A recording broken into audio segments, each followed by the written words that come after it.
would have thought that this impoverished security guard, who stands at the entrance of the residential compound every day, smiling and greeting residents with "Welcome home," and casually raises the barrier to let them through, would have beautiful women visiting his security booth almost every day. Some were dressed as teachers, some as maids, and others in all sorts of unexpected outfits. They claimed to be there to have fun, but in reality, each one was more proactive and enthusiastic than the last. Even more incredibly, his small rented room was filled with beautiful women of all kinds. Every night, these women would secretly compete for the chance to spend the night with him, and none of them were willing to give in. This man, Xiao Feng, was a recent college graduate. While his classmates were busy submitting resumes, getting jobs at big companies, and taking civil service exams, he did the opposite and made a startling decision: to become a security guard. The reason is simple and straightforward: avoid taking 20 years of detours. The good news is, there are many beautiful women and even more wealthy women in the neighborhood. The bad news is, the apocalypse has arrived, and zombies are here. The city has fallen, order has collapsed, and overnight, humanity has gone from being the master to the prey. Just when everyone was in despair, Xiao Feng awakened the system. He gained invisibility right from the start. Zombies couldn't see him, couldn't catch him, and couldn't bite him. If he wanted, he could easily move through hordes of zombies. Even more shocking is that as long as he gains 100% favorability from a certain beautiful woman, he can randomly draw a reward. These rewards are outrageous and astonishing: alloy melee weapons, submachine guns, superpowers, information viewing cards, spiritual land, spiritual rice seeds. Even everything needed for survival in the apocalypse has been prepared in advance for him. Haixia City, Hainan Province. Yunxi Zhujing Residential Community. And Xiaoqian, you went out to buy groceries by yourself again today? At the entrance of the residential community, Xiao Feng stretched and walked out of the security room, greeting a beautiful woman who was passing by. The beautiful woman was dressed in a white casual outfit, which couldn't hide her graceful curves, and she exuded a noble and elegant aura. "Oh, it's Xiao Feng. Is it your shift today?" Lin Wanqian turned around slightly when she heard the voice, a gentle smile appearing on her dignified face, and said in a calm tone, "Yes, just taking a walk." "Do you need me to help you?" Xiao Feng nodded, but was interrupted before he could finish speaking. "No need, I didn't buy much today. It's not good to keep troubling you." Lin Wanqian shook her head, picked up the groceries, and left with a smile. Xiao Feng watched her voluptuous and graceful figure disappear into the distance, and couldn't help but sigh softly. "Hey Xiao Feng, you are quite handsome, but don't even think about this one." A deep voice came from the security room, and a man of about 40 years old walked up to Xiao Feng, his gaze also fixed on Lin Wanqian's departing figure. "Captain Qin, is Aunt Qian your target?" Xiao Feng recognized the voice and asked thoughtfully. "What nonsense are you talking about? How could someone of my status be worthy of her? Besides, this is no ordinary person." Security Captain Qin Shurqing waved his hand, looking speechless, but a glint of light flashed in his eyes. "What other identity does Aunt Qian have?" Xiao Feng asked, his curiosity piqued. Qin Shurqing pondered for a moment, looked around, and then lowered his voice. "She's the director's wife." "The director's wife?" Xiao Feng's pupils contracted, and his gaze returned to Lin Wanqian's back. Suddenly, a streak of blue light appeared in his eyes. He rubbed his eyes sharply and opened them again. A blurry blue interface suddenly appeared before her eyes, displaying lines of text: Lin Wanqian, charming lady appearance, 95 figure, 96 charm, 98 age, 36 personal status, divorced, living alone, 7-day mood, lonely. Xiao Feng stared at the content on the interface, utterly shocked.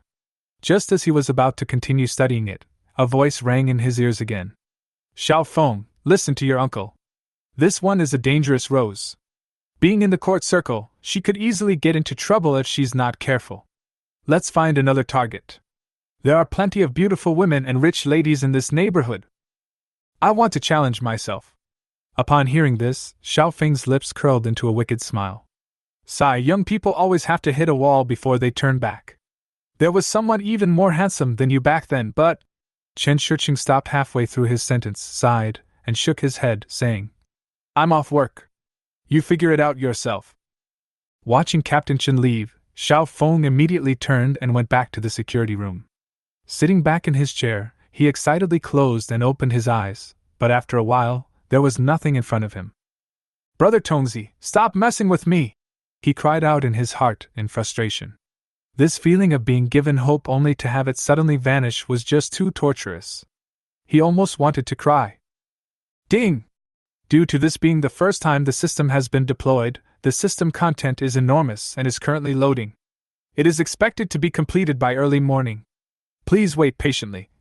Once loading is complete, a gift pack will be provided as compensation. Stay tuned. Just as he was wondering if what he had seen was an illusion, a cold system notification sounded in his mind. Ha ha! I really am the chosen one! Xiao Feng clenched his right fist and jumped up excitedly. After a long while, he gradually calmed down and, resting his chin on his hand, began to analyze the situation calmly. Currently, he possessed the ability to read women's information. Yes, only women's information. He had tried staring at Qin Shiqing for a long time, but there was no reaction whatsoever. Now he could only wait for the system to finish loading so he could realize his dream. After thinking it over, he casually picked up a book from the table. The title was prominently displayed as How to Quickly Win Over a Rich Woman. The captain's mentality is really young. He actually believes this kind of book? He muttered to himself, glancing out the window before slowly turning the pages. Don't overthink it, it's just to pass the time. Night quietly fell, and the lights of the residential complex began to twinkle. This complex was quite unique. Upon entering through the main gate, one found a spacious plaza surrounded by lush bamboo groves. A pebble stream meandered through the bamboo forest, flowing out to the residential areas on either side, high-rise apartments on the left and villas on the right. Xiao Feng studied the theoretical knowledge for a while, shook his head, closed the book, and was about to order takeout. Suddenly, a gust of wind blew in from the window, carrying a strong scent of perfume. He raised an eyebrow and looked up. He saw a sexy woman in a miniskirt slowly walking into the residential area. Xiao Feng's heart stirred slightly, and the information interface reappeared before his eyes. Su Mei, appearance, 85, figure, 90, charm, 92, age, 28, personal status, chaotic private life. Security guard, do you have time to come to my place? A charming voice suddenly rang out. Xiao Feng came back to his senses and saw that Su Mei had walked to the window at some point, her face flushed and her eyes filled with intoxication. No time! Xiao Feng stood up and shook his head decisively. Coward! Su Mei's face showed a hint of disappointment, then she snorted and left, leaving behind a fragrant breeze. Terrible! So terrifying! After she was gone, Xiao Feng patted his chest and sat back down in his chair. This woman was practically a walking biological bomb. Without the ability to read minds, he probably wouldn't have been able to resist the temptation either. Just thinking about it was terrifying. Although his mind would be satisfied, his body would inevitably bear an unbearable burden in the future. He really couldn't understand how such a beautiful woman could lead such a chaotic life. After Su Mei's ordeal, Xiao Feng would scan any woman with even a modicum of attractiveness who entered the neighborhood, reading their information. Most appeared normal, but a small minority. However, he also noticed that those who seemed abnormal mostly had internet celebrity faces and tech-savvy appearances, which subtly ingrained some stereotypes in him. Time slipped by unnoticed, and before he knew it, it was late at night. Xiao Feng, on night duty, patrolled the gates before returning to the security room, drifting off to sleep with anticipation. Unbeknownst to him, the once star-studded night sky had been swallowed by dark clouds, plunging the entire earth into darkness. Early morning. Xiao Feng was enjoying a blissful dream, surrounded by warm, soft women, sleeping soundly under the covers. Suddenly, a series of rapid and violent bangings on the door jolted him awake. Who is it? He complained, jumping out of bed, quickly dressing, and striding to the door, flung it open. At that very moment. Ding! System loading complete! Holy crap! Xiao Feng cried out in terror, instinctively shifting his body to the side as a figure suddenly pounced in. Without hesitation, he grabbed a chair next to him and began smashing it repeatedly at the figure on the floor. In just a few seconds, the chair was smashed to pieces, and the figure on the ground emitted a strange groan. Crunch, crunch! Soon, the figure lay there motionless. What the hell is that? Xiao Feng gasped for breath, having used almost all his strength.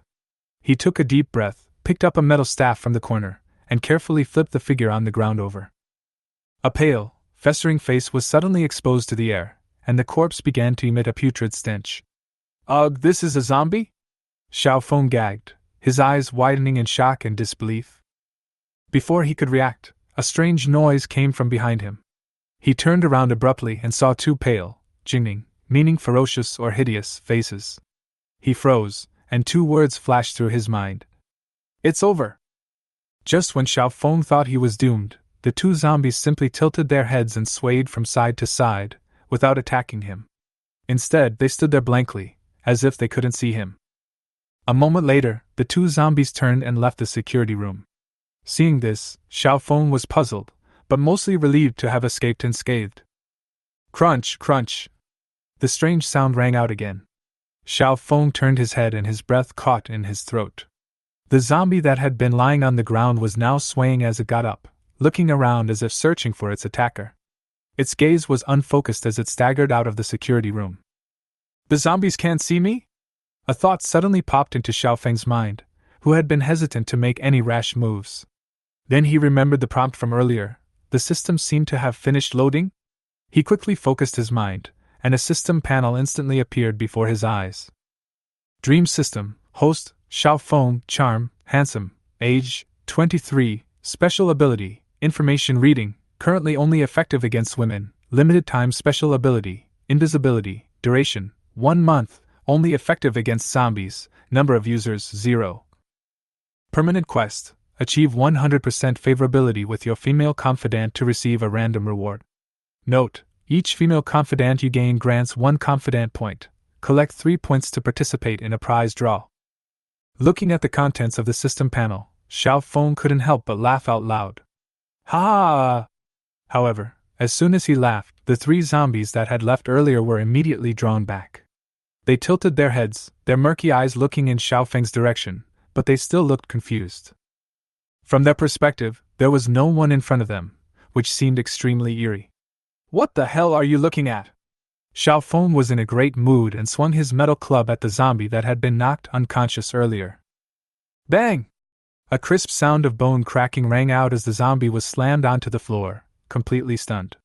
Really tough, Xiao Feng muttered then, seeing no need to waste his energy, he walked around the 3 zombies and headed outside. Stepping out of the security room, Xiao Feng quickly surveyed his surroundings to assess the current situation. Outside the community gate, dozens of zombies were wandering aimlessly. A few more zombies were also faintly visible loitering in the direction of the small square. He pondered for a moment, opened the gate, and was about to step out when a system notification suddenly sounded in his mind. Warning! Warning! Invisibility has a limited range. Xiao Feng immediately stopped, pondered for a moment, and concluded that the effective range of his invisibility ability was limited to within the residential area. Currently, he couldn't leave from outside. He turned and looked into the depths of the residential area, a wicked smile playing on his lips. My beauty, I've come to save you! Originally planning to use the system to gradually realize his dreams, the apocalypse presented the perfect opportunity. Go, go, go! Xiao Feng strode quickly towards the buildings in the residential area. Passing through the bamboo forest, he saw it teeming with zombies, eerily sinister. In front of a villa. Aunt Chen, I hope you're alright. He kicked away a zombie swaying in front of him and strode towards the villa gate. The zombie behind him slowly got up, stiffly turned its head, as if searching for something. Ding dong, ding dong. After pressing the doorbell, he waited for a long time, but there was no response from inside. Xiao Feng's heart sank, and he thought to himself that something was wrong. He then called out loudly. Aunt Chen, it's me, Xiao Feng. Get out of the way, what are you doing here? There was a sudden noise behind him. He turned around and saw the zombie approaching again. Without hesitation, he kicked it. The zombie staggered back a few steps, then sat down abruptly, its face seemingly saying, What the hell kicked me? As Xiao Feng stared at it, a terrifying thought flashed through his mind. Could it be? Just then, the door suddenly opened, and Lin Wanqian pulled Xiao Feng inside, quickly closing the door behind her. Xiao Feng, you! Aunt Qian, you! The two spoke in unison, then looked at each other and smiled. Aunt Qian, I thought something had happened to you. Xiao Feng looked at Lin Wanqian, his worries finally subsiding. I'm fine. Lin Wanqian looked him over carefully, and recalling what she had just seen on the monitor, she asked in surprise. Xiaofeng, aren't you afraid of zombies? Aunt Qian, I'm not afraid. He smiled mysteriously. Upon hearing this, Lin Wanqian's eyes lit up with joy, but she also said with concern. The news reports that the infection has broken out all over the world. I tried calling the police, but the line is always busy. Don't worry, Aunt Qian, I'm here, it's very safe. Xiao Feng patted his chest, full of confidence. Upon hearing this, Lin Wanqian's worries immediately lessened by most, and a complex look flashed in her eyes. This sudden apocalypse had kept her on edge, and it wasn't until Xiao Feng's appearance that she felt a sense of security. Xiao Feng, have you had breakfast? Lin Wanqian asked with concern. Before she could finish speaking, Xiao Feng's stomach growled, and he looked at her somewhat awkwardly. I'll go make it. Hearing the noise, Lin Wanqian smiled gently and turned to walk towards the kitchen. Xiao Feng nodded, but his gaze unconsciously followed her retreating figure. Lin Wanqian was dressed in casual clothes, yet her graceful figure was still captivating, radiating a charming aura. Xiao Feng looked at Lin Wanqian's information that popped up on the screen in front of him. Compared with before, there was clearly some new information. Not only did it show her age and appearance rating, but it even clearly showed her emotional fluctuations. The words fear and happiness stood out, and Xiao Feng raised an eyebrow, unable to help but wonder about the source of her current emotions. Fear might be due to the impending apocalypse, but happiness, could it be because of his appearance? As he pondered, he noticed a special reward in the information, marked with the superpower. 9 Netherworld Fire. Upon seeing these 4 words, Xiao Feng's eyes narrowed slightly. This name sounded extraordinary. It was definitely not an ordinary ability. He didn't yet understand the purpose of the so-called 1 acre of spiritual land, but his intuition told him that it was something special. Just as he was savoring the memory with slight delight, Lin Wanqian came over with a steaming bowl of noodles and gently placed it on the table. Xiao Feng, the noodles are ready. Eat them while they're hot, she said gently. Thank you, Aunt Qian.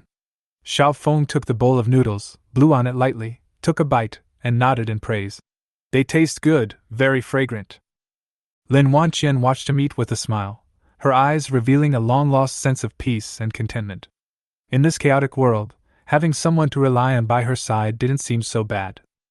After finishing their meal, Xiao Feng looked up at Lin Wanqian and asked seriously, Aunt Qian, how much food is left at home?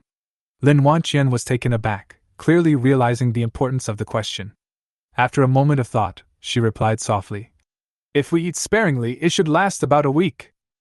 After listening, Xiao Feng smiled and shook his head. No need to save money, I'll go outside and find some. There are zombies outside. Lin Wanqian looked at him with some worry. Don't worry, I'll be fine. He stood up, walked to the door, turned back and added, Wait for me to come back. Then, without hesitation, he opened the door and went out. Lin Wanqian stared blankly in the direction the door had closed, a strange and complex emotion welling up inside her. At that moment, a notification popped into Xiao Feng's mind, affection +10, and a slight smile appeared on his lips. He hadn't walked more than a few steps when he saw a furtive zombie lurking in a corner not far away, as if spying on something. You're still loitering around here, he sneered, rushing forward and kicking it. The zombie was kicked to the ground, struggling to get up but tearing at the air haphazardly, looking quite comical. Xiao Feng took a few steps back, keeping his distance to avoid a sudden counterattack, which would be no joke. He walked along the cobblestone path in the residential area, took out his phone and glanced at it. There was still a signal. Although the virus outbreak was recent, the communication system hadn't completely collapsed, and the network was still usable. He turned off the silent mode he'd set the night before, and his phone immediately lit up with over a dozen missed calls and a deluge of message notifications. He opened his MSI chat. Several group messages already had over 99 unread messages. He first opened his university classmates group chat. The group chat was in an uproar, with messages pouring in one after another, many sharing their terrifying experiences. One student said their boss had turned into a zombie, while another complained that a colleague was too soft-hearted and ended up getting bitten. One girl even joked, That's good, at least we're together forever. The atmosphere was a bit crazy and absurd. Xiao Feng glanced around and knew that the situation was worse than he had imagined. He then opened another group, the security group for Yinshi Zhujing, which was also in an uproar. Security Captain Qin Shiqing sent a message asking if anyone had been infected, and some people replied that they were hiding in their rented rooms and dared not go out. Qin Shiqing specifically tagged Xiao Feng, questioning him about not answering his phone and whether he had also been infected. Someone in the group advised the team leader not to worry about the residents' lives, saying that in the apocalypse, who would act as a babysitter to help?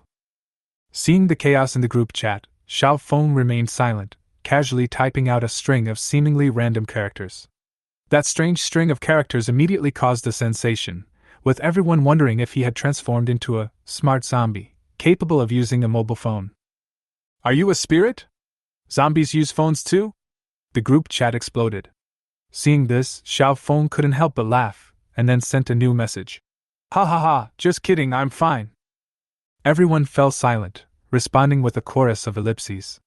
Then he sent a request. Captain, add me to the residents group. The security captain was taken aback, but still replied. You should be prepared, some people in there are crazy. Seeing that he wasn't going to rescue anyone, the others in the group stopped talking. Soon, a system notification popped up in the group. The security captain has invited Xiao Feng to join the residents group. As soon as I entered the group chat, messages started flooding in. At Qin Shiqing, you finally showed up.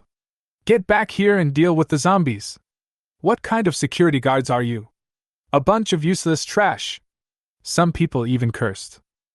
As a result, Qin Shiqing, seeing the situation was turning against him, left the group and ran away, leaving Xiao Feng alone to face the rant. Immediately afterwards, the group's criticism turned to him, with a barrage of @tags appearing everywhere. Adiya Xiaofeng, come to my door to deal with the zombies. Don't listen to Lu Xian, come to my house first. Seeing this, Xiaofeng sat on a bench on the greenway, looking helpless. Are these people crazy? Even in the apocalypse, they expect others to clean up their messes? They're spamming messages like madmen, even resorting to insults. Are you mute? I can make you lose your job with one phone call. Do you think being a security guard is a privilege? Their ugliness was utterly undisguised. A few rational homeowners tried to calm things down, but it was almost useless against the angry crowd. Watching their increasingly outrageous remarks, Xiao Feng no longer felt angry. Instead, he became unusually calm. He chuckled coldly and wrote down all these people's names one by one. Then, calmly, he typed 2 words in the group chat. Idiots. Immediately afterward, he added, At Lu Xian, post a cool selfie. Xiao Feng joined the residents group of this community not out of curiosity, but for another purpose. Yunshi Zhujing was too big. He needed to find Beauties, verified by the system, but it was obviously unrealistic to knock on each door one by one. Instead of blindly taking chances, he decided to look for clues in the group chat. Perhaps he could narrow down the possibilities and identify his target. Sure enough, his comment in the group chat was like a bomb going off. The chat exploded with messages, reaching over 99 plus.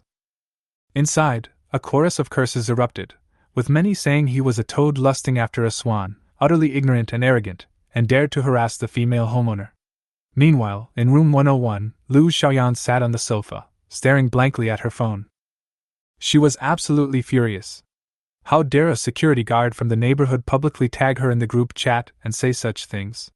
What did the security guard say? Her husband asked anxiously, while nervously watching the zombies wandering outside the window. Lu Xiaoyan angrily handed him her phone. That damn security guard dared to flirt with me. The man's face darkened instantly when he saw it. If it weren't for the zombies around, I would have taught him a lesson. But then, their expressions turned serious, because they suddenly realized an even bigger problem. Honey, we only have enough food for 3 days, Lu Xiaoyan said, her voice trembling with panic. Don't be afraid, a rescue team will definitely arrive within 3 days. The man forced a smile, trying to reassure her. However, the silence was broken by a sudden knock on the door, startling both of them. Who is it? Lu Xiaoyan asked in a low voice. A familiar yet unexpected voice rang out from outside the door. It's me, security guard. I've cleared out the zombies outside. Lu Xiaoyan and her husband exchanged a glance, their faces filled with disbelief. They hadn't expected the security guard to actually come. The two hesitated before opening the door. Through the peephole, they could indeed see Xiao Feng standing outside, smiling innocently, with no zombies in sight. Just as Lu Xiaoyan opened the door, a foot slammed into it, sending the door flying. "What are you doing?" her husband roared, brandishing a kitchen knife and charging out, ready to strike. But Xiao Feng merely smiled slightly. "What are you doing? Figure it out yourself." Just as the man was about to pounce, a bloodied and mangled zombie face suddenly appeared before his eyes, and his expression changed drastically. "Zombies! Get away!" he cried in terror, wildly slashing with his knife. But the zombie seemed unfazed, lunging forward and biting him. Then 3 more zombies swarmed him, pinning him to the ground and tearing him apart. Lu Xiaoyan scrambled to her feet, and upon seeing the scene before her, she turned deathly pale, her hands and feet trembling. She stared in terror at Xiao Feng, who was still standing in the doorway, and cried out, "Why didn't the zombies bite you? What are you?" The words had barely left her lips when one of the zombies looked up at her. "No! Help!" she screamed, backing away and frantically grabbing at furniture. But 2 zombies pounced on her, pinning her to the ground, and her screams abruptly ceased. "You're a demon!" Her dying words were filled with despair and rage. Xiao Feng sighed softly at the door, took out his phone to take a few photos, then closed the door and left without looking back. All of this was, in fact, a coincidence. Lu Xiaoyan had been the most vocal critic of him in the group chat. He hadn't originally planned to cause her any trouble, but the route to the convenience store happened to pass by a building. On a whim, he decided to take care of the couple along the way, which also served as a way of venting his anger. As for Lu Xiaoyan's appearance, Xiao Feng didn't bother using the system to verify it, because she was really ordinary. He continued walking, and stopped when he passed a small building with Yunxi Property written on it. The property management office door had been damaged, and it was quiet inside. After a moment of contemplation, he went inside anyway. A short while later, Xiao Feng emerged again, a thoughtful expression on his face. The people inside had all turned into zombies. It seemed there was a reason why those residents had such a big problem with him. No one was there to comfort them anymore. After walking for a while, Xiao Feng arrived at the convenience store, the only store in the neighborhood. The door was wide open, the store was a mess, and several zombies were still wandering between the shelves.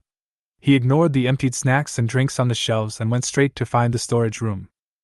He quickly found the door to the storage room, but it was locked, so he had to break it down. He grabbed a safety hammer from behind the counter and started smashing the door repeatedly, making a deafening noise. Just as he was smashing away with great enthusiasm, he turned around and was startled. A dozen zombies had surrounded him without him noticing. They were attracted by the sound, but there was only a hammer swinging erratically in front of them, and they looked completely bewildered. Xiao Feng casually tossed his hammer, hitting a zombie on the head, then squeezed through the broken doorway into the storage room. He was stunned upon entering. The room was crammed full of supplies. His eyes lit up, and he found a pallet truck, loading it with 4 cases of bottled water, a case of self-heating meals, and some loose food. Dragging the supply truck, Xiao Feng drove back to the villa area along the main road of the residential complex.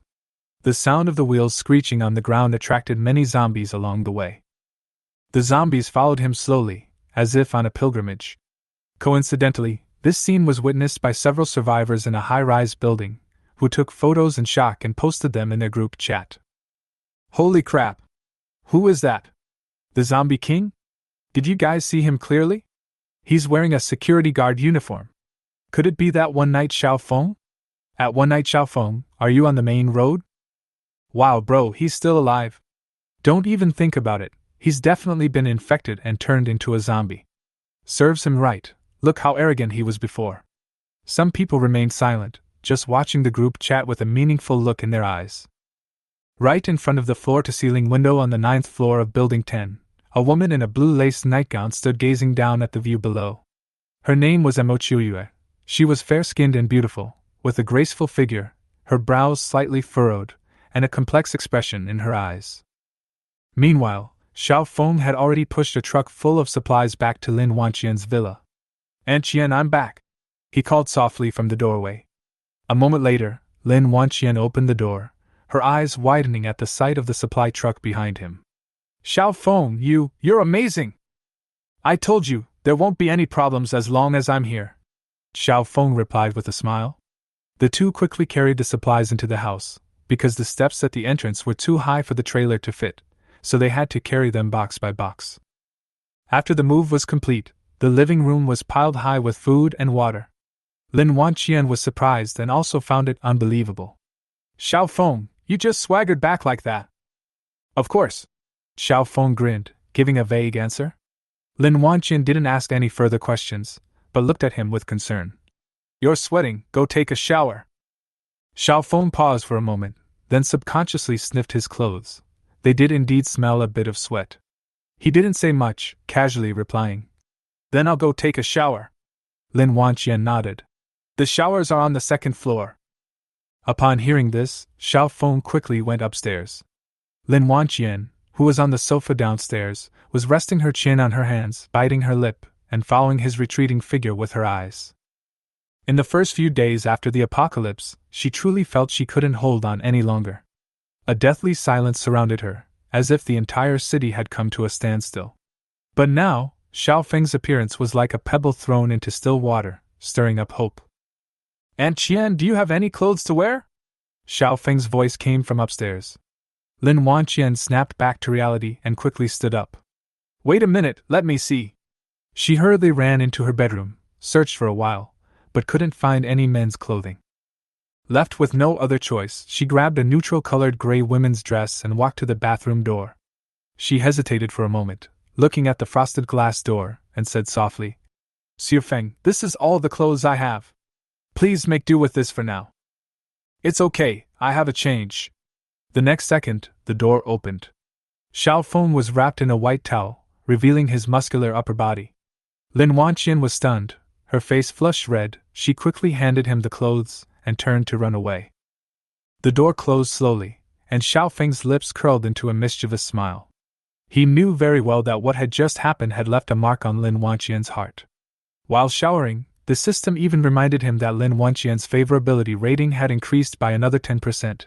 This speed was truly unexpected. In just a few hours, my favorability rating has already reached 30%. If all goes well, it might even reach the maximum tomorrow. Then, awakening my abilities will be just around the corner. He changed his clothes, and surprisingly, they fit him quite well. The clothes had a faint, pleasant fragrance. He tidied himself up in front of the mirror, and then went downstairs. As soon as he reached the bottom of the stairs, he saw Lin Wanqian sitting on the sofa, lost in thought, her face flushed, even her ears were slightly red. Aunt Qian, he called softly. Lin Wanqian looked up and didn't find it awkward at all that he had changed into her clothes. In fact, she found it rather pleasing to the eye. Xiao Feng, how's the situation outside? It's full of zombies. It's very difficult to go out. He walked to the sofa and sat down, his tone calm. Lin Wanqian nodded gently, her expression slightly worried. By the way, Aunt Qian, why didn't you join the neighborhood group? He said, taking out his phone to check messages, when he suddenly remembered this. I don't like going online, and I don't go into noisy places like online groups, she explained softly. Xiao Feng stared at her face for a few seconds after hearing this. Feeling flustered by his direct gaze, Lin Wanqian asked, Why are you looking at me like that? Is there a flower on my face? Not only is there a flower, but it's a particularly beautiful one, he said with a smile. Lin Wanqian bit her red lips, wanting to say something more. But Xiao Feng suddenly asked, Aunt Qian, what are we having for lunch? Let's make some soup and stir-fry a couple of dishes. She thought for a moment, then got up and went into the kitchen. Xiao Feng smiled and looked down at his phone. Several people in the MSI group tagged him, and he was stunned when he clicked on a photo. He had been secretly photographed, although his face wasn't shown. He pondered for a few seconds, then edited a message and sent it. Xiao Feng at one night, sorry, I'm still alive and well. Also, I'm collecting selfies from beautiful women. The best ones will receive a case of bottled water. Natural photos preferred, don't try to fool me with internet pictures, or you'll face the consequences. These words immediately caused an uproar in the group chat. Are you crazy for women? A security guard dares to ask for selfies from beautiful women? Wishful thinking. Thinking about building a harem in the apocalypse? He's probably read too many novels. But seriously, he actually dared to walk around outside alone. He's really brave. Security guard, do you want a selfie? Is that really him? Who knows if he's just trying to scam water? Some people cursed, some mocked, some joked, and some even started to admire his courage. Xiao Feng looked at the string of replies, but didn't respond further, turning off his phone. No one had added him. It seemed this method wasn't very effective. He put his phone away and looked towards the kitchen, where Lin Wanqian was busy working. He stood up, walked over, and asked softly, "Aunt Qian, do you need any help? It'll be done soon, you should go and rest." Lin Wanqian was startled, but still shook her head and declined. The soup in the pot was bubbling away as she washed the vegetables. Suddenly, her hand trembled, she cried out in surprise, and she stumbled. She almost fell, but Xiao Feng reacted quickly and caught her by the waist. "Aunt Qian, are you all right?" His breath tickled her ear, making her jump and her face flush. She pointed at the faucet and cried out, The water's green!" Xiao Feng looked at the pool, his brows furrowing immediately. The water flowing from the faucet had an eerie green glow, and he quickly turned it off. "The water source is contaminated," he said. Lin Wanqian's expression changed upon hearing this. "Then, the water can't be used?" "Yes, it can't be drunk or used for cooking." She stared blankly at the pile of half-washed vegetables, somewhat at a loss. "Then what about lunch?" "Just boil it with mineral water." Xiao Feng walked into the living room and picked up a whole case of water.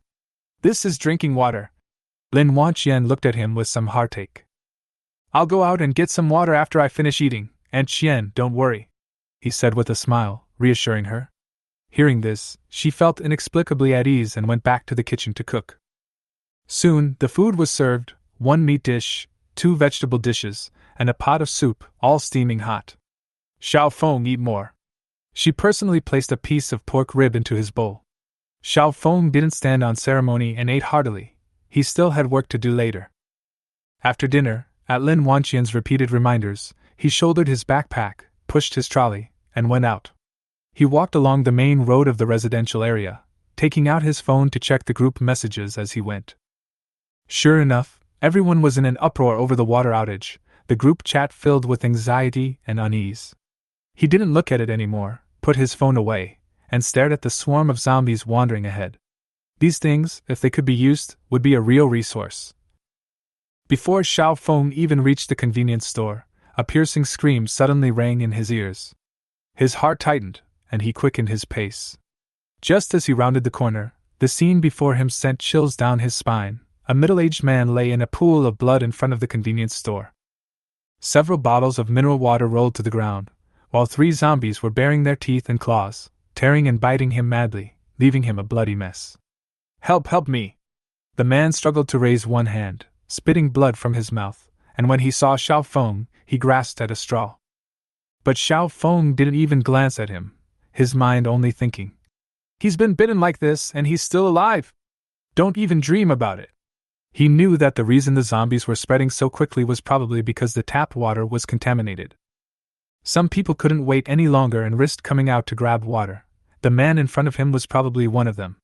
He couldn't waste time. The water in the convenience store was more important than anything else, and he had to move it away as soon as possible. So, he pulled the tow truck past the middle-aged man without a word, and went into the convenience store. The man on the ground stared wide-eyed, his face filled with disbelief. "You're not going to save me, and you're walking right past the zombie? Are you telling the zombies I'm worthless? That's too arrogant." Before he could figure it out, a mouthful of blood gushed from his throat, his eyes glazed over, and he breathed his last. Inside the convenience store, Xiao Feng, while keeping a watchful eye on his surroundings, quickly loaded cases of bottled water into his trailer. He glanced at the corpse, shook his head, and left without lingering. He spent the entire afternoon emptying the convenience store's storage room of all the water. Back at the villa, Lin Wanqian stood in the hall, staring at the mountain of drinks and water, completely stunned. Hundreds of cases of water, more than a dozen bottles of drinking water, and dozens of cases of beverages filled the corner to the brim. "Aunt Qian, can you rest assured now?" Xiao Feng leaned back on the sofa and took a big gulp of his cola. Lin Wanqian nodded, a relaxed smile finally appearing on her face. She walked up to him and suddenly leaned down to kiss him. Xiao Feng, you're amazing! Her cheeks flushed as she turned and hurried into the kitchen. I'll prepare dinner. Lin Wanqian, favorability plus 20. Xiao Feng paused for a moment, then a slight smile appeared on his lips. It seemed the mission was nearing completion. As night deepened, Xiao Feng leaned back on the sofa after dinner and habitually took out his phone to check messages. Suddenly, dozens of friend request notifications popped up, all forwarded from the Yunxi homeowners group. Xia Xiaomei, Wu Mingqi, Sun Lingling, all female names, they all proactively added him as a friend. Xiao Feng instantly realized that the fish had finally taken the bait. He approved them all in one go, and soon messages started popping up one after another. Xia Xiaomei voice message: Wu Mingqi, brother Xiao Feng, I want to exchange a case of water. With selfie, Sun Lingling, photos. Xiao Feng opened Xia Xiaomei's voice message, and a sweet, cloying voice came through. Brother, I want some water, he casually replied. Send a makeup-free selfie.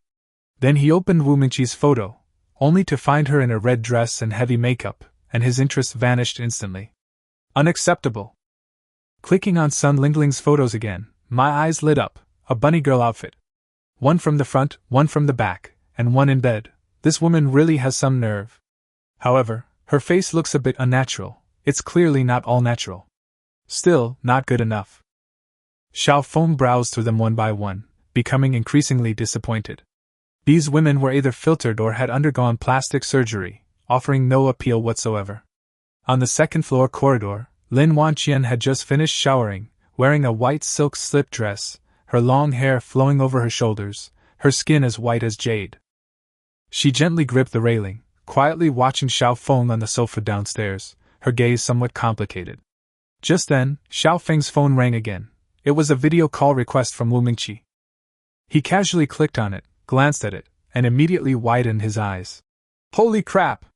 The next second, a faint fragrance wafted over, and a pair of soft hands wrapped around his neck from behind. He turned his head and saw Lin Wanqian looking at him with those gentle, watery eyes. Xiao Feng, is she better at it? Or am I better at it? And Qian Yu? Before he could finish speaking, Lin Wanqian's red lips were already on his lips, sealing his words in her mouth. The next morning, sunlight streamed into his bedside, and Xiao Feng slowly opened his eyes, a smile on his face. A system notification appeared in his mind. Lin Wanqian, affection level has reached 100%. Just as he was about to check his reward, a warm little hand reached out from beside him and gently touched his chest. Xiao Feng turned his head and saw Lin Wanqian gazing at him tenderly, her eyes full of affection. And Qian. Before he could finish speaking, the air became ambiguous once again. Sunlight filled the room.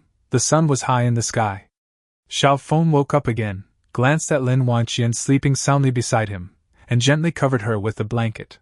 He quietly got out of bed, went downstairs, sat on the sofa, and felt a bit weak, as if his body had been completely drained. As the old saying goes, 30 is like a wolf, 40 is like a tiger. And it's absolutely true. He rubbed his lower back and opened the system panel. Dream system, host, Xiao Feng, charm level, handsome, age, 23, ability level, 1 star, ability 1, information reading, heavenly level, female only.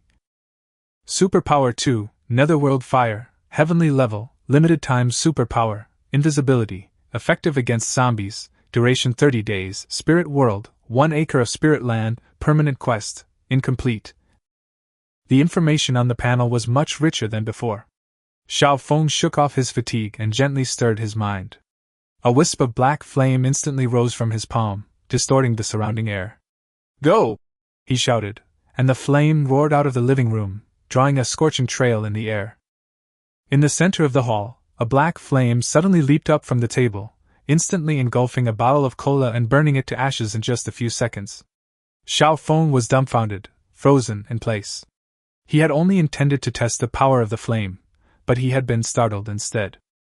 He never expected that the netherworld fire would be so powerful. It was simply not of this world. If this fire were to fall on a person, the consequences would be unimaginable. They would probably be burned to ashes in an instant. Just then, a feeling of weakness suddenly came from within him. He frowned. Was it because he was too tired last night, or because he had exhausted his energy using the strange fire? Xiao Feng sat down on the sofa, closed his eyes to adjust his state, and suddenly remembered that he still had a spiritual land. He immediately entered the spiritual world to check it out. In an instant, his consciousness entered that mysterious space, surrounded by thick white fog, so thick that he couldn't see his own hand in front of his face. Beneath his feet was an open space, about an acre in size, with bare ground that looked like yellowish-brown soil. Upon closer inspection, the soil seemed to emit a faint yellow glow. He wasn't sure if it was just his imagination, but he had a feeling that this muddy ground was unusual. After pondering for a moment, a thought suddenly struck him: could this place store real-world items? Without hesitation, Xiao Feng withdrew his consciousness, got up, and walked towards the place where supplies were stored in the room, preparing to conduct an experiment. He picked up a case of mineral water, and with a thought, the water case vanished from his hand in a flash. Looking down at his empty arms, an undisguised smile immediately spread across his face, his eyes filled with delight. This spiritual land was practically like a portable warehouse. With it, storing supplies became so much easier and incredibly convenient. He glanced at the supplies in front of him. Although he wanted to put them all in at once, he thought better of it and decided not to rush into it. Upstairs in the bedroom, Lin Wanqian slowly woke up. She reached out to touch the side, but found nothing. She opened her eyes and found no one beside her. Her heart tightened, and she quickly threw off the covers and ran barefoot out of the room. She rushed to the corridor and saw Xiao Feng standing downstairs in a daze. Only then did her heart relax a little. She feared that night was just a dream, and that she would wake up alone. Lin Wanqian gazed at Xiao Feng's retreating figure, her eyes filled with tenderness and longing, and gently walked down the stairs. While Xiao Feng was still deep in thought, he suddenly felt a soft touch and a familiar fragrance behind him. Then 2 fair hands gently wrapped around his waist. He was stunned for a moment, then turned around and saw Lin Wanqian. "You want more?" Xiao Feng was startled, his face stiffening slightly as he joked, half-jokingly. "What nonsense are you talking about?" Lin Wanqian blushed slightly, scolding him playfully with a hint of shyness. "You're sleeping so soundly, I didn't have the heart to wake you." Xiao Feng smiled and replied in a relaxed tone. "What time is it now?" Lin Wanqian asked, still feeling a little shy. "It's almost noon, almost 12 o'clock," Xiao Feng replied, glancing at his phone. "Ah? It's so late!" Lin Wanqian exclaimed in surprise, panicking instantly. She quickly let go of Xiao Feng and ran to the kitchen to prepare lunch. Xiao Feng sat back down on the sofa, took out his phone to check the situation outside, still feeling uneasy about the changes in the outside world. Rumors had been circulating online that the situation outside the neighborhood was even more chaotic, with zombies rampant, order broken, and many areas in disarray. He opened his phone, and a flood of unread messages popped up, almost all from Wu Mingqi, with rather provocative content. "Wu Mingqi, where are you? You liar! You slept with me for free last night, and you're not going to admit it? Just give me a case of water, and I'll pretend nothing happened." Looking at these messages, Xiao Feng couldn't help but laugh. What happened last night was indeed sudden, and he hadn't had time to reply to her. After thinking for a moment, Xiao Feng decided to go see her and try to find out what she was thinking. He also had another plan: to use Wu Mingqi's connections to get in touch with the legendary beauty in Yunxi Bamboo Garden. As for the neighborhood's WeChat group, that was no longer an option. The leads were practically non-existent. He typed a message and sent it, while simultaneously opening his browser to check online messages. Fortunately, the network was still connected. But strangely, he could only see real-time information for the nearby area. Other areas seemed to be blocked. He scrolled through the news for a while, when suddenly a video caught his attention. A student at Manhwa University transforms into a werewolf, sweeping away zombies and saving many students. A werewolf? Xiao Feng narrowed his eyes slightly, opened the video and watched it carefully, his expression gradually becoming serious. The 3-meter-tall humanoid werewolf in the video was extremely ferocious, and zombies were as fragile as paper in its hands. It seems this is also a kind of superpower, he thought to himself, many guesses surfacing in his mind. Xiao Feng, dinner's ready! Lin Wanqian called softly from the kitchen. Coming, Xiao Feng replied, still staring thoughtfully at the video, seemingly very interested in the werewolf's abilities. At the dinner table, Lin Wanqian noticed his absent-mindedness and couldn't help but ask, "Were you too tired last night? Why do you look so preoccupied?" "It's nothing, I was just thinking about something else."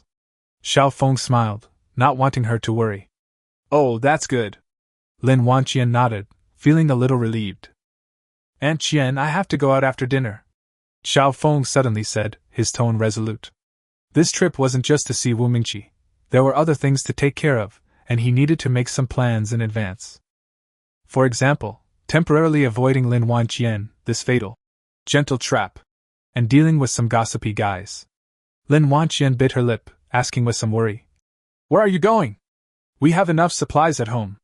I'm going to take care of some things, I'll be back soon," Xiao Feng replied softly, his tone reassuring. Meanwhile, on the 9th floor of Building 10 in Yinxi, Mochius sat on the sofa, her expression filled with helplessness and confusion, her gaze fixed on the window. Her room was almost devoid of food, let alone drinking water. The tap water had been contaminated the previous night. This house was originally just a temporary place to stay. She usually ate out and had never cooked before. Suddenly, her phone rang. She quickly grabbed it to check, a glimmer of hope appearing in her eyes, but it was quickly dashed. The message came from a persistent rich kid, whose true colors she'd seen through long ago. Messages kept popping up, and Mochiyu clicked on one with a hint of annoyance. Yeah, if you're hungry, I have some food here. The end of the world is coming, only I can protect you. I'm going up to the 9th floor to find you right now." When Mochiyu saw this last message, her expression changed, her eyebrows furrowed, and a sense of unease rose in her heart. Is this guy crazy? The stairwell is full of zombies, how dare he come up here? At this moment, in a room on the 4th floor of Building 10, the rich second generation was holding his phone, his face terribly gloomy. "Mochiyu, I've been chasing you for so long, and you ignored me. Now that the apocalypse is here, I'm even personally bringing you food, and you're still pretending to be high and mighty? Humph, I wouldn't have dared to touch you before, but now, you'll be begging me." After saying that, he threw his head back and let out a triumphant laugh, his face filled with a perverse sense of pleasure. With a wave of his hand, a large, snow-white sword appeared out of thin air, its cold light piercing the air. Chasing Cloud Blade, a Xian-level weapon, capable of cutting through iron like mud. This is his reliance. He woke up to find his supernatural abilities awakened.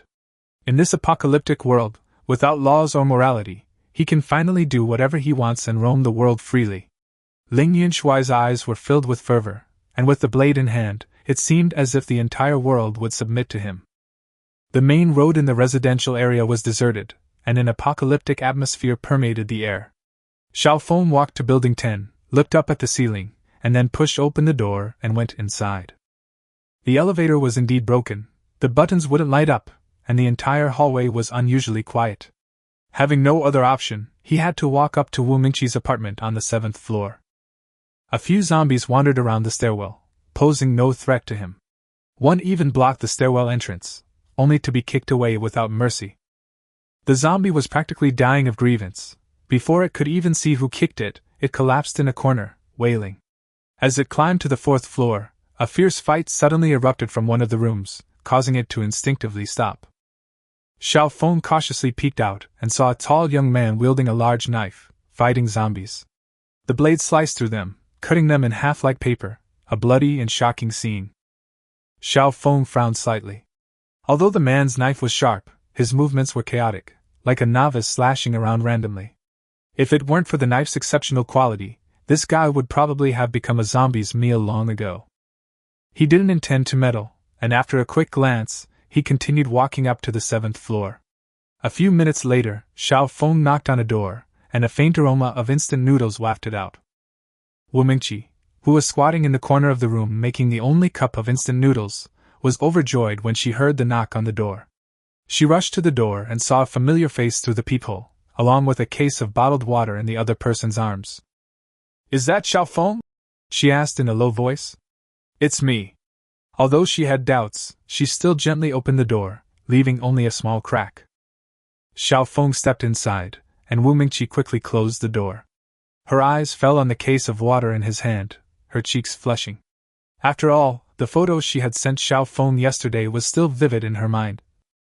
At this moment, Xiao Feng quietly opened Wu Mingqi's information interface, and lines of information appeared before his eyes. Wu Mingqi, appearance, 75, figure, 85, charm, 86, age, 25, status, chaotic private life, 7A emotions, fear, anxiety, slight excitement. After reading it, he gently shook his head. Just as he expected, it wasn't within his selection criteria. Sit down, Wu Mingqi said, gesturing to the sofa and trying to sound natural. Xiao Feng walked to the sofa, casually placed the water bottle on the table, glanced at the steaming instant noodles, and said nothing. I brought the water, he said. Thank you so much, thank you so much. Wu Mingqi's voice was full of excitement. No need for thanks, I need your help with something. Xiao Feng sat down and looked at her calmly. What is it? Wu Mingqi seemed a little nervous. Do you know any naturally beautiful women in this building? He asked bluntly. Wu Mingqi paused for a moment, then recalled the conversation in the group chat yesterday, and immediately understood. It seemed that Xiao Feng was indeed interested in these women, and he certainly had the looks to back them up. She hesitated for a moment, then looked up seriously and said, I can tell you, but I also have a request. Go ahead. I want a box of food. She gritted her teeth, her tone firm. No problem. As long as the person you mention meets the requirements. Xiao Feng nodded in agreement, his attitude decisive. Wu Mingqi relaxed a little and slowly said, I can't guarantee the others, but there is one person who absolutely meets your criteria. Who? Mo Qiuyue, she said, her voice carrying a hint of solemnity. She lives on the top floor. Hearing this name, Xiao Feng's eyes lit up, as if some memories had been stirred up. Meanwhile, in the top floor room, Mo Qiuyue sat by the window, holding her phone, looking dazed. She hesitated, wondering whether to contact the security guard in the group chat and exchange a makeup-free selfie for a case of water. Judging by her qualifications, she was absolutely qualified, but she couldn't quite let go of her pride. Although it was the apocalypse, her pride and self-respect still resisted the hunger of reason. A growl sounded from her stomach, and her chapped lips licked their corners. In the end, she gave in. She opened her phone, entered the residence group chat, and began searching for that familiar name. One night Xiao Feng. Meanwhile, on the fourth floor, Ling Yunshui, who had just fought a fierce battle with zombies, was panting heavily, his forehead covered in sweat, as he gripped the stair railing. Corpses lay scattered haphazardly across the stairwell, and a smug smile played on his lips. These guys are finally taken care of. Qiuyue, here I come! With that, he stepped onto the stairs leading to the fifth floor, his steps filled with anticipation. In a room on the seventh floor. Why are you so sure she's the person I'm looking for? Xiao Feng asked calmly, his eyes half closed. Mo Qiuyue is the daughter of the Mo family in Haixia City, and also the campus belle of Manhwa University. Wu Mingqi's eyes gleamed. Xiao Feng nodded, a smile playing on his lips. So it was her, the Autumn Moon Fairy, from university. He had looked up to her for years, and now she was actually within reach. A woman who had once shone brightly was now reduced to a humble existence in this apocalyptic world.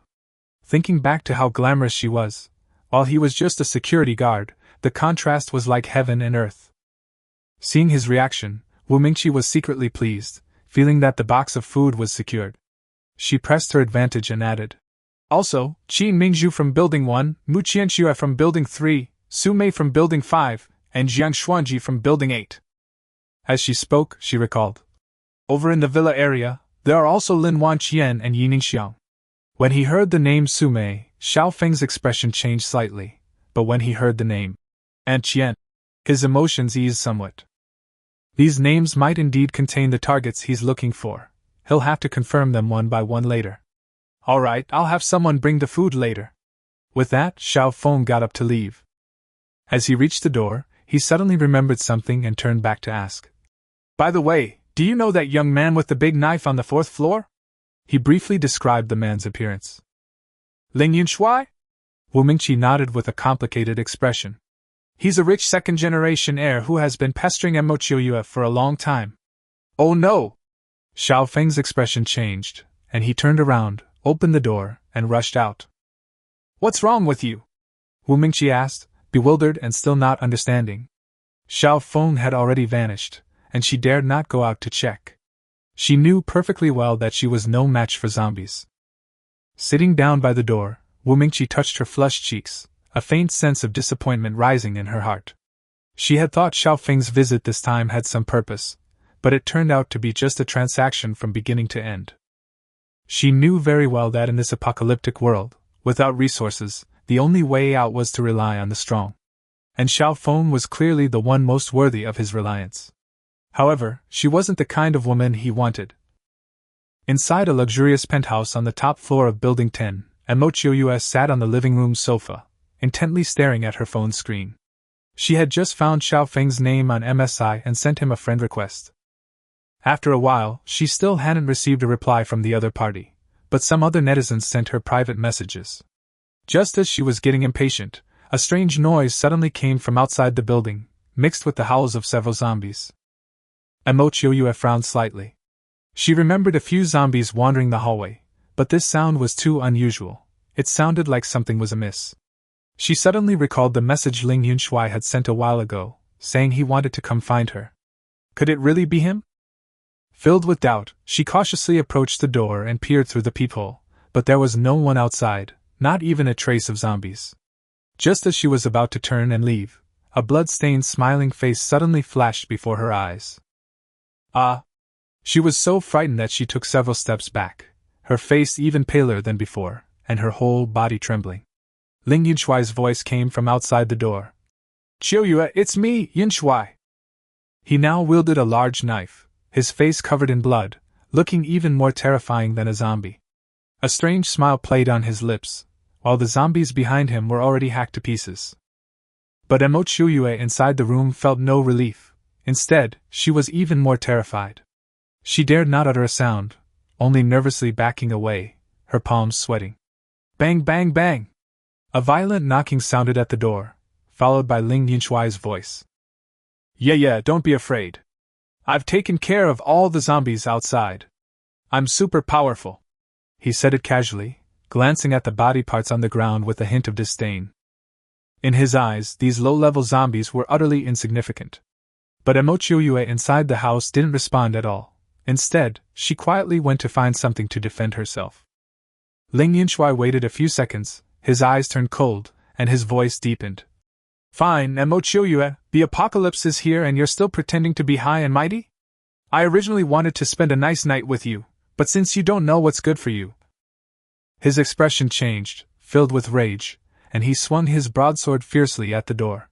With a thud, the broadsword easily sliced into the wooden door, as effortlessly as if it were tofu. Ling Yunshui swiftly and decisively slashed several times, smashing the door panel to pieces. Bang! He kicked open the broken door and looked up to see Mo Chiu standing nervously in the living room, holding a fruit knife in both hands. Her body trembled slightly, her eyes filled with terror and confusion. Ling Yunshui looked at her stunningly beautiful face, a wicked glint in his eyes, and a grin spread across his lips. You filthy bitch, you've really got some nerve! As he spoke, he slowly walked over, and as he passed the chair, he casually swung his sword down, snapping the chair in two. This scene nearly extinguished Mo Chiu's hope. Despair and helplessness filled her eyes. Don't come any closer! Ling Yunshui sneered, his eyes filled with greed. Not only do I want to go there, but I also want to. Before he could finish speaking, a wisp of black flame suddenly ignited on his body. Ah! He let out a heart-wrenching scream, looking down to see the black flames rapidly engulfing his body. Mo Chiu! His voice trembled as he tried to throw the broadsword in his hand. But his right hand had already turned into a piece of bone, and the broadsword fell to the ground with a clang. Mo Chiu stared blankly as he struggled in agony, her gaze falling behind Ling Yunshui. There stood a figure, a young man with a gentle smile. That familiar, handsome face, like a ray of dawn, quietly shone into her already despairing heart. Her heart skipped a beat, as if she had grasped a lifeline. At the gate, Xiao Feng smiled and shook his head slightly as he looked at Ling Yunshui, who was being burned by the 9 netherworld fire. Why the hell did you chop down the door? This door is very valuable. He couldn't help but complain. This mansion was a place only rich women could live in before the apocalypse, but this guy chopped it down and ruined it. Hearing voices behind him, Ling Yunshui finally realized what had happened.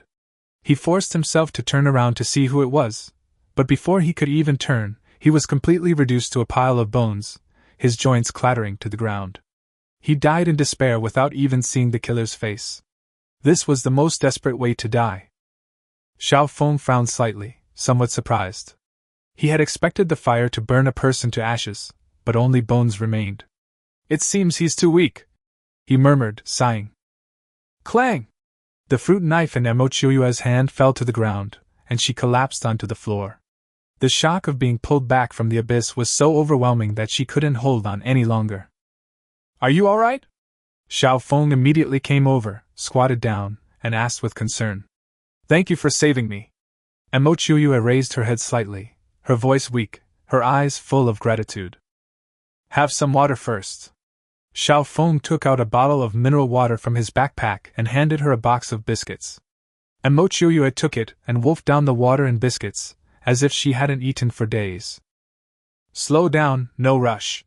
Xiao Feng looked at her and knew she was about to give up. If the boys at Manhwa University saw the campus bell in this state, they would probably question their existence. But this is the apocalypse. Status, position, and appearance are all less important than a bite to eat. A moment later, Mo Chiuyue's complexion improved slightly. She stood up and looked at Xiao Feng with a complicated expression. Thank you. You're welcome, Junior, Xiao Feng replied with a smile. Upon hearing the words, Junior sister, Mo Chiuyue froze, looking at his security guard uniform with disbelief. You're from Manhwa University? How come? Manhwa University's apocalyptic graduate, Xiao Feng. He nodded and smiled, glancing at his uniform again. My dream is to make rich women fall in love with me, a security guard.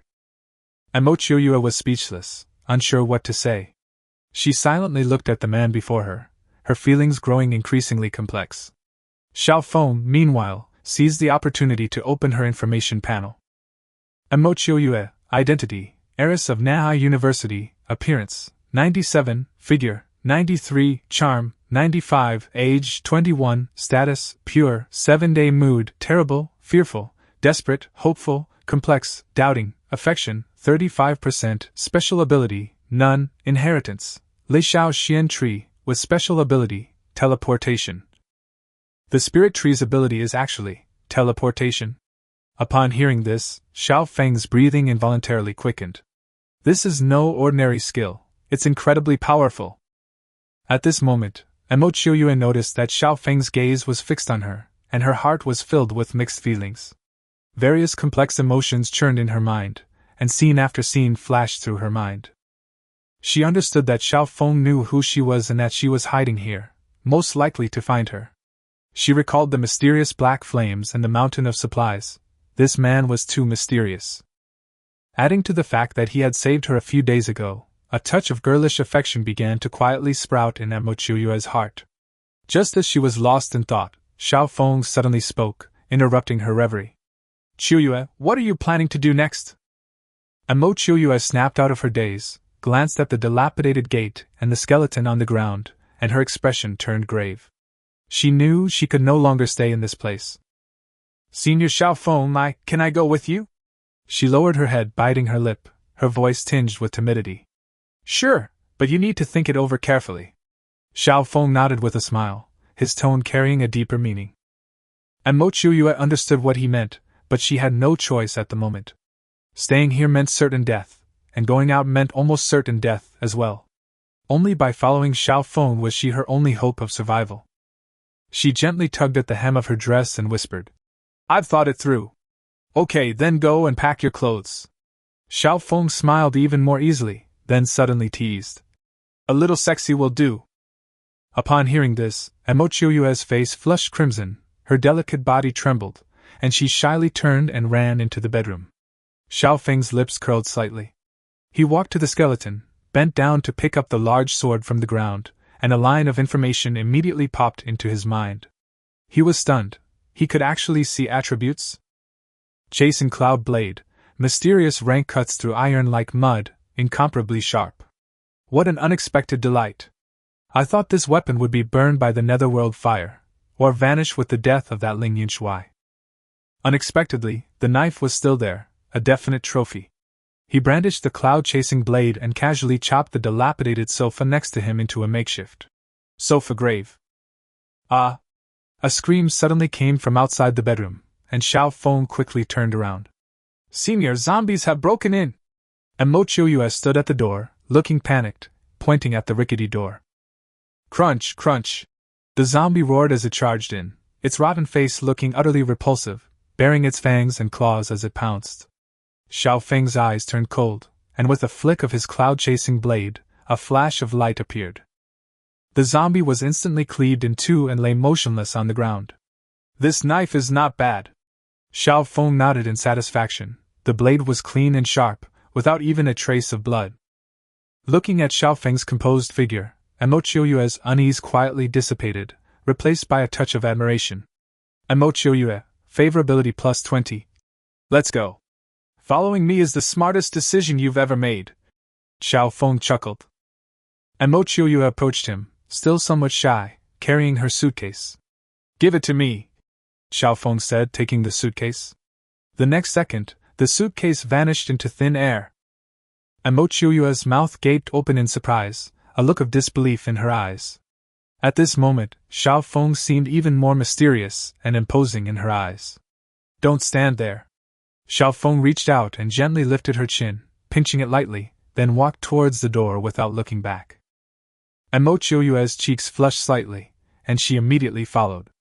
As they went downstairs, they encountered many zombies that had been attracted to the area. However, with a wave of his hand, Xiao Feng sent the black flame soaring into the air, transforming into a streak of light that plunged into the zombie horde. Flames, like the scythe of death, swept through the corridor, leaving a trail of screams in their wake. Soon, piles of charred skeletons littered the ground. Mo Chiuyue stood behind him, watching this scene, her eyes unconsciously gleaming with admiration. At that moment, in room 705 on the 7th floor, Wu Mingqi was hiding behind the sofa, listening to the terrifying roar outside the door, trembling with fear. Bang, bang, bang! There was a knock on the door, and Wu Mingqi was so startled that she almost jumped up. It's me. Hearing the familiar voice, she breathed a sigh of relief and quickly opened the door. What just happened? Nothing much, just dealt with a few zombies, Xiao Feng said with a smile, then pointed to Mo Chiuyue beside him. She'll stay here with you for a while, I'll come back to pick her up later. Wu Mingqi nodded, her eyes filled with surprise. Mo Chiuyue nodded slightly and walked into the house, her eyes showing a hint of trust. At this moment, the residents' WeChat group for Yunxi community was in an uproar. Can anyone help me? My family has been without water and food for 3 days. I have water and food, but I'm too scared to go out. The stairwells are full of zombies. Don't blame me. Wang Gu, 205, Building 3, Yunxi, can't the security guard move around outside? Let him deliver. At Yixiafeng, bring me some water while you're at it. Zhang Jiaming, 502, Building 2, yeah, the security guard should be out doing his job. We don't pay our property management fees for nothing. Others joined in the commotion, tagging Xiao Feng and demanding he send supplies. At that moment, Xiao Feng stood at the entrance of Building 10, looking at the messages in the group chat on his phone, a cold smile playing on his lips. He opened the photo album and posted 3 bloody photos. One night Xiao Feng, photos, photos, photos. The group chat fell silent. Apartment 205, Building 3. Wang Long sat shirtless at the table, his muscles bulging and his body covered in tattoos. He stared at the photo on his phone, his pupils suddenly contracting, his face gradually turning grim. It was the corpse of Lu Xiaoyan and her husband. Brother Wang, are you all right? The girl sitting opposite asked nervously. I'm fine. Wang Long feigned composure. Will the security guard come to bring water? Humph, if he dares not to come, I'll have his legs broken, Wang Long said viciously. Immediately, he sent out a series of messages, attempting to incite public outrage. Wang Long, this security guard has gone mad. He killed Lu Xiaoyan and her husband. Wang Long, our community cannot tolerate this kind of man. We must unite and catch him. Zhang Jiaming, Brother Wang is right. Everyone don't be afraid, we need to protect ourselves. More and more people started to follow suit, and public sentiment was running high. In this apocalyptic environment, some people had already lost their rationality. They transferred all their anxiety and anger onto Xiao Feng, this outlier. There was movement in room 205 first. Wang Long saw people responding to his call in the group and felt a surge of excitement. He immediately created a new small group and said a lot of inspiring things, implying that the supply problem would be solved soon. After sending the message, he stood up, quickly put on a thick coat, wrapped himself up tightly, held a machete in one hand and grabbed a wooden stick in the other, looking extremely tense. Upon seeing this, the young woman inside the room paled instantly and couldn't help but ask him, "Brother Wang, are you going out? There are monsters everywhere outside." Wang Long panicked and quickly made up an excuse, trying to appear calm, saying, "The security guards are coming. I'm going out to meet them and get some water. I'll be right back." He walked up to the woman, reached out and pinched her cheek, his tone softening slightly. "Xiaoli, wait here for me, I'll be right back." Xiaoli nodded, her eyes still filled with worry. "Then be careful, don't let anything happen to you." Just then, a rapid and violent knocking sounded at the door, the noise particularly jarring in the hallway. Bang, bang, bang. The knocking grew heavier with each strike, like blows to one's heart. Upon hearing the sound, Xiaoli's face lit up with surprise. "Brother Wang, it must be the security guard you mentioned. Now we have water and food." Wang Long, however, was stunned, his heart pounding. He hadn't expected the other party to actually come. Suppressing his panic, he went behind the door and deliberately raised his voice. "Who's out there?" A mocking voice came from outside the door. "Didn't you ask me to bring you water? What, you're too scared to open the door?" Hearing this familiar yet grating voice, Wang Long's expression changed drastically, and he gritted his teeth as he said, "Xiao Feng, you." Before he could finish speaking, the door was suddenly kicked open, and a strange black flame instantly engulfed his hands. "Ah!" A shrill scream rang out, and Wang Long dropped the machete and wooden stick from his hands. He frantically shook his arms, trying to extinguish the flames. But the flames seemed to have a life of their own, burning ever brighter. In just a few seconds, his hands were reduced to bare bones, and the flames vanished. Wang Long stared at his bare hands, now just bones, and nearly collapsed. His face turned deathly pale, cold sweat poured down his back, and he groaned in pain. "You're a devil! You're the demon!" His voice trembled, and he could barely stand. The next moment, he abandoned all pretense of dignity, kneeling on the ground, kowtowing repeatedly, and begging incoherently. "I was wrong, please forgive me, I shouldn't have insulted you. I deserve to die, I had a foul mouth, I'm not human, please spare my life." Wang Long's eyes were filled with fear, all trace of his previous arrogance gone. Xiaoli, inside the house, was completely stunned by this scene. She huddled in a corner, her legs weak, barely daring to breathe. Xiao Feng slowly walked into the house, a cold smile on his face. "When you were cursing me in the group, did you ever think that this day would come?"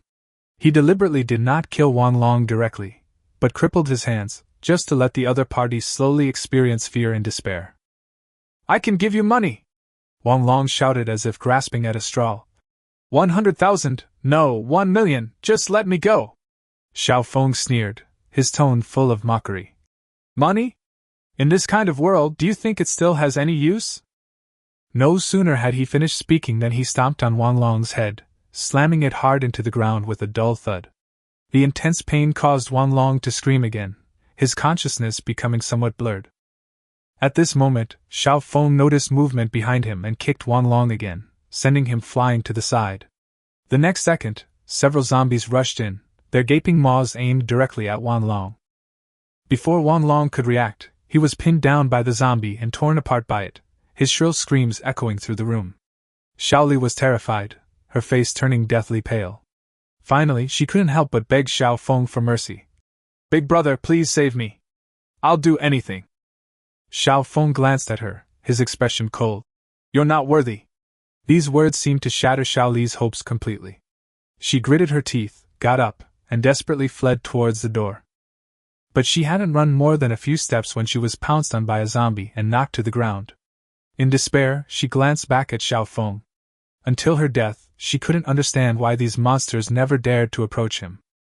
Soon, silence returned to the room, leaving only the lingering stench of blood. Xiao Feng tossed out a wisp of black flame, incinerating the two corpses completely, before turning and leaving. As he reached the stairwell, he suddenly remembered something, paused, and turned back upstairs. Mu Qianxue was in apartment 508 on the 5th floor of Building 3. When he stood before the open door, he couldn't help but sigh. He was clearly too late. After confirming the situation, he didn't linger. He went downstairs and left Building 3, turning his gaze to Building 2, which wasn't far away. Apartment 502 on the 5th floor of Building 2 presented a completely different scene. A portly middle-aged man paced back and forth in the living room, his face filled with anxiety. He couldn't get in touch with Wan Long no matter what he tried. They had agreed to meet downstairs, but now that the organizer had suddenly disappeared, he felt uneasy.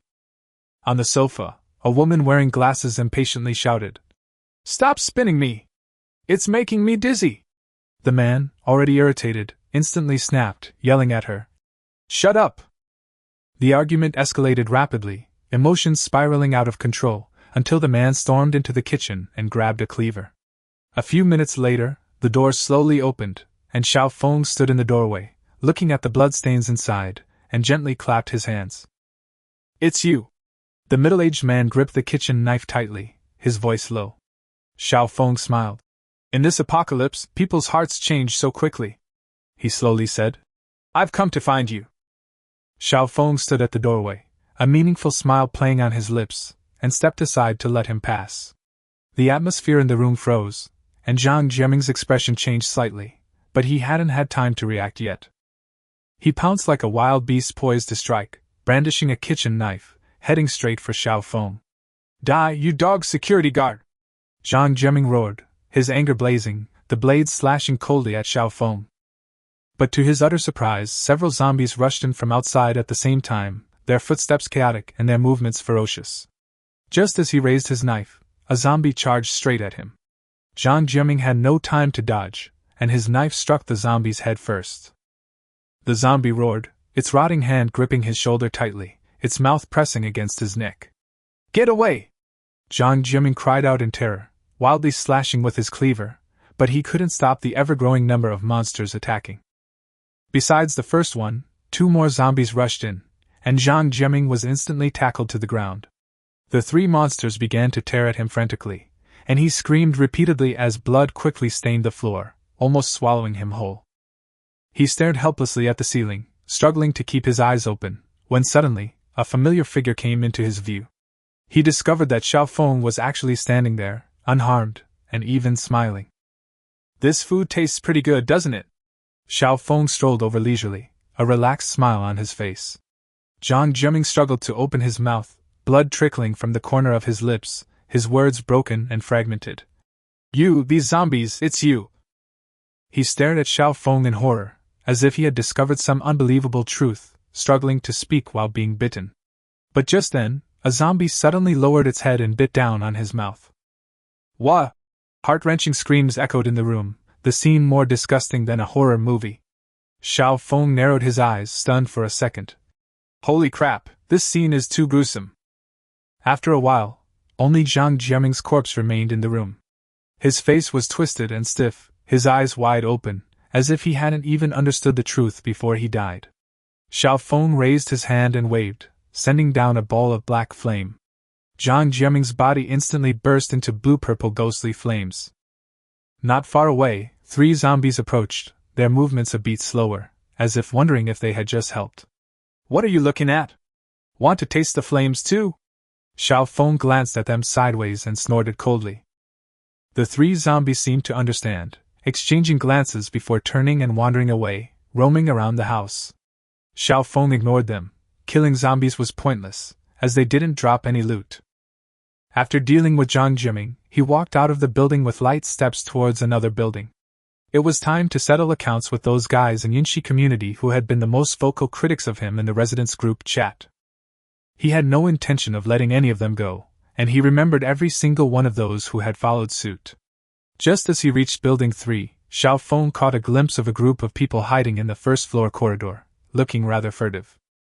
They were dressed very conservatively and carried various tools. They didn't look like good guys. "It's that security guard who wants to be emperor." A sharp-eyed young man immediately recognized Xiao Feng. "It's him."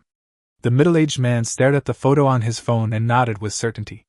Should we make our move now? There are no zombies around here. If we take him out, we'll be safe. This guy is really strange. He managed to escape unscathed from a horde of zombies. We need to be careful. But there's strength in numbers. Even if he's a great fighter, he can't withstand a dozen of us attacking together.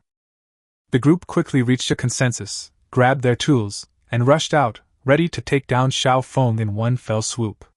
A security guard dares to act so arrogantly here? He's got a death wish! The blonde-haired youth cursed, but was slapped on the head by the burly man next to him. Shut up! Are you trying to attract zombies by shouting so loudly? Xiao Feng was still confused as they charged towards him menacingly. It wasn't until he heard the blonde-haired man's words that he realized these people really were here to kill him. Heh, saves me the trouble of searching for them one by one. He chuckled softly, hands in his pockets, his gaze sweeping over the distant horde of zombies. He thought for a moment, then decided. Never mind, I'll just burn them. It'll be faster. Ha ha ha, this stupid security guard's scared out of his wits. The blonde-haired man muttered to his companions, thinking himself clever. Emboldened, the group rushed towards him. Just then, a black flame suddenly ripped through the air, carrying a chilling aura. What is this? Everyone was stunned, and before they could react, a scream rang out. Black flames suddenly burst into flames on the blonde-haired man's head, and no amount of extinguishing could put them out. His wailing was shrill and mournful. Immediately afterwards, several unlucky souls were also struck by the flames, writhing on the ground in agony. The remaining people were terrified and, just as they were about to flee, swarms of zombies appeared all around them. Damn it, they've attracted the zombies! Someone cried out, and the scene descended into complete chaos. Run for your lives!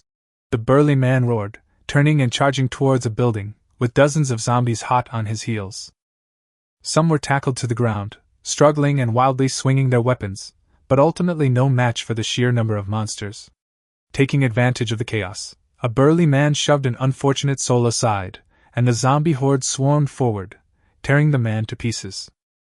He was panting heavily as he sprinted desperately, and just as he was about to rush into the stairwell, a figure suddenly appeared in front of him. Think you're safe once you hide inside? Xiao Feng's voice seemed to come from hell. Chapter 13. The happy life is about to begin. The burly man's pupils contracted, and he glanced back, only to see the security guard they wanted to kill looking at him with a smile. Ha ha, you idiot! His expression changed at first, then he smiled, because he saw two zombies already behind Xiao Feng. However, Xiao Feng smiled. He knew this jerk. This jerk was the fourth one who was the loudest, and he used a selfie as his profile picture in the group. At that moment, the burly man sneered and ignored Xiao Feng. He immediately ran upstairs, when suddenly a burning sensation came over him, followed by excruciating pain. Ah! He fell straight down the stairs, frantically swatting at the black flames burning on his body. Crunch! At the same time, two zombies passed by Xiao Feng and pounced on the burly man. The burly man caught a glimpse of this scene out of the corner of his eye, and his excruciating pain momentarily subsided. What's going on? Why don't the zombies bite Xiao Feng? The burly man was filled with questions and wanted to ask, but it was too late. The zombies had already pounced on him and started tearing at him. However, both zombies were also tainted by the netherworld fire. Here, a person and two zombies are rolling on the ground. In a short while, 3 skeletons appeared. Xiao Feng shook his head and turned to look elsewhere. Not a single one escaped. The entire group was wiped out. Several of them were turned to bones by his netherworld fire, while the rest were rubbed to the ground by zombies. He walked over, flames gleaming between his fingers. A moment later, Xiao Feng walked toward Building 10, with skeletons lying on the ground behind him. 10 buildings. Xiao Feng was carrying 2 boxes of food, 1 box of self-heating rice and 1 box of instant noodles. 7th floor, room 705. Bang bang bang. Who? I am Xiao Feng. Creak. The door opened, and Wu Mingqi looked at Xiao Feng with a complicated expression in her eyes. This is the food I promise you, and the other box is to thank you for taking care of Qiuyue. Xiao Feng walked in and placed the 2 boxes of food on the table. On the sofa, Qiuyue smiled when she saw Xiao Feng return. Let's go, Xiao Feng said with a smile. And Mo Chiuyue came to Xiao Feng's side.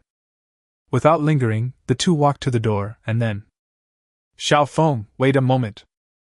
Wu Mingqi's voice came from behind him, and Xiao Feng turned around in confusion. I want to go with you, I can. Wu Mingqi bit her red lips slightly, as if she had made up her mind, and quickly placed her hands on her shoulders. Xiao Feng was dumbfounded. He really hadn't expected Wu Mingqi to do this. And Mo Chiuyue, standing to the side, covered her mouth, her eyes filled with disbelief. What was she doing? I'm sorry. Xiao Feng sighed softly, took Mo Chiuyue's hand, opened the door, and left. Seeing Xiao Feng leave decisively, Wu Mingqi opened her mouth, then slowly sat down on the ground, staring blankly at the door. His eyes revealed deep helplessness and resentment. Last hope has been dashed. How will she survive once the food runs out?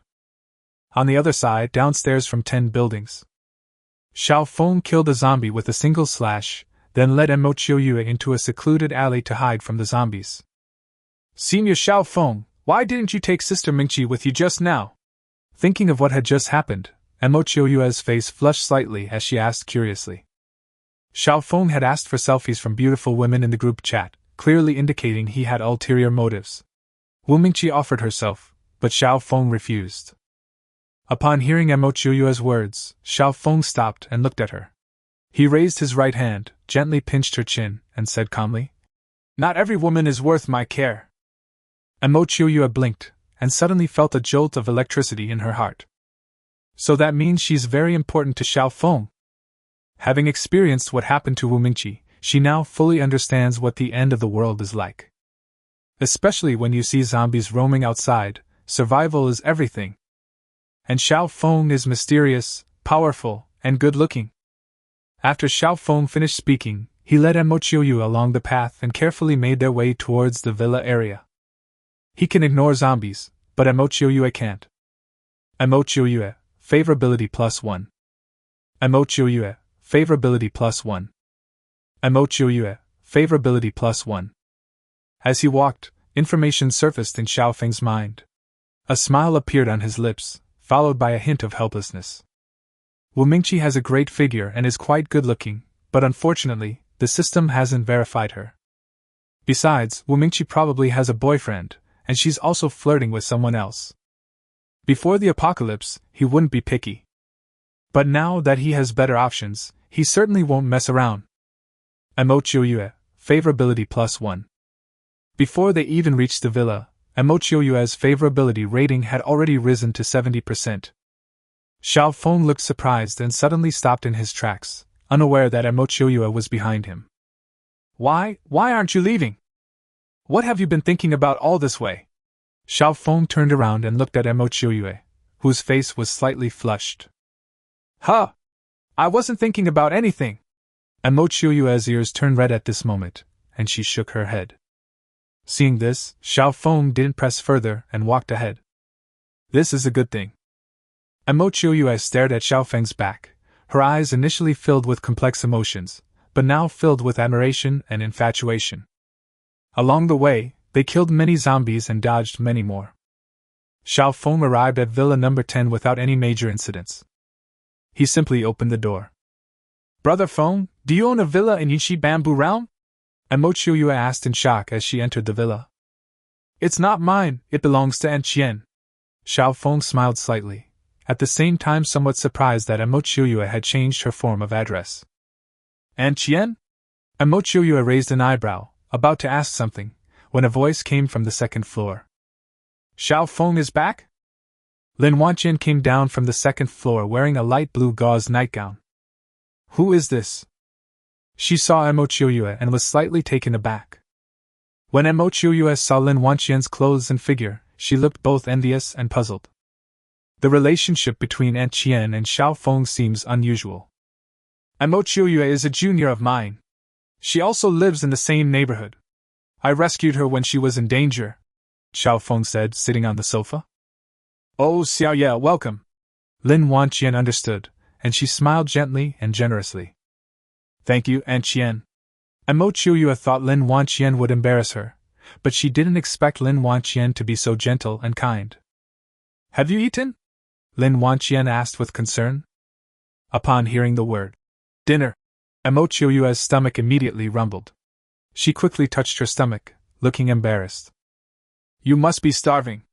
I'll go cook. It's getting late anyway." Lin Wanqian smiled and turned to walk towards the kitchen. "Aunt Qian, I'll help you." And Mochiyue glanced at Xiao Feng sitting on the sofa and mustered her courage to say, "Okay." Lin Wanqian nodded slightly. The two got busy in the kitchen. Xiao Feng looked towards the kitchen, feeling quite pleased. He had expected some problems, but to his surprise, the two of them were getting along very well. Hee, isn't this the perfect life?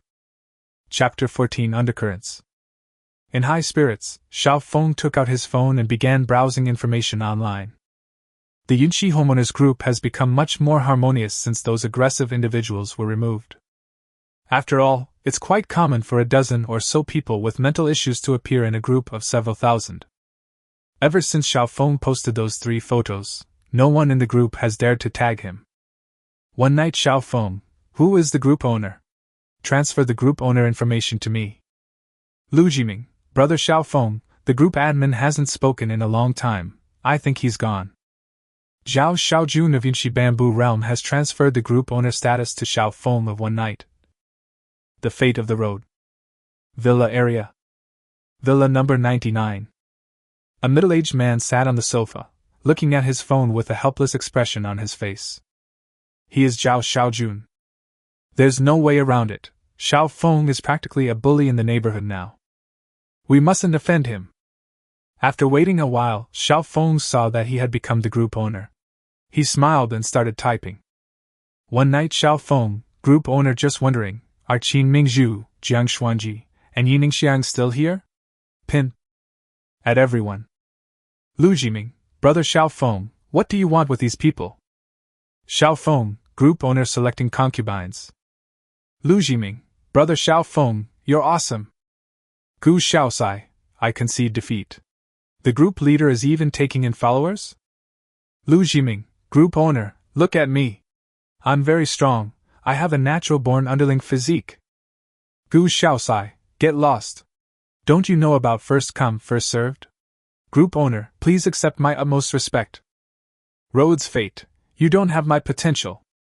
Xiao Feng watched the two arguing in the group chat, narrowed his eyes, and thought to himself. These two seem to have plenty of food. That's true. At the beginning of the apocalypse, unless some people don't like to hoard supplies or this is just a temporary place to rest, most people's supplies at home can last for a while. But there might not be much water left. After waiting for a while without receiving a reply from the 3 people, he was about to leave MSI. The messages in the university classmates group, scattered stars in the sky, caught his attention.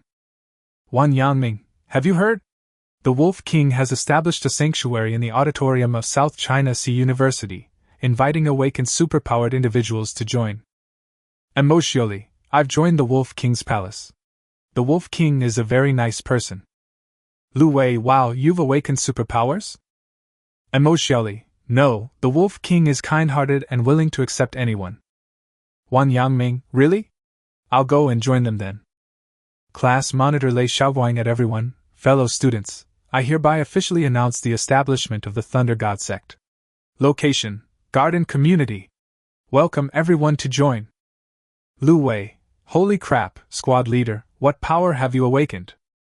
Squad leader Lei Xiaoguang, with an arrogant expression, Thunder, from now on, please call me Thunder King. Wan Yangming, squad leader is awesome, Thunder King is invincible, squad leader, can you come pick me up? I'm in the next neighborhood. Lu Wei, count me in. Upon seeing the messages in the group, Xiao Feng suddenly realized that a force that would maintain balance was beginning to emerge in this world. After all, ordinary people can't resist zombies for long. Perhaps in the near future, more people will awaken their superpowers.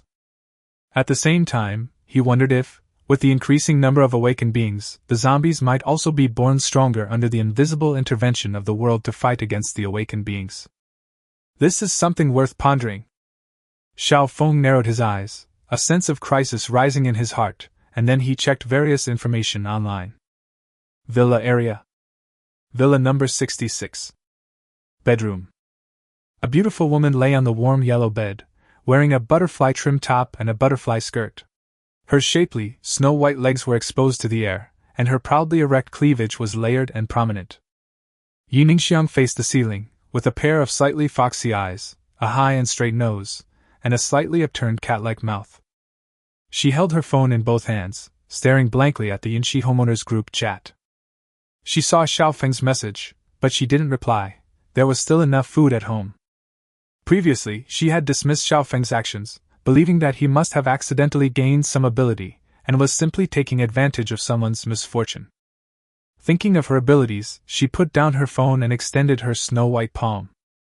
The next second, a blue water droplet the size of a glass bead slowly condensed and shimmered with a blue light under the lamp. Jade, nature type, heavenly grade, possesses healing abilities and also provides growth benefits for plants. Looking at the pretty water droplets, Yi Ningxiang's lips curved into a slight smile. She's capable too. However, her superpower is more of a support type. Yi Ningxiang clenched her right hand, turned over, and her proud breasts pressed heavily on the quilt. She picked up her phone and continued to look at the group messages, paying attention to Xiaofeng's activities. Her initial indifference turned into current attention because she discovered something. Those people who were cursing Xiaofeng in the Yinshi homeowners group have been silent for a long time. Either these people submitted to Xiaofeng and dared not speak, or they were dealt with by Xiaofeng. Yi Ningxiang narrowed her foxy eyes. With her abilities, she needed to find a powerful partner. They complement each other. Xiaofeng is currently the only person in the community who has demonstrated her abilities. She knows very well that in order to survive in this apocalypse, unless she is strong enough, she can only seek the protection of a powerful person. So she hesitated and waited. If those people still hadn't spoken in the group by tomorrow, it would prove that Xiaofeng was a worthy target. Although Xiaofeng is a lecher, this guy actually brazenly talked about choosing a concubine in the group chat. Yi Ningxiang turned her head to look out the window.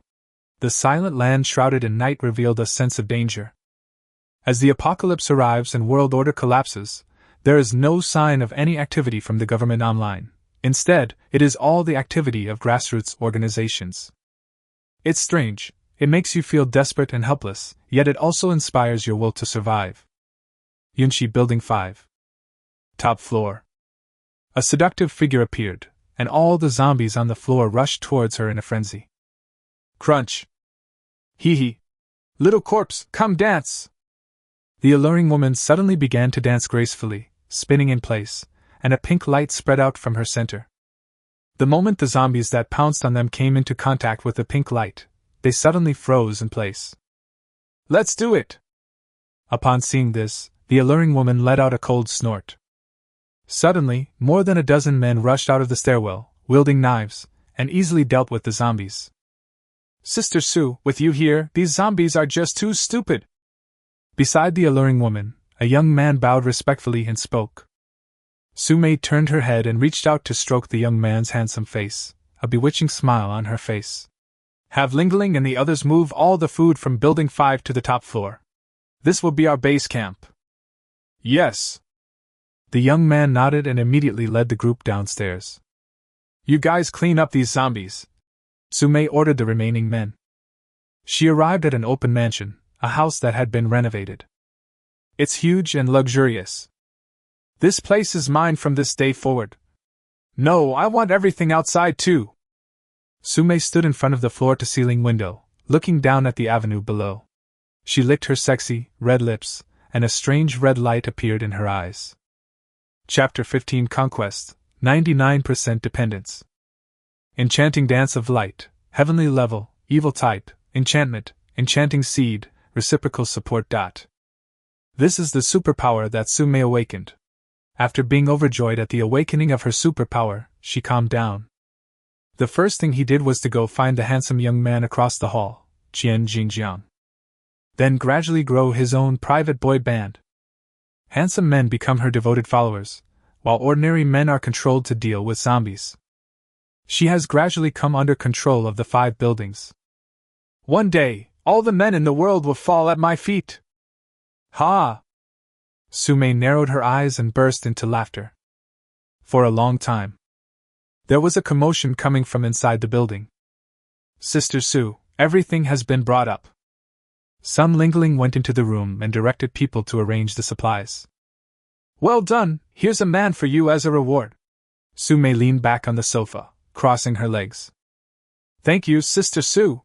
Sun Lingling's face lit up with joy, but then she suddenly remembered something and said resentfully, Sister Sue, that security guard is picking women in the group again. She hadn't forgotten how she had mustered the courage to send Xiao Feng her sexiest photos in order to get water, only to have Xiao Feng say they weren't good enough. This is outrageous. After seeing her private photos, she's trying to renege on her promise. That's right, she believed that Xiao Feng had no intention of delivering water at all, but only wanted to get photos of the women in the group for free. When Su Mei heard the security guard's voice, a strange look appeared in her eyes. She vaguely remembered that she had tried to seduce Xiao Feng before the apocalypse. But Xiao Feng resolutely rejected her. This man deserves to be punished, so he'll know the consequences of refusing. Su Mei touched her forehead with her right hand, then looked up at Sun Lingling with a wicked smile.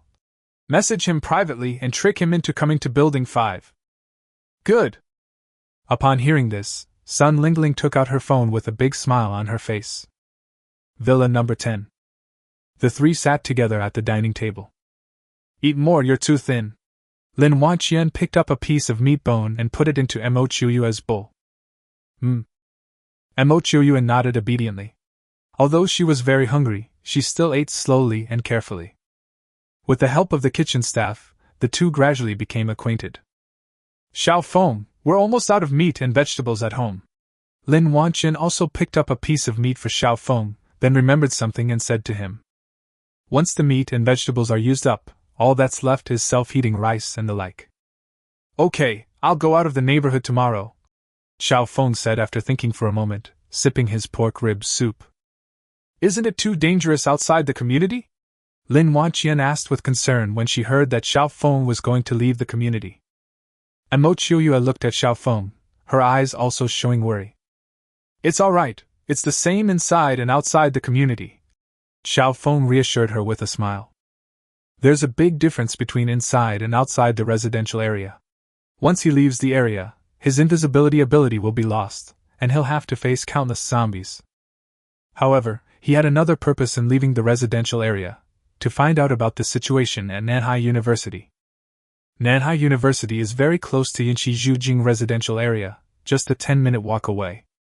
While browsing online news, I learned that more awakened individuals from Nanhai University had come forward to announce that they had established shelters there. There are currently 5 known sanctuary factions: Wolf King Palace, Listening Valley, Fairy Palace, Overlord Manor, and Dark Knight Assassin Pavilion. It's no wonder that this force was established by a naive yet foolish college student. However, we must make thorough preparations for this trip. Thinking of this, Xiao Feng smiled as he looked at Mo Chuyue and opened her information panel. Mo Chuyue? Favorability, 99% per 100%. He had been at 1% progress for a long time, but he waited for a long time without making a breakthrough.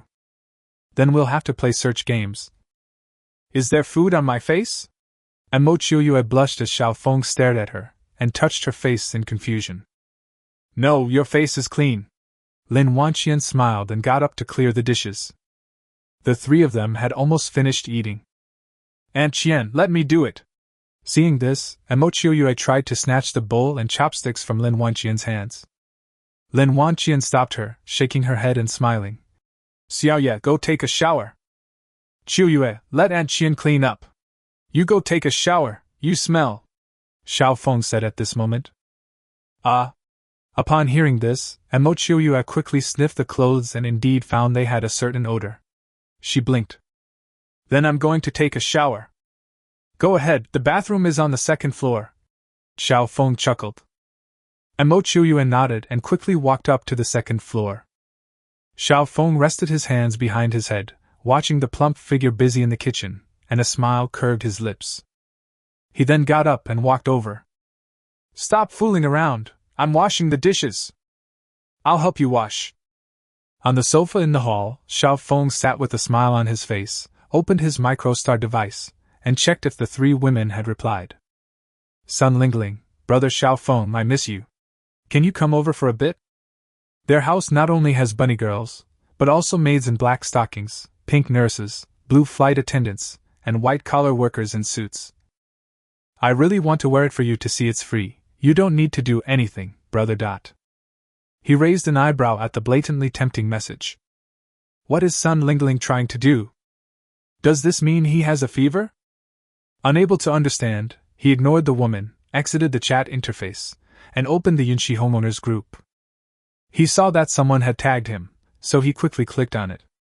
Upon closer inspection, it turned out to be those two guys who had nothing better to do than insist on becoming his underlings. Won't those three have been infected? The three women still didn't reply to him, which made Xiaofeng somewhat frustrated. In that case, his target will have to be outside. At this moment, Brother Feng, I'm done washing up. Xiaoyue jogged over from the second floor and stood in front of Xiaofeng, her hands hanging down at her sides. A fragrant breeze wafted over, and Xiaofeng looked up. Well, that's still a bit conservative. Xiaoyue was wearing a white dress, revealing her fair and delicate hands. Xiaoye, you're so beautiful! Lin Wanqian walked out of the kitchen and saw Xiaoyue's snow-white skin, a hint of envy flashing in her eyes.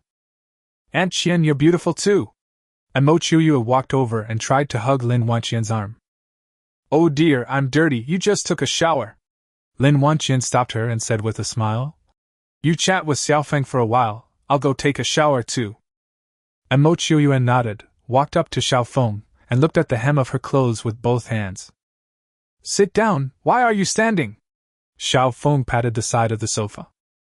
Xiaoyue sat down and quietly looked at Xiaofeng. If you don't want to talk, you can play on your phone.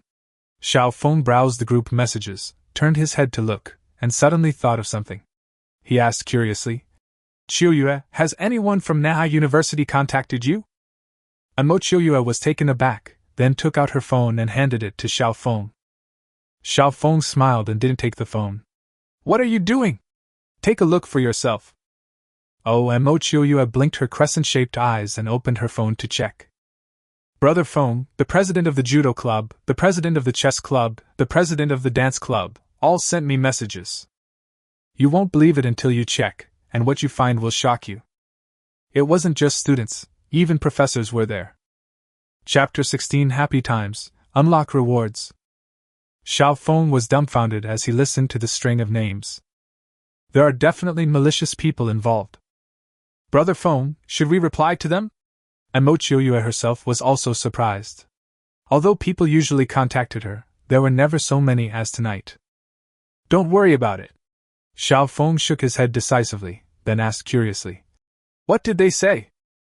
There are too many, why don't you take a look yourself?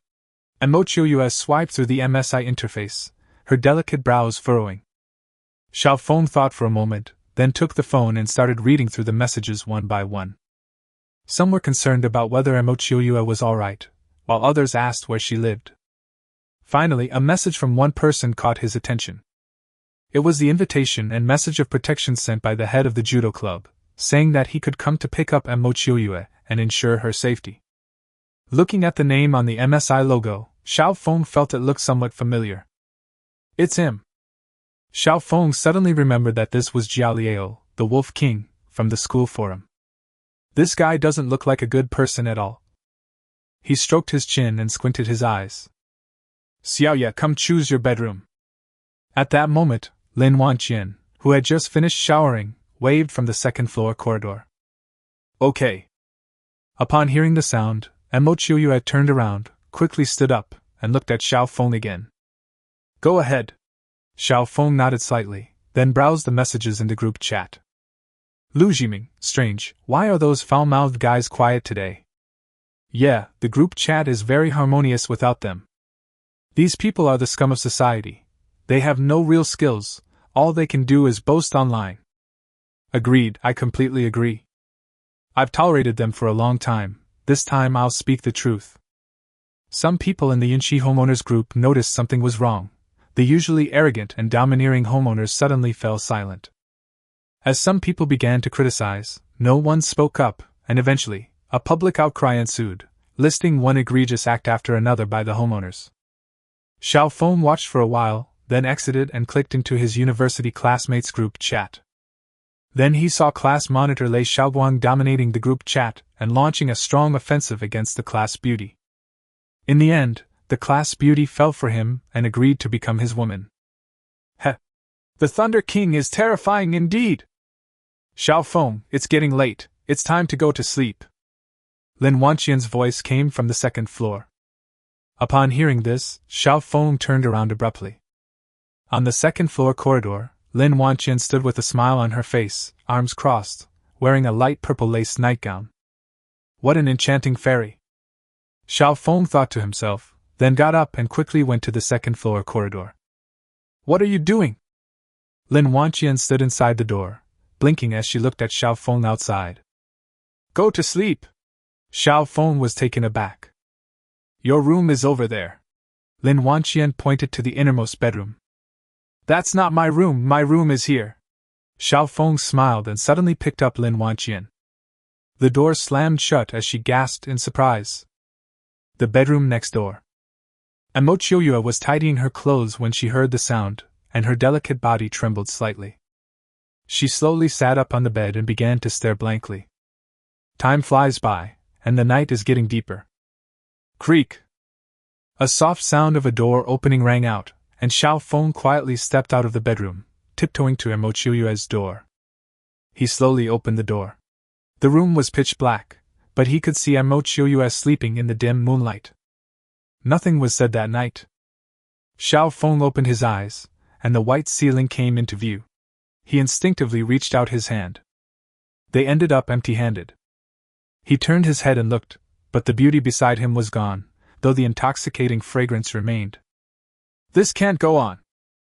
Xiao Feng murmured to himself, realizing that acquiring a physical enhancement ability was an urgent matter. A moment later, he opened his system panel. Dream System. Host, Xiao Feng. Superpower level, 1 star. Special abilities, Information Reading, Heavenly level, currently only effective on women, 9 Netherworld Fire, Heavenly level, Teleportation, Heavenly level, dot. Limited time ability, Invisibility, lasts 1 month, only effective against zombies. Spirit World, 1 acre of spiritual land, any plant can be grown, 1 Spirit Cloud Mystic Tree, a strange tree whose fruit contains a random ability. Dot. Number of participants, 2. Permanent quests. Just as he expected, Amo Chiuyue's favorability rating broke through and reached 100%. Having acquired another powerful heaven-level ability, Xiao Feng was in a very good mood. He looked down and saw the changes in the information panel of the spirit world. His pupils contracted, and he quickly opened the spirit world.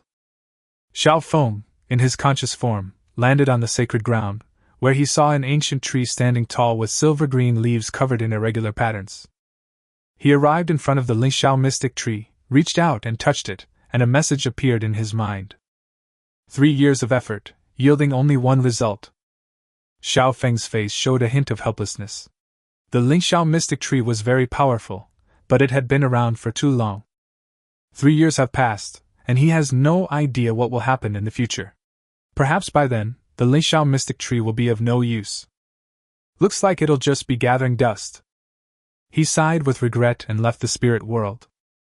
Upon regaining consciousness, Xiao Feng still had a smile on his face. One shouldn't be too greedy. After thinking for a moment, he used teleportation. Holy crap! In the lobby on the first floor, a figure appeared out of thin air and then crashed heavily to the floor. Xiao Feng was stunned.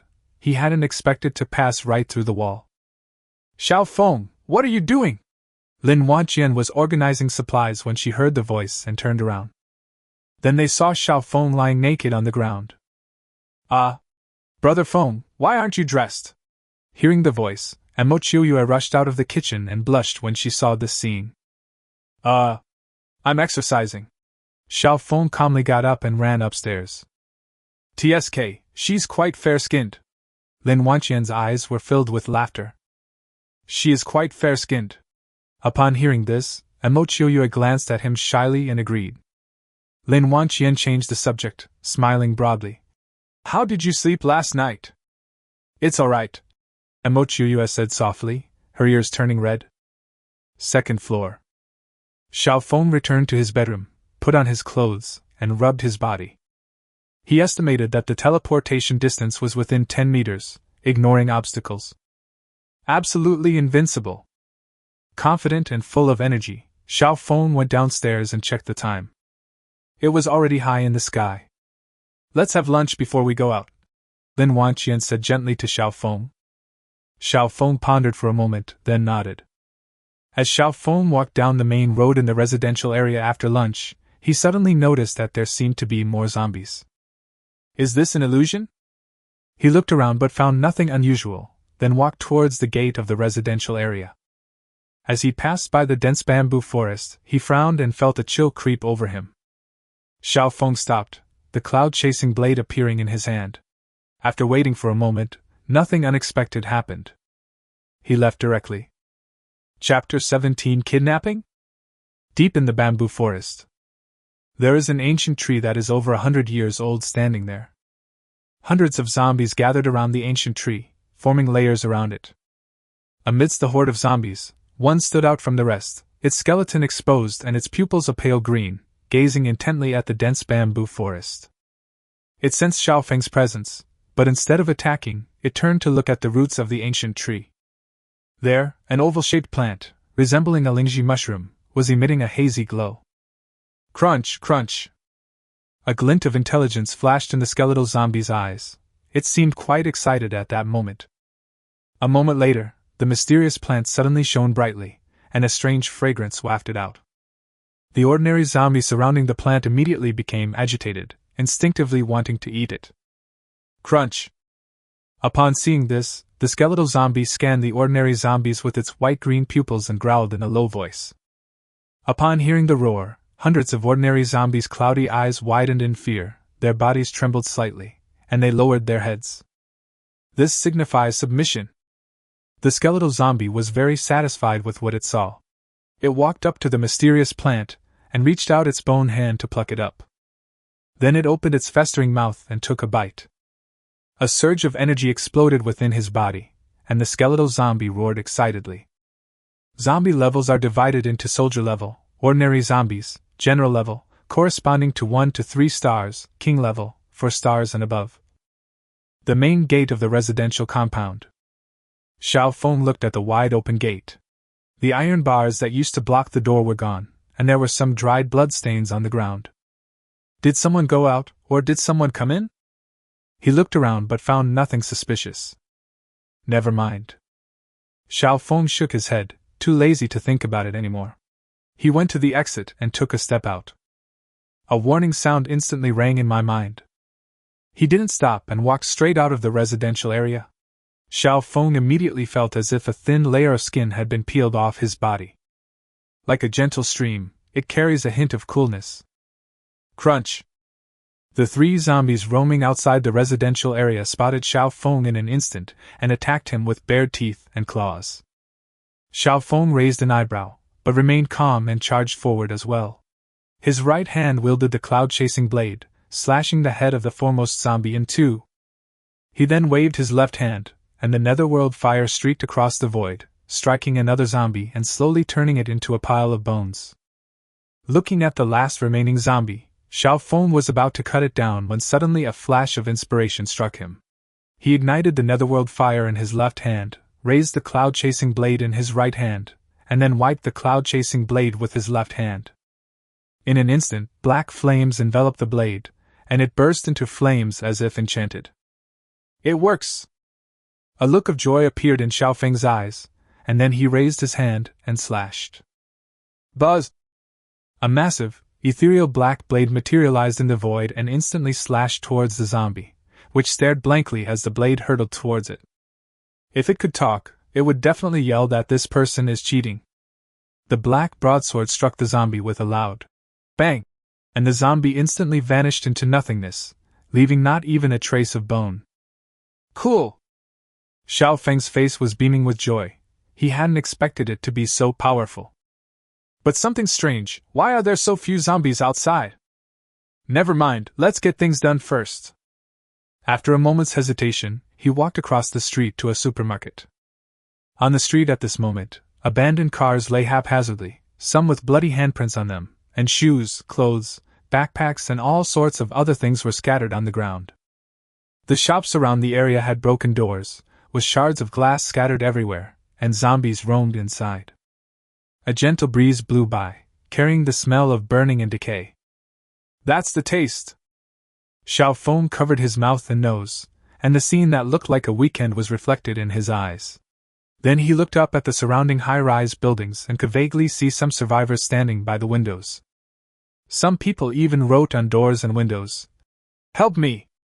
Xiao Feng sighed softly, ignored him, and quickly traversed the streets, heading straight for the supermarket. A moment later, he walked into the supermarket. The floor was a mess, some shelves had collapsed, items were scattered all over the floor, the lights on the ceiling were flickering, and the food items on the shelves in front were all empty. "Huh! Someone scanned it?" Xiao Feng frowned and walked deeper into the area. Just as he walked deeper into the supermarket, at that moment, 5 figures quickly approached from the street in the distance. By sheer coincidence, it stopped right in front of the supermarket. The 5 men were holding fire axes and wearing white face masks with skull patterns drawn on them. 2 of them were carrying people on their backs. They looked like 2 women, with disheveled hair and robes binding them. "Boss, this neighborhood looks really upscale. There must be a lot of beautiful women inside." A young man with dyed red hair scanned the surroundings warily before finally settling his gaze on the gate of the neighborhood across the street. "Red hair is right. I've heard of this neighborhood. There are a lot of internet celebrities and wealthy young women living there." Another person chimed in, his eyes gleaming with excitement. "If we give them to the Wolf King, he'll be happy and accept us. Then we won't have to keep living outside." The leader was a bald, burly man. Hearing the 2 men's conversation, he looked over and narrowed his eyes. "Yunchi Bamboo Realm? All right, let's fill our stomachs first, then we'll go loot." The bald, burly man nodded, turned around, and was about to enter the supermarket when he suddenly froze, staring intently into the supermarket. At this moment, Xiao Feng looked depressed in the supermarket. The entire supermarket had been emptied, with not a single vegetable or meat left. He had no choice but to look for the next supermarket, and stopped at the entrance. He and the bald, burly man locked eyes. "Boss, why aren't you?" Red Hair looked puzzled when he saw the bald man stop moving, then turned around and saw Xiao Feng. The scene seemed to freeze. Xiao Feng and the others looked at each other, but no one said a word. He glanced out of the corner of his eye at the shoulders of 2 of them, where 2 women who were clearly unconscious were being carried. Xiao Feng frowned. He didn't expect to encounter such a thing, but he ignored it, walked straight out of the supermarket, and brushed past these people. The bald man kept his eyes on Xiao Feng, and seeing that he didn't say anything, he left directly. He raised an eyebrow, then glanced at the women on the shoulders of his 2 subordinates. "Boss, this guy dares to walk outside alone. He might be quite skilled," a middle-aged man said in a deep voice. Upon hearing this, the bald, burly man thought it made some sense. With a thought, he decided to try recruiting the guy, so he nodded towards the red-haired man. "Stop!" Red Hair understood and turned around to call out. Xiao Feng heard the sound but ignored it and continued walking. He had other things to do and didn't want to get involved in these people's affairs. Red Hair was furious when he saw this, and glared at her. "Damn it, I told you to stop, don't you understand what I said? Would you dare to take another step?" Xiao Feng paused slightly, but ultimately did not stop. Seeing that Xiao Feng remained unmoved, the bald man narrowed his eyes, a cold glint in them. He calmly said to the red-haired man and the middle-aged man, "Go, take care of him." Upon hearing this, Red Hair grinned widely, grabbed his axe, and charged forward. The middle-aged man wanted to say something, but remained silent and followed Red Hair. "Kid, you're pretty arrogant." Hearing the voices behind him, Xiao Feng frowned. Were these guys not going to let him go? He slowly turned around, looking at the 2 people walking towards him with an amused expression. "Kid, this isn't civilized society. Remember this in your next life." The red-haired man grinned menacingly, but before he could finish speaking, a long sword pierced through his chest, and the red-haired man stared in disbelief at Xiao Feng, who was standing right in front of him. Chapter 18: Bloodthirsty Zombies. The middle-aged man lagging behind suddenly narrowed his eyes and turned to run away without hesitation. But the next second, a sharp pain shot through his body. He looked down at the knife tip that had pierced his chest, and blood was gushing from the corner of his mouth. The life in his eyes gradually faded, and he collapsed helplessly to the ground. This happened in the blink of an eye. By the time the bald man reacted, both men were already dead. His expression changed, and he didn't even see how Xiao Feng killed the two men. Two of his subordinates died, but the bald, burly man didn't run away. Instead, he slowly walked out, looked at Xiao Feng, and said, "I misjudged you. You're actually an awakened one." "That's right. Without awakened power, who would dare to wander the streets alone? But you killed my men, so pay with your life. Die." After saying that, the bald, burly man suddenly jumped, stepping onto the car and using it as a fulcrum to leap high into the air. The axe in his hand gleamed with a blue light and headed straight for Xiao Feng. Looking at the bald, burly man leaping in midair, Xiao Feng's lips curled up. "Isn't this a perfect target?" He took a step forward, and the 9 netherworld flames ignited on the cloud-chasing blade. Then he swung the blade. The illusory flaming longsword slashed towards the bald giant. The bald giant's pupils dilated, and before he could change his position, the blue axe struck the flaming longsword fiercely. Bang! A violent explosion rang out, and a figure was seen flying backwards at high speed. The bald, burly man slammed heavily to the ground, smashing through rows of abandoned cars, slowly releasing the final impact. He was half lying against a car, his hands hanging limply to the ground, coughing up blood incessantly. "You cannot kill me! I am the Wolf King's man!" When the bald, burly man saw Xiao Feng approaching, he uttered a sentence in broken sentences. "The Wolf King?" Xiao Feng was surprised for a moment, then sneered, and a flash of light appeared from his blade. The bald, burly man shuddered, and the life in his eyes vanished rapidly. The next second, Xiao Feng disappeared from his spot. A moment later, 2 flashes of light appeared not far away, and the last 2 men died under his blade. The 2 men abandoned the 2 women and fled in panic as the bald, burly man slammed to the ground. But they still couldn't escape their fate of death. Xiao Feng picked up the blue axe that had fallen to the side. This must be the superpower that the bald man had awakened. Green Mountain Axe, weapon type, yellow rank, grants immense power. Information about the axe flashed through his mind, but he shook his head. It was not as good as the cloud-chasing blade, so he put it into the spirit world. Of the 5, only the bald, burly man had awakened superpowers. The other 4 were ordinary people. He narrowed his eyes, recalling the words the bald, burly man had spoken before he died. What is the Wolf King's purpose in abducting women? Could it be that the Wolf King also has a system? After a moment's hesitation, Xiao Feng walked towards the 2 women. "TSK. This guy who kidnaps people is quite experienced." Looking at the 2 women, I couldn't help but sigh. One person was wearing a white, form-fitting cheongsam, and the other was wearing a red halter-neck dress. Just then, the 2 women suddenly opened their eyes. Help! Someone's kidnapping me!" Just as Xiao Feng was about to say something, a pig-like scream suddenly rang out. Smack! A crisp slap rang out, and the woman in the dress who had been screaming for help stopped abruptly. She stared at Xiao Feng with wide eyes, and it took her a while to recover. "You dare hit me? Do you know who I am? You're dead meat. I'm going to skin you alive!" Another woman in a cheongsam also wanted to shout, but seeing this, she quickly shut her mouth, staring intently at Xiao Feng with resentment in her eyes. I don't care who you are. If you keep yelling and shouting, believe me, I'll chop you up with one knife." Xiao Feng didn't tolerate her at all, slapped her again, and then held the chasing cloud blade to her neck. The sharp blade made the woman in the dress tremble involuntarily. She looked at Xiao Feng in terror, biting her lip to keep quiet. Xiao Feng sheathed his sword, turned around, and left. He had originally wanted to check the information about the 2 women, but now he didn't need to. She's somewhat attractive and has a good figure, but she has some mental issues. The 2 looked at each other in bewilderment when they saw Xiao Feng suddenly leave. "What's going on?"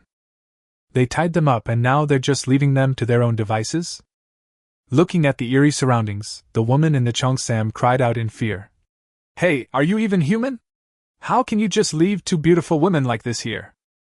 Hey, at least untie us. Ignoring the two women, Xiao Feng headed towards Manhwa University, but he suddenly stopped before he had gone far. A group of zombies appeared ahead. Not only in front, but also behind. Xiao Feng turned around and found himself surrounded by hundreds of zombies.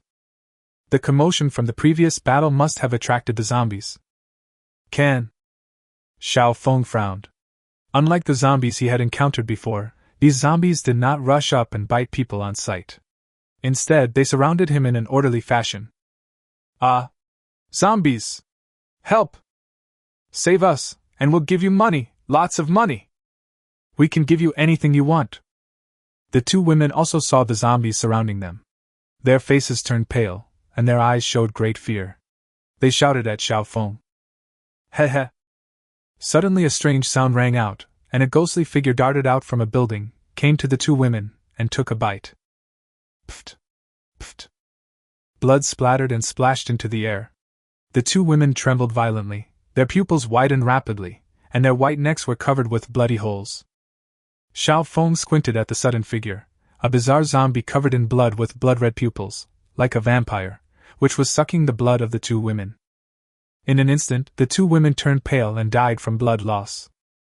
After the bloodthirsty zombie finished feeding, it abandoned the two women, licked its festering lips, its scarlet tongue exposed to the air, and then stared at Xiao Feng with its blood-red pupils. Luho! It roared to the sky, and the next second the surrounding zombies went berserk, rushing towards Xiao Feng. I see! At that moment, Xiao Feng understood that this blood-red zombie was a mutated zombie with intelligence. The surrounding zombies were under its control, or rather, its subordinates. At this moment, Xiao Feng was not afraid, but excited. It was his first time encountering a mutated zombie, and he wanted to see if there would be any unexpected surprises. Sweep through the enemy ranks! Xiao Feng let out a low shout, spun around, and a beam of fiery light swept out, instantly turning the dozen or so zombies that rushed up into ashes. Upon witnessing this scene, the bloodthirsty zombie's blood-red pupils gleamed with an eerie light as it quietly merged into the zombie horde. Ordinary zombies were no match for Xiao Feng's single strike. He killed dozens of them in no time. The remaining zombies continued to charge forward fearlessly, seemingly trying to wear down Xiao Feng's strength. Surrounded by zombies, Xiao Feng killed them one by one with a single slash. Suddenly, a smile appeared on his lips, and he disappeared from the spot the next second. Heh. The bloodthirsty zombie screamed and quickly retreated 10 meters, a hint of terror appearing in its blood-red pupils. At that moment, one of its hands was severed by Xiao Feng's sudden attack. They originally planned to launch a sneak attack, but ended up being the one who was ambushed. Chapter 19 Pure Spirit Flower. Wow, that's a quick reaction. Xiao Feng was surprised that his slash hadn't killed the bloodthirsty zombie. He hadn't expected it to react. Luho! The bloodthirsty zombie roared and immediately rushed into the building. Trying to run away? Do you think you can escape? Upon seeing this, Xiao Feng moved and disappeared from the spot. The rioting horde of zombies found nothing. The bloodthirsty zombie glanced back, and in fright, it used all its strength to flee in panic. Today was so unlucky. I thought I had encountered a powerful lone predator, but it turned out to be a terrifying creature. Suddenly, the shadow of a long sword was reflected in front of them. Upon seeing this, the bloodthirsty zombie was stunned for a moment. The next second, a strong, piercing sensation came from behind, giving it no time to react, followed by a loud bang. Thick dust billowed up from the ground, and countless fragments of stone flew out. Xiao Feng looked into the thick smoke, his face pale. He had used his powers continuously, and his internal energy had been depleted. As the thick smoke dissipated, the bloodthirsty zombie's corpse lay on the broken ground, its body mangled and bloodied, staining the earth red.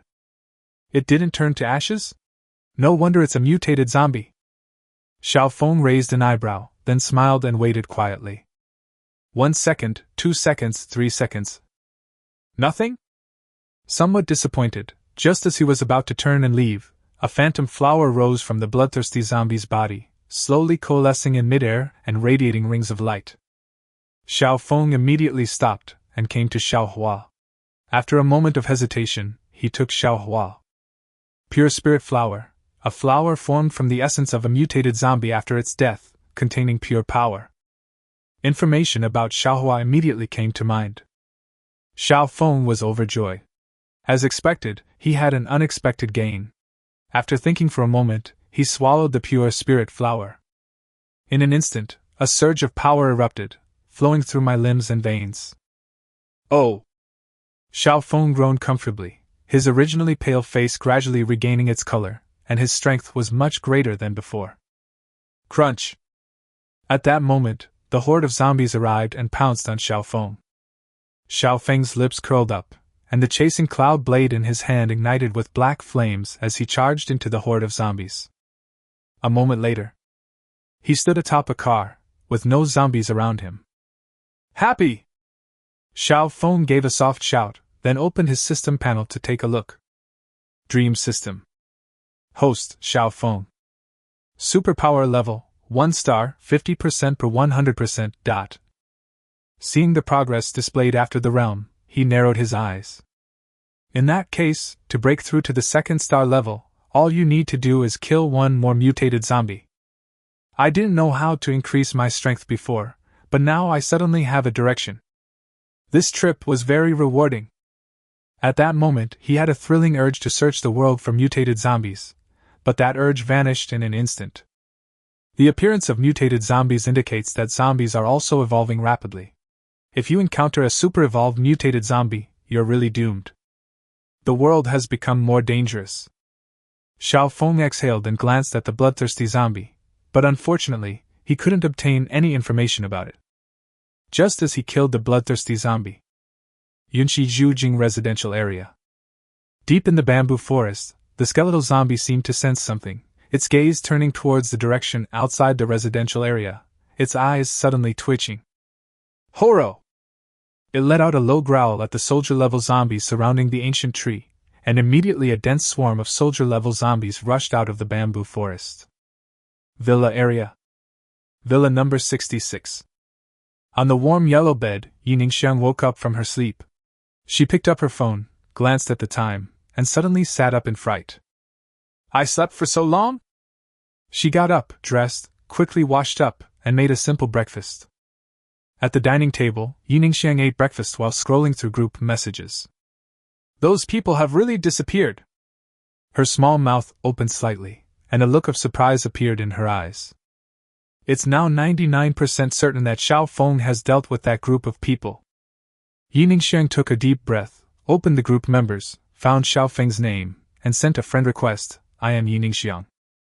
After doing all this, she went to the balcony and looked at the several potted plants there. A drop of water gathered in the palm of my hand and fell onto a plant that was about to bloom. In an instant, the plant blossomed, releasing a delicate fragrance. Little did she know that a massive horde of zombies had suddenly surged into the villa area. Villa number 99. A group of people were gathered in the villa's lobby, seemingly discussing something. Xiao Jun, look out the window! Someone suddenly shouted in terror. Zhao Xiaojun looked over and his pupils contracted as he saw hordes of zombies approaching the villa. What's going on? Zhao Xiaojun went to the window, and the next second a zombie broke through the window and came in. His eyes widened, and he quickly grabbed a stick next to him and smashed it. The zombie was immediately knocked away. Go upstairs and hide. He turned around, said something, and rushed out the window to deal with the zombies. After dealing with the zombies outside the villa, Zhao Xiaojun pondered for a moment, then his eyes lit up, and he quickly left. Outside the residential area, Xiao Feng walked out of the men's clothing store next to the supermarket and was about to leave when his phone vibrated in his pocket. He was slightly taken aback. Who would send him a message at this moment? Without thinking much, he took out his phone to check. Yi Ningxiang? Why did she add me at this time? Xiao Feng narrowed his eyes. She hadn't responded for so long, but now she suddenly added him as a friend. Could it be that she had encountered danger? The probability of this happening is very high. So he accepted the friend request. A dozen seconds later, Yi Ningxiang sent a message. Xiao Feng, we can cooperate. Xiao Feng looked at the message, scratched his head, and couldn't help but feel a little curious. What will we collaborate on? How will we collaborate? Xiao Feng, I know you've dealt with those homeowners who insulted you before. Oh, that's pretty smart. And then? I've awakened superpowers. Upon seeing this sentence, Xiao Feng's pupils contracted slightly, and he immediately typed a question. What kind of superpower? If you promise to shelter me, I'll tell you. Xiao Feng thought for a moment, a slight smile playing on his lips, and typed a message. Post a makeup-free selfie. You. If you're unwilling, then how about cooperation? Villa number 66. Yi Ningxiang stared at her phone screen, clenching her teeth, wanting to ignore Xiao Feng, that lecherous wolf. If Xiao Feng wants to survive, this is currently his only option. Snort. Yi Ningxiang finally gave in. She got up and went to the balcony, taking a few selfies with the flowers on the balcony as a backdrop. Then I chose the best-looking one and sent it out. At the same time, 5 high-rise residential buildings. A penthouse mansion. Sister Sue, that security guard hasn't been paying attention to me at all, and he's not replying to my private messages. After waiting all day, Sun Lingling finally couldn't hold back anymore, and she said indignantly to Su Mei. Good grief, she's already made such a blatant suggestion, and then she even released a vaguely suggestive video at the end. There was no further news. Is this guy even a man? Su Mei was lying on the sofa. A handsome young man was massaging her. Hearing Sun Lingling's words, she raised an eyebrow, thought for a moment, and said, So, he's looking for people in the group? Send him a private message and just say that the person he's looking for is with you. Chapter 20 Yi Ningxiang. Upon hearing this, Sun Lingling's eyes lit up, and she nodded frantically. Sister Sue is so smart. How come I didn't think of that? After saying that, she took out her phone, opened Xiao Feng's chat interface, and typed a message to him. You damn security guard, you can't escape now. On the other side.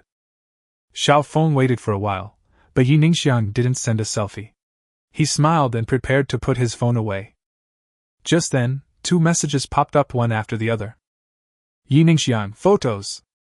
Sun Lingling, brother Xiao Feng, I forgot to tell you, Yi Ningxiang and I are good friends, and she's staying with me. What's going on? Xiao Feng looked at the message sent by Sun Lingling and was a little confused. After thinking for a moment, he clicked on Yi Ningxiang's photo. A languid yet slightly aloof face came into view. A mature and elegant woman! Xiao Feng exclaimed in surprise and immediately decided on the outcome. Fully meets the requirements. He immediately typed a reply. Villa lobby. Yi Ningxiang waited, and her phone vibrated. She quickly picked it up and looked at it. Xiao Feng, no problem, I can provide shelter. By the way, do you know Sun Lingling? Upon seeing the first part of the sentence, a smile curved her lips. Upon seeing the second half, she raised an eyebrow. She thought Xiao Feng would ask her what abilities she had awakened, but instead he asked if she knew anyone. Yi Ningxiang thought for a moment, and then replied. I don't know him. Over there, Xiao Feng, who had received Yi Ningxiang's message, narrowed his eyes and stroked his chin. Interesting. Sun Lingling seems to really want him to come over? They actually fabricated a lie. He ignored Sun Lingling and continued sending messages to Yi Ningxiang. I forgot to ask you what ability you awakened? What I awakened was a superpower with healing effects. Upon seeing the word healing, a glint of light flashed in Xiao Feng's eyes. This ability held a transcendent position in the apocalypse. After all, it's impossible to stay injury-free forever. By the way, my superpower not only has healing effects but also the ability to make plants grow rapidly, smug expression. Whoosh! The first part of what he said only shocked Xiao Feng for a moment, but the second part made him breathe heavily. Rapid growth ability. I'll come find you. Xiao Feng calmed his inner turmoil, quickly sent a message, looked in the direction of Manhwa University, and sighed slightly. Plans can't keep up with changes. I'll have to go another time. Yi Ningxiang is very important. Just as he was about to return to his residential compound, he heard some faint sounds. Xiao Feng turned his head to look at a certain place, and saw 3 figures walking out of the street in the distance. "There's a survivor there!" One of them noticed Xiao Feng, who was in a daze. The 3 men were dressed in long black robes, with a dagger printed on them. "He looks like a security guard. He's lucky to still be alive. But what's he doing standing here in a daze? The security guard is in great shape. Should we recruit him?" The 3 of them chatted quietly as they walked towards Xiao Feng. "Hey, you're lucky to have met us. We're giving you a chance to survive."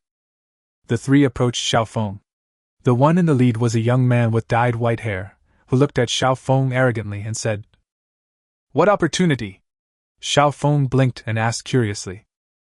The white-haired youth said in a deep voice, "Join our Dark Knight Assassin Guild." Dark Knight Assassins Guild? Isn't this a sanctuary force of Manhwa University? What are these 3 doing here? Could it be that they're the same group as before? However, we could try to find out some information from the 3 of them. "I'd like to ask what the current situation is at Manhwa University?" Xiao Feng neither refused nor agreed, but instead inquired. "Oh my, this is incredible. Why would a security guard like you be asking about Manhwa University?" The white-haired youth asked, somewhat surprised. "I have a cousin at Manhwa University, and I'd like to know what it's like there." Xiao Feng casually made up a lie. "I see, but I have nothing to say." The white-haired youth looked at Xiao Feng with a smile, then suddenly had an idea. "Unless you join my Dark Knight Assassin Pavilion, I will tell you." "Is it mandatory to join?" Xiao Feng didn't want to take action, and said in a deep voice, "Since that's the case, then go and find out for yourselves. Let's go!" Seeing that Xiao Feng still wouldn't give him any face, the white-haired youth waved his hand, displeased, and was about to leave. Xiao Feng immediately reached out and stopped the 3 of them. "Get out of the way, we have other things to do." The white-haired youth's gaze was hostile. Xiao Feng remained silent, and drew his cloud-chasing blade. "Humph, what's the use of a knife? These days, what you rely on to survive is—" The white-haired youth sneered, but stopped abruptly halfway through his sentence. However, the chasing cloud blade in Xiao Feng's hand ignited with black flames and slashed at the cement ground in front of the 3 of them. A deep ravine suddenly appeared there. "Ask away, I'll tell you everything I know." The white-haired youth immediately became respectful. He was also an awakened one, but upon seeing the ravines on the ground, he knew he was no match for them. "How many sanctuary forces are currently operating within Manhwa University?" 6. "Are the school's 5 most beautiful girls still around?" Upon hearing this, the white-haired youth was taken aback, but still answered truthfully. "Apart from Mo Chiuyue and Chu Xian, the other 3 are here." "Are there any mutated zombies on campus?" "Yes, and it's very powerful." A few minutes later, Xiao Feng walked towards the residential area. He already knew the information he wanted to find out. "I misjudged him. This security guard is incredibly strong." The white-haired youth exhaled. "Wasn't he asking about his cousin? Why is he asking about the school beauty? And why is this guy probing about the school? Could it be that some outside force wants to take over the school's resources?" A young man asked, puzzled, as he watched Xiao Feng leave. "Who knows? Let's go, I have errands to run, and we'll also check out a supermarket a bit further away.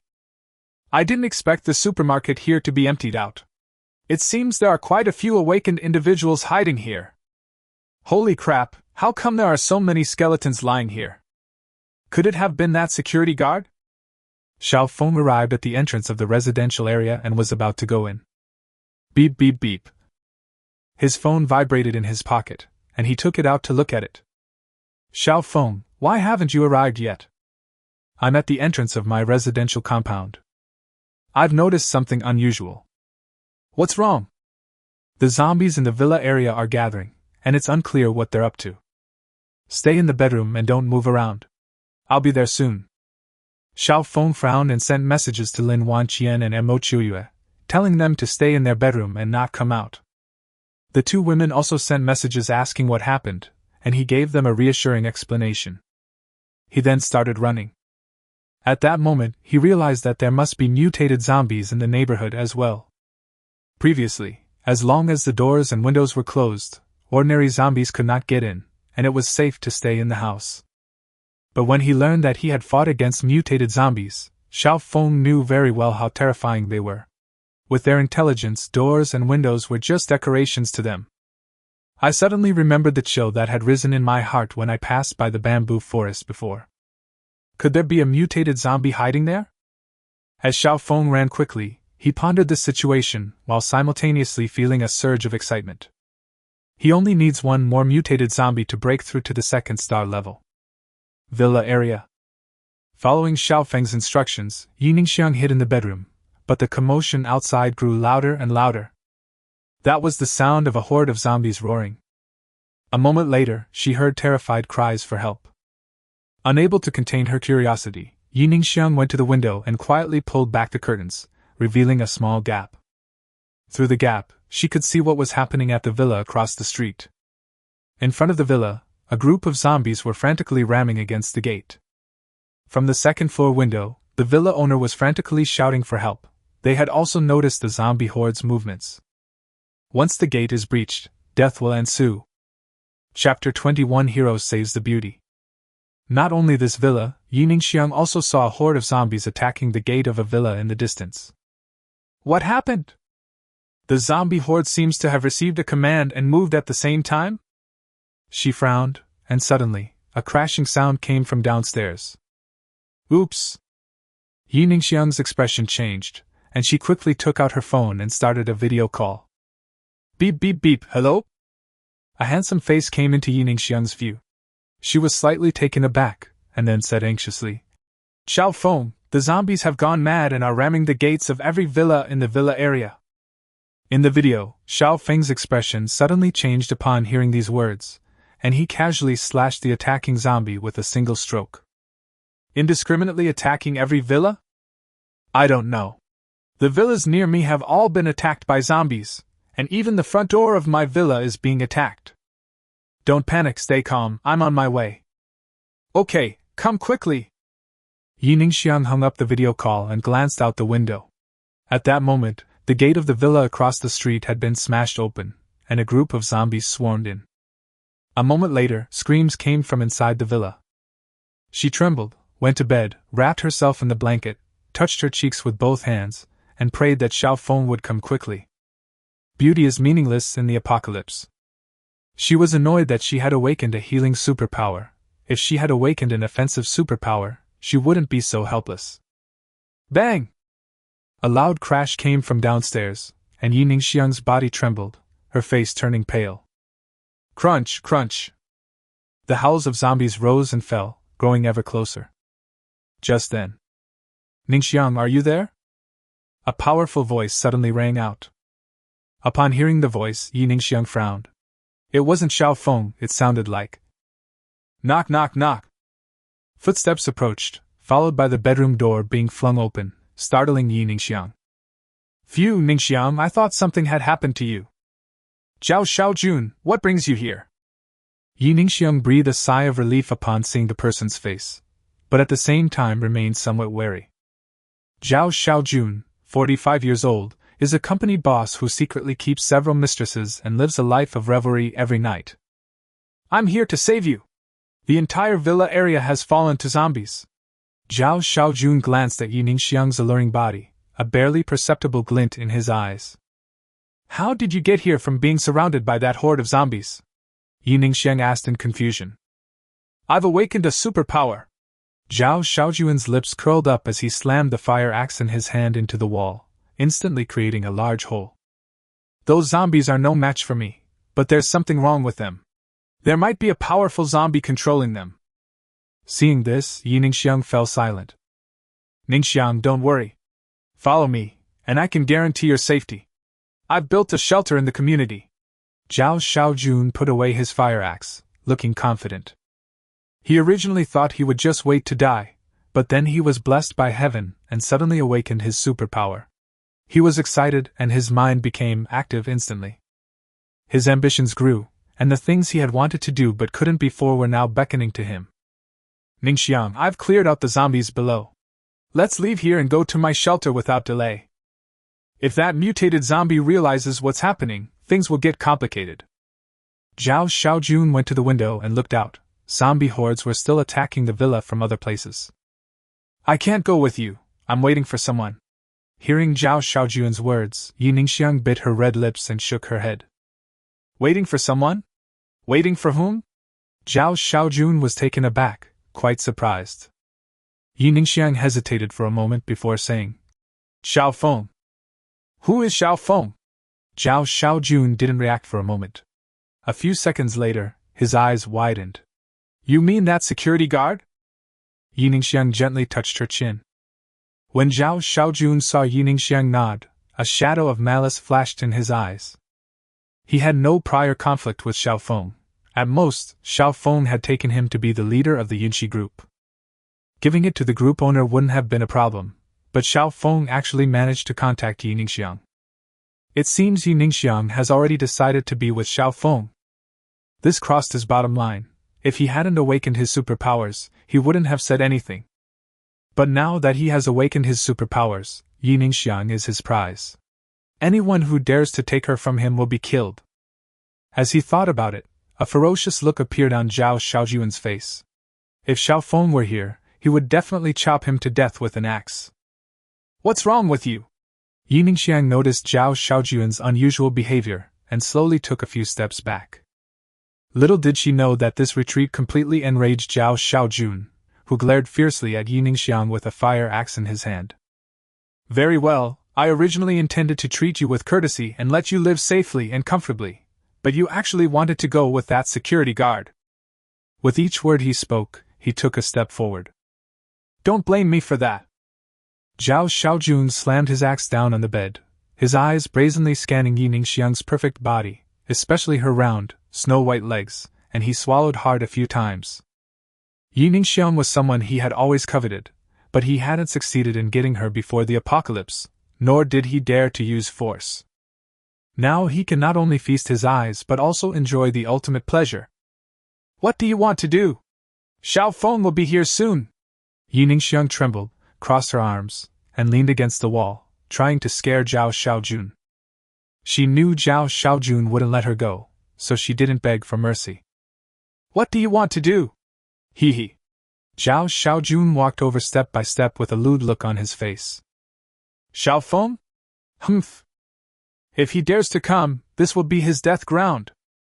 After saying that, Zhao Xiaojun couldn't wait any longer and pounced on Yi Ningxiang. He wanted to merge into Yi Ningxiang's body. Just then, a faint voice rang out. Yeah? Zhao Xiaojun suddenly stopped and turned to look at the gate, where a figure was standing. It was Xiao Feng who rushed over. Xiao Feng smiled. He could have arrived before Zhao Xiaojun, but he went to Villa number 10 first.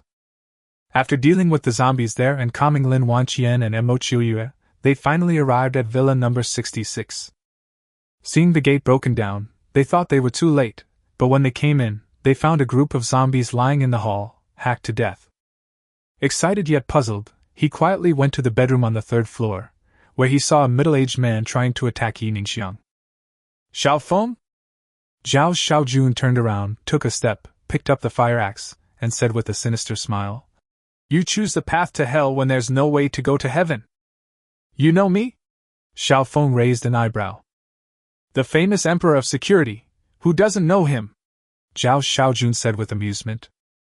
Who gave you such an awful nickname? Xiao Feng cursed under his breath, then looked at Zhao Xiaojun and asked. And who are you? Xiao Feng, he is Zhao Xiaojun. Yi Ningxiang, who was on the wall, breathed a sigh of relief when she saw Xiao Feng appear in time. She had been somewhat desperate, but now that a glimmer of hope had appeared, she was overjoyed and spoke up. Chapter 22 Get More Sexy Clothes. Zhao Xiaojun? Never heard of him, don't know him. Upon hearing this, Xiao Feng recalled for a moment, and shook his head. Humph, you'll know when you're begging for mercy on your knees. Zhao Xiaojun sneered. Wait, do I have a grudge against you? Xiao Feng reached out to stop him, asking in confusion. We have no grudge, but I just don't like the look of you. Zhao Xiaojun glanced at Yi Ningxiang, then suddenly moved and slashed at Xiao Feng.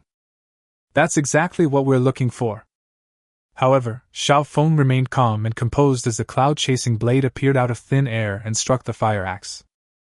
In an instant, the fire axe crumbled like tofu at the slightest touch.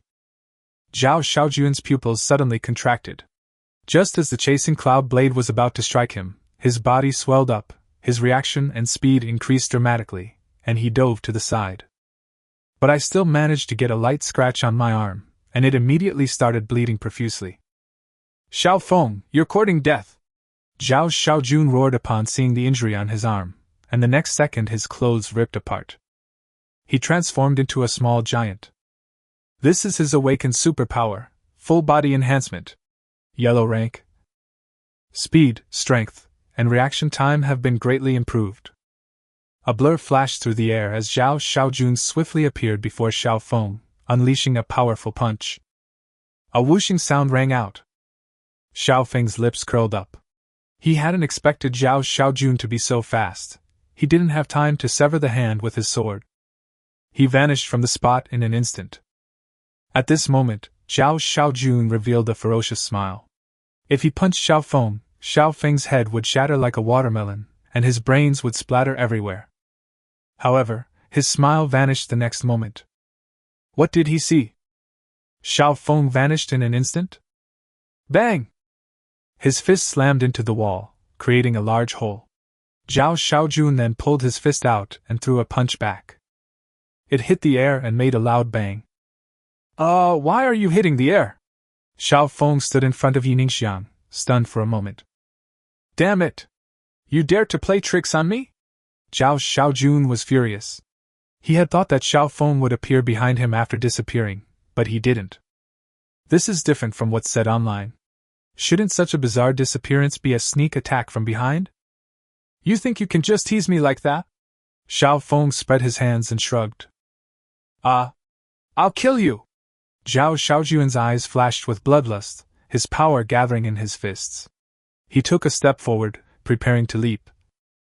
Suddenly, a sharp pain shot through my waist. The next second, I was sent flying and crashed heavily against the wall. A large, human-shaped crater has appeared. You can go out first. Xiao Feng stood where Zhao Xiaojun had been and turned to Yiningxiang. Yiningxiang looked at Xiao Feng with a strange look in her eyes. She nodded and quickly ran out of the bedroom. This kick clearly couldn't kill the enhanced Zhao Xiaojun. He climbed out of the pit and twisted his neck. Is this all the strength you've got because you're still a baby? He wasn't injured at all, but a wary look appeared in his eyes. Xiao Feng's elusive ability was giving him a real headache. Oh? Is that so? Xiao Feng narrowed his eyes upon hearing this. Still trying to ambush me? I've seen through you. Zhao Xiaojun snorted coldly, gathering his strength to deliver a punch to the side. A flash of light appeared, and a bloody hand fell to the ground. Zhao Xiaojun stared at his empty right hand and screamed in agony. How is it? Is this power any good? Xiao Feng asked with a smile, holding the cloud-chasing blade in his hand. You have no martial ethics! Zhao Xiaojun retreated frantically, gritting his teeth and enduring the pain, focusing his strength on the severed arm to stop the bleeding. Hee. Xiao Feng chuckled, then his tone changed abruptly. I'm not playing with you anymore. Upon hearing this, Zhao Xiaojun's expression changed, and he quickly rushed towards the window. Trying to run now? Too late. Xiao Feng's mocking voice rang out, and then a flash of light appeared as Zhao Xiaojun's legs were severed. Bang! Zhao Xiaojun fell to the floor. In despair, he rolled over with his left hand, facing Xiao Feng, and cried out in terror. Xiao Feng, spare my life! I must have lost my mind. You are a magnanimous person, please just ignore me. TSK. Where did your previous high spirits go? Xiao Feng looked at him with amusement. Zhao Xiaojun was about to say something. Xiao Feng, let me handle him. Yiningxiang walked into the bedroom with a kitchen knife in her hand, a resolute look on her face. Xiao Feng turned around and looked at him with some surprise. He thought for a moment and advised. Actually, you didn't need to do this. It was just a matter of me cutting you off casually. It's necessary. This world is no longer the same. To survive, we must be brave and strong, Yi Ningxiang said slowly. Xiao Feng was slightly moved upon hearing this, but did not stop him. Ningxiang, spare me! I apologize for what I did before, Zhao Xiaojun pleaded as Yi Ningxiang approached him with a knife. Yi Ningxiang remained silent. Stinky! Seeing that begging for mercy was useless, Zhao Xiaojun's eyes revealed a venomous look. He opened his mouth to speak, but only managed to utter one word. A sharp pain shot through his chest, and his eyes widened in resentment.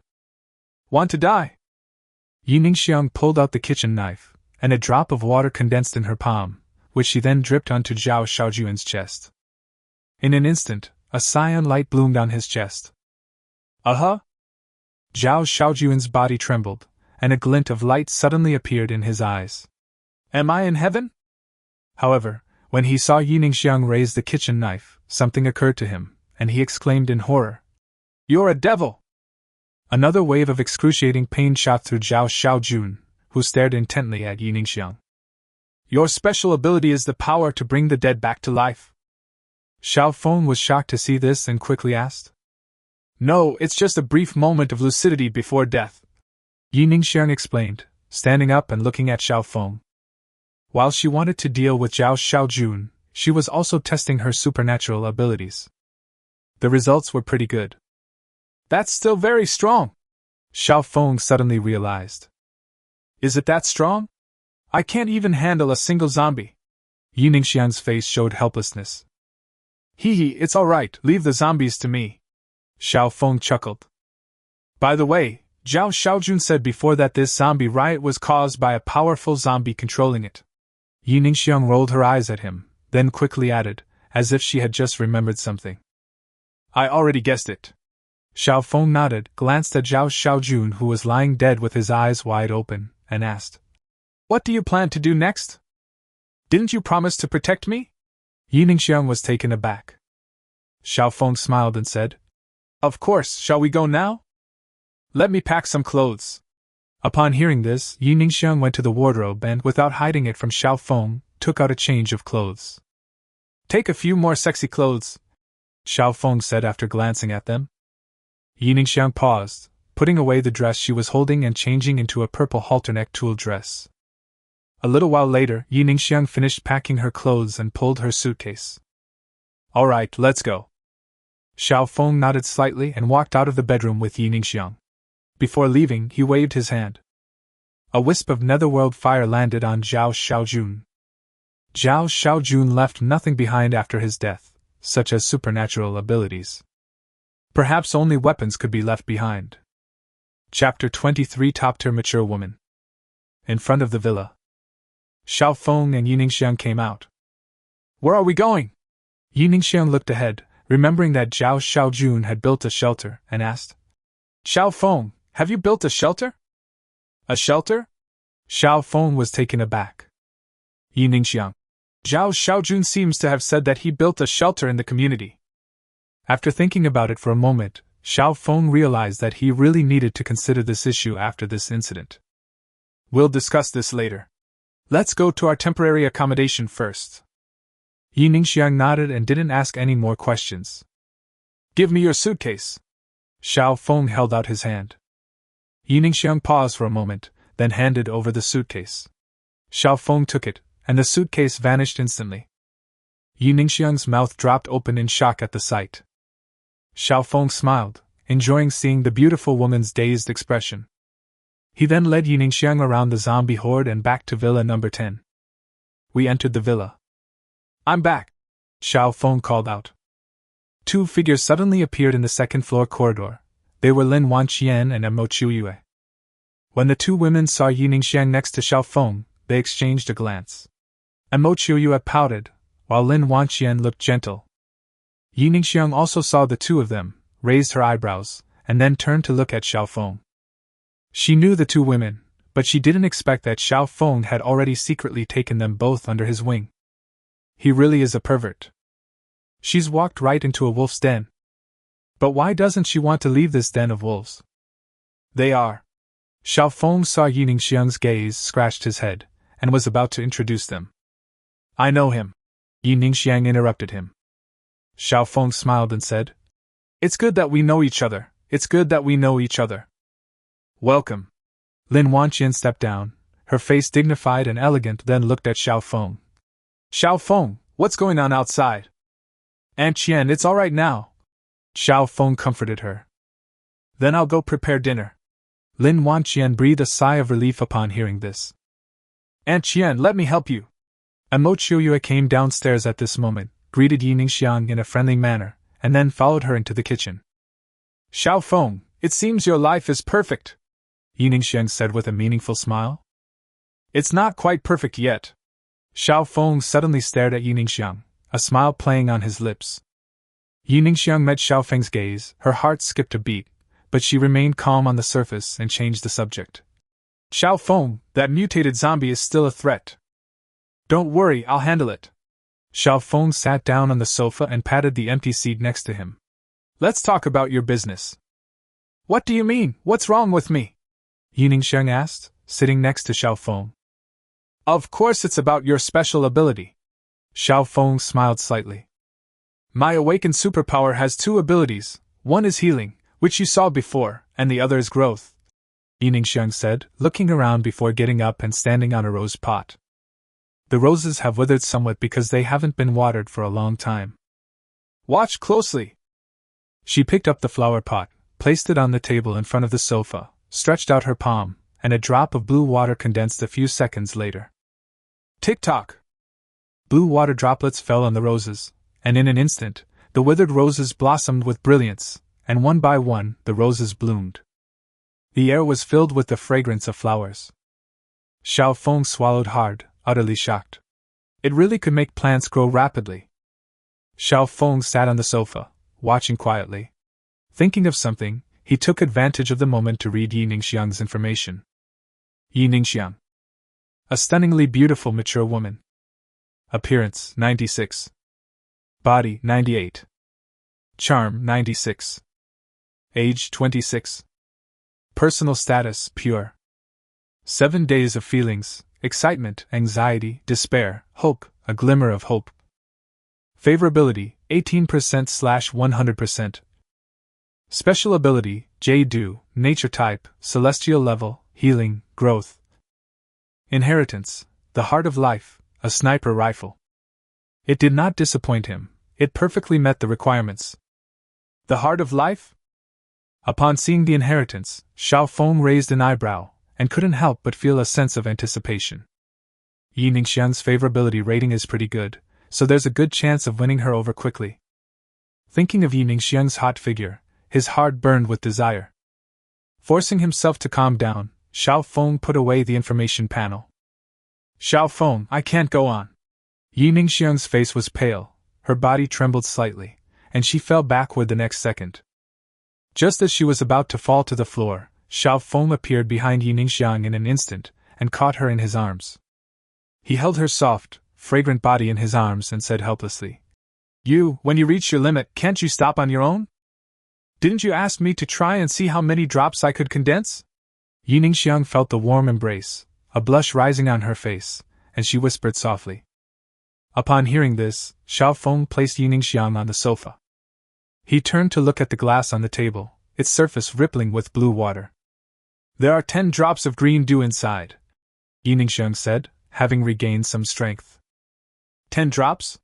Xiao Feng nodded, both excited and apprehensive as he went to test his idea. He picked up the glass, and his consciousness sank into the spiritual world. On the sacred ground, the Lingxiao mystic tree perched in a corner, its silvery green leaves radiating light.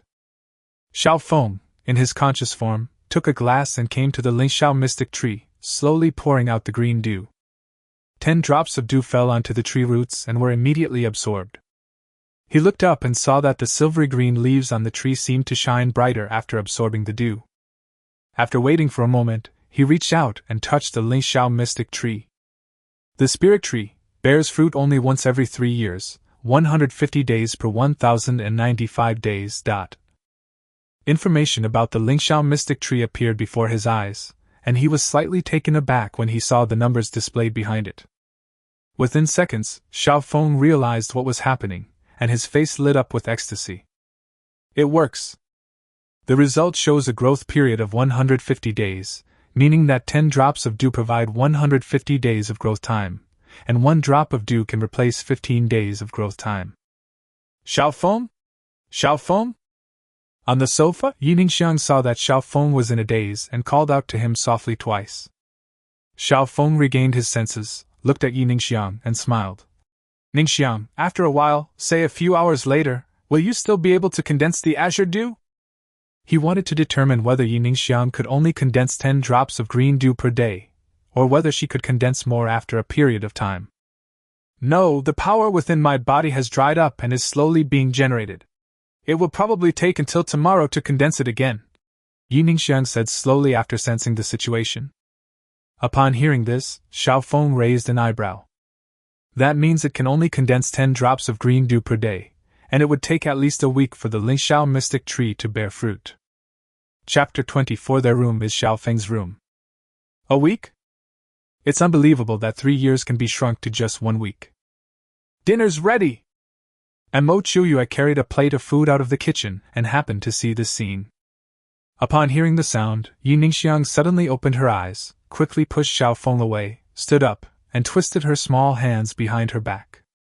Xiaofeng sighed softly and glared at Mo Chuyue. This girl came at the worst possible time. She'll definitely have to be punished properly later. Mo Chuyue was taken aback at first, but when she saw Xiaofeng glaring at her, she playfully stuck out her tongue. A little while later, at the dining table, the 4 people sat down. Xiao Yi, eat more. You look so weak. Lin Wanqian was as enthusiastic as ever, picking up some meat and placing it in Yi Ningxiang's bowl. Thank you, Aunt Qian, Yi Ningxiang said. No need to be so polite, we're all family. Lin Wanqian smiled, but her gaze was fixed on Xiaofeng. Yes, we're family. Xiaofeng chuckled. Mo Chuyue rolled her eyes at Xiaofeng and picked up a piece of meat for him. Yi Ningxiang's feelings were somewhat complicated at this moment. She did have feelings for Xiaofeng. Especially with the added aura of the apocalypse, this goodwill carries even greater weight. But since this was her first time facing such a situation, she needed time to adjust. And so, the 4 of them finished their dinner in a pleasant atmosphere. The sky darkened. The 3 women were washing dishes in the kitchen while whispering to each other. Xiaofeng sat alone on the sofa, took out his phone to browse the group messages, and saw if anything had happened. On the satellite, when he saw Sun Lingling's name, he remembered that this woman had always wanted him to come and find her. They also fabricated lies. He stroked his chin, wondering whether he should go over and see what this woman was up to. Yunxi Building 5. A penthouse mansion. Sun Lingling had been waiting all day, but Xiaofeng still hadn't replied to her message. She looked blankly at Su Mei, who was enjoying life. Sister Su, do you think Xiaofeng has died? He hasn't replied to my messages. Leaning back on the sofa, Su Mei gently stroked Qian Jingjiang's well-defined pectoral muscles with her right hand. Hearing Sun Lingling's words, she said somewhat irritably, Lingling, don't worry about him. This guy is useless. We originally planned to take over the 4 buildings next door today, but we encountered a zombie riot and lost many of our men. Her plans were delayed. According to her plan, after taking control of the 5 buildings, she would slowly encroach on the surrounding area, thereby establishing a vast power. She had already thought of a name for the power, the Su Mei Empire. Become the supreme empress in this apocalyptic world. Thinking of her great aspirations, Su Mei's slightly irritated mood instantly brightened. She looked up at Qian Jingjiang, a wicked smile playing on her lips. Come to my room. Su Mei raised her hand and waved the light veil, brushing it across Qian Jingjiang's face. Qian Jingjiang reached out to grab the light gauze, but it slipped from his grasp. He lifted his foot and followed Su Mei into the bedroom. Sun Lingling licked her lips, her eyes filled with envy. She was also tempted by Qian Jingjiang, but unfortunately, the young man was Su Mei's favorite and no one else was allowed to touch him. Just then, my phone vibrated. She picked it up and looked at it. When she saw the name, her eyes widened immediately. That damn security guard finally replied to me. Sun Lingling gritted her teeth and opened the chat box. Xiaofeng, I'm too busy, I'll come see you later. Brother Xiaofeng, it's okay, I'll be waiting for you. Sun Lingling suppressed her nausea and sent a message. She glanced at the bedroom. Su Mei had just told her not to worry about Xiao Feng anymore, but she had finally received a reply from Xiao Feng and didn't want to give up so easily. She didn't tell Su Mei, who was enjoying herself, and going to her now would probably get her scolded. After a moment of contemplation, Sun Lingling got up and left the mansion. A moment later, she walked downstairs, followed by 20 burly men. At this moment, all 5 zombie buildings have been cleared out, and the survivors inside have been firmly under Su Mei's control. Villa number 10. Sun Lingling, Brother Xiao Feng, I'm waiting for you in room 101 on the first floor of Building 5. Ningxiang is here too. Want to have some alone time with the 3 of us? Xiao Feng looked at the information on the microstar, then looked up. Just then, Yi Ningxiang passed by in front of him, and he smiled slightly. Why are you smiling so evilly? Yi Ningxiang trembled when she saw Xiao Feng's smile and quickly left. Ningxiang, come and pick a room. Mo Chiuyue waved from the second-floor corridor. I'm here. Yi Ningxiang walked towards the second floor. There are 4 rooms on the second floor. Mo Chiuyue and Lin Wanqian each have 1 room, leaving 2 rooms available. Xiao Feng did not choose a room. To him, their rooms were his own rooms. This room belongs to Aunt Qian, I'll stay here. Mo Chiuyue explained. Then I'll choose this room. Yi Ningxiang pointed to the room next to Mo Chiuyue's, then asked curiously. Where does Xiao Feng stay? Brother Feng, he... Mo Chiuyue blushed and stammered. Upon seeing this, Yi Ningxiang instantly understood and turned to look at Xiao Feng in the hall. At this moment, Xiao Feng's gaze also turned towards her. You big pervert. Yi Ningxiang quickly turned around, thinking to herself. In the hall, Xiao Feng raised an eyebrow and smiled. As for going to find Sun Lingling? That was him teasing Sun Lingling. This woman has ill intentions, she probably wants to set him up. Tonight, let this woman's hopes be dashed. Xiao Feng thought for a moment, then typed and sent another message to Sun Lingling. On its way. 5 buildings on the first floor.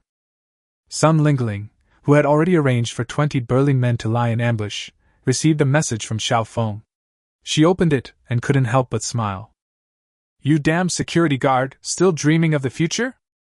Humph, if you're not handsome enough to fall into my hands, I'll make sure your chrysanthemums burst all over the mountain. If he's handsome? Sun Lingling sat on a bed, staring at the ceiling, lost in thought. Train them to be toys. Her eyes lit up, and she squinted, feeling a surge of pleasure as she recalled the horrific scenes of Xiao Feng in her mind. Let you get something for free. Time passed slowly, and the night deepened. Sun Lingling frowned, glanced at the time, took out her phone, typed, and sent the message. Brother Xiao Feng, why aren't you here yet? Ningxiang and I have been waiting for a long time. A little while later, a message arrived. Xiao Feng, on my way. Upon seeing this message, Sun Lingling finally realized that she had been tricked by Xiao Feng. Xiao Feng, I'll make you wish you were dead. Sun Lingling frantically tore at the blankets on the bed, her face contorted with rage. Chapter 25. The walls have ears. Xiao Feng, it's time to take a bath and go to bed.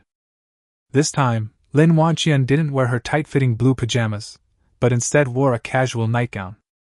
But that couldn't hide her plump and graceful figure. I'm here. Xiao Feng put down his phone, quickly ran upstairs, and naturally wrapped his arms around Lin Wanqian's waist. What are you doing? Lin Wanqian blushed and punched Xiao Feng when she saw his impatient look. Didn't you say you were going to sleep? Xiao Feng was slightly taken aback. I meant for you to go take a shower first. Lin Wanqian pushed Xiao Feng away, pointed to the bathroom, and then quickly closed the door. Xiao Feng looked at the closed door, a smile appearing on his lips, then turned his head to look at one place. Bang! The door slammed shut softly. Mo Chiuyue quickly closed it, returned to bed, and her heart pounded. After a while, she got up and went to the mirror, staring at herself, lost in thought. In the corridor, Xiao Feng shook his head and smiled, then went to take a shower. A moment later, he hummed a cheerful tune as he walked out of the bathroom, looked at the door, and hesitated for a moment, unsure of what to do. Never mind, let's fight with our might. He arrived at Lin Wanqian's room, grasped the doorknob, and tried to open the door, but couldn't.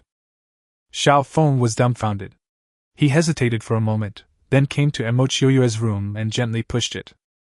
Creak! The door opened, and Xiao Feng was taken aback for a moment before smiling. The door was closed, and it was pitch black inside. He tiptoed over there. Brother Feng. Just then, a sweet voice rang out, and the lights suddenly turned on. Xiao Feng stood there, looking at Mo Chiuyue in surprise. At this moment, Mo Chiuyue was wearing a purple lace nightgown. She clasped her hands behind her back, her face flushed with shyness, and looked at Xiao Feng with her beautiful eyes. In the next room, Yi Ningxiang was wide awake. The next morning, in the corridor. Good morning. Xiao Feng greeted Yi Ningxiang. Hey, why do you look so pale? Haven't you recovered yet? He didn't make a move against Yi Ningxiang last night. Yi Ningxiang is different from the two women. She has superpowers, and her favorability rating is still a bit low. If he forced it, it might backfire. Since they're already living together, there's no rush. With Lin Wanqian and Mo Chiuyue's subtle influence, Yi Ningxiang will adapt quickly. It's all because of you, Yi Ningxiang said angrily as she went downstairs. Because of me? Xiao Feng was stunned for a moment, then thought of something and chuckled. At the dining table. Xiao Yi, did you not sleep well last night? Lin Wanqian peeled an egg and put it in Yi Ningxiang's bowl. Seeing that she looked a little unwell, she asked with concern. Yeah, I had too many things on my mind last night, so I had some trouble sleeping, Yi Ningxiang replied, glancing at Xiao Feng. Xiao Feng chuckled upon hearing this. Yi Ningxiang secretly pinched Xiao Feng's waist, and Xiao Feng grinned and glared at her. Breakfast was finished in this slightly ambiguous and harmonious atmosphere. If it weren't for the zombies roaming outside, I would think this is a wonderful world. Strangely enough, after yesterday's zombie riot attack, things returned to calm. It's as if they're testing something. Xiao Feng narrowed his eyes, then opened his phone, clicked on MSI, and at the very top was a 60-second voice message from Sun Lingling. After teasing her last night, I left that woman alone. Looking back now, I realized that the decision was the right one. My university classmates group and the Yinshi homeowners group both have over 99 messages. To his surprise, many people added him as a friend. They are all homeowners from the Yinshi homeowners group. Xiao Feng glanced at the group messages and suddenly realized what was going on. The zombie outbreak terrified these people, and many people in the neighborhood died in the riot, especially in the villa area, where it is estimated that half of the residents perished. Therefore, Xiao Feng became their only hope, and he was the only one in the entire community to show special abilities. Many people in the group tagged him, hoping that he could step forward and establish a shelter like the ones outside, to protect everyone. Xiao Feng scoffed at these remarks and couldn't be bothered to pay them any attention. He has something important to do now, to meet the mutated zombies lurking in the neighborhood. I'm going out. Be careful. Hee, wait for me to come back, degree. Xiao Feng waved his hand, opened the villa door, and walked out. There are far fewer zombies wandering outside than before. I wonder if they've been gathered together by mutated zombies. He headed straight for the bamboo forest, and a few minutes later, the dense bamboo forest came into view. There were indeed many more zombies roaming in the bamboo forest than outside. It seems this is the stronghold of the mutated zombies. Xiao Feng stroked his chin and swaggered over to a zombie. Where is your boss? Hearing the sound, the zombie turned its head and circled around, but couldn't see anyone. It growled in confusion. Crunch, crunch. Xiao Feng slapped the zombie away with his sword and walked deeper into the bamboo forest. As you go deeper, you'll encounter more and denser zombies. We've come to the right place. Xiao Feng gripped the cloud chaser blade, cautiously surveying his surroundings. He wasn't sure if his invisibility ability would be effective against the mutated zombies. It's best to be careful. There are at least 1,000 zombies hiding in this bamboo forest. What are these mutated zombies up to? He stared at the throng of zombies, his face filled with confusion. No wonder there are so few zombies wandering outside. Most of them have gathered here. Xiao Feng looked up at the ancient tree, which was hundreds of years old. The path leading to the tree was completely blocked by the zombie horde, making it impossible to get in. Luho! Suddenly, a deep, guttural roar rang out. The horde of zombies suddenly became agitated, their roars rising and falling as they surged outwards. Xiao Feng's gaze sharpened. Sure enough, there were mutated zombies, and a surge of excitement rose in his heart. You stepped on my foot! He glared at the zombie in front of him, then cleaved it in two with a single stroke.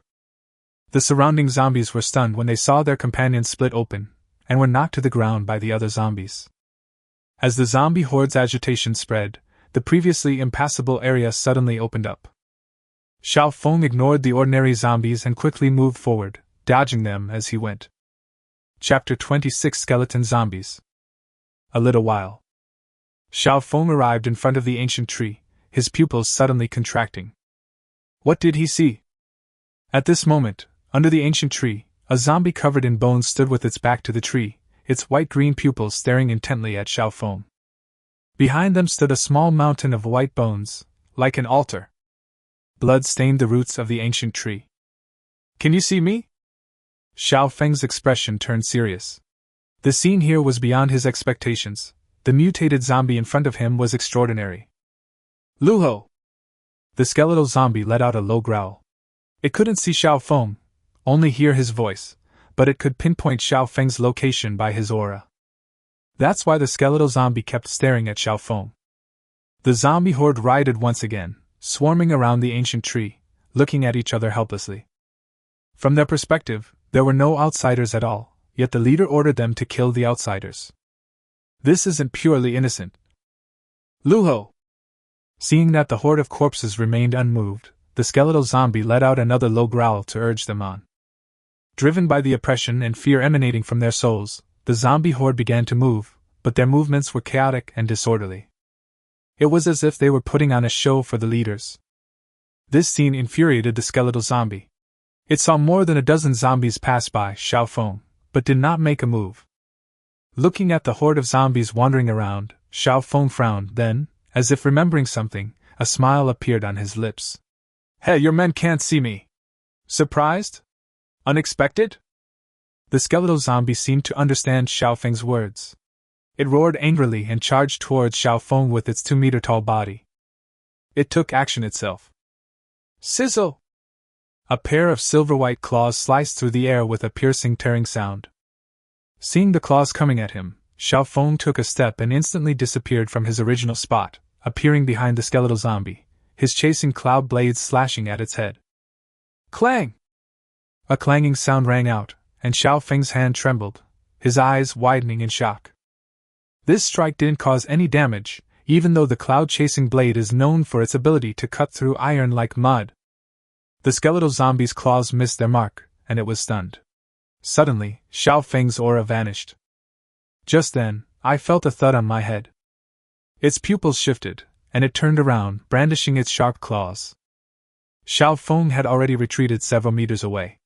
He squinted his eyes, feeling that this mutated zombie gave him a strange feeling. There seemed to be a delay. He had already walked far away before this guy attacked. Looking at the mutated zombie with its silver-white skeleton, Xiao Feng was quite surprised. Even the chasing cloud blade couldn't cut through its bones. Whoosh whoosh whoosh. The sound of air being stirred came, and the skeletal zombie locked onto Xiao Feng's location and immediately launched an attack. This time it was incredibly fast, arriving in front of Xiao Feng with its silvery white claws tearing through the air as it swung down. It was indeed fast, but Xiao Feng possessed teleportation abilities, so he still missed. The attack missed again, and the skeletal zombie became agitated, growling incessantly. Not far away, Xiao Feng seemed to be deep in thought.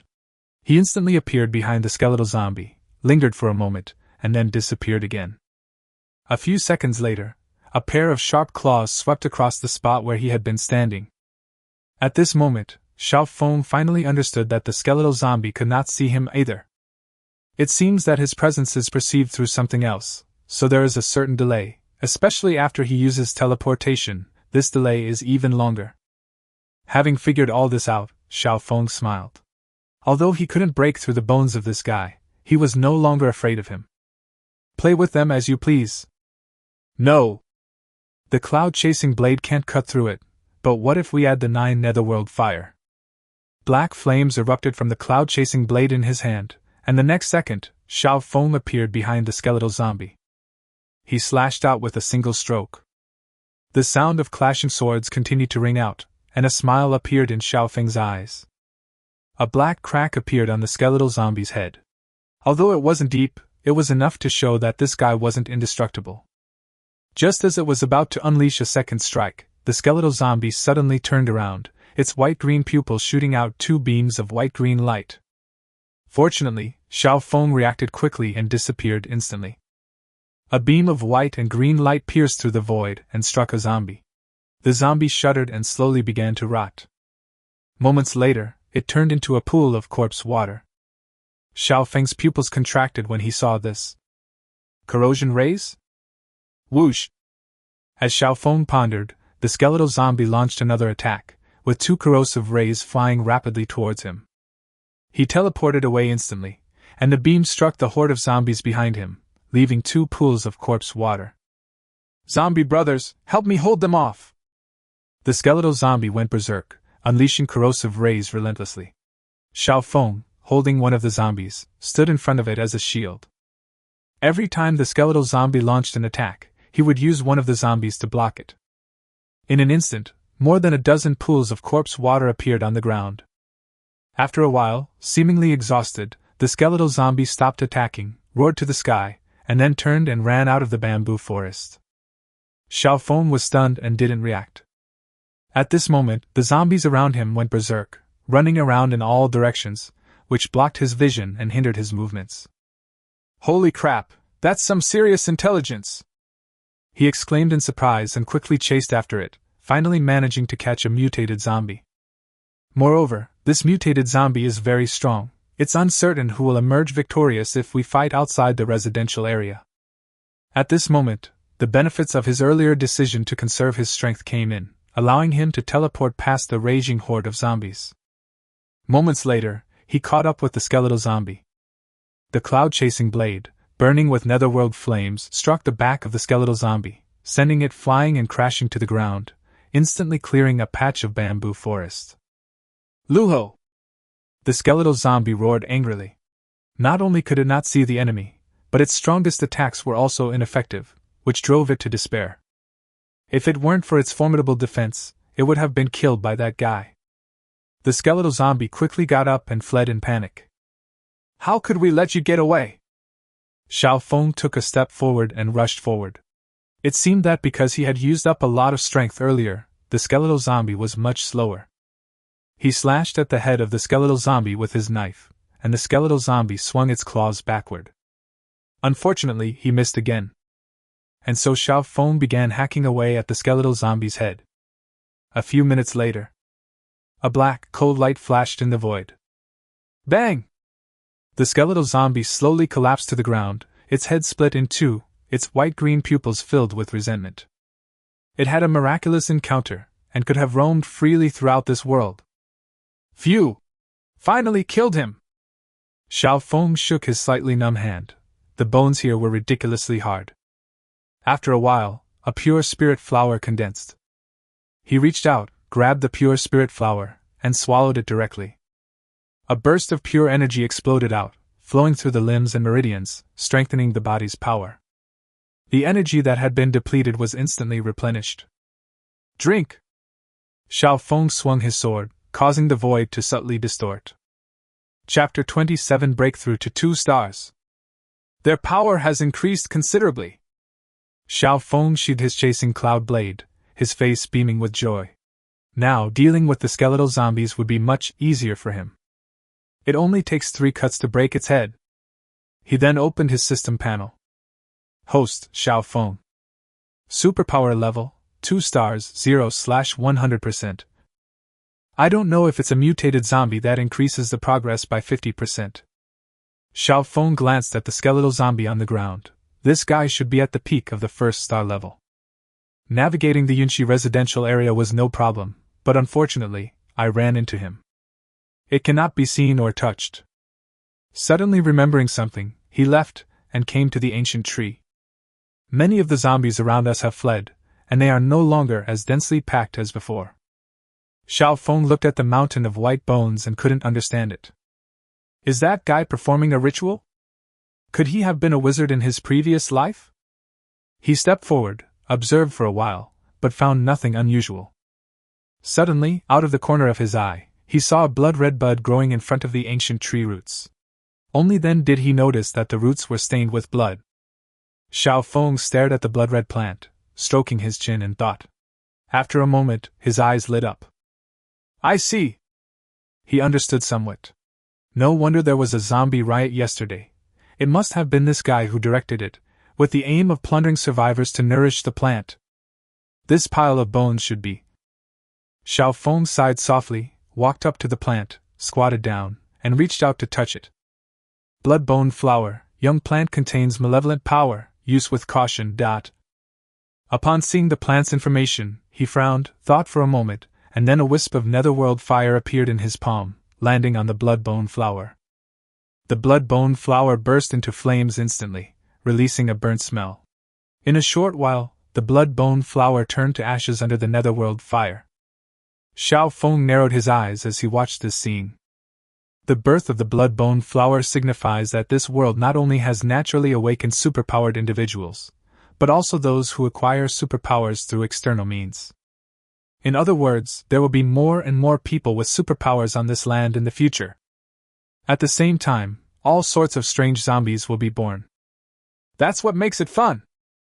Xiao Feng, however, looked excited and showed no concern whatsoever. He wasn't worried about himself, but he was worried about Lin Wanqian and the other two women. After all, none of the three had any means of attack.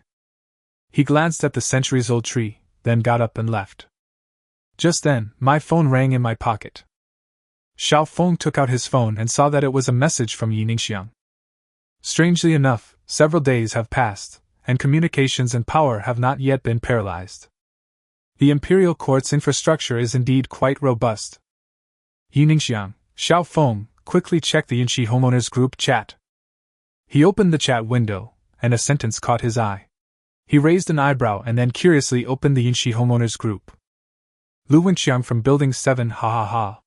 I've awakened my superpowers. Ha ha. I'm going to dominate this world. Lu Jiming, lying on grass, really? Gu Xiaosai, it's fake, obviously a deathbed fantasy. Uncle Li from Building 4, I've also awakened my superpowers, video. Uncle Li, please save us. Uncle Li is awesome. Everyone's lives depend on you. Uncle Li, please grant me refuge. Uncle Li's video caused an uproar in the group chat, with over 99 plus messages appearing instantly. Many homeowners were shocked and sought refuge. Lu Wenxiang from Building 7, don't worry, everyone. We're all neighbors, unlike that heartless security guard. I will definitely protect you all. Lu Wenxiang from Building 7, I will build a shelter in Building 7, and everyone is welcome to come. Good deeds are rewarded. Brother Wenxiang is truly a hero. Thank you so much, Brother Chang, for saving my life. Brother Chang, there are far fewer zombies in the building now. I'm coming to seek refuge with you. Brother Chang, I have plenty of food at home. Could you come and pick me up? Looking at the chat messages, Xiao Feng was somewhat surprised, not expecting that someone else in the community had awakened. But what is Lu Wenxiang trying to do? Seeing Lu Wenxiang mock him, Xiao Feng raised an eyebrow, a cold glint flashing in his eyes. Uncle Li from Building 4, like Wenxiang, I plan to build a safe shelter where people from the neighborhood can come. Uncle Li is awesome. Brother Chang is awesome. Cheers erupted in the group chat. For them, this was their last hope. Once the food is used up, they either have to go out to find food or starve to death. Not everyone has the courage to face zombies, especially some women living alone. Now that Uncle Li and Lu Wenxiang have stepped forward, giving them hope to live, these people immediately sent them private messages. As Xiao Feng walked, he kept checking the messages in the group chat, kicking away any zombies that blocked his way. Many people in the group are already itching to go to where the two are and seek refuge. Among the swirling messages, one particular one made him stop in his tracks. Lu Wenxiang, Building 7, Sun Lingling, Su Mei, Mo Qiuyue, Mu Qianxue, Jiang Xuanji, are you there? I can come pick you up now. Wow, Changji, I want you to answer too. Brother Chang, come pick me up. Brother Chang, what use are women? I'm very capable. Lu Wenxiang from Building 7? Xiao Feng's lips curled into a smile. He originally didn't intend to pay any attention to this person. But this guy actually set his sights on Mo Chiuyue, and even named a few of his targets. It seems this guy pays a lot of attention to the women in the neighborhood. These women all know him. He's definitely become arrogant. But that makes sense. Having suddenly gained power, things he never dared to imagine before are now coming rushing out all at once. But if you're going to be high profile, you have to bear the potential consequences. Xiao Feng put away his phone, smiled coldly, and headed towards the high-rise residential area. 5 rooftop buildings. Sister Su, someone in the group has awakened a superpower. Sun Lingling looked at her phone and quickly called out to the bedroom. A moment later, Su Mei came out while tidying her clothes, and asked curiously, "Who awakened a superpower?" "Uncle Li from Building 4 and Lu Wenxiang from Building 7. Sun Lingling replied, then, as if remembering something, added, "Oh right, Sister Su, Lu Wenxiang specifically mentioned you, me, and some other women, saying he could come and pick us up. I think this guy is just like that dead security guard, trying to pick a concubine in the group." Upon hearing this, Su Mei frowned slightly, then relaxed and gave a wicked smile. "Send a private message to Lu Wenxiang and ask him to come pick you up." "Understood." Sun Lingling was taken aback for a moment, then realized what she meant, smiled, picked up her phone and started sending private messages to Lu Wenxiang. "Is there an awakened in Building 4? Su Mei asked. "Yes." Sun Lingling nodded. "It's time to make a move. I haven't conquered any superhumans yet." Su Mei gazed at the scenery outside the window and licked her sexy red lips. At this moment, Qian Jingjiang walked out of the bedroom, his face pale and his body very weak. "Go, gather the men, and follow me into battle." Su Mei glanced at them and gave the order. "Yes, master." Qian Jingjiang nodded and walked towards the door. Chapter 28: A Chance Encounter. 7 buildings. First floor. A young man, his body glowing with golden light, wielded a kitchen knife and frantically hacked at zombies. In a short while, he had dealt with all the zombies on the floor. "Ha! Invincible! These zombies are utterly pathetic." Lu Wenxiang looked at the zombies on the ground and laughed. He planned to clear out the zombies in Building 7 and then go door to door to find survivors. Expand the shelter staff while searching for beautiful women. There are not many residents left on the first floor, including himself, and 3 rooms are still closed. Lu Wenxiang smiled and walked to a closed door, knocking on it. "Don't be afraid, I'm Lu Wenxiang." Inside the room, a couple in their 30s trembled at the sound of the knock, then heard Lu Wenxiang's voice. They exchanged a glance and saw joy in each other's eyes. The man quickly opened the door and said excitedly, "Brother Chang, thank you for coming to save us." "No need to be so polite, we're all neighbors." Lu Wenxiang waved his hand, but his gaze was fixed on the woman inside the house. The woman was fairly good-looking, wearing a pink nightgown that accentuated her voluptuous figure. Lu Wenxiang reacted immediately. He glanced at the man for no apparent reason, then went inside. The woman said happily, "Thank you, Brother Chang." "Hee, how should I thank you?" Lu Wenxiang sat down on the sofa, looked at the woman, and smiled knowingly. Xia Liping was taken aback and glanced at the man. Du Xiaoshan said with a smile, "Brother Chang, we still have food and water at home. We'd like to offer these to you." "Food and water? I don't lack any." Lu Wenxiang shook his head. Before he awakened his superpowers, he was severely lacking in them. But now that he has awakened his superpowers, zombies no longer pose a threat to him, and he can roam freely in the outside world. Upon hearing this, the two looked at each other and fell silent for a moment. Besides food and water, what else can be given? Money? These days it's just a pile of worthless paper. Is it that difficult? Lu Wenxiang's gaze swept over Xia Liping without restraint, and he clicked his tongue. Ah! When Xia Liping saw those aggressive eyes, she quickly covered her chest with her hands and ran into the bedroom. Du Xiaoshan's pupils contracted. He understood, and a look of hesitation appeared on his face. Just then, Lu Wenxiang's phone rang. He took it out, glanced at it, and immediately licked his lips, a fiery glint in his eyes. He needed to finish this quickly. That vixen's Sun Lingling was actually tempting him. Haven't decided yet? Then I'll help you make the decision. Lu Wenxiang casually placed his phone on the sofa, got up, saw Du Xiaoshan's hesitation, chuckled, and walked directly towards the bedroom.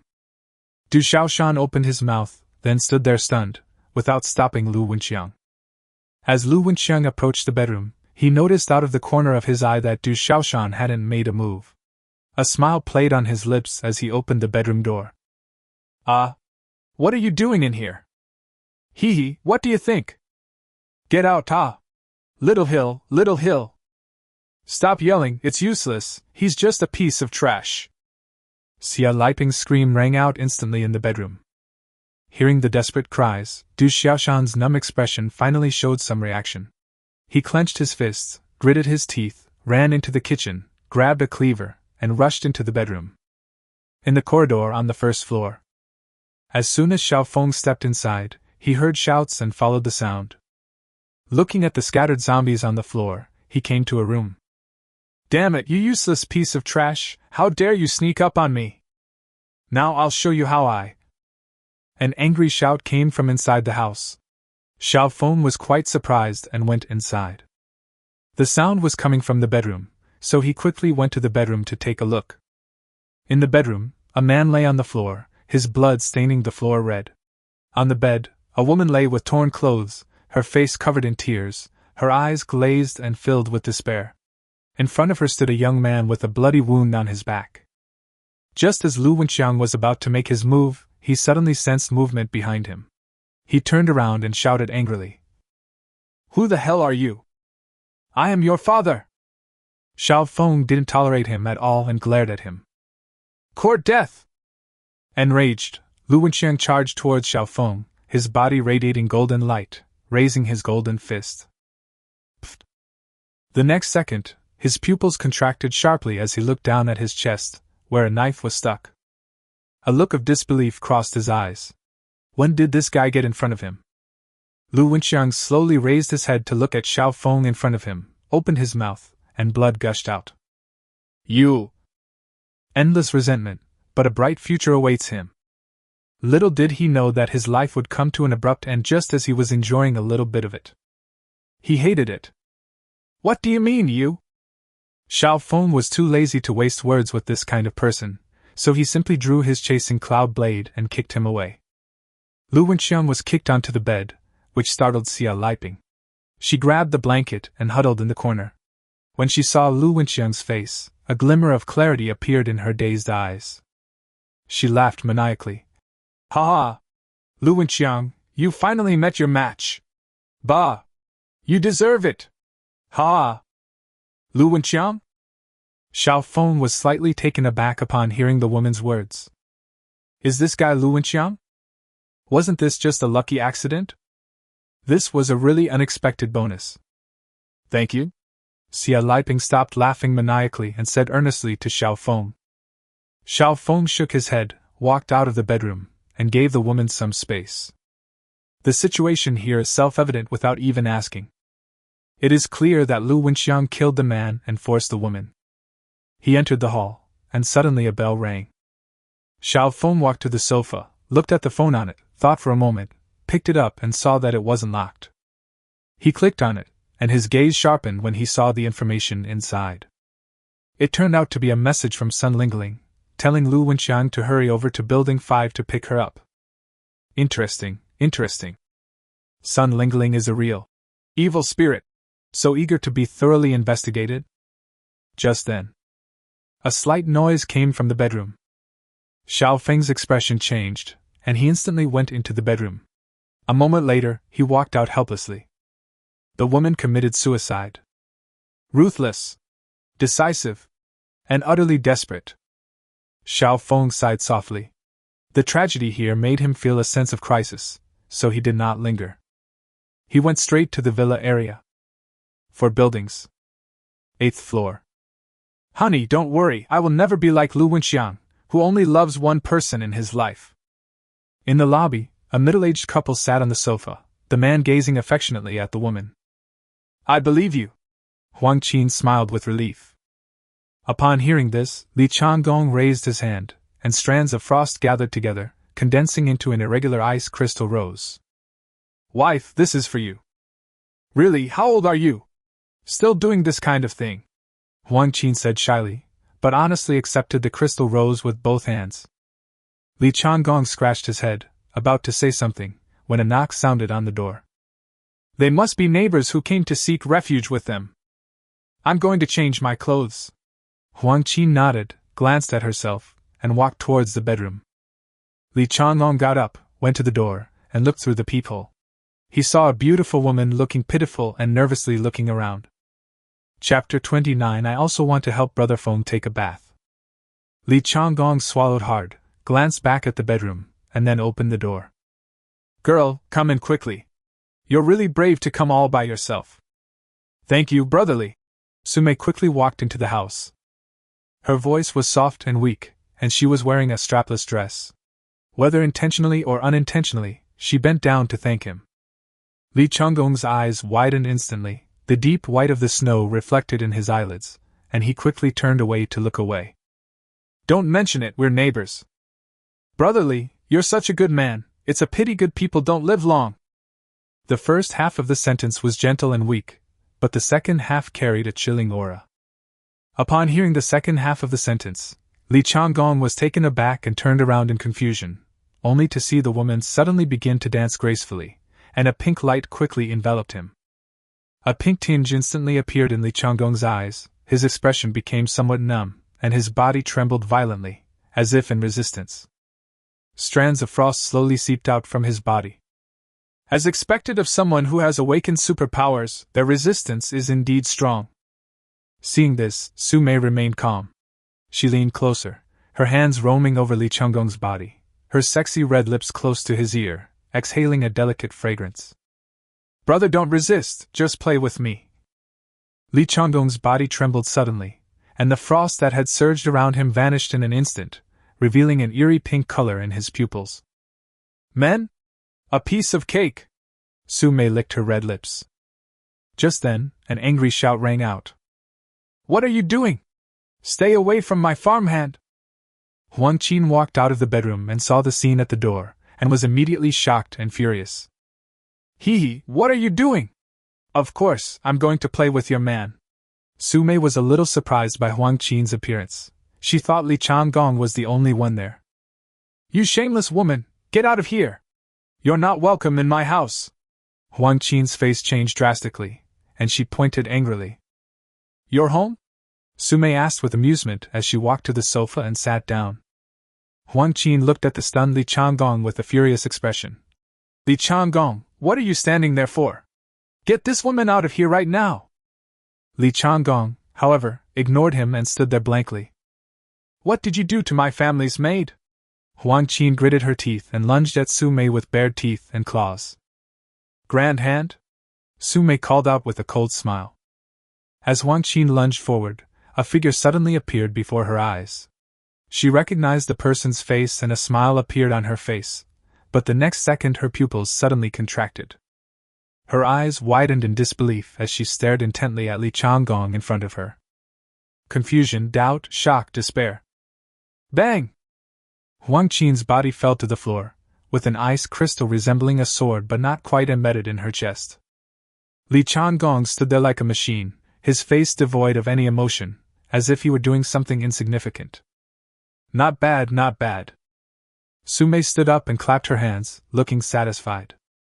From this day forward, you will be the #1 general of the Sume Empire. She was overjoyed to have gained a superhuman subordinate, feeling one step closer to realizing her imperial blueprint.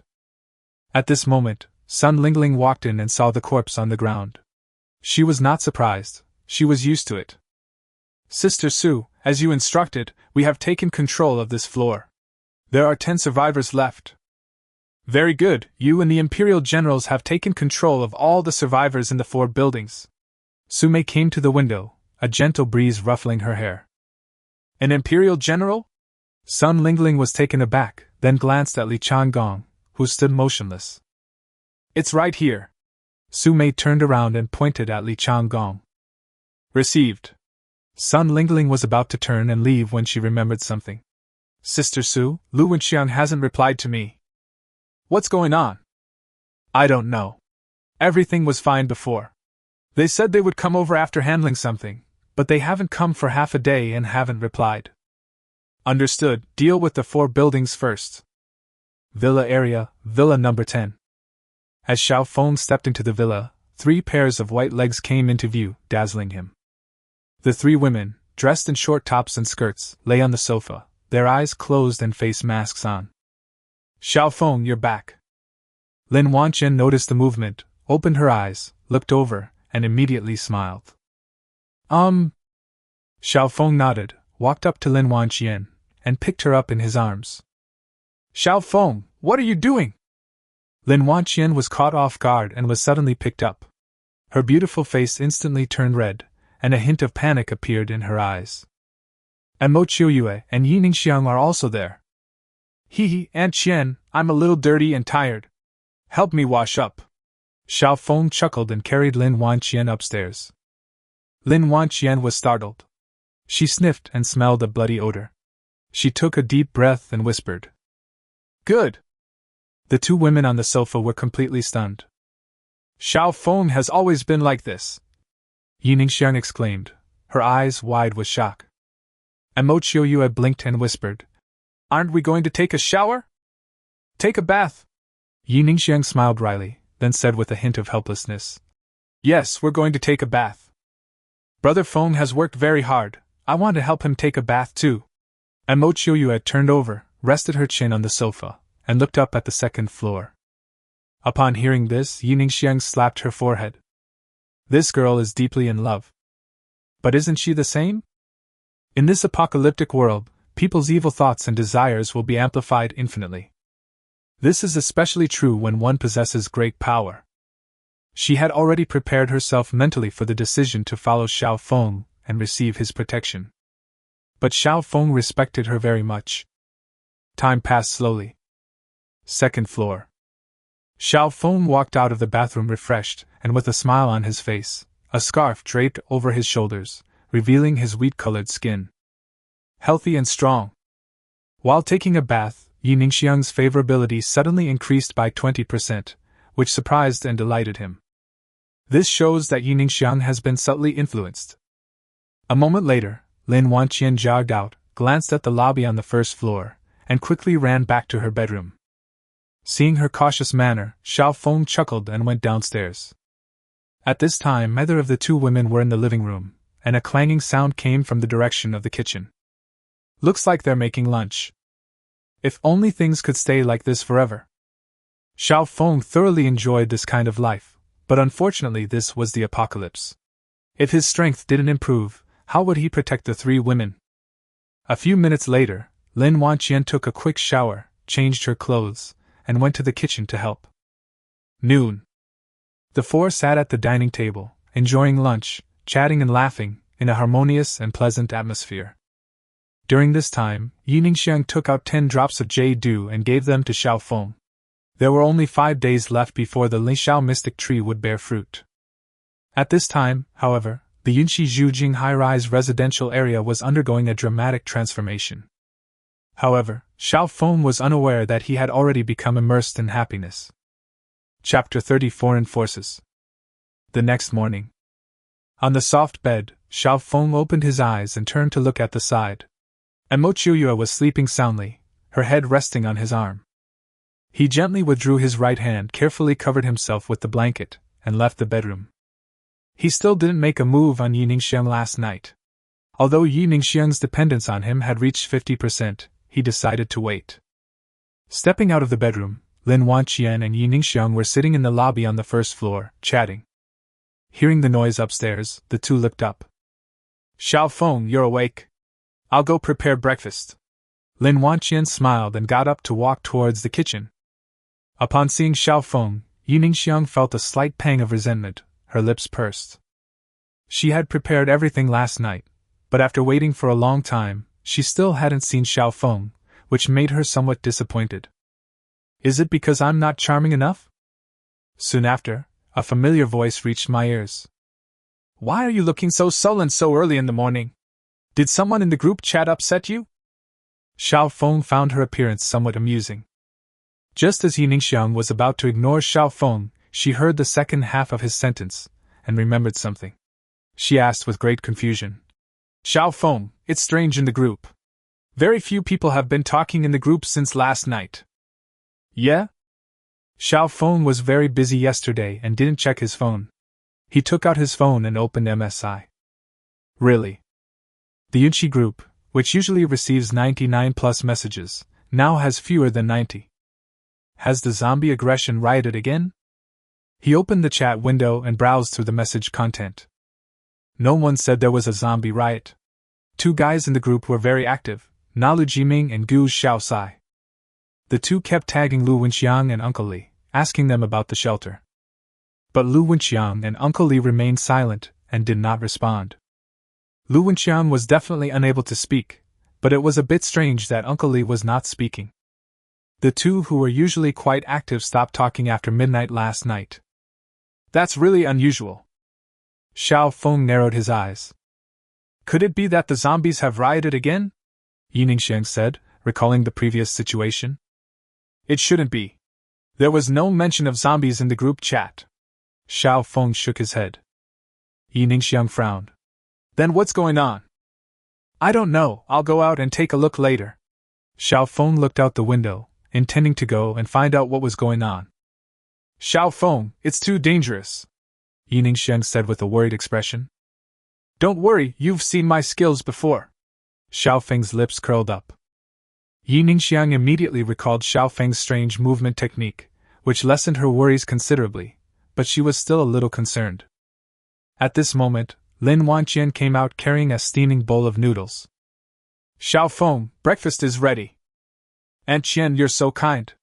Xiao Feng took the opportunity to kiss Lin Wanqian and then took the noodles from her. Lin Wanqian glared at him helplessly. Yi Ningxiang, standing to the side, covered her forehead. Did they not treat her like an outsider? At the same time, a sense of joy welled up inside me. After finishing his noodles, Xiao Feng instructed Lin Wanqian and the other woman. I'm going out for a bit. Draw the curtains on all the doors and windows in the villa. Okay, be careful.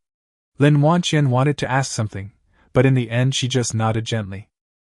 Yunqi Property Building. At this moment, figures were scattered inside the building, carrying things to build a defensive structure outside the building. 5th floor office. Su Mei stood by the window, wearing a red cloak, looking majestic. Lord Su! Sun Lingling's eyes were full of admiration and respect. She bowed and said, As you instructed, the building has been cleaned up. Very good, this will serve as the Empire's temporary base. Su Mei nodded slightly and looked out the window. Within a day and a night, she had taken control of most of the survivors in the high-rise residential area. His subordinates expanded to several hundred people. They are clearly the most powerful force in the Yunqi Zhujing residential community. They even recruited 2 hidden awakeners, one who awakened the power of rocks and the other who awakened the power of vines. Now that she has 3 superhuman subordinates, it's only a matter of time before she completely controls the Yunqi Bamboo Realm community. Yes. Sun Lingling thought of something and continued. Master Su, Lu Wenqiang was murdered in a room in Building 7. There was also a couple in the room. Killed? Do you know who it was? Su Mei raised an eyebrow, her face full of interest. It's unclear at the moment. Perhaps they are awakened beings hidden in the shadows. Sun Lingling replied. Yes, be extra vigilant about this. You will take General Yan and General Mu with you to continue clearing out the remaining survivors. Make sure to have complete control of the entire high-rise residential area before tonight. Su Mei squinted and gazed into the distance. Officially setting off for the villa area tomorrow. Received. Sun Lingling nodded and was about to leave. Su Mei turned around and called out to her. By the way, isn't Bao Xiaofeng in the high-rise residential area? Master Su, we didn't encounter him during the cleaning. He should be enjoying himself in the villa area, Sun Lingling said slowly after thinking for a moment. She now knows that Xiao Feng should also be an awakened one, and the first one to awaken superpowers. Given this guy's lecherous nature, he would definitely head to the villa area to find prey as soon as possible. Just think about all those wives, ladies, and heiresses in the villa area. They've probably all been won over by this guy. No wonder I never appreciated her beauty. I see, Sume exclaimed in realization. She remembered that there were several beautiful women in the villa area. Xiao Feng is handsome and charming, and those beautiful women would definitely be unable to resist him. She was also attracted to him at first and tried to seduce him, but she failed. Xiao Feng, I'll let you enjoy this pleasure a little longer. Tomorrow you'll be at my feet. On the main road of the residential area. Ha Chio! Xiao Feng suddenly sneezed and rubbed his nose. Who's thinking about him? He noticed an electric scooter parked nearby out of the corner of his eye. After thinking for a moment, he went to the scooter. The key is still there. I'm too lazy to walk anymore. I didn't ride a bike before because I wasn't strong enough, and riding a bike would easily attract the attention of zombie hordes. The thought of someone getting a bomb back then is just idiotic. Beep beep beep. Xiao Feng hopped on his electric scooter and headed towards the high-rise residential area. A few minutes later, on a tree-shaded path, Xiao Feng rode his bicycle in front, followed by a group of zombies. The zombies had tried to stop the strange electric scooter, but after Xiao Feng killed more than a dozen of them, they obediently chased after the scooter. Just as he was about to cross the bridge over the stream, a roaring sound came from the bamboo forest in the distance. It was the sound of a motorcycle. A little while, more than 20 motorcycles of various colors rushed out of the bamboo forest, carrying machetes, and hacked down the zombies that charged at them. Oh! The people on the motorcycles cheered and brandished machetes, charging like cavalrymen or wild bandits. Motorcycle gang? Xiao Feng stopped the electric scooter and looked at the scene with a surprised expression. A group of zombies, hanging behind them, had already rushed forward, as if Xiao Feng was directing them. Boss, there's still a group of zombies over there. Good timing. Brothers, deal with these zombies, and we'll enjoy this luxurious neighborhood to our heart's content.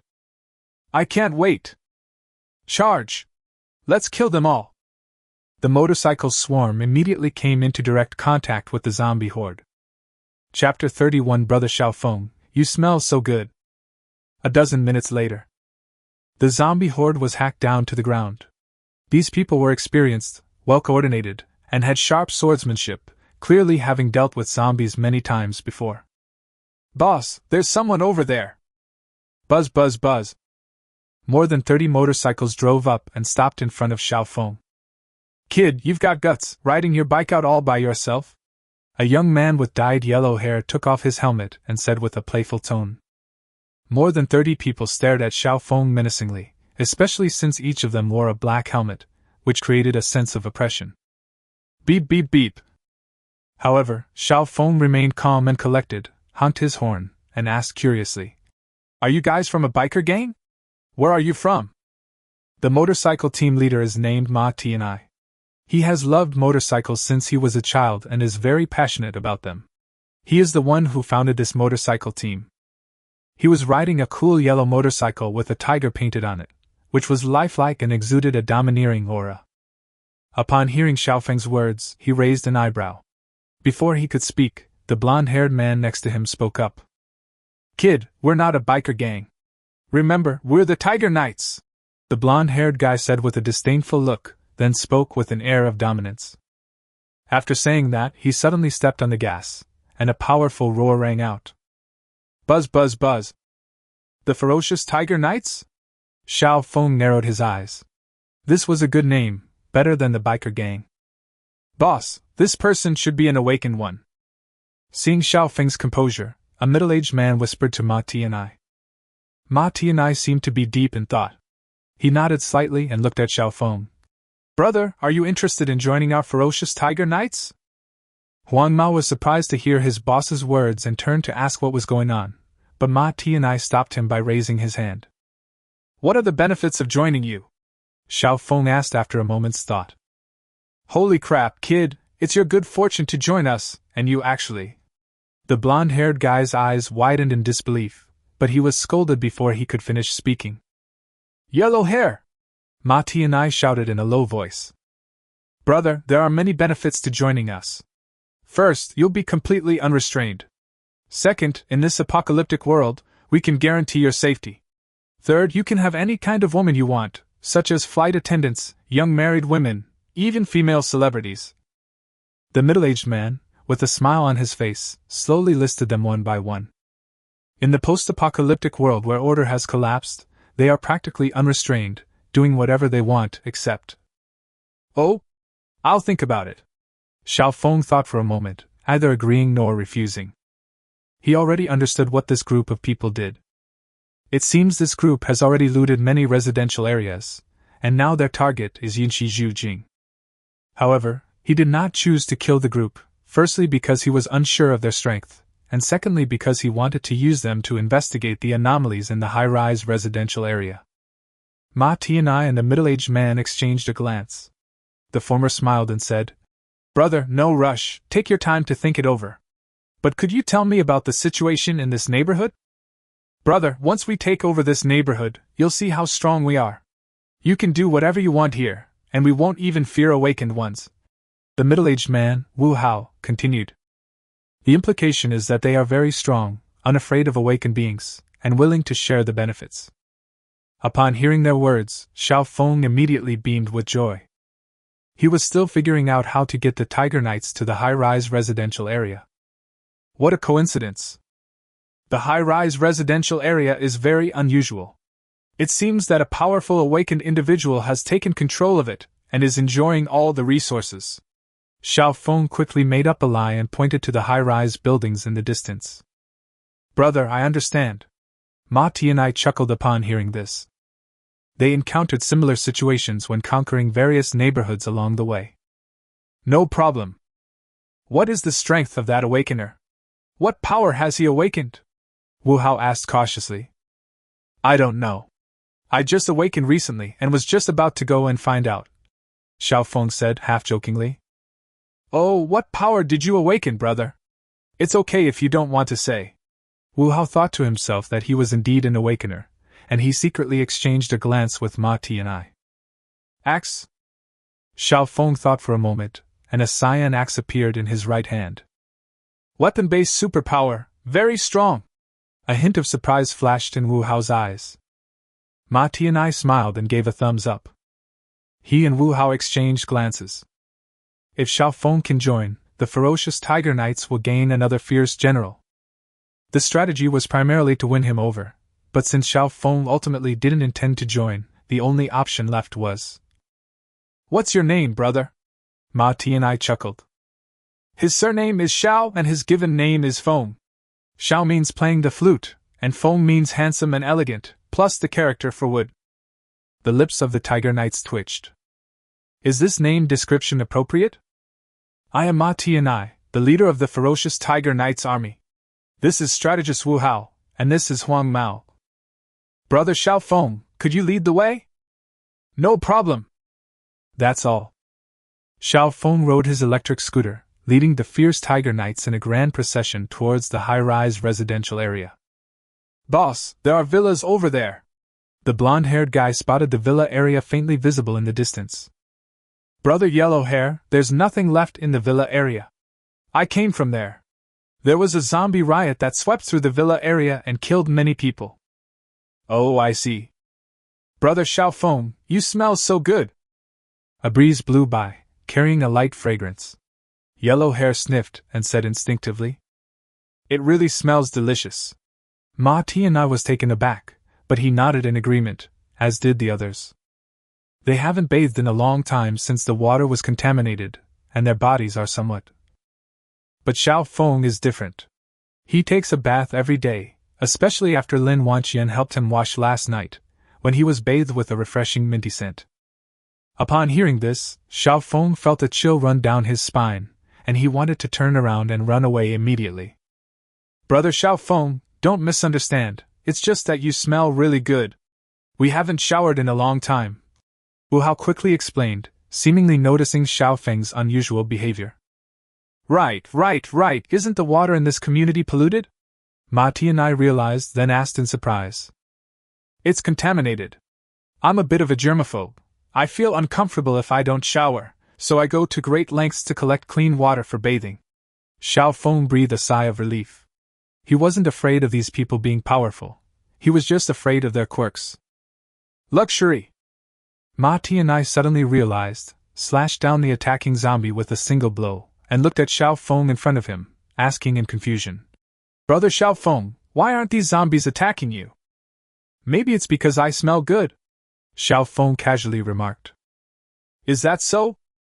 Boss, after we take over this neighborhood, we need to take a shower too, Yellow Hair shouted, riding his motorcycle away from the group and wielding a machete to fight off the charging zombies.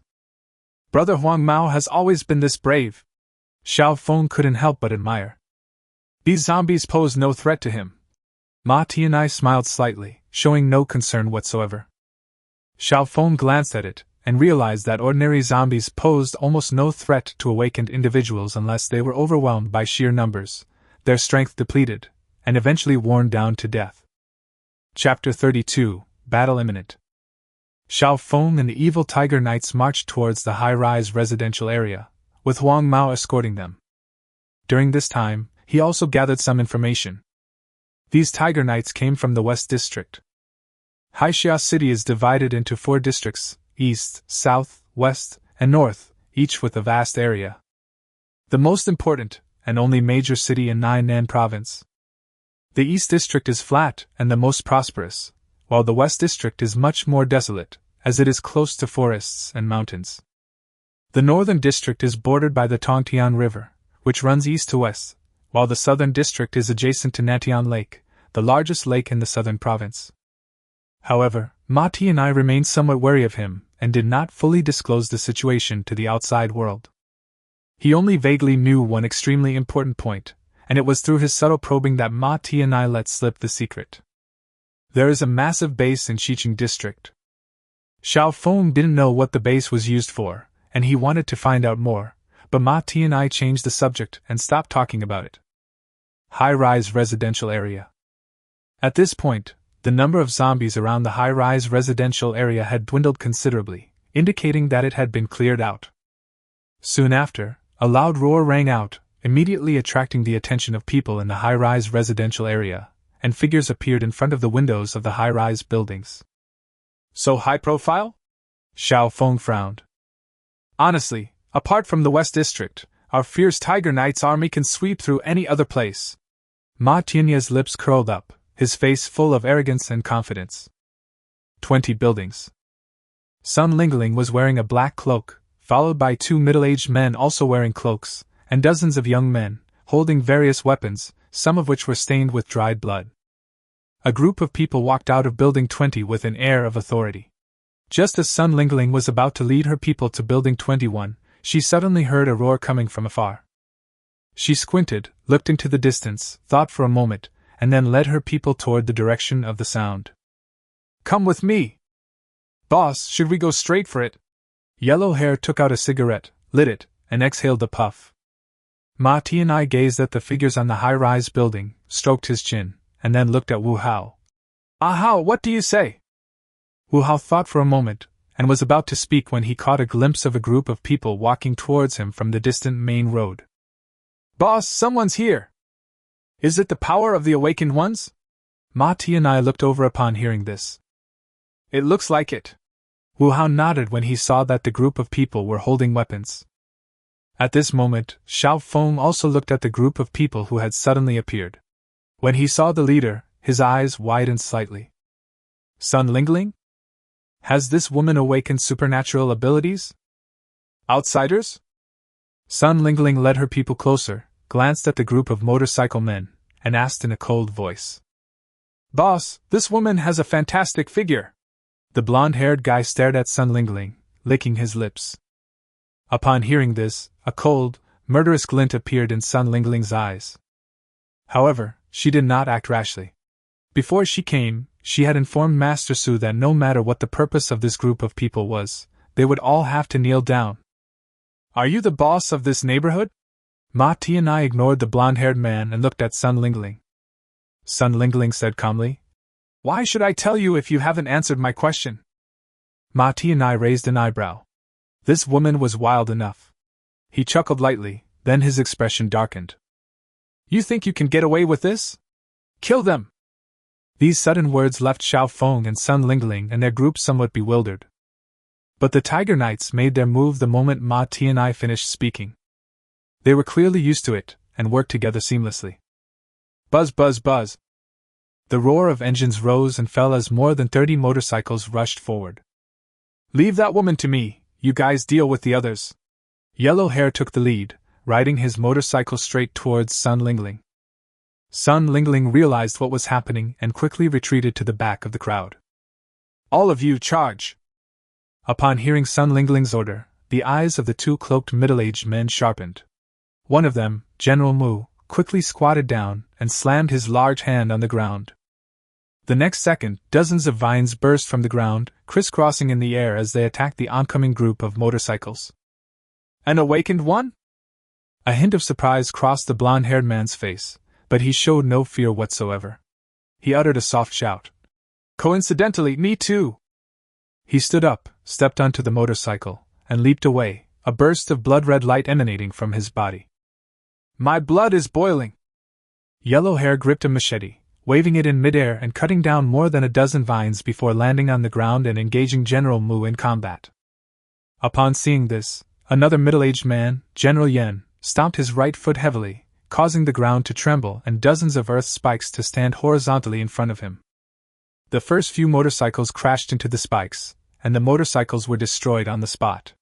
2 people were thrown into the crowd of Sumei Empire and were killed instantly.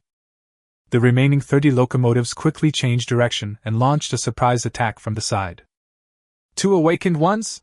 Ma Tianya's pupils contracted slightly as he looked at Wu Hao beside him.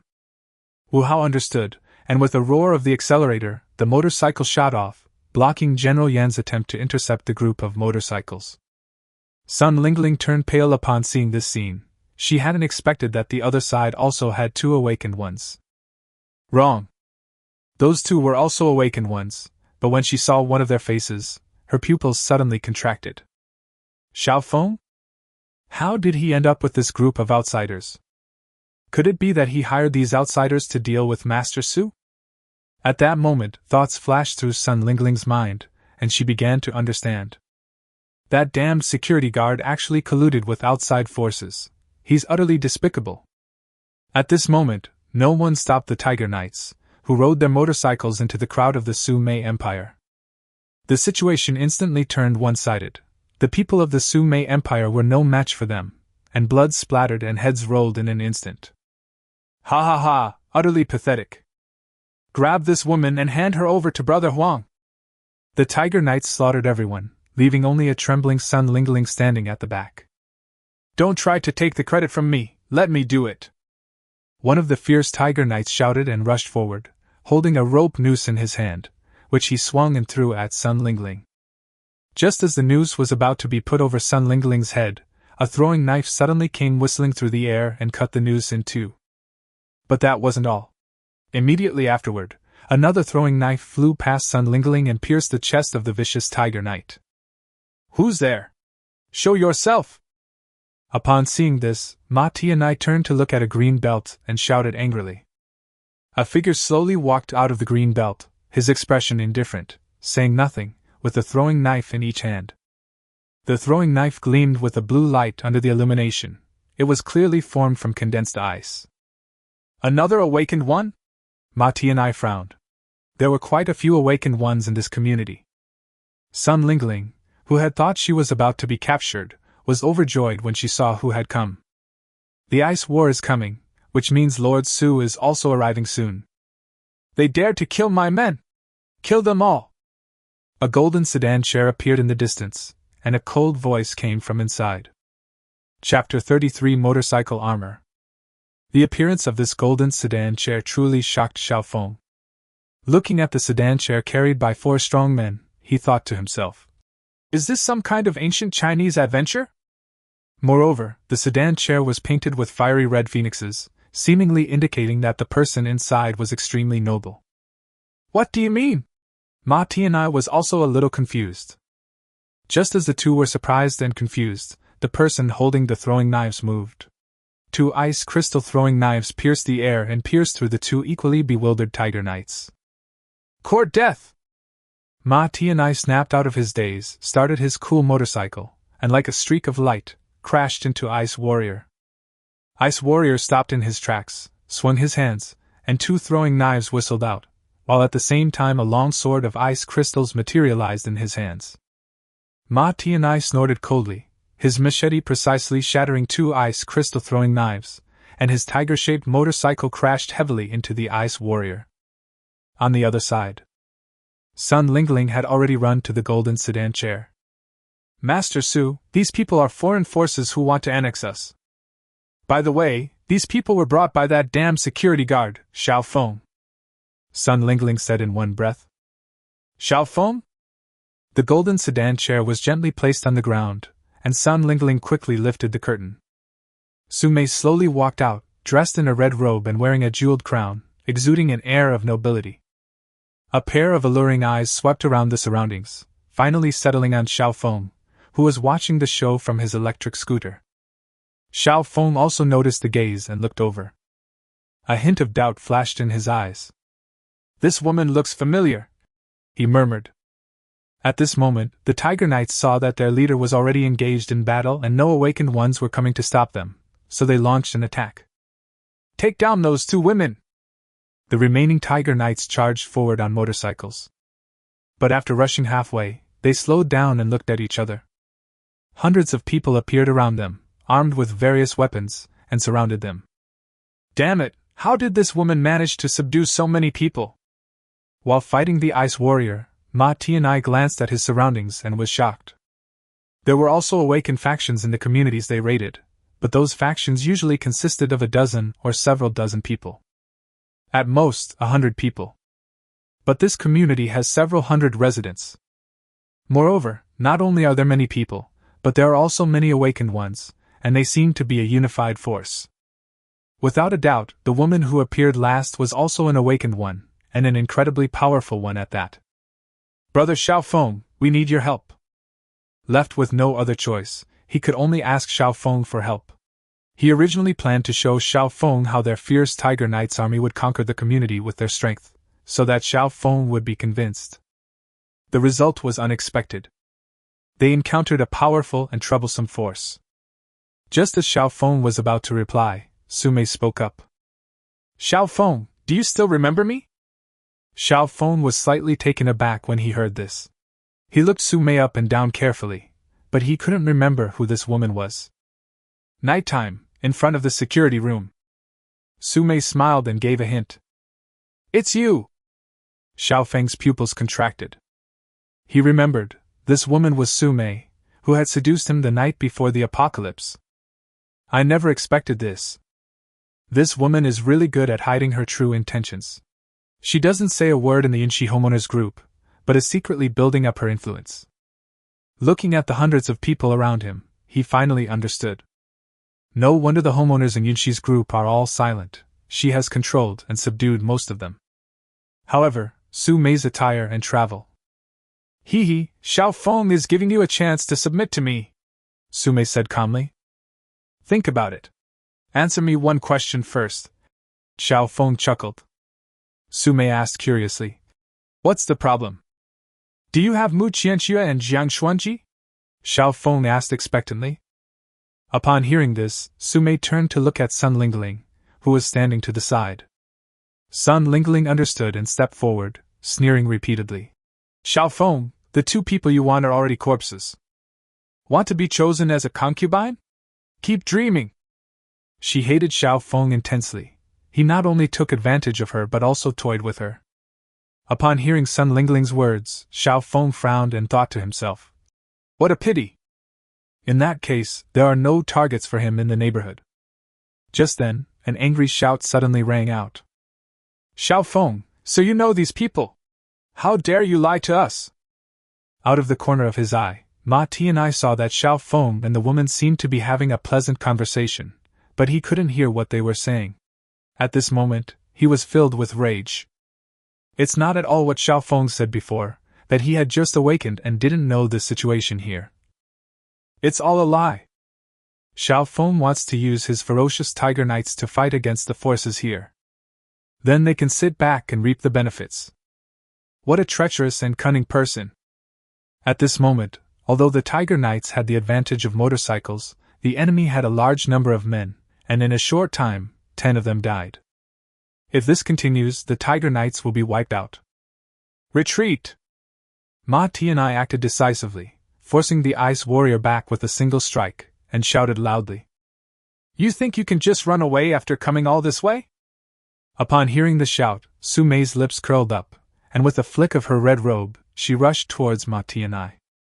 Seeing this, Ma Tianai's expression turned serious, and he stopped holding back, lightly patting the tiger-type motorcycle. In an instant, the tiger-shaped motorcycle flashed a yellow light and automatically disintegrated into mechanical components, which slowly embedded themselves into Ma Tianai's body. Motorcycle armor? Seeing this scene from afar, Xiao Feng's eyes widened in shock. At this moment, Ma Tianai resembled an armored warrior, with streaks of yellow light flowing across his cold mechanical armor. He knocked back the Ice Warrior with a single punch, glanced at Xiao Feng, and then ran towards Wu Hao. At this moment, a red figure blocked his way, and Su Mei looked at Ma Tianai with some surprise. Where do you want to go? Get out of my way! Ma Tianai lunged forward, his terrifying power concentrated in the mecha's fist. One punch, and the air explodes. Master Su, be careful! Sun Lingling shouted with a worried expression. The Ice Warriors who had been blasted back also rushed over, trying to stop Ma Tianai. Su Mei remained completely calm. As the fist came hurtling towards her, she gently sidestepped it, gracefully avoiding the mecha's punch. She then began to dance gracefully, and a pink light rippled out, instantly enveloping Ma Tianai. A clumsy fellow, a stupid fellow! Ma Tianai was preparing to launch another attack when suddenly a pink glint appeared in his eyes. His body trembled violently as he resisted Su Mei's alluring power. It's a pity his mecha isn't fully enclosed, otherwise Su Mei's superpowers would be useless against him. Su Mei approached Ma Tianai, facing him directly, her breath sweet as orchids, and said with a charming smile. Why resist? Isn't it better to party with them every night? As soon as he finished speaking, the pink light in Ma Tianai's eyes grew stronger. Just as they were about to be brought under control, a blood-red figure rushed in from afar. Boss, you guys go! Huang Mao had been paying close attention to the situation. Seeing that his boss seemed to be under control, he immediately transformed into a figure bathed in bloody light, repelled General Mu, and quickly arrived at the scene. Chapter 34 The Su Mei Empire. He kicked Ma Tianai away and angrily punched Su Mei in the forehead. Su Mei frowned and quickly retreated. At this moment, Bing Zhan came in front of Su Mei and exchanged a punch with Huang Mao. Ice Warrior took a few steps back, then charged forward again, and the two instantly clashed. The light of ice and blood rises. Ma Tianai, who had been kicked away, regained his senses. A chill ran down his spine. He had almost completely succumbed to the clutches of this witch. Yellow hair! Ma Tianai shouted in shock and anger. Wu Hao, who was far away, made a powerful attack, broke away from the battle, and rode his motorcycle to his side. Boss, don't worry about me, you guys get out of here! Huang Mao's resolute voice resounded through the sky. Boss, let's go! Wu Hao decisively pulled Ma Tianai up, sat him on the back of the motorcycle, twisted the throttle, and sped off. Ma Tianai turned around, his eyes bloodshot, and he gritted his teeth. Those Imperial troops tried to intercept them, but were killed by the enraged Ma Tianai, who easily tore open a gap in the defenses. A plume of exhaust fumes shot out, and the two men made their escape. This happened in the blink of an eye, leaving Xiao Feng breathless. He watched Ma Tianai's departing figure and narrowed his eyes. That motorcycle armor is pretty good. On the field, the entire Tiger Knights were killed, leaving behind a pile of motorcycles. Nearly 100 people from the Empire also died. Su Mei's face was icy cold. She had been able to subdue a powerful warrior, but she had failed. She was furious and wanted to kill Huang Mao, but after thinking about it, she gave up. Grab him! She spoke to Iwaki and the other man. The two nodded slightly and joined the fray. The result was obvious. Soon, the blonde-haired man was covered in wounds and lay on the ground, exhausted. He gazed at the sky, a slight smile playing on his lips. At that moment, a cold and beautiful face came into his view. He was slightly taken aback, then smiled contemptuously. Come on, kill me! Humph, you're too young to die. Su-mei snorted coldly, and a pink light enveloped the blond man, instantly bewitching him. The blond-haired man's eyes glazed over. He had been implanted with the allure seed, and his life was now in Su-mei's hands. After doing all this, Su-mei looked up at Xiao Feng, her eyes filled with surprise. You didn't run away? I was so engrossed in the play that I forgot, Xiao Feng said, spreading his hands. He wasn't lying. He then chuckled and continued. Can I leave now? What do you think? Su-mei sneered. Xiao Feng, kneel down and submit to Lord Su, Sun Lingling shouted, pointing at Xiao Feng with a smug look on her face.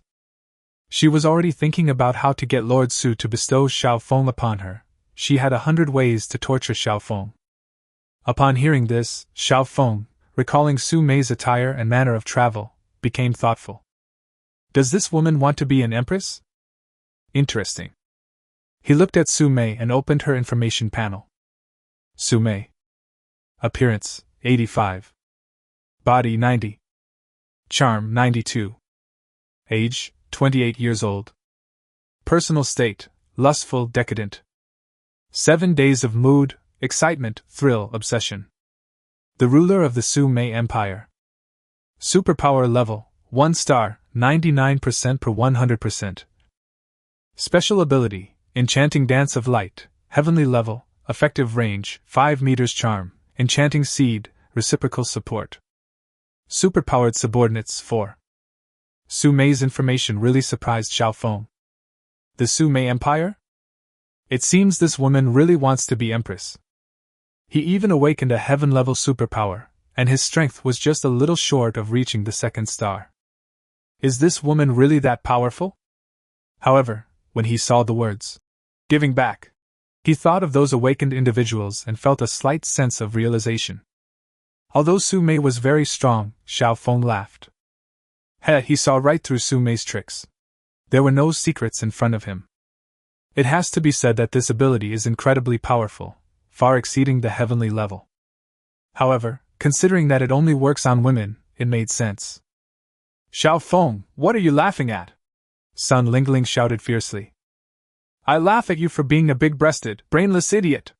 Xiao Feng shrugged and casually opened Sun Lingling's information panel. Sun Lingling. Appearance, 80. Body, 91. Charm, 88. Age, 25. Special ability, none. Personal condition, promiscuous, chaotic. 7-day mood, extremely pleased, arrogance, panic, and furious. He glanced at it, and immediately closed it. This woman was utterly useless except for Xiao Feng! Sun Lingling trembled with anger. She gritted her teeth and shouted, then looked at Su-mei with a pitiful expression. Master Su. Xiao Feng, you don't seem afraid? Su-mei waved her hand and looked at Xiao Feng. I'm afraid, can you let me go? Xiao Feng asked with a playful expression.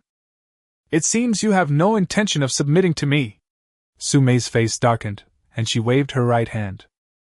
Grab him!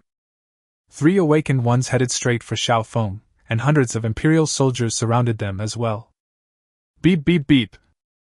Xiao Feng honked the horn, stomped his foot on the ground, and the electric scooter spun around. Get out of the way if you don't want to die! A flaming longsword materialized in midair and hurtled towards the imperial forces that surrounded them. Upon seeing this, the people of the empire scattered, clearing a wide road ahead. The flaming longsword slashed across the floor, creating a long trench. Xiao Feng rode away on his electric scooter. The 3 imperial generals who rushed up were stunned for a moment, and then quickly ran to the motorcycles left behind by the Tiger Knights, ready to help them up and chase after them. Don't pursue a cornered enemy! Come back! Su-mei stopped him, her brows furrowed as she watched Xiao Feng's departing figure. Xiao Feng's composure, coupled with the power he displayed before leaving, made her somewhat wary. They suspected that Xiao Feng had a backup plan and had set up an ambush ahead. These 3 were her capable lieutenants. If they were ambushed and killed, her empire's fighting strength would suffer a heavy loss. Sun Lingling, who was standing to the side, hesitated to speak, but ultimately did not say anything. It's a pity that Xiao Feng, that villain, got away. Ling Ling continued to conquer the other buildings, and at the same time, notified the Yinshi homeowners group that those who submit will not be killed. Su Mei looked around at the Empire's casualties, but felt no pity. These people were just cannon fodder. Yes. Sun Lingling accepted the order and left with General Yenmu and some members of the Empire. On the other side, Xiao Feng, riding his electric scooter, glanced back and was surprised to find that no one was chasing after him. He also admired Su Mei's caution. As for why he didn't make a move just now, it's because he wasn't entirely confident. He could kill Su Mei instantly by surprise, but if something unexpected happened and he failed to kill Su Mei immediately, Su Mei would release the enchanting dance light. With 3 awakened ones by her side, he would be in danger, as he had no way to resist the allure. Therefore, out of caution, Xiao Feng decided to leave first. At least I know what's going on here. However, while he wasn't confident in dealing with Su Mei, taking care of the others was a different story. Xiao Feng rode his electric scooter toward the gate of the residential area. Having survived this ordeal, Ma Tianai and Wu Hao will definitely not stay in the residential area, so they are most likely hiding outside the area, and not far from it. Because these two will avenge the blonde-haired man and the Tiger Knights. He's probably one of the targets too. Chapter 35 Harvest Locomotive. An abandoned building opposite Yunshi Zhujing residential area. 3rd floor. No, I must kill that witch and Xiao Feng. Ma Tianai punched the wall, his face full of anger. Boss, think this through carefully. Wu Hao also looked grief-stricken, but he remained calm. They are powerful, we are no match for them. And this neighborhood is a bit eerie. He went to the window and stared at the gate of the residential complex. Their Tiger Knights army marched from the West District all the way to the East District, plundering many neighborhoods along the way. There are also awakened individuals in those communities, but there are only 2 or 3 at most, and they are very weak. They are even in a standoff with each other. Their Tiger Knights army swept through the enemy with overwhelming force. But he has seen 5 awakened ones in this community. They are still very powerful. Don't worry, I won't be so reckless. Ma Tianai calmed his anger and came to Wu Hao's side, looking at the entrance of the community together. We'll sneak in quietly, hoping to encounter a lone awakened one and gradually weaken their power. Boss, this is also very dangerous. Why don't we go back to the West District, regroup our forces, and then take revenge? Wu Hao still looked worried. Our Tiger Knights are notorious in the West District. We were kicked out of the base, and it would be very dangerous for us to go back. Ma Tianai frowned, looking helpless. We're joining. Wu Hao hadn't finished speaking when he suddenly turned around and shouted. Who's there? Show yourself! Brothers, it's me. Xiao Feng appeared at the door with a smile. Xiao Feng, who is your brother? You treacherous villain! Ma Tianai was furious when he saw Xiao Feng. Wu Hao looked wary and touched himself, wondering how this guy had found them. You two have misunderstood. I really don't know Su Mei and her group, nor did I know they were so powerful, Xiao Feng said earnestly, leaning against the door. Hey, you think I'd still believe you? Ma Tianai sneered. You even know that vixen's name, and you still say you don't know her. Oops, I let it slip. Xiao Feng sighed softly upon hearing this. Wu Hao said coldly. Xiao Feng, what do you want? No need to waste words with him, kill him first. Ma Tianai took a step, and mechanical components appeared on his body, perfectly embedded, wrapping him up layer by layer. Tiger Mech! This is his awakened mecha ability, which is very special. It has 2 forms, one is to transform into a motorcycle, and the other is to transform into a mecha. This mecha is impressive, but a gentleman uses words, not fists, Xiao Feng said, extending his hand in an attempt to dissuade him. I am not a gentleman, I am a vicious tiger rider. Ma Tianai roared, his body like a boulder, charging forward with terrifying power. Today is your death day. Wu Hao moved stealthily behind him, preparing to ambush Xiao Feng, but when he took a step, his pupils suddenly contracted and his breathing became heavy. He first glanced down, then turned back with difficulty. A bright, smiling face came into his view. When came behind me? Blood kept gushing from his mouth, and he spoke in broken sentences. His eyes were filled with disbelief. Isn't this guy's special ability a blue axe? Just as Ma Tianai was about to strike Xiao Feng at the door, Xiao Feng suddenly vanished into thin air. He stared wide-eyed, as if he had seen a ghost, and then heard a voice behind him. Ma Tianai hurriedly turned around and looked, his eyes instantly wide with fury. Ah how! Hi! Xiao Feng drew his chasing cloud blade, shoved Wu Hao aside, and smiled slightly. Wu Hao lay on the ground, his eyes wide open in death, never knowing how Xiao Feng had done it. Ah!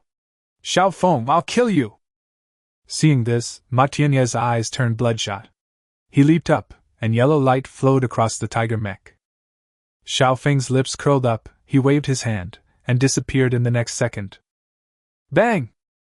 The floor was smashed, leaving a large crater that nearly pierced through the building. Ma Tianai was even more furious after his attack missed. Xiao Feng, if you have the guts, don't hide. Fight me fair and square. Okay, as you said. Xiao Feng stopped smiling, and his body slowly ignited with netherworld flames, as if they came from that hellish place. This is because after he entered the second star level, the 9 netherworld fire became much stronger and had some wonderful uses. The 9 netherworld flame can enhance one's power. Just how many superpowers have you awakened? At this moment, Ma Tianai also realized that something was wrong. Xiao Feng had previously said that his superpower was a giant cyan axe. But it seems like he just used spatial abilities, and now black flame abilities are emanating from his body. This guy is cheating. But there was no time to think, because Xiao Feng made his move. The cloud-chasing blade, which was not imbued with the netherworld flame, struck Ma Tianai's mecha arm, instantly causing streaks of fire to flash. Thank goodness, it wasn't severed. Xiao Feng breathed a sigh of relief upon seeing this. He was afraid that if he slashed the mecha, it would be shattered, and all he would get would be a pile of scrap metal. You! Hearing this, Ma Tianai was enraged and threw a punch in a fit of rage. Xiao Feng retaliated with a strike. Fist and knife clashed, producing a muffled thud in the air. Xiao Feng took 2 steps back, while Ma Tianai took 1 step back. This mech does indeed come with enhanced power. Xiao Feng thought to himself, now that he's tried it, he's no match for Ma Tianai in a head-on confrontation. You can use him as a practice target, while also depleting his strength. The next moment he moved. Ma Tianai also moved, and the two began to fight in the room. The wall was smashed, and rubble flew everywhere. With a bang, the two fell from the second-floor room, paused for a moment in shock, and then resumed their fight. Finally, they fought their way down to the first floor. Thick smoke billowed from the first-floor room, obscuring the view. Ma Tianai was panting heavily. He looked ahead and knew that Xiao Feng was right there. The next second, he turned and ran towards the gate. Trying to run away! Xiao Feng appeared behind Ma Tianai and kicked him hard in the mecha. The force of the kick slammed Ma Tianai against the wall, creating a large crater. Xiao Feng, with the mecha on, you can't kill me! Ma Tianai struggled to his feet. Really? You still have the strength to maintain the mecha? Xiao Feng narrowed his eyes, a smile on his face. You! Ma Tianai's pupils suddenly contracted. He was indeed exhausted, otherwise he wouldn't have wanted to escape. Many thoughts flashed through his mind, and the next second the tiger mech armor on Ma Tianai detached from his body and assembled into a tiger motorcycle. He kicked up sand and gravel, then jumped onto the tiger motorcycle, twisted the throttle, and was about to rush out of the building. I've been playing with you for so long because I'm afraid of damaging my mech. I didn't expect you to take it off yourself, which saved me the trouble of figuring out what to do.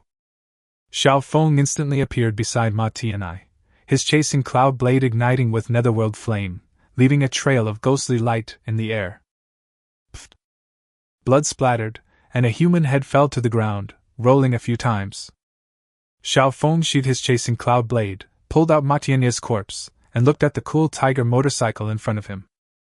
As expected, it did not disappear. A bright smile spread across his face. Then he glanced at a motorcycle parked in the stairwell not far away. Chapter 36 Xiaofeng, come to my room for a moment. Yunxi Zhujing Residential Area. A motorcycle with a gleaming yellow light slowly drove across the land, followed by a group of zombies, as if they were protecting it. Xiaofeng, humming a cheerful tune, rode his tiger motorcycle to the villa area. As dusk fell, fiery red clouds floated in the sky, creating a truly beautiful scene. Villa number 10. Xiaofeng put away the fierce tiger mecha and went into the villa. Xiaofeng! Brother Feng! And Mo Chiu suddenly threw herself into Xiaofeng's arms and hugged him tightly. Xiaofeng paused for a moment, touched her hair, looked at Lin Wanqian and Yi Ning in front of him, and asked in surprise, "What's wrong with you all?" "Xiaofeng, something big has happened in the Yinxi group," Yi Ningshen said, taking out her phone. Xiaofeng asked in confusion, "What important matter?" "You'll see for yourself." A hint of worry appeared on Yi Ningshen's face. Upon hearing this, Xiaofeng gently pulled Mo Chiu away, took out his phone, and opened the Yinxi homeowners group on Weixin. He browsed for a while, a smile appearing on his face. "I already know about this, and I've already spoken to Su Mei about it." Lin Wanqian asked in surprise. "Xiaofeng, do you know that woman?" "We know each other?" "More than just know each other, we're enemies now." Xiaofeng chuckled and then recounted their previous encounter. "Ah!" Mo Chiu exclaimed in alarm. "Don't worry, I'm here." Xiaofeng pinched Mo Chiu's nose and comforted her. "Su Mei is probably expanding her influence, so she won't be coming to the villa area anytime soon." The three women felt relieved upon hearing this. "Xiaofeng, are you hungry? I'll go make dinner." Lin Wanqian felt sorry for Xiaofeng, but she hadn't awakened any power and couldn't help him at all. Xiaofeng smiled and said, "Aunt Qian, I'm actually a little hungry." "It'll be ready soon. Go take a shower first." Lin Wanqian nodded and walked towards the kitchen. Xiaofeng glanced at himself and realized he really needed to take a shower. "Brother Feng, let me help you wash." Mo Chiu, standing to the side, seemed to have mustered up her courage, her face turning slightly red. Hearing this, Xiaofeng felt very gratified. "Then I'll have to trouble Chiu." Yi Ningshen stood there, watching the two walk up to the second floor, lost in thought, seemingly pondering something. Outside the residential area, three figures stepped into Yinxi Bamboo Realm and quickly headed towards the high-rise residential area. They dodged sporadic zombies along the way.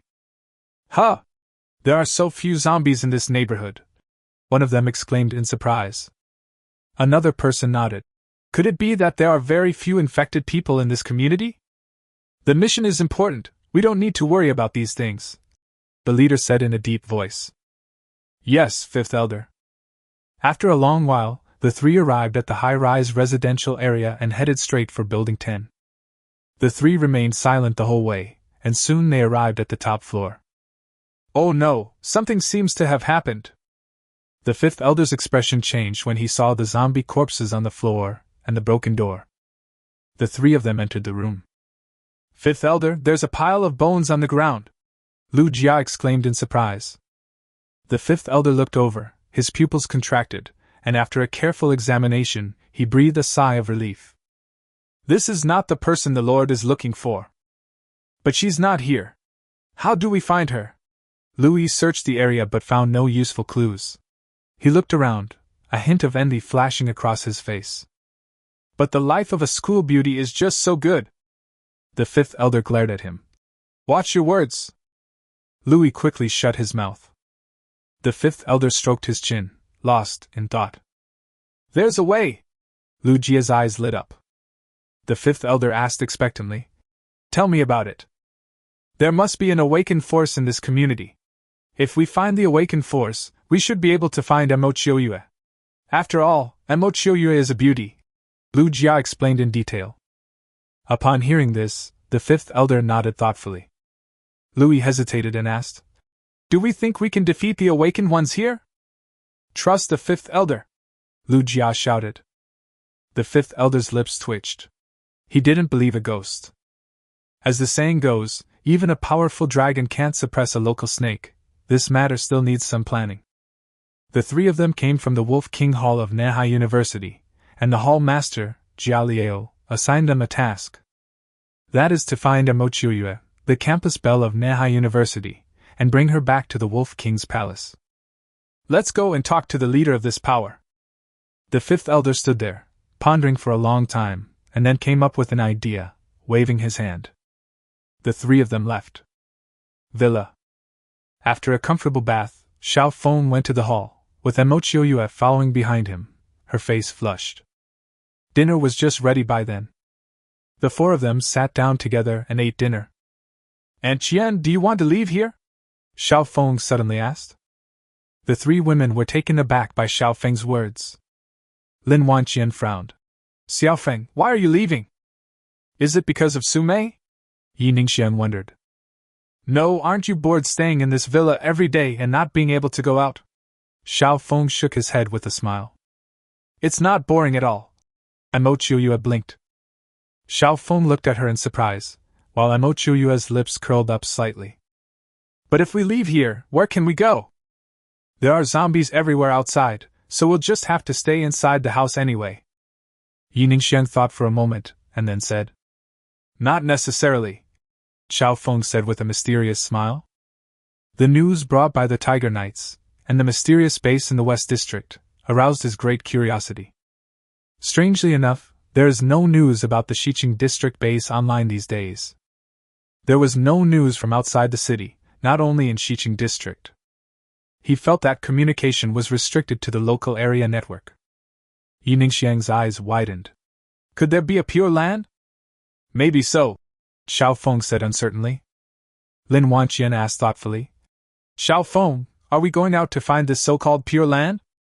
"That's one of the purposes." Xiao Feng nodded slightly. He didn't tell the whole truth. He couldn't very well say there were no targets in the Yinshi Zhujing residential area. Of course, there's nothing wrong with saying it, but it's better not to say it. The three women weren't very interested in going out to find a Pure Land, but it would be nice to go out and explore. And so, the four of them finished their dinner. The three women were cleaning up the dishes in the kitchen. Xiao Feng sat alone on the sofa, pondering his next move. The next target is Manhwa University. There are many beautiful girls on campus. Besides the four most beautiful girls, there might be some unexpected surprises. Now, with the mighty Tiger motorcycle, it's easy to transport three people. However, before leaving, Sumei is a woman who definitely needs to be dealt with first. As his thoughts wandered, three pairs of white, bare legs walked past him. It turned out that Lin Wanqian and her two companions had finished showering and were sitting down to chat, wearing shorts and t-shirts. Three different fragrances filled the hall, slowly drifting into Xiao Feng's nose. He was immediately distracted and could no longer concentrate on the problem. Xiao Feng looked at the three of them, especially at Lin Wanqian and Mochiyue. "You smell so good, I want to smell you." As he spoke, he stood up. Lin Wanqian said gently, "No." Mochiyue chuckled. "No way." Xiao Feng stood there, somewhat bewildered. What's going on today? Just when he was feeling quite regretful. Xiao Feng, I have something I want to tell you." After Yi Ningxiang finished speaking in a low voice, she got up and ran upstairs to the second floor. Chapter 37 Yi Ningxiang's Initiative. Just as Xiao Feng was enjoying life. Property building. A spacious conference room. "Now you can tell me your purpose." Sumei sat on the conference table, arms crossed, her face calm. Behind him stood the four generals of the empire: ice, wood, rock, and blood. An invisible pressure hung over the conference room, making it feel somewhat solemn.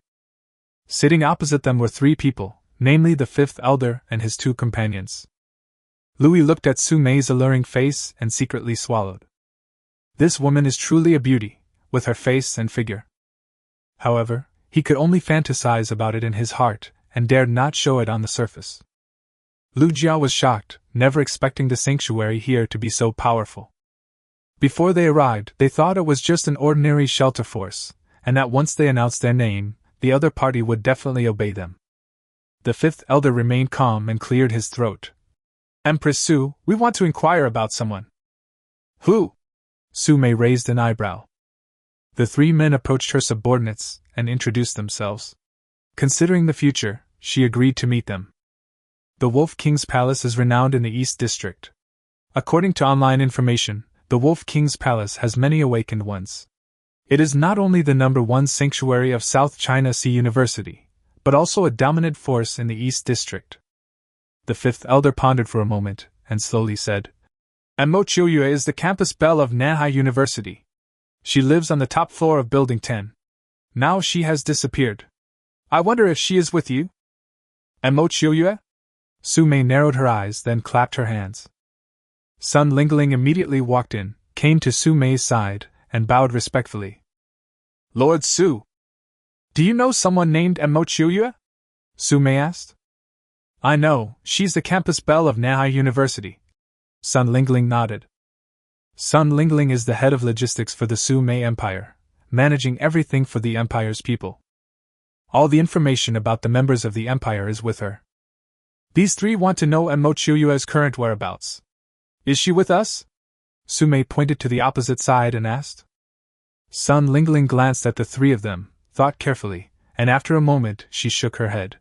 Master Su, Mo Chiuyue is not here. After all, a school beauty like Mo Chiuyue is outstanding in appearance, and if she were to be won over, she would definitely remember her. The three of you, did you hear that too? We can't help with the Wolf King's request. Su Mei spread her hands, indicating that she was powerless to help. They may have already been infected, or they may have been killed. You all know that when the end of the world comes, all desires will be amplified infinitely. Such a beauty is truly, in the apocalypse. Sun Lingling stood aside listening, her eyes darting around.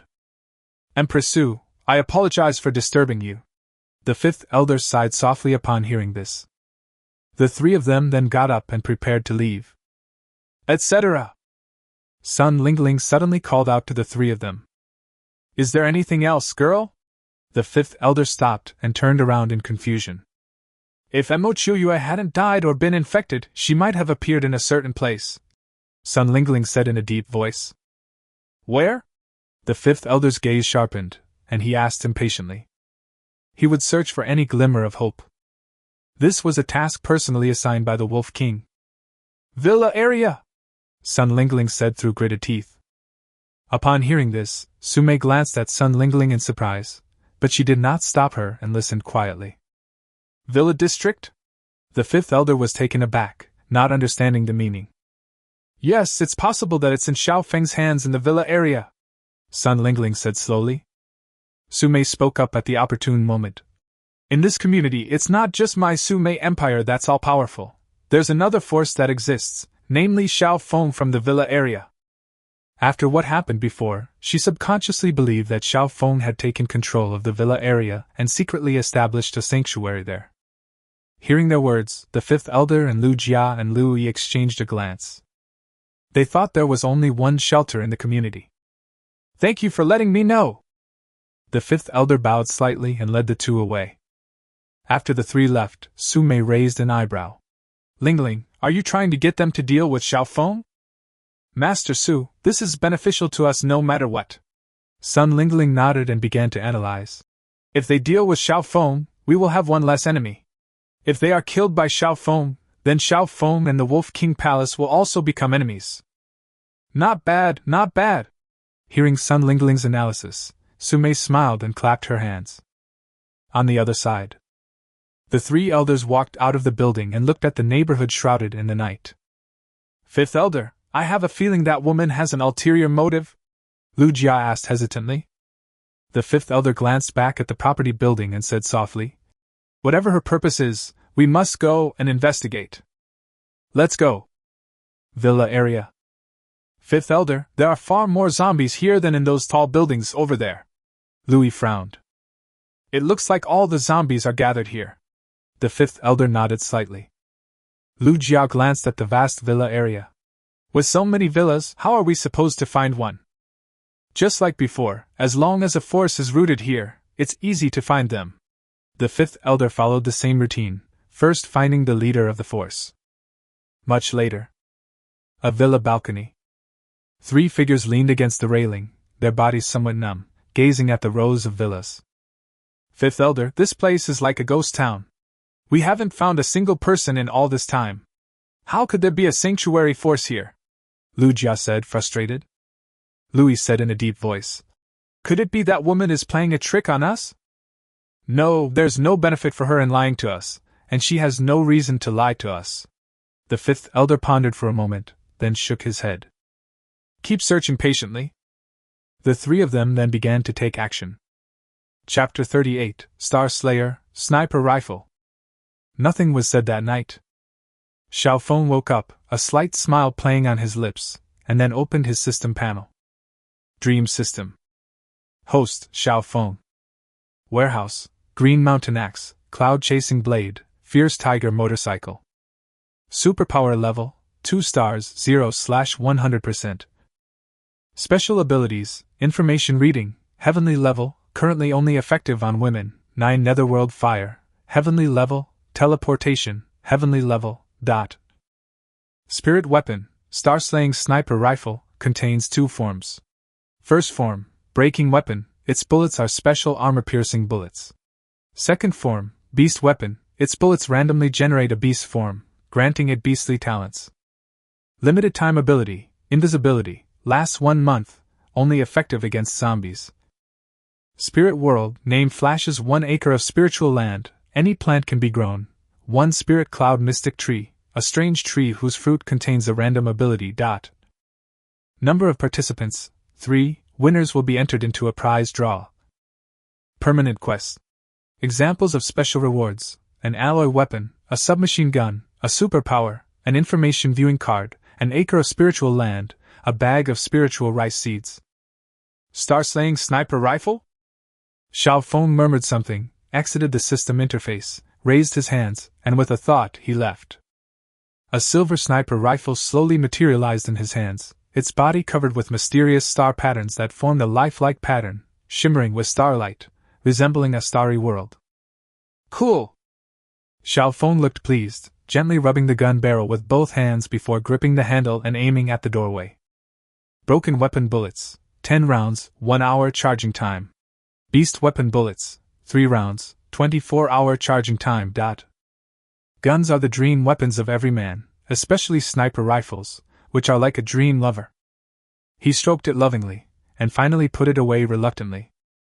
The star-slaying sniper rifle blurred and slowly disappeared. Xiao Feng was in high spirits and continued to open the system panel. This time, his gains were not limited to just the sniper rifle. And the Heart of Life? He didn't see this thing in the system information bar, and then he saw the spirit world flashing continuously, so he clicked on it out of curiosity. Could it be inside? In an instant, Xiao Feng vanished from the bed into thin air. The spirit world. On a single acre of land. Xiao Feng stood frozen under the Lingxiao mystic tree, looking down at himself in shock and pinching his own flesh in disbelief. Holy crap! Am I entering the spirit world in my physical body? He was extremely shocked at that moment, and still couldn't believe it, so he squatted down, dug up a clod of soil with his hand, and felt it. It's incredibly realistic. He took a deep breath, grabbed the Lingxiao mystic tree and climbed up. After a while, he reached the top of the tree and looked around. Unfortunately, the surroundings were shrouded in white mist. A moment later, he climbed down again and walked towards the mist. He had just taken half a step when a voice rang in his mind. Warning! Warning! Danger exists in the fog. The mortality rate is extremely high. Do not enter. Xiao Feng quickly stopped and moved away from the fog. He looked at the land and a slight smile appeared on his lips.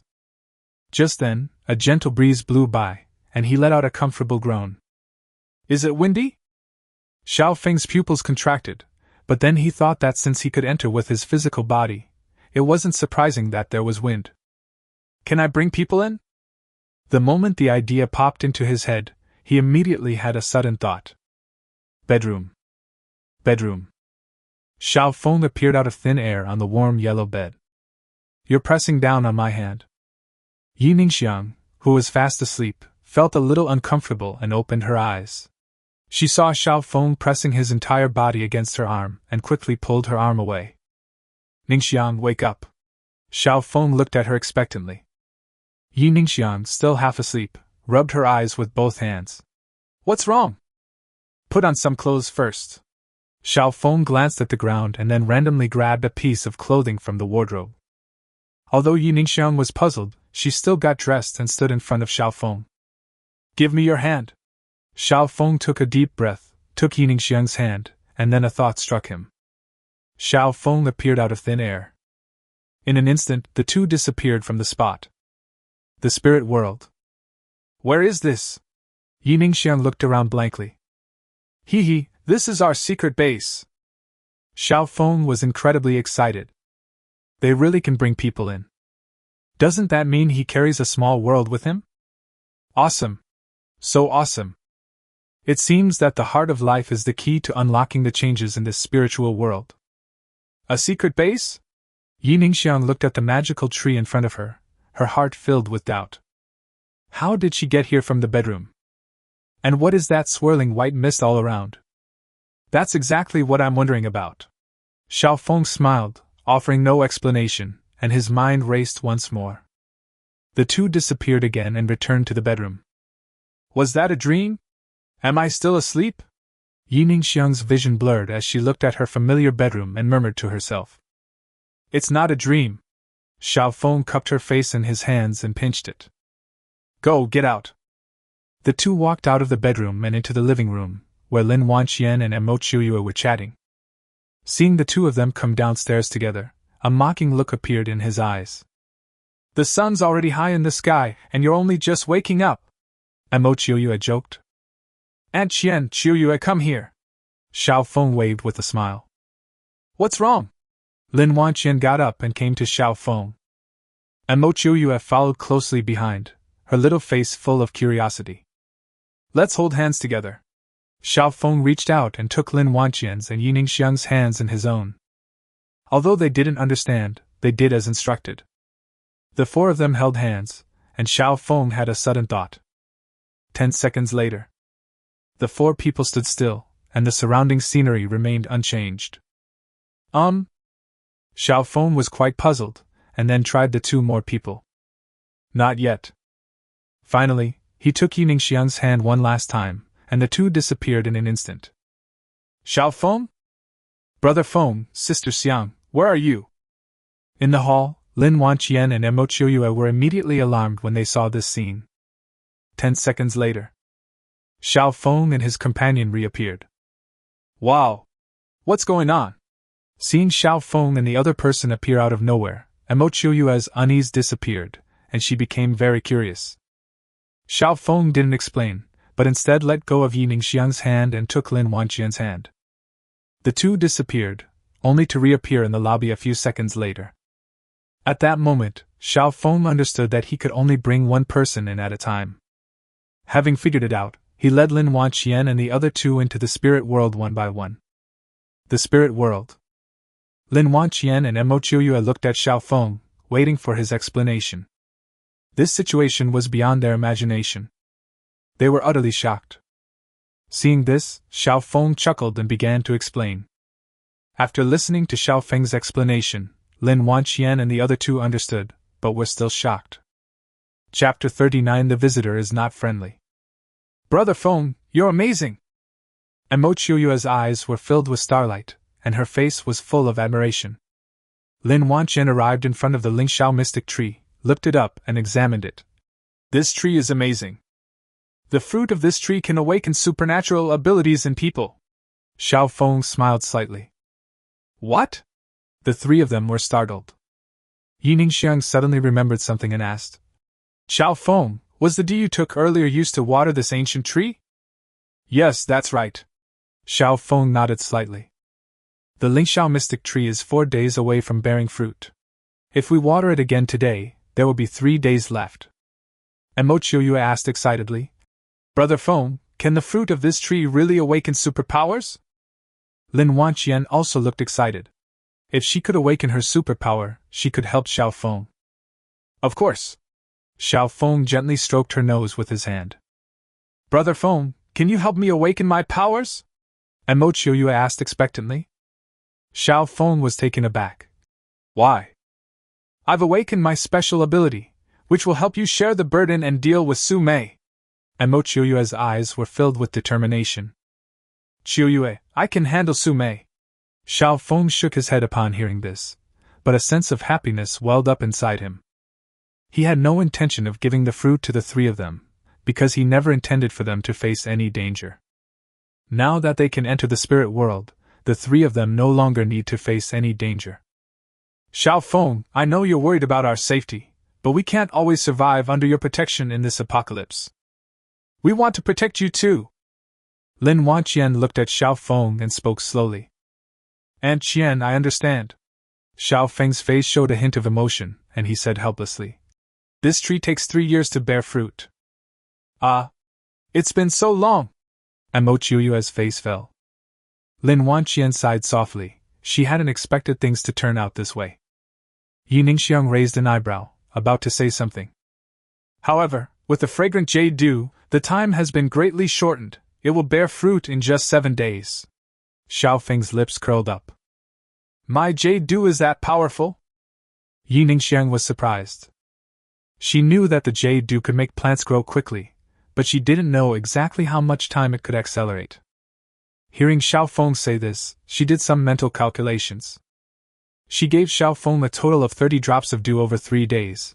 This tree will bear fruit in 3 years. No need to calculate. A drop of dew can shorten plant growth by 15 days. Xiao Feng saw that Yi Ningxiang was deep in thought and realized that she was calculating. 15 days? Yi Ningxiang's mouth gaped slightly. Brother Feng, look, even Sister Xiang can help you, while Aunt Qian and I can only watch. And Mo Chiuyue hugged Xiao Feng's arms and shook them, acting coquettishly. Xiao Feng glanced at her, then looked at Lin Wanqian. Seeing the expectant look on her face, he nodded. Okay, I promise you. Brother Feng is the best. And Mo Chiuyue kissed Xiao Feng. Let's leave here first. Xiao Feng pinched Mo Chiuyue's cheek and took her away from the spirit world. The lobby on the first floor of the villa. Something's not right. Xiao Feng and Mo Chiuyue appeared. He suddenly raised an eyebrow and sniffed. There's an unpleasant smell. And Mo Chiuyue covered her nose. Someone has entered the villa. Xiao Feng, looking wary, prepared to take Mo Chiuyue back to the spirit world. Fifth Elder, there are people here. Lu Jia came out of the kitchen and saw Xiao Feng and the other person, so he hurriedly called out. Instantly, 2 people appeared on the second floor. They were the Fifth Elder and Lu Yi. Don't be afraid, we're here to find someone. The Fifth Elder smiled and walked downstairs. The 3 of them gathered together, looking at Xiao Feng and the other person.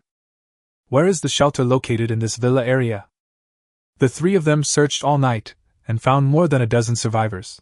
But these people had no idea that there was a shelter in the villa area. These people knew Xiao Feng, but they didn't know that Xiao Feng had established a sanctuary force in the villa area. The 3 were speechless. After resting for half a day, they were still determined to continue their search. I refuse to believe that we can't find Xiao Feng's sanctuary even if we search the entire villa area. Here we are, at Villa number 10. There are 9 villas left, and we'll find them soon. Victory is just ahead.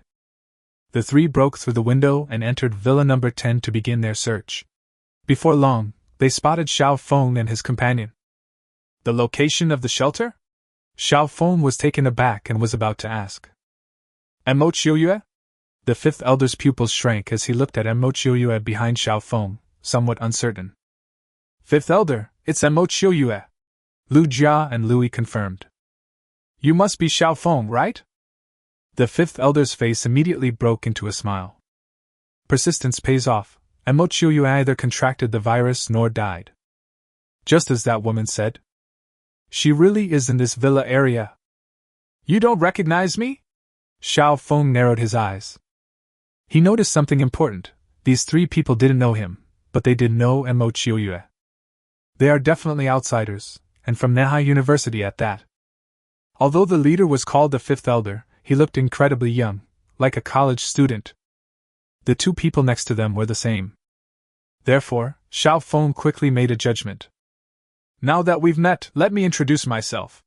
I am Wan Shu, the 5th Elder of the Wolf King's Palace. Wan Shu smiled slightly. Wolf King's Palace? Xiao Feng glanced back at Mo Qiuyue and instantly understood. These three people came to find Mo Qiuyue, or rather, to kidnap Mo Qiuyue and take her to Nanhai University. Jia Liao was indeed no good person. Brother Xiao Feng, Qiuyu, the school beauty, is someone the palace master personally ordered to be found. I hope you are aware of this. Wang Shu's eyes narrowed when he saw the two being so intimate. However, they remained polite on the surface. If they could take Mo Qiuyu away without bloodshed, that would be the best outcome. You damned palace master, get out of my way! Xiao Feng wrapped his arms around Mo Qiuyu and looked at the three of them with disdain. He even dared to lay a hand on his woman. Jia Liao has already been added to the kill list. Upon hearing this, Lu Jia and Louis flew into a rage. You're courting death! How dare you insult the palace master! So, you're saying you're going to oppose the Wolf King's palace? Wang Shu's face darkened. This Xiao Feng was very tactless. Since that was the case, then blood would have to be spilled on the spot. What is the Wolf King's palace? Xiao Feng sneered, then a thought flashed through his mind. Mo Qiuyu vanished into thin air, but Xiao Feng did not. This time, they didn't go in together. He tried to see if he could go in alone, and then send Mo Qiuyu in by himself. The result is acceptable. At this moment, a wicked smile appeared on his face. He was originally afraid that if the fight broke out, it would affect Mo Qiuyu. Now, it's time to have some fun with these three. Spatial abilities? Wang Shu's pupils dilated in shock, he exclaimed in surprise, and his expression slowly turned serious. Awakened individuals with spatial abilities are terrifying. The one in college is a prime example. Xiao Feng exclaimed in surprise. Wow, you've seen a lot! Road A, Road B! Wang Shu shouted, and his whole body surged with yellow light. Lu Jia and Lu Jiao looked at each other, and their bodies suddenly swelled up, transforming into two small giants. Chapter 40. Have all the school beauties been won over? Xiao Feng raised an eyebrow, surprised that all three of them were awakened ones. They were indeed quite capable, daring to come looking for someone. Earth and wall! Wang Shu raised his hand, his 5 fingers loosely clenched, and saw earthen walls rapidly rise from the left, right, and 3 sides behind Xiao Feng, trapping him. At the same time, Lu Jia and Louis, who had transformed into small giants, rushed forward and unleashed their fists. A buzzing sound emanated from the void, a powerful force stirring the air. A contest of strength? Xiao Feng's lips curled up, and the 9 netherworld flame ignited on his body. He took a step forward, wielding the green mountain axe in his left hand and the cloud-chasing blade in his right. They all swung out at once. Lu Jia and Lu Yi's pupils suddenly contracted, but it was too late to withdraw their fists. Damn it, Xiao Feng has no martial ethics. He's using weapons. And isn't he a space awakener? What's with the black flames on his body? However, they believed in the defense and strength gained from their physical enhancements. In an instant, their fists clashed with the knife and axe. Aha! 2 muffled shouts rang out, and Lu Jia and Lu Yi were sent flying backward, crashing heavily into the wall and creating 2 large craters. Wang Shu's expression changed drastically. He had sent Lu Jia and the other 2 flying with a single blow. Just how strong was Xiao Feng? Looking at Xiao Feng, whose body was engulfed in black flames, resembling a demon from hell, a chill ran through him. Didn't you awaken spatial abilities? What's with your fire abilities? Wang Shu felt as if he were facing a formidable enemy, and thoughts flashed through his mind rapidly. Hee, you want to know? Xiao Feng smiled playfully and walked over step by step. Earth escape! Seeing this, Wang Shu gave a soft shout and burrowed into the ground. Xiao Feng widened his eyes slightly, looking at the ground with some vigilance, but after waiting for a while, he saw no movement from the ground. Damn, that guy got away! Lu Jia and Louis, who were inside the large pit in the wall, saw this scene and cursed Wang Shu in their hearts. That damned 5th elder, he actually ran away. They ran away without even taking the 2 of them with them. You're worse than an animal. The 2 quickly exchanged a glance, then simultaneously raised their fists and punched behind them. Bang! The wall was completely cleared, and a large hole appeared in front of Lu Jia and Lu Yi. The two of them immediately dragged their injured bodies and ran away. Fifth Elder, wait for us! Wang Shu, who had just peeked out from the front, heard the sound, turned around and looked back. He was so shocked that he almost jumped out of his skin. Without a second thought, he used earth magic to escape. Upon seeing this, Lu Jia and Lu Yi were about to unleash a torrent of curses when a sense of impending death welled up within them. Without any hesitation, they turned and delivered a punch. But it was too late. A knife and an axe struck the two men in the chest, blood splattering everywhere. The immense force sent them flying, crashing to the ground. Blood gushed from their mouths, and each had a deep wound on their chest. Lu Jia and Lu Yi, barely breathing, gazed at the boundless blue sky, their lips bitter, their faces filled with resentment and regret, and a final flicker of doubt in their eyes. When did Xiao Feng arrive behind them? Then their heads lolled to the side and they died on the spot.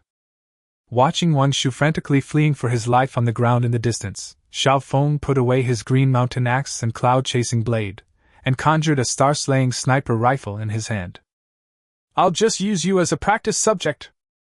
He raised the star-slaying sniper rifle with both hands, without switching to beast warrior form.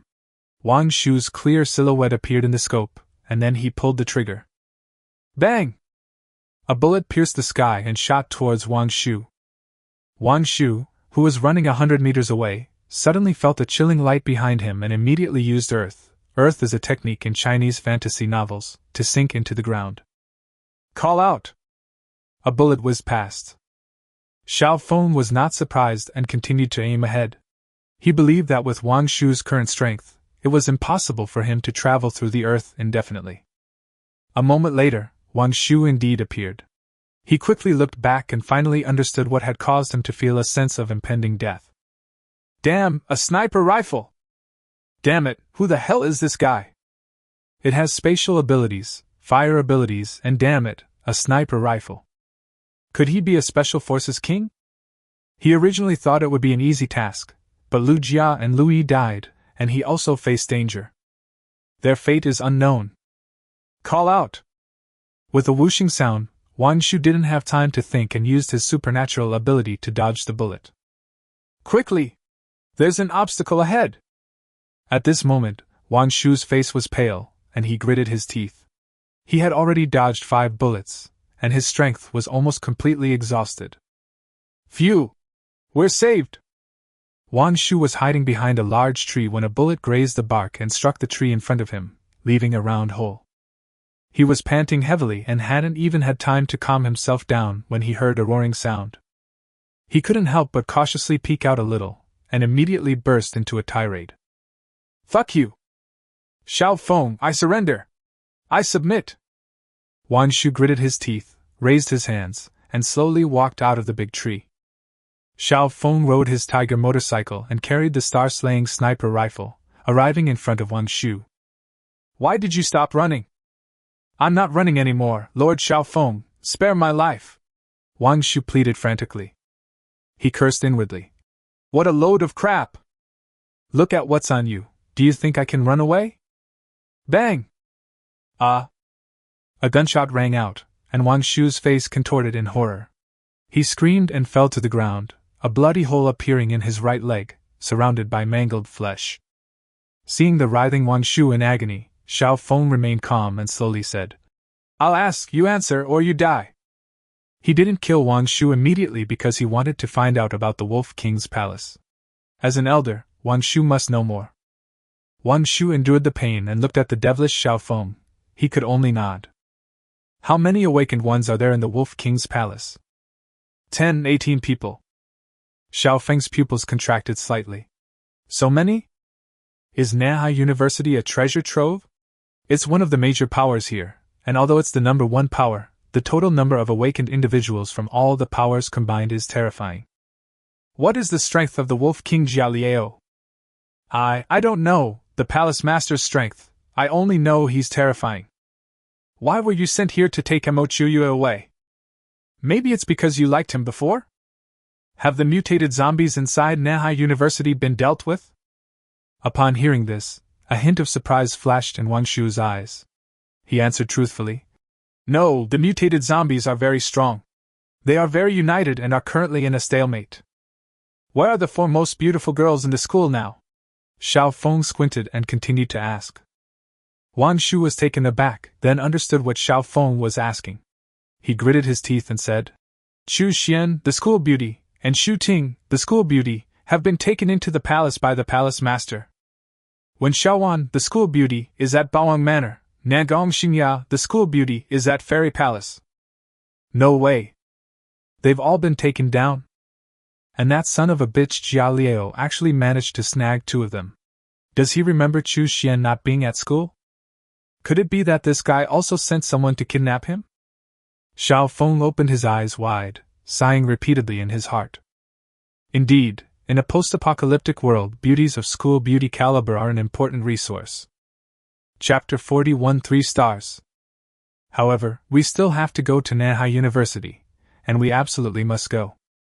First, we need to get rid of Jia Liao. What if he turns out to be all show and no substance? Secondly, we need to investigate why there are so many awakened individuals at Nanhai University. The third reason was for the mutated zombies. After pondering for a moment, Xiao Feng asked about information regarding other forces. This guy definitely knows much more detailed information than the 3 people we caught at the university gate before. Lord Xiao Feng, may I leave now? Seeing that Xiao Feng seemed to have finished asking his questions, Wang Shu cautiously asked. Xiao Feng's lips curled into a smile. Did I say I would let you go? You're not keeping your word. Wang Shu's expression changed. Xiao Feng sneered and sniped. Bang! Wang Shu's pupils widened, a bloody hole appeared on his forehead, and he slowly lay down on the ground. Xiao Feng put away the star-slaying sniper rifle, started the tiger motorcycle, and returned to the villa. Looking at the large hole in the wall, he patted his forehead. It seems I can no longer live in my cozy home. After entering the cave, Xiao Feng glanced around, went to Lin Wanqian's bedroom on the 2nd floor, and then entered the spirit world. As soon as he appeared, a soft body was pulled into his arms. Brother Feng! And Mo Chiuyue's eyes were glistening with tears. She was terrified of losing Xiao Feng. I'm fine, those 3 can't do anything to me. Xiao Feng rubbed her head. The enemy has been dealt with? Seeing Xiao Feng, Lin Wanqian's worries subsided. Xiao Feng nodded. It's resolved, but I'm afraid we won't be able to live in the villa.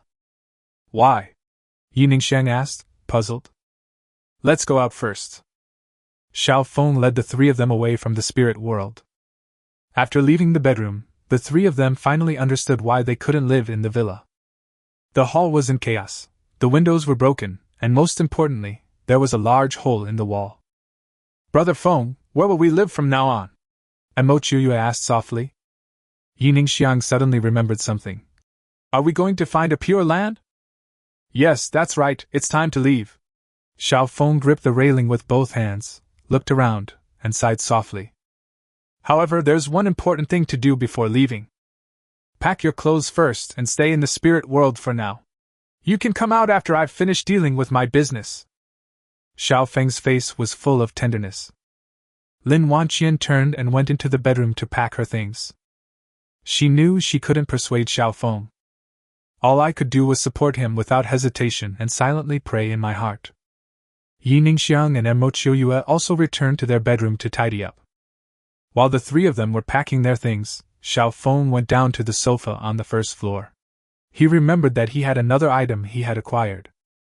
He opened his system panel and his gaze fell on the Conquer Beauties section, noticing that the number 3 indicated he could participate in a lottery. A surge of excitement welled up inside me. I hope to draw that legendary golden treasure. He slowly clicked on the 3 words. Lottery available. In an instant, a roulette wheel appeared before my eyes, replacing my system panel. There are 12 slots on the roulette wheel, and each slot contains a prize. A swimming pool, 5x5, 10 bags of spirit vegetable seeds, a bamboo house, an information viewing card, a bag of spirit rice seeds, an acre of spirit land, 10 star fruits, a spirit weapon, dragon abyss blade, a regular submachine gun, a regular pistol, a spirit hen, and a blank square, mysterious grand prize. Xiao Feng stared in disbelief at the various prizes displayed. Strange and wonderful. What the heck are swimming pools and bamboo houses? He looked puzzled. What was the use of this thing? There are plenty of houses and swimming pools in the apocalypse.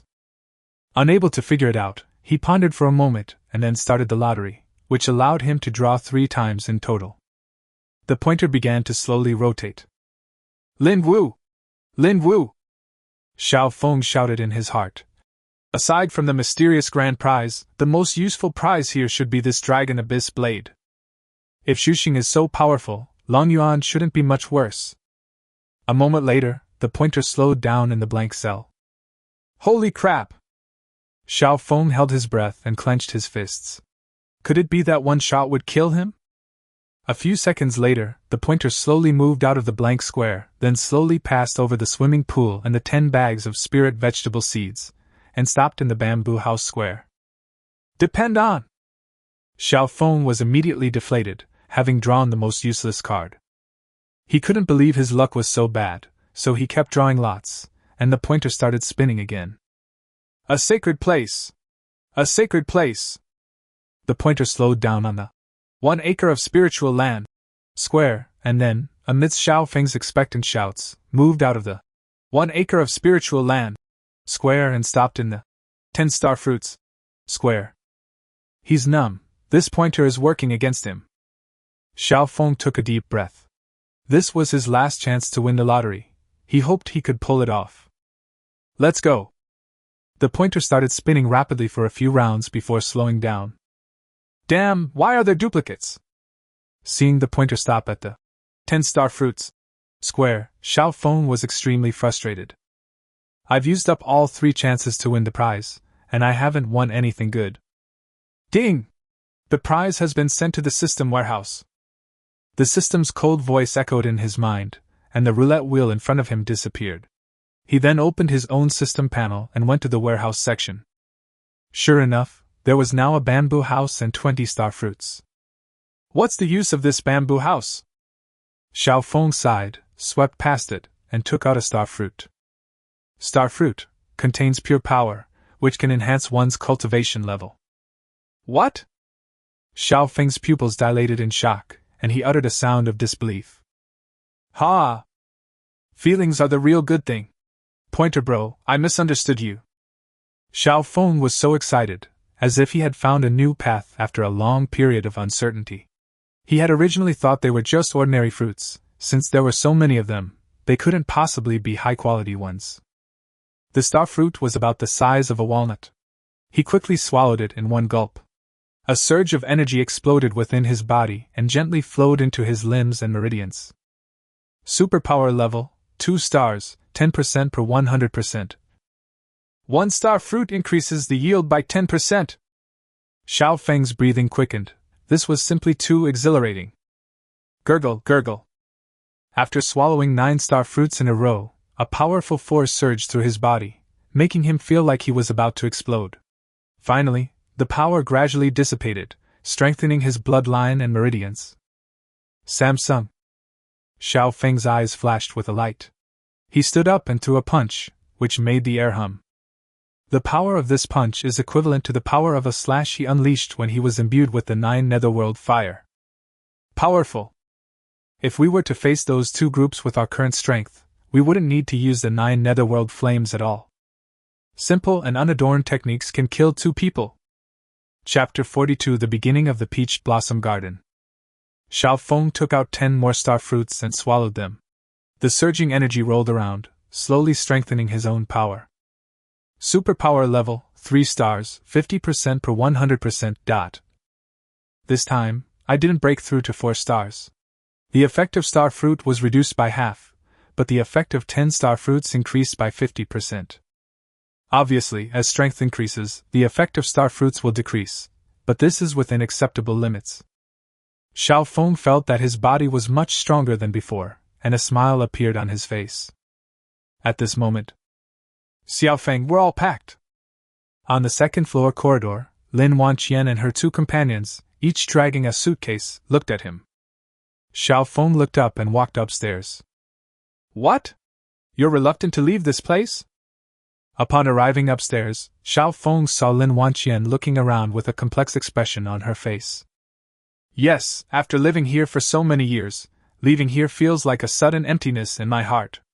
Lin Wanqian nodded slightly. Mo Qiuyu sighed. If only we could bring this villa to that spirit world. Wait, Qiuyue, what did you say? Xiao Feng asked excitedly, a sudden thought flashing through his mind. Mo Qiuyue looked bewildered, but still said, I was saying that it would be great if we could move the villa into the spirit world. Ha! Xiao Feng suddenly burst into laughter. At that moment, he understood. That bamboo house isn't limited to this world. It can also be placed in the spirit world. He had preconceived notions and hadn't thought of that aspect before. Brother Feng, what's wrong? Don't scare Qiuyue. Mo Qiuyue became nervous when she saw Xiao Feng laughing for no reason. Lin Wanqian and Yi Ningxiang also looked worried, with the latter even wanting to use today's Qiongyu Qinglu to treat Xiao Feng. I'm happy, I'm fine. Xiao Feng stopped laughing. Yi Ningxiang asked curiously, What's making you so happy? You'll see when you go to the spirit world. Xiao Feng kept it a secret for a moment, then escorted the three of them inside one by one before going in himself last. In the spirit world, Lin Wanqian and the other two stared at Xiao Feng, waiting for his good fortune. Tell me, where in this plot of land would be a suitable place to build a house? Xiao Feng smiled slightly and looked around. Build a house? All three were taken aback. Yes, we can build a house here. Xiao Feng's lips curled up, trying to fool the three of them. But we don't know how to build houses. Mo Qiuyue blinked. Yi Ningxiang nodded, indicating that she felt the same way. Lin Wanqian thought for a moment and gave her opinion. Xiao Feng, the house should be built behind this ancient tree. All right, let's build it here. Xiao Feng looked at the Lingxiao Xian tree standing in the middle, then went behind it and waved his hand. A huge bamboo house appeared out of thin air and landed in the sacred land. This? Mo Qiuyue opened her mouth wide, her face full of shock. Yi Ningxiang pouted and pinched the flesh on her arm to see if she was dreaming. Lin Wanqian smiled gently, seemingly expecting Xiao Feng to do such a thing. How about it? Xiao Feng looked at the bamboo house, which should be about 100 square meters, enough for the four of them to live in. Brother Feng, you're simply a god! Mo Qiuyue exclaimed, entering the house with curiosity. Yi Ningxiang and Lin Wanqian followed closely behind, and the three of them toured the house. The room is fully equipped with bamboo beds, bamboo tables, bamboo cabinets, bamboo chairs, and so on. When we become richer, I'll move to a villa. You can make do with this for now. Xiao Feng also entered the house, looked around for a moment, and then spoke to the three of them. Xiao Feng, this is fine, no need to change it. Lin Wanqian was very satisfied. Living in the bamboo house gave her a quiet and comfortable feeling. I feel very safe. Mo Qiuyue and Yi Ningxiang nodded. Yes, no need to change. Okay, as long as you're satisfied. Having survived in the spirit world, there are no more worries now, and one can go anywhere at any time. Xiao Feng's lips curled up slightly. He was already imagining his happy life ahead. Headquarters of the Su Mei Empire. Su Mei stood by the window, gazing in the direction of the villa area. At this moment, Sun Lingling hurriedly walked in. Lord Su! How about it? Reporting to Lord Su, due to the large number of zombies there, our people are finding it difficult to investigate further. Sun Lingling said slowly, taking a deep breath. Useless! Su Mei sneered. Sun Lingling trembled and gritted her teeth, saying, Master Su, however, the reconnaissance team did not see the three from the Wolf King Palace. They must have been dealt with by Xiao Feng. Oh, as expected of the man I've chosen, he really has some skills. Su Mei licked her sexy red lips, a glint in her eyes. Master Su, are we still going to conquer the villa area today? Sun Lingling asked. Upon hearing this, Su Mei pondered for a moment, then said, The plan remains the same. Yes. Sun Lingling accepted the order and withdrew. Xiao Feng, wait for me, and become my devoted subject. Su Mei let the breeze blow her red cloak, her beautiful hair fluttering, revealing large expanses of her snow-white skin. She now has complete control over the high-rise residential areas. Only the villa areas remain undeveloped. Today she's going to unify the Yinxi Zhujing residential community. The name of the Su-Mei Empire will officially spread throughout the entire East District, standing shoulder to shoulder with the Wolf King Palace. Before long, it will surpass the Wolf King Palace and become the only dominant force in the East District. A surge of heroic spirit filled Su-Mei's heart. Her body trembled slightly as she became excited and thrilled. She turned and walked towards a bedroom, slowly opening the door. Inside sat 5 handsome young men, their hands and feet cuffed, their expressions somewhat dazed. The bedroom door creaked shut. On the main road of the residential area, Sun Lingling wore a black cloak, with 3 generals, Mu Yen and Shui, standing behind her, followed by hundreds of imperial members, each wielding various weapons. A dark mass, with an invisible, overwhelming aura. "Set off, target, the Villa District!" Sun Lingling shouted and took the lead, followed closely by the 3 generals. Hundreds of imperial members marched forward in unison, displaying considerable momentum. Among these hundreds of members, 2 young men hesitated for a long time before finally taking out their phones and operating them. The Su-Mei Empire's first battle in the Villa District was against a horde of zombies. However, since there were no mutated zombies, the ordinary zombies were no match for the 3 generals. The zombie horde was quickly dealt with, and most of the zombies in the Yunshijujing residential area were eliminated, with the remainder roaming around in various corners. A massive horde of Imperial members stormed into the villa area and began clearing it out. They took control of the food, drinks, and some survivors in the villa area.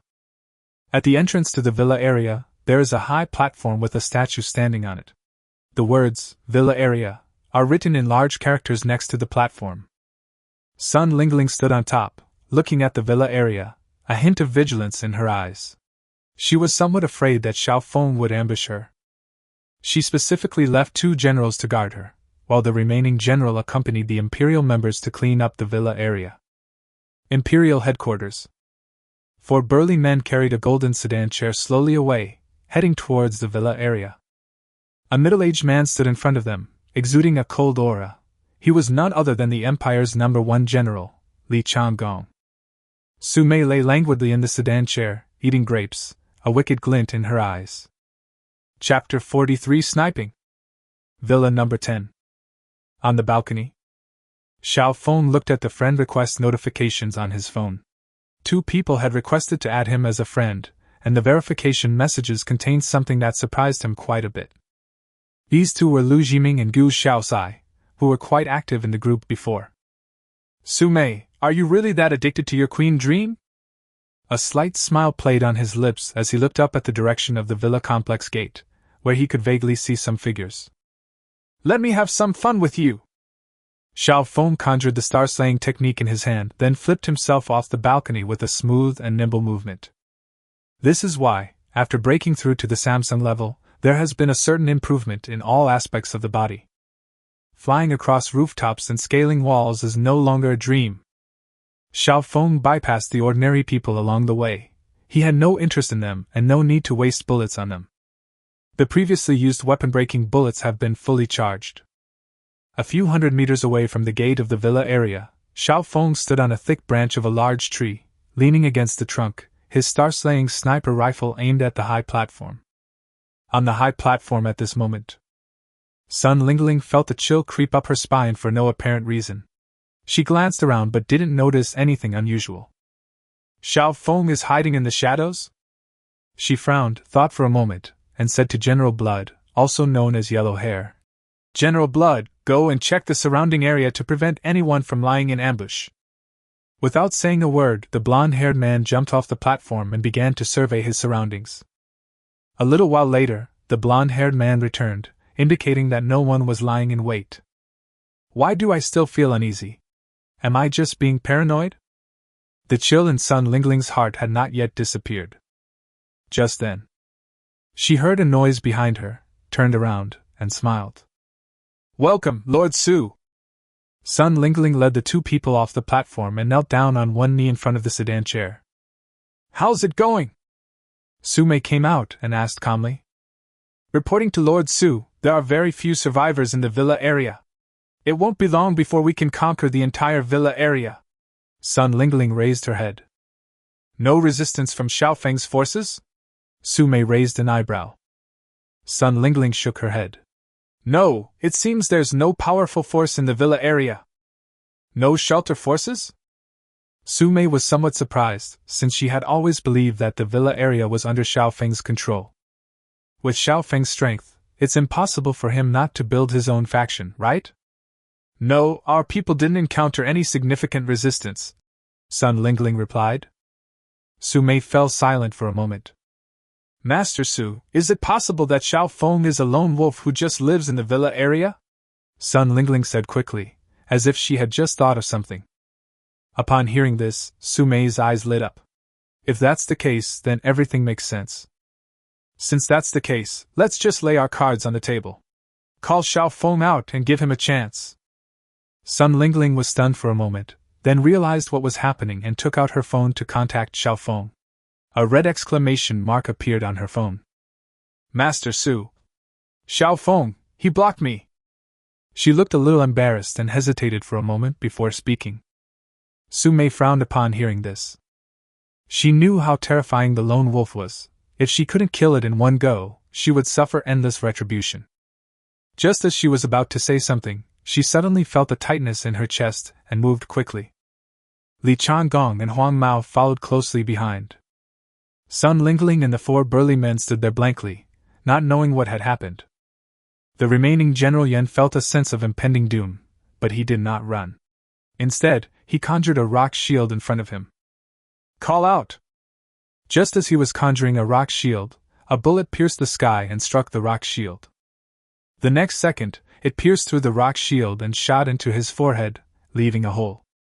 General Yan's pupils dilated rapidly, and he slowly fell backward. This scene startled Sun Lingling instantly. She finally understood what was happening, screamed, and quickly ran behind the platform.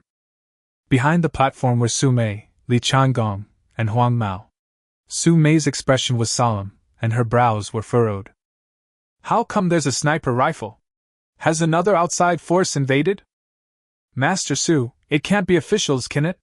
Sun Lingling's face was deathly pale, her chest heaving violently, and her teeth chattering. Official? Su Mei's pupils contracted, and unease rose in her heart. How could this be? Why did she have to come at the exact moment when she was about to unify Yinshi Bamboo Realm?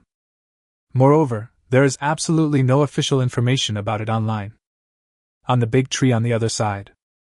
Xiao Feng smiled as he saw that a single shot had killed an awakened one. The power of the star-slaying technique was indeed formidable. Even a regular sniper rifle probably couldn't break through that rock shield. Seeing Su Mei and the others hiding behind the platform, he smirked and climbed down from the tree.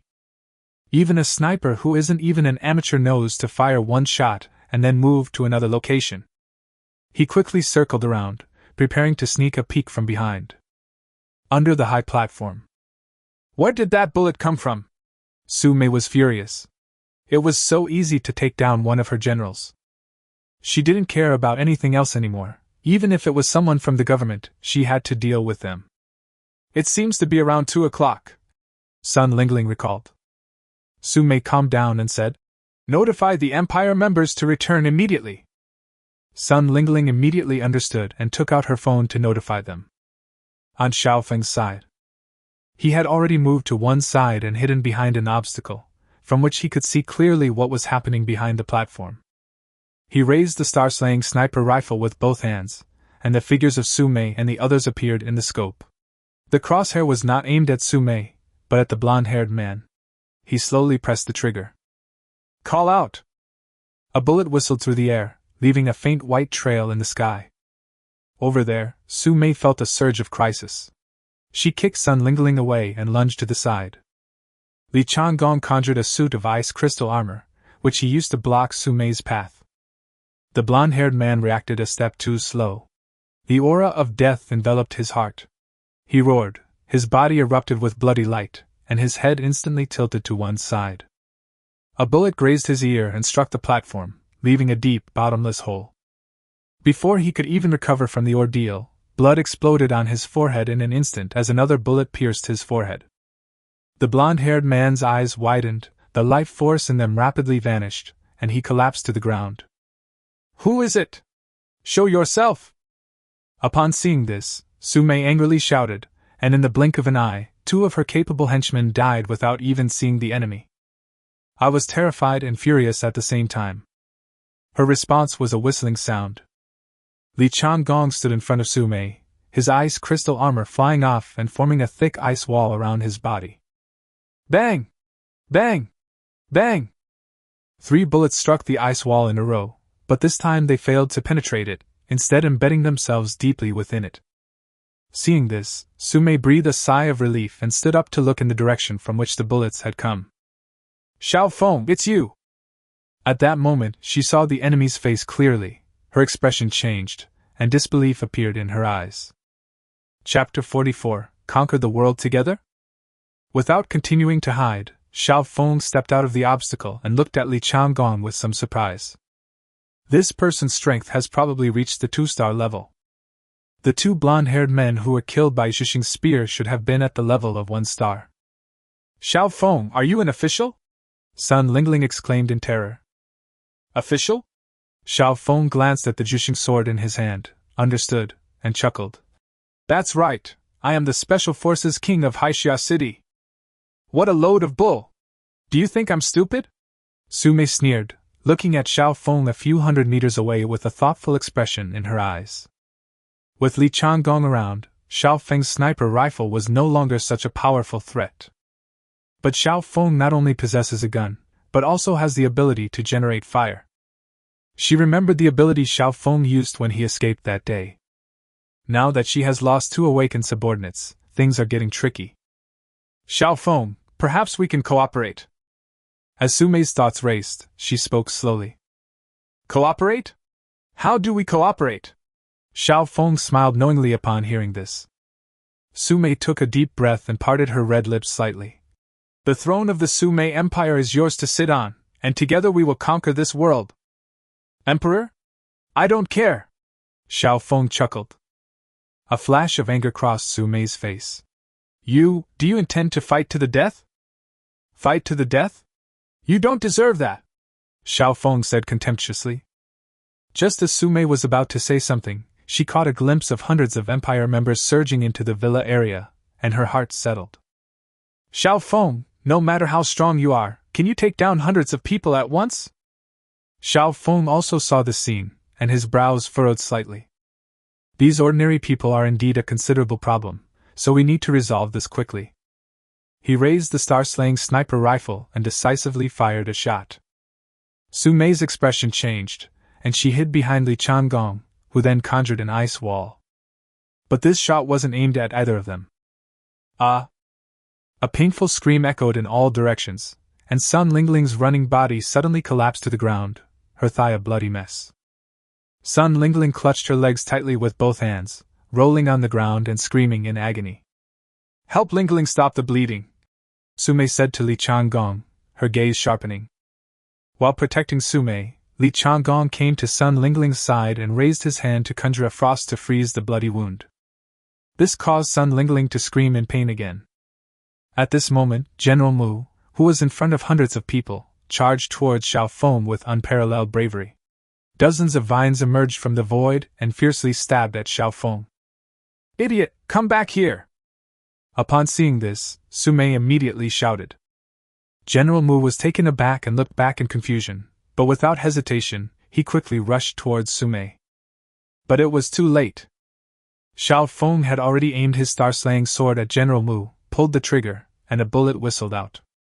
It passed straight through dozens of vines, and several vines in its path were shattered one by one, but the remaining force shot towards General Mu. General Mu's heart skipped a beat, and he twisted his body strangely to dodge the bullet.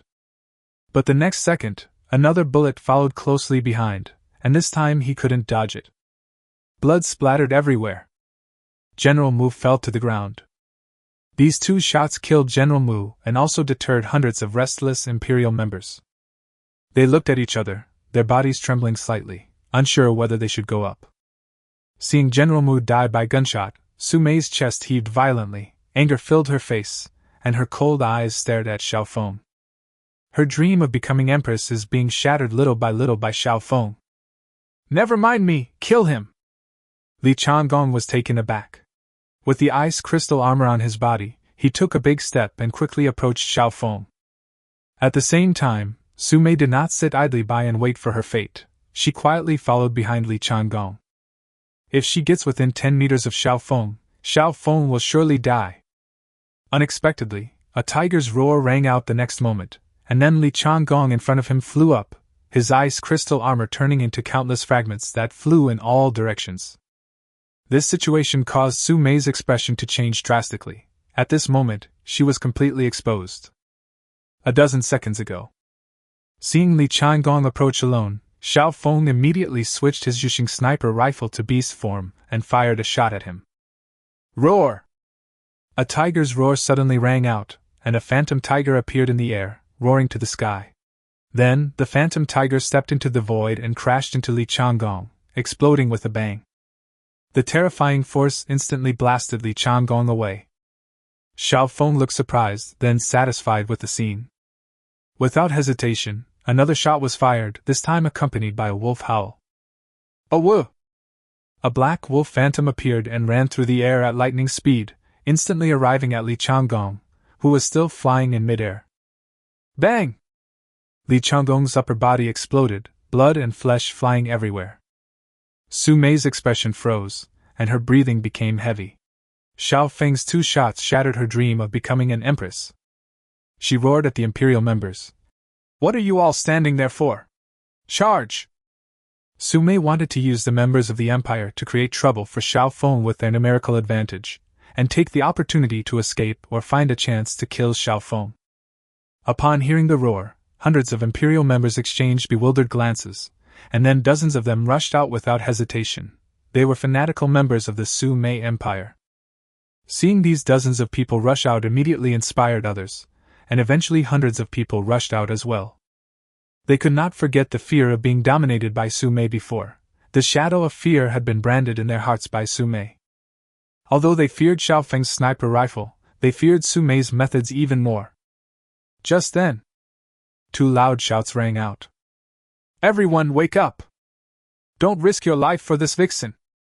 Think about your families, think about how many people this witch has killed, and now she's sending you to your deaths. Now that Lord Xiaofeng has rid the people of this scourge, do you still want to help this witch? With the witch dead, everyone can go back to their old lives. Lu Jiming and Gu Xiaosai charged ahead, blocking the hundreds of people behind them. Upon hearing these words, hundreds of people paused in their tracks, exchanged glances, and were clearly stirred by what they had been told. However, the dozens of people who rushed forward were unaffected and continued to charge towards Xiaofeng. Xiaofeng remained calm as he sheathed the star-slaying blade. The cloud-chasing blade appeared in his hand, and the 9 netherworld flames ignited around his body. Like a demon lord returning from purgatory, the sword shatters mountains and rivers. With a stomp of his foot and a wave of his right hand, a flaming longsword materialized and crashed down upon the dozens of people. Bang! Under the flaming longsword, more than a dozen people were instantly cut down to ashes, and the remaining people were splashed by the netherworld fire, which set them ablaze. Ah! Painful screams rose and fell, and in no time, the remaining people were reduced to skeletons. Chapter 45: The Death of Su Mei. The curtain falls. Several hundred meters away, Su Mei had already quietly left, with Sun lingering by her side. At the moment when hundreds of Imperial members rushed out, she had 2 choices. The first option is to seize the opportunity to rush up, get close to Xiaofeng, and use the enchanting dance light to control him. The second type is to leave without looking back, leaving behind the green hills so that there's always firewood to burn. Without any hesitation, Su Mei chose the second option. The first option meant death if it failed, and she dared not gamble. The second option is that as long as she survives, with her methods, the Empire can still rise again, and she can then take revenge. Moreover, Xiaofeng was very cautious and never confronted her at close range. It was as if they knew about her special ability. They maintained a safe distance at all times. At this moment, Xiaofeng easily dealt with the group of fanatical members. He turned to look at Su Mei, only to find that there was no one in front of him. Then, looking around, he saw 2 figures in the distance, quickly leaving. Trying to run? A cold smile appeared on Xiao Feng's lips as he smoothly switched weapons, and the star-slaying sword was once again in his hand. With the scope open, Su Mei's alluring back was revealed on the crosshairs. He decisively pressed the trigger. This is the last bullet from the beast weapon. The bullets from the broken weapon couldn't hit Su Mei. He had checked Su Mei's information panel in his spare time before. This woman's strength has already broken through to the second star level, and not just the initial stage, but the mid-stage of the second star level. Moreover, the range of her superpower has increased to 10 meters. The broken weapon bullet can deal with 1-star awakened beings, but it is difficult to hit and snipe 2-star awakened beings. Moo! With a roar, a blue ox appeared in the void, its 4 hooves treading on the air, charging wildly. Su Mei was struggling to escape with Sun Lingling when suddenly a murderous intent came from behind. Without thinking, she grabbed Sun Lingling and threw her behind her. Lord Su! Sun Lingling screamed in terror.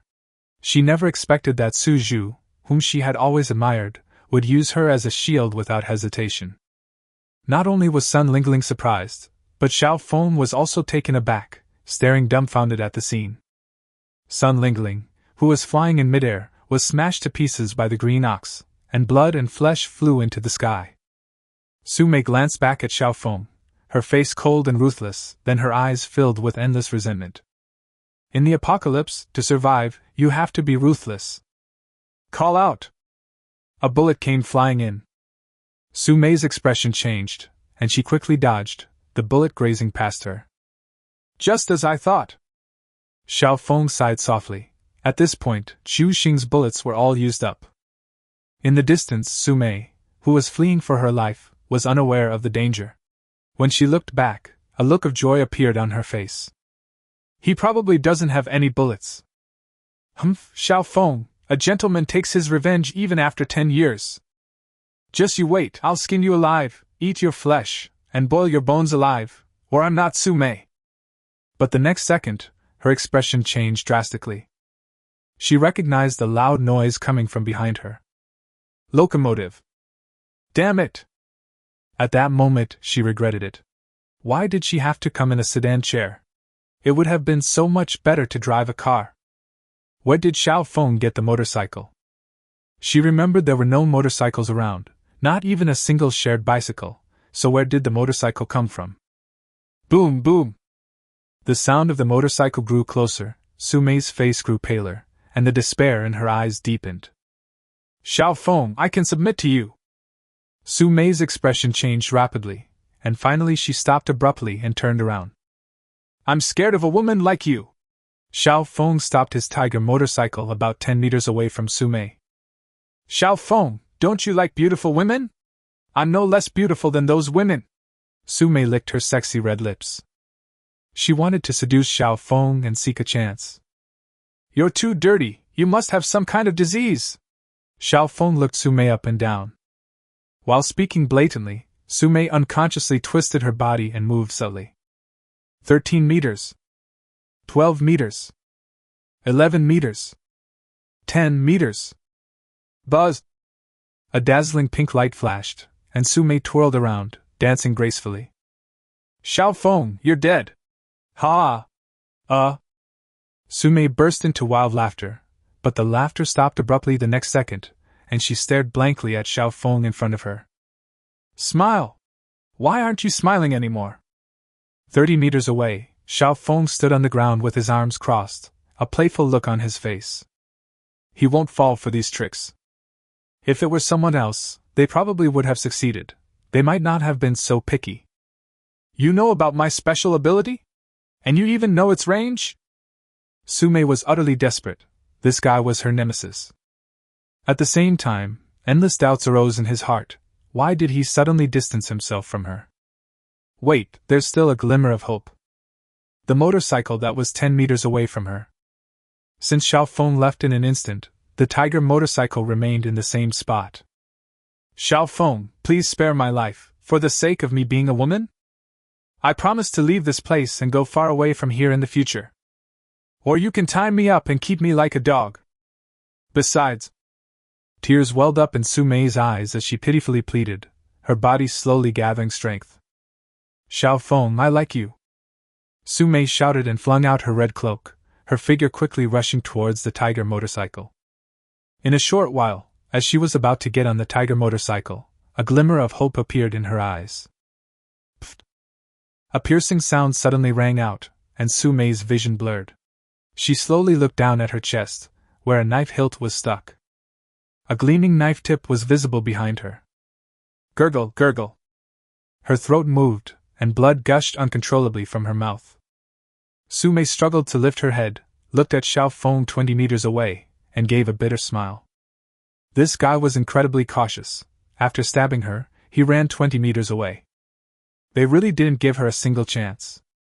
Or perhaps he deliberately left this tiger motorcycle there to lure her into a trap. Su Mei lay upright on the ground, her eyes filled with resentment and bitterness. Call! A wisp of black flame landed on her and burst into flames, instantly transforming her into a pink skeleton. A rising empress has come to an end. Xiao Feng then stepped forward, drew his chasing cloud blade, looked at the white bones, and sighed. He's a big shot, but he ran into me. Without him, with Su Mei's special abilities and methods, she could probably have really built a vast empire. Xiao Feng turned around and got on the tiger motorcycle. Chapter 46: A New Journey. Hundreds of members of the fallen empire stared nervously ahead. At that moment, a person and a car arrived in front of them. Master Xiao Feng! Lu Jiming and Gu Shaosai quickly and respectfully greeted him. You did a good job. Seeing the hundreds of people looking terrified, Xiao Feng nodded slightly and praised them. No, the two said modestly. These hundreds of people didn't lift a finger. The two of them deserve some credit, but it was mainly Xiao Feng who took action. The single strike wiped out dozens of people, chilling the hearts of the hundreds and deterring them from fighting back. Finally, they even killed the sorceress Su Mei, whom they were terrified of. Has Xiao Feng already replaced Su Mei and become the devil in their hearts? From now on, you two will be the leaders of this group. Xiao Feng looked at the hundreds of people in the distance, thought for a moment, and then spoke to the two of them. Ah? The two were taken aback. Lu Jiming hesitated and asked, Lord Xiao, aren't you going to take over our duties? The two believed that since Su Mei was dead, Xiao Feng would naturally become the master of Yichi Bamboo Realm. But Xiao Feng seemed unwilling to take over. This surprised the two of them. The desires for power and control should, in theory, reside in the hearts of powerful people. What a load of rubbish! Xiao Feng shook his head, looked at the hundreds of people, and said softly, From now on, Lu Jiming and Gu Shaosai are the leaders of your group. If I find out anyone is disobedient, the fate of those dozens of people will be the same. After saying that, he suddenly swung his cloud-chasing blade, slashing the ground and kicking up countless pieces of rock. Hundreds of people immediately became agitated, taking a dozen steps back to avoid the flying pebbles, but they quickly calmed down and looked at the devilish Xiao Feng, indicating that they understood. Thank you, sir! Lu Jiming and Gu Shaosai knelt down and bowed. The two knew that Xiao Feng's words were meant to establish their authority and make it easier for them to manage the situation. Work hard, and perhaps the world's first pure land is right here. Xiao Feng started the engine, left a message, and drove off. The zombies in Yunchi Bamboo Realm are almost extinct, thanks to Su Mei, who contributed the majority of the damage. If Lu Jiming and Gu Shaosai can pool their resources and take advantage of this zombie vacuum period to build a shelter, they can survive. Or if they're bolder, they could simply block all the exits from the community, and then thoroughly clean it up. It could very well develop into a pristine place. Congratulations, sir! The two shouted, then yelled at the hundreds of people. What are you all standing there for? Hundreds of people looked at each other, and then shouted in unison. Congratulations, sir! Hearing the shouts as he walked away, Xiao Feng's lips curled up slightly. These two were interesting. However, they will have to rely on themselves for the future. Riding his tiger motorcycle, Xiao Feng toured the Yunchi Zhujing residential area, easily dealing with any zombies he encountered. It's time to leave. At the gate of the residential compound, Xiao Feng glanced back at the place that had made him rich. Just as I was about to leave, I suddenly remembered something. A little while later, Lin Wanqian, Yi Ningxiang, and Mo Chuyue emerged from the spirit world one by one. The three of them stared at the familiar gate, momentarily lost in thought. Xiao Feng, has everything been resolved? Lin Wanqian asked. Yi Ningxiang and Mo Qiuyue also looked at Xiao Feng. It's resolved. Time to leave. Xiao Feng smiled slightly. Are you leaving?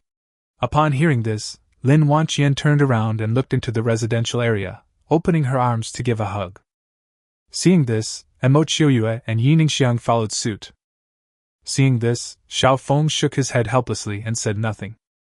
Let's go. He rode his tiger motorcycle, patted the back, and gestured for the three of them to get on. Aren't we going to the spirit world? Mo Qiuyue asked hesitantly. No, I'll take you for a drive and let you enjoy the scenery, Xiao Feng said with a smile. Wow, Brother Feng, you're the best, Mo Qiuyue exclaimed. Lin Wanqian and Yi Ningxiang exchanged a glance and smiled happily. Whether in a villa or in the spirit world, you'll eventually get tired of it. Both places are still quite small. The two quickly got on the vehicle, and luckily the tiger motorcycle was spacious, otherwise it really wouldn't have been able to fit 4 people. Boom! With a roar, the tiger motorcycle slowly drove out of the residential area. The setting sun dyed the sky red, and the orange sunlight pierced through the clouds and fell on the 4 people, gradually lengthening their shadows. The system warning sounded as expected. Warning! Warning! The invisibility effect has a limited range. Please be careful when leaving the residential area. Xiao Feng smiled and let it go. Passive invisibility was no longer useful, and he drove the 3 of them into the street. The scene outside shocked the 3 of them. An apocalyptic landscape unfolded before their eyes. Hiss, nothing ran past this time, but zombies are coming. Xiao Feng felt both pain and pleasure as he got off his motorcycle and looked at the horde of zombies surrounding him. Aunt Qian, are you going in, or are you staying here and keeping watch? Lin Wanqian shook her head. I'm not going in. We are the same, Yi Ningxiang and Mo Qiuyue said. Okay. Xiao Feng smiled. These ordinary zombies posed no threat to him. With a swift movement, he circled the tiger motorcycle, cleaving the zombies that charged at him in 2 with each strike. In a short while, zombie corpses were scattered all around. With zombies still rushing up from all sides, Xiao Feng was too lazy to fight. He released the 9 netherworld fire into the zombie horde and it started burning. In an instant, the horde of zombies turned into skeletons. Seeing this, Lin Wanqian turned pale and forced herself to suppress her nausea. Mo Qiuyue and Yi Ningxiang were a little better off. They had seen zombies being killed, but they still felt a bit nauseous at this moment. Aunt Qian, are you alright? Xiao Feng asked with concern. He knew that Lin Wanqian wanted to get used to this kind of thing so that she wouldn't find it hard to accept when she encountered it later. I'm fine. Lin Wanqian gently bit her red lips. Chapter 47 Manhwa University. The Spirit World. After dealing with the zombies, Xiao Feng found an abandoned building and brought the 3 of them inside. As night fell, it wasn't a good idea to continue shopping with the 3 of them. Rest for the night, and set off again tomorrow. Outside the bamboo house, wisps of smoke curled upwards. Lin Wanqian and the other 2 started a fire to cook, and their faces were covered in soot from the smoke. There was a gas stove in the bamboo house. Xiao Feng brought one in from outside. But the 3 of them wanted to try rural life. Xiao Feng took out a reclining chair, placed it on the open ground, and watched the 3 of them busy themselves, a smile appearing on his face. He looked up at the night sky, and a small patch of stars came into view. The stars in other parts of the sky seemed to be covered by an invisible barrier, and could not be seen. Looking around, there was only 1 tree, 1 house, and 4 people on the ground. It was rather monotonous and simple. However, he believes that it won't be long before this place becomes very beautiful. The Lingxiao mystic tree will bear its first fruit in 3 days. Xiao Feng looked forward to it, hoping that the fruit would grant him a powerful superpower. Aunt Qian, let's give up, Mo Qiuyue said, looking disheveled and sticking out her little tongue. Okay, let's cook noodles for dinner tonight. Lin Wanqian glanced at Xiao Feng and nodded helplessly. In the end, I used the gas stove and cooked a pot of noodles. Beneath the Lingxiao mystic tree, a bamboo table was set up, and Xiao Feng and his 3 companions sat around it, eating noodles under the night sky. Xiao Feng, I'm sorry to trouble you, we'll have noodles tonight, Lin Wanxian said to Xiao Feng. Xiao Feng shook his head and smiled. Aunt Qian, as long as there's food, I'm not picky. Aunt Qian will study it carefully tomorrow. Lin Wanxian made up her mind to learn how to use a wood-fired stove. Xiao Feng chuckled and didn't try to persuade him. If only we could plant flowers, grass, and trees all around. Yiningshiang sighed, looking at the empty plot of land. Upon hearing this, Xiao Feng's heart stirred, and he immediately had some ideas, which he would try out tomorrow. The four of them, having eaten and drunk their fill, chatted under the starry sky. Of course, it's late and time to sleep. He's going to give it a try tonight. Nothing was said that night. The first ray of sunlight fell on the apocalyptic land. A magnificent auditorium at Manhwa University. Heavenly Book Hall. A dozen or so people gathered at the main entrance. A moment later, the gates slowly opened, and more than a dozen people filed in. Upon entering the auditorium, they skillfully found their seats and began whispering among themselves. The third floor of the auditorium. A spacious room, originally a dance studio, has been converted into a bedroom. A young man woke up from the large round bed, glanced at the sleeping beauty beside him, and smiled. He stood up, and immediately a barefoot girl dressed him, while another girl helped him wash up. A life like that of an emperor. Wolf King, it's time for court. The two girls bowed their heads. Jia Liao nodded slightly and strode out of the bedroom. First floor lobby. The Wolf King has arrived, a young man shouted. The dozen or so people who had been sitting in the hall immediately stood up, bowed at a 90-degree angle, clenched their fists, and shouted in unison. Long live the Wolf King! No need for formalities! Jia Liao waved his hand indifferently, and sat down on a golden chair on the high platform of the auditorium. Immediately, 4 women dressed in light gauze came up, 2 of them massaging his shoulders from behind and 2 of them massaging his legs from the front. Wolf King, Palace Master Luo of the Fairy Palace is unwilling to exchange for Nangong Xingro. A young man of elder rank spoke up. Oh? You won't even accept such generous terms? Jia Liao stroked his chin, lost in thought. Wolf King, that woman is disrespecting you, so let's just wipe out the immortal palace. Another hot-tempered young elder shouted. We mustn't start a civil war. We still have a common enemy in the university. If the civil war breaks out, the ones who will benefit are those few general-level zombies. The second elder's right. Jia Liao nodded. Currently, South China Sea University is in a state of standoff. The zombies are very united, but these forces are at odds with each other. Jia Liao. What about Teacher Tang? The group looked at each other, unsure how to respond. This was a rose with thorns. One wrong move and someone could die. Seeing everyone's expressions, Jia Liao understood. He didn't press further and calmly asked, Where is Bawang Manor? Wolf King, when Shawan is already the wife of a tyrant, the second elder said with a wry smile. His meaning was clear. How could he possibly give up someone else's wife so easily? Only married women have charm. Jia Liao squinted his eyes and murmured, then thought of something. By the way, why hasn't the fifth elder returned yet? Jia Liao's gaze swept across the area, but he didn't see the expectant figure, and he frowned. Reporting to the Wolf King, the fifth elder has gone missing, the first elder, sitting at the front, said in a deep voice. Out of contact? Jia Liao slammed his hand on the chair and stood up abruptly, startling the 4 women around him who took a few steps back. Damn it! Does that mean Mo Chuyue wasn't brought back? What a useless piece of trash! Moreover, being out of contact most likely means death. Anger flashed across his face as he coldly said, That useless fifth elder couldn't even bring back a woman from 3 awakened ones. Wolf King, is it possible that he was killed by the forces of the sanctuary there? The second elder asked thoughtfully. Send someone to investigate Yinshi Zhujing residential area. I want to see how this community dares to go against me. Jia Liao pondered for a moment, a murderous glint flashing in his eyes. He's the Wolf King. How could a king not have countless beauties by his side? His goal is to have 3,000 beauties. A girls' dormitory. A 4-person dormitory room on the top floor. A tall, robust girl stood by the window, looking towards the school auditorium, a cold smile playing on her lips. Jia Liao, are you out of your mind to become emperor?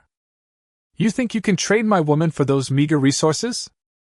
As she spoke, she turned to look at a bed in the dormitory, where a stunningly beautiful girl was lying on the bed, dressed in a maid outfit, but with a somewhat dazed expression. Xingya, don't worry, you belong to me, and no one can take you away. Roselan came to the bedside and gently stroked Nangong Xingrou's face with a look of doting affection. Teaching building. On the top floor, in a converted classroom. That damn Jia Liao, how dare he! I'll kill him one day! Xiang Tianhu, the tyrant of Bawang Manor, punched the wall, creating a large crater.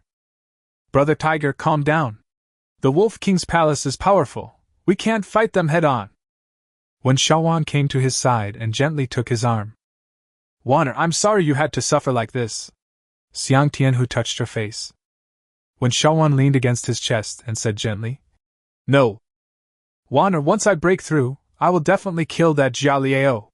Xiang Tianhu said firmly, holding Wen Xiaowan's waist with both hands. Wen Xiaowan's heart skipped a beat, and she raised her head and stood on tiptoe. On a street a few hundred meters from Nehai University. Xiao Feng did not rush to Nehai University, but instead searched the streets. Found it! He looked at the shop in front of him. Flower Language Fragrance. This is a shop that specializes in selling flowers. The gate was wide open, and Xiao Feng walked in. Various flowers came into view, but many of them had withered because they hadn't been watered for a long time. Without a second thought, he went straight to the counter, rummaged around for a while, and found a lot of flower seeds. Unfortunately, this flower shop didn't have any vegetable or fruit seeds, and there were no other shops nearby that sold them. Chapter 48 The Queen of the Night. The Spirit World. Xiao Feng appeared with a big smile on his face. Why are you so happy? Yi Ningxiang asked in surprise when she saw Xiao Feng's smiling face as she walked out of the bamboo house. Aren't you happy? Last night. Xiao Feng raised an eyebrow. Go away, you're always so irresponsible. Yi Ningxiang blushed and said shyly. Xiao Feng stepped forward and hugged Yi Ningxiang tightly, his left hand wandering while his right hand waved. Look what I have in my hand. These are flower seeds. Yi Ningxiang's delicate body trembled slightly. Just as she was about to break free, she heard Xiao Feng's words and looked up. You got it right. Xiao Feng handed Yi Ningxiang a bag of flower seeds. But these flower seeds will take a long time to grow. Yi Ningxiang took the seeds, her delicate eyebrows furrowed, and then, as if remembering something, she exclaimed in surprise. Do you mean you want to water them with the jade dew? How could we possibly waste such precious dew on these flowers? Xiao Feng shook his head and smiled, then stepped on the spiritual ground beneath his feet and said mysteriously. This little plot of land is no ordinary land. Try planting them first. Yi Ningxiang stood there curiously, looking around. After a while, she had an idea. Arriving at the open space to the right of the bamboo house, they found another stick and carefully marked out the area on the ground. White roses, red roses, peonies, bougainvillea. Xiao Feng crossed his arms and quietly watched Yi Ningxiang make her plans. After a moment, having planned it out, Yi Ningxiang opened the bag, dug a small hole, and put in the seeds. Nailed it! After busying herself for a while, she clapped her hands and came to Xiao Feng's side. Just as Yi Ningxiang was about to say something, she suddenly caught a glimpse of something extraordinary out of the corner of her eye. It's sprouted! She was shocked and quickly ran over to squat down and take a look.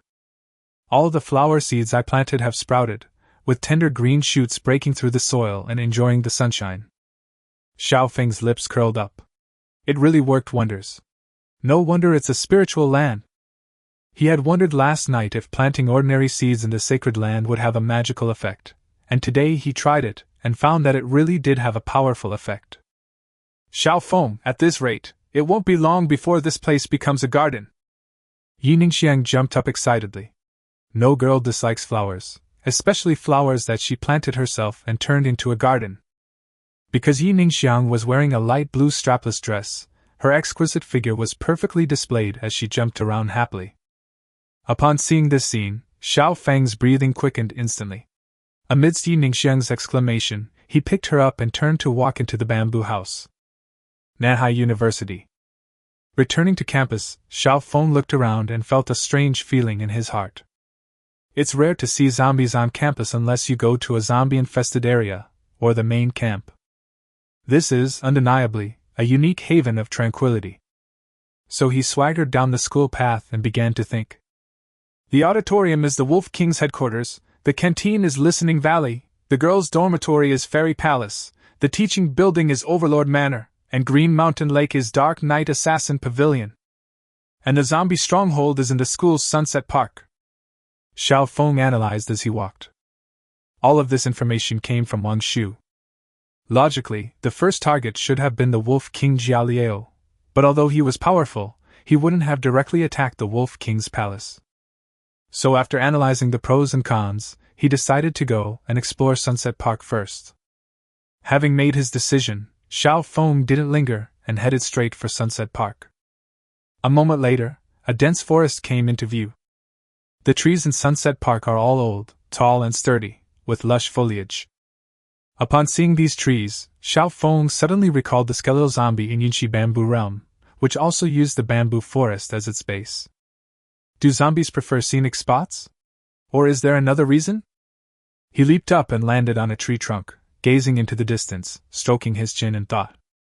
Just as his thoughts were wandering, a dark shadow suddenly flashed in his eyes, leaping nimbly across the tree trunks in the distance, and disappearing in a moment. This is... Xiao Feng narrowed his eyes, thought for a few seconds, and then jumped up as well, leaping from branch to branch. Whether the shadowy figure slowed down or Xiao Feng was too strong, the shadowy figure that had been out of sight gradually came into view. There were many zombies in the forest, but the two of them were walking on tree branches, so they did not disturb the zombie horde.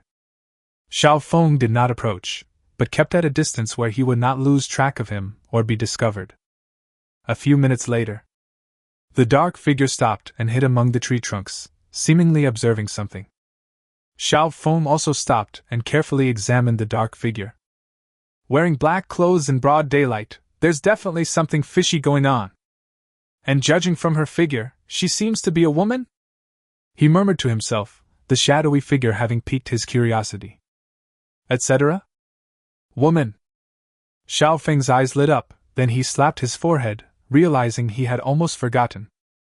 He stared at the shadowy figure, blinked, and a thought struck him. In an instant, an information panel appeared before my eyes. Tang Shuyao. The Queen of the Night. Appearance, 94. Body, 95. Charm, 97. Age, 34. My own status. 7 days of feelings, ecstatic, anticipation, nervousness. Favorability, 0. The leader of the Dark Knight Assassin Pavilion. Superpower level, 2 stars, 50% per 100%. Special ability, Power of Darkness, Earth rank Dark Knight Erosion, has a slowing effect, Shadow Clone, creates 2 clones. Inheritance, 2 acres of spiritual land, spiritual martial art, Dark Knight, supernatural ability, Dragon Elephant True Form.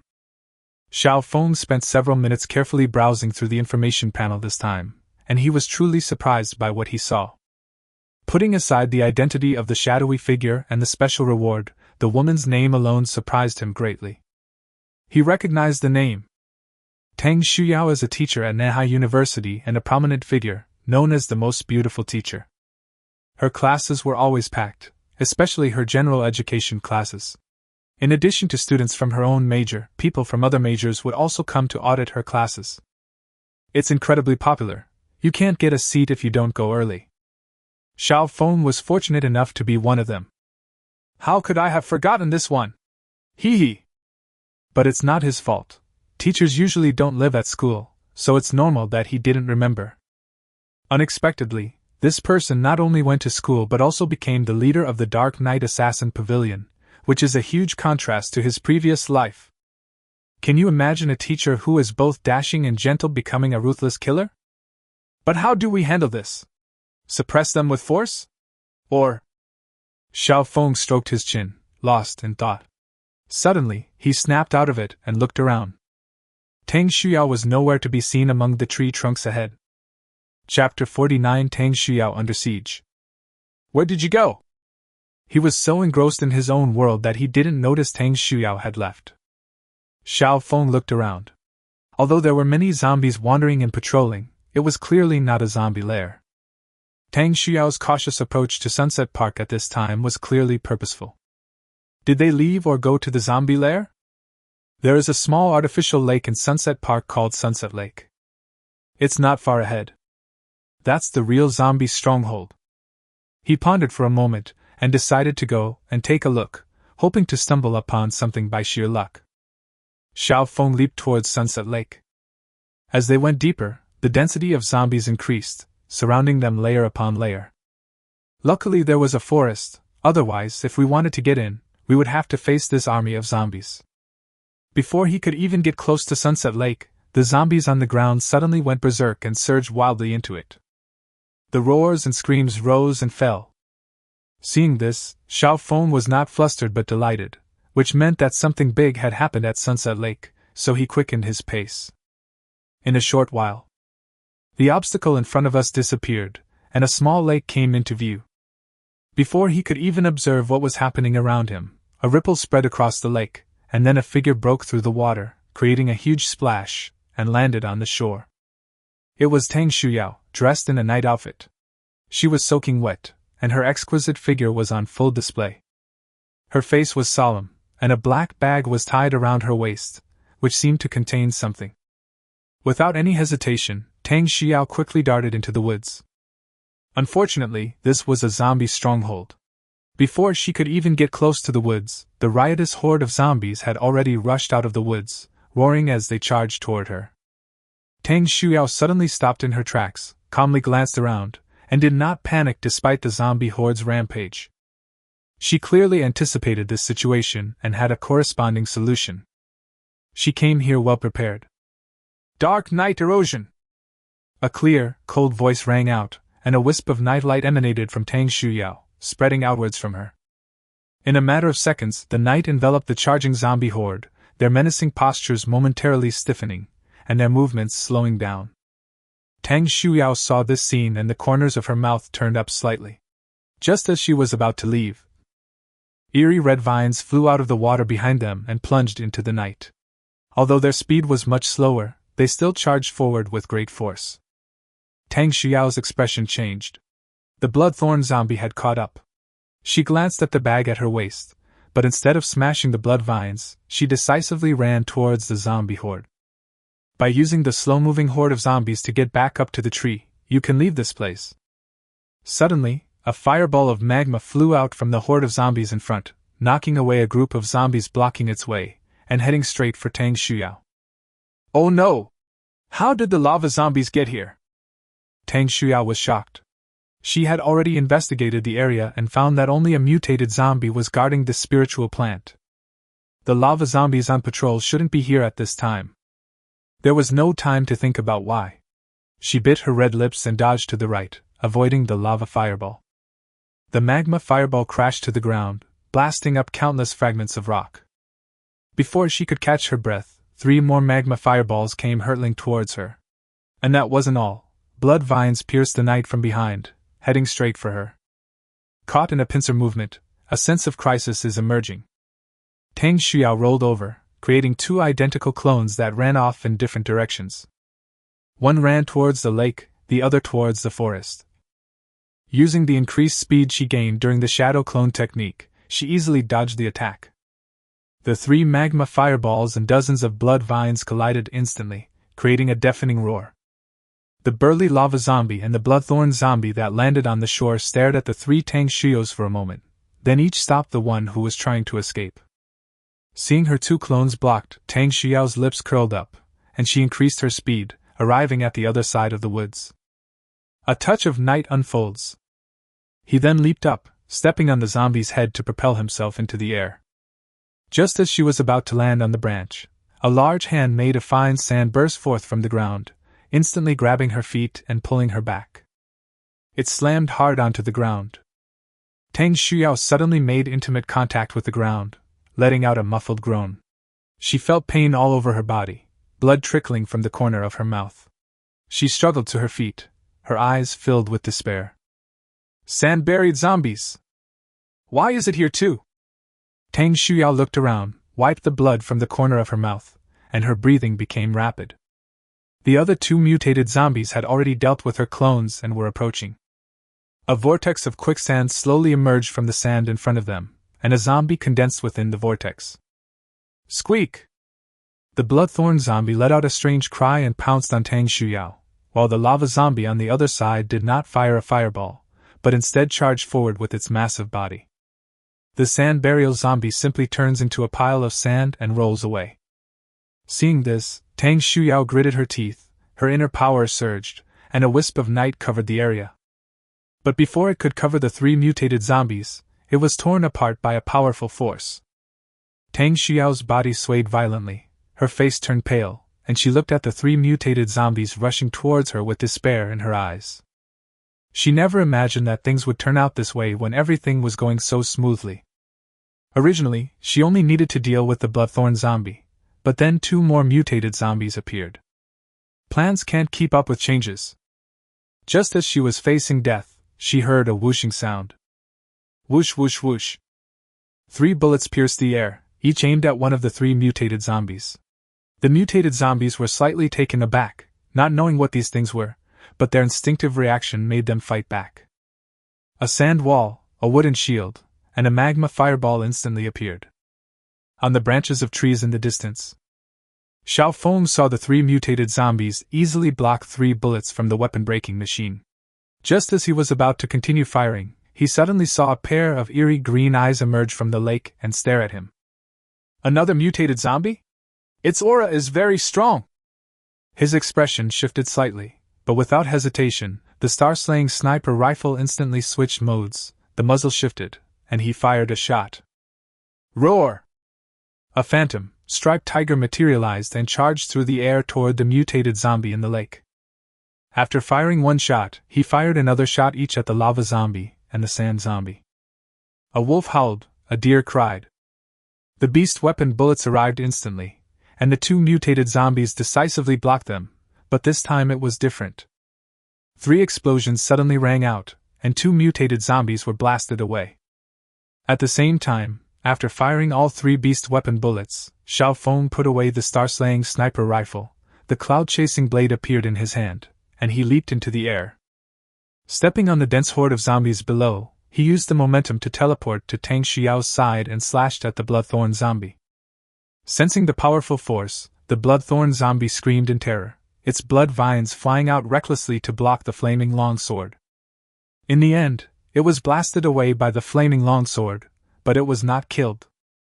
All of this happened in the blink of an eye, so much so that before Tang Xiao could react, a figure appeared before her eyes. Teacher Tang! Chapter 50 Teacher Tang, you can owe me that! A handsome face with a bright smile came into Tang Xiao's view. Then, upon hearing the title, Teacher Tang, her delicate body trembled, and she was about to say something. Suddenly, he was lifted into the air. Xiao Feng picked her up in one go, and she instinctively wrapped her arms around his neck, forgetting all about shame and indignation. The word Teacher Tang calmed her down. Because Xiao Feng was holding Tang Xiao in one arm and using the chasing cloud blade, which was burning with netherworld fire, to carve a path through the zombie horde. In no time, they arrived at the edge of the woods. He led Tang Xiao up a tree branch and quickly left. The horde of zombies on the ground chased after them frantically, but unfortunately, they couldn't climb trees. Tang Xiao's body was very light and soft, and this weight was negligible to him. Xiao Feng leaped through the woods, and the two inevitably rubbed against each other due to the jumping. He had no romantic feelings, but Tang Xiao in his arms was not in the same mood. Feeling that burning masculine aura, her heart began to pound, her beautiful face flushed crimson, and she didn't know where to look with her lovely eyes. However, as she moved further away from the horde of zombies, her heart gradually calmed down, and a trace of coldness returned to her eyes. Put me down! As Xiao Feng hurried along, he heard a warm breath and a cold voice. He immediately stopped and put Tang Xiao down. On the tree branch, the two looked at each other. Thanks, Tang Xiao said calmly.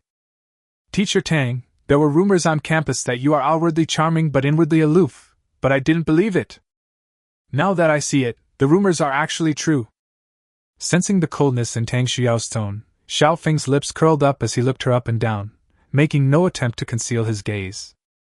Tang Xuyao raised an eyebrow, crossed her arms and took a step back, but unexpectedly there was a tree trunk behind her, and she bumped into it, losing her balance. Teacher Tang, be careful. Xiao Feng took a step closer, his right hand naturally wrapping around Tang Xuyao's waist, looking at Tang Xuyao who was so close to him with a smile. That ambiguous pose. Tang Xuyao's originally somewhat indifferent face instantly turned red. She kept avoiding Xiao Feng's gaze. Hee hee. Seeing this, Xiao Feng released his grip and took a few steps back. Call. Tang Xuao took a deep breath, forcing herself to calm down. She looked at Xiao Feng and asked, Are you a student at Manhwa University? To be precise, they are graduates. Xiao Feng chuckled. Teacher Tang seems to be very sensitive. She blushes easily, which is quite unlike her usual aloof demeanor. But his tone and eyes didn't lie. This situation filled him with curiosity. Graduate? A hint of surprise flashed in Tang Xuyao's eyes. So Xiao Feng came from outside the school. Moreover, she was very powerful. The scene from before flashed through her mind, and she was shocked. His strength is no less than that of the lecherous Jia Liao. After a moment's thought, her eyes lit up. You're here to deal with the mutated zombies? Yes and no. Xiao Feng glanced back at the direction of Sunset Lake. There were still some zombies wandering in the woods, but he didn't see the mutated zombies chasing after him. Upon hearing this, Tang Xuyao didn't press further. She suddenly bit her red lips, took off the bag from her waist, and handed it to Xiao Feng. What's this? Xiao Feng asked curiously as he took the bag. This is a spiritual fruit that can enhance one's strength. Tang Xuyao looked reluctant to leave, as the spiritual fruit was the purpose of her trip. Several rare and precious plants were born in Sunset Park, which is why the mutated zombies made this their base camp. Today marks the ripening of one of these spiritual plants. So she came, and everything was going smoothly until... A spirit fruit? Xiao Feng's eyes lit up. He opened the bag and saw a round fruit covered with blue-black patterns. Frostbite fruit contains pure dark and icy energy, with a chance to grant special abilities. Good. He thought to himself. I didn't expect to have such an unexpected gain. Here, take this spiritual fruit. I've repaid your life-saving grace. Tang Xuyao glanced at the cold nether fruit with reluctance, and before Xiao Feng could reply, she leaped away. Teacher Tang, this spiritual fruit is not enough to repay your life-saving grace. Xiao Feng was taken aback when Tang Xuyao started with 0 frames. He was stunned for a moment, and then quickly chased after her. Tang Xuyao is a treasure trove. How could we let her leave so easily? So what do you want? Tang Xuyao leaped up and landed on a tree branch, catching a glimpse of Xiao Feng landing beside her out of the corner of her eye. Her pupils suddenly contracted. She had left first. Even though she was injured before, her speed and agility were greatly enhanced by the power of the night. No one in Manhwa University could catch up with her. This was one of the reasons why she dared to come alone to steal this spiritual fruit. But Xiao Feng caught up with her so easily. Illustrate. Hee hee, at least 3. Xiao Feng turned his head and raised his hand, holding up 3 fingers. You! Tang Xuyao's eyes widened upon hearing this. 1 spirit fruit almost cost her her life. 3 spirit fruits would be sending her to her death. Xiao Feng narrowed his eyes and smiled. You can owe me that, Teacher Tang. Okay, I'll owe you for now. Tang Xuyao gritted her teeth and leaped forward. Xiao Feng followed closely behind. The two leaped through the woods. Why are you following me? Tang Xuyao was taken aback and very puzzled. Xiao Feng smiled broadly. Teacher Tang, I can't guarantee your character, so I'm going to follow you until you pay off your debts. Upon hearing Xiao Feng's words, Tang Xuyao was immediately enraged. Her breathing became rapid, and her full breasts trembled violently. You said you could owe her money, but now you're telling her her character isn't guaranteed. And when did her character become so bad? Are you worried she'll run away? This is infuriating. Tang Shuao turned to look at Xiao Feng, a hint of anger flashing in her eyes. Xiao Feng smiled, completely unfazed, and even glanced at it, thoroughly enjoying the view. She truly deserves to be called the most beautiful teacher at Manhwa University. Fine, whatever you want. Tang Shuao didn't say what she originally wanted to say, and in the end, she only uttered words of helplessness. At the same time, he vaguely knew Xiao Feng's purpose and also knew that Xiao Feng was not the one who did what happened before. This guy must have a crush on her. However, she had mixed feelings about Xiao Feng. Xiao Feng saved her life. Without him, she would have died at the hands of mutated zombies. Therefore, after learning Xiao Feng's purpose, she was not very resistant. Moreover, Xiao Feng's displayed strength made it impossible for her to resist. Moreover, women admire strong people, especially someone like her. For over 30 years, her inner pride and aloofness have made her look down on the men she has met, resulting in her remaining single and never having had a proper relationship. Teacher Tang, you look so cute when you were angry just now. Two figures whizzed past through the woods. Chapter 51. If you can't feel one life, then save two. Tang Shuao remained silent, focusing solely on her journey. Teacher Tang, my name is Xiao Feng. I even took your class back then. Honestly, your lectures are terrible. Xiao Feng walked side by side with Tang Shuao, talking as they went. Upon hearing this, Tang Shuao glared at him as she hurried on her way. Was her teaching really bad? The empty classrooms in the university belonged to her. Humph. It's clearly you who didn't pay attention in class, yet you say her lectures are bad. She mentally cursed Xiao Feng 100 times. You can say she's not good-looking, but you can't say she's a bad teacher. A little while. A wide lake came into Xiao Feng's view. Qingshan Lake. The lake water is a deep green, and there is a natural island in the middle of the lake. Teacher Tang, you don't want the Dark Knight assassins to gang up on me, do you? I'm your savior! Upon seeing Qingshan Lake, Xiao Feng couldn't help but make a joke. Tang Shuao raised an eyebrow. She hadn't mentioned that she was from the Dark Knight Assassin's Pavilion, and that Xiao Feng was from outside. Either Xiao Feng was lying, or he knew everything about the situation at Manhwa University. But neither of those situations matters now. Xiao Feng has been shamelessly following her, using her kindness to coerce her. How could the teacher do this? Tang Shuao shook her head, squinted as she looked at the small island in the lake through the trees. Perhaps it would be a good thing for Xiao Feng to follow her. Thinking about Xiao Feng's strength, her mind began to race. That's good. Xiao Feng's lips curled up as he looked at Tang Shuao's profile and asked curiously. Teacher Tang, why did you establish the Dark Knight Assassin Pavilion? To kill. Tang Shuao's body trembled, a hint of murderous intent flashed in her eyes, and she slowly spoke. Xiao Feng's gaze sharpened. This was unexpected. It seemed that something had happened at the university when the apocalypse struck. Otherwise, the teacher, who usually appears so cheerful, wouldn't have become so cold. Tang Shuao glanced at Xiao Feng and walked towards the lake, where a small boat was moored. Looking at the lake, Xiao Feng didn't follow immediately, but instead fell into deep thought. The dark green lake water is clearly polluted, unlike the previous artificial sunset lake.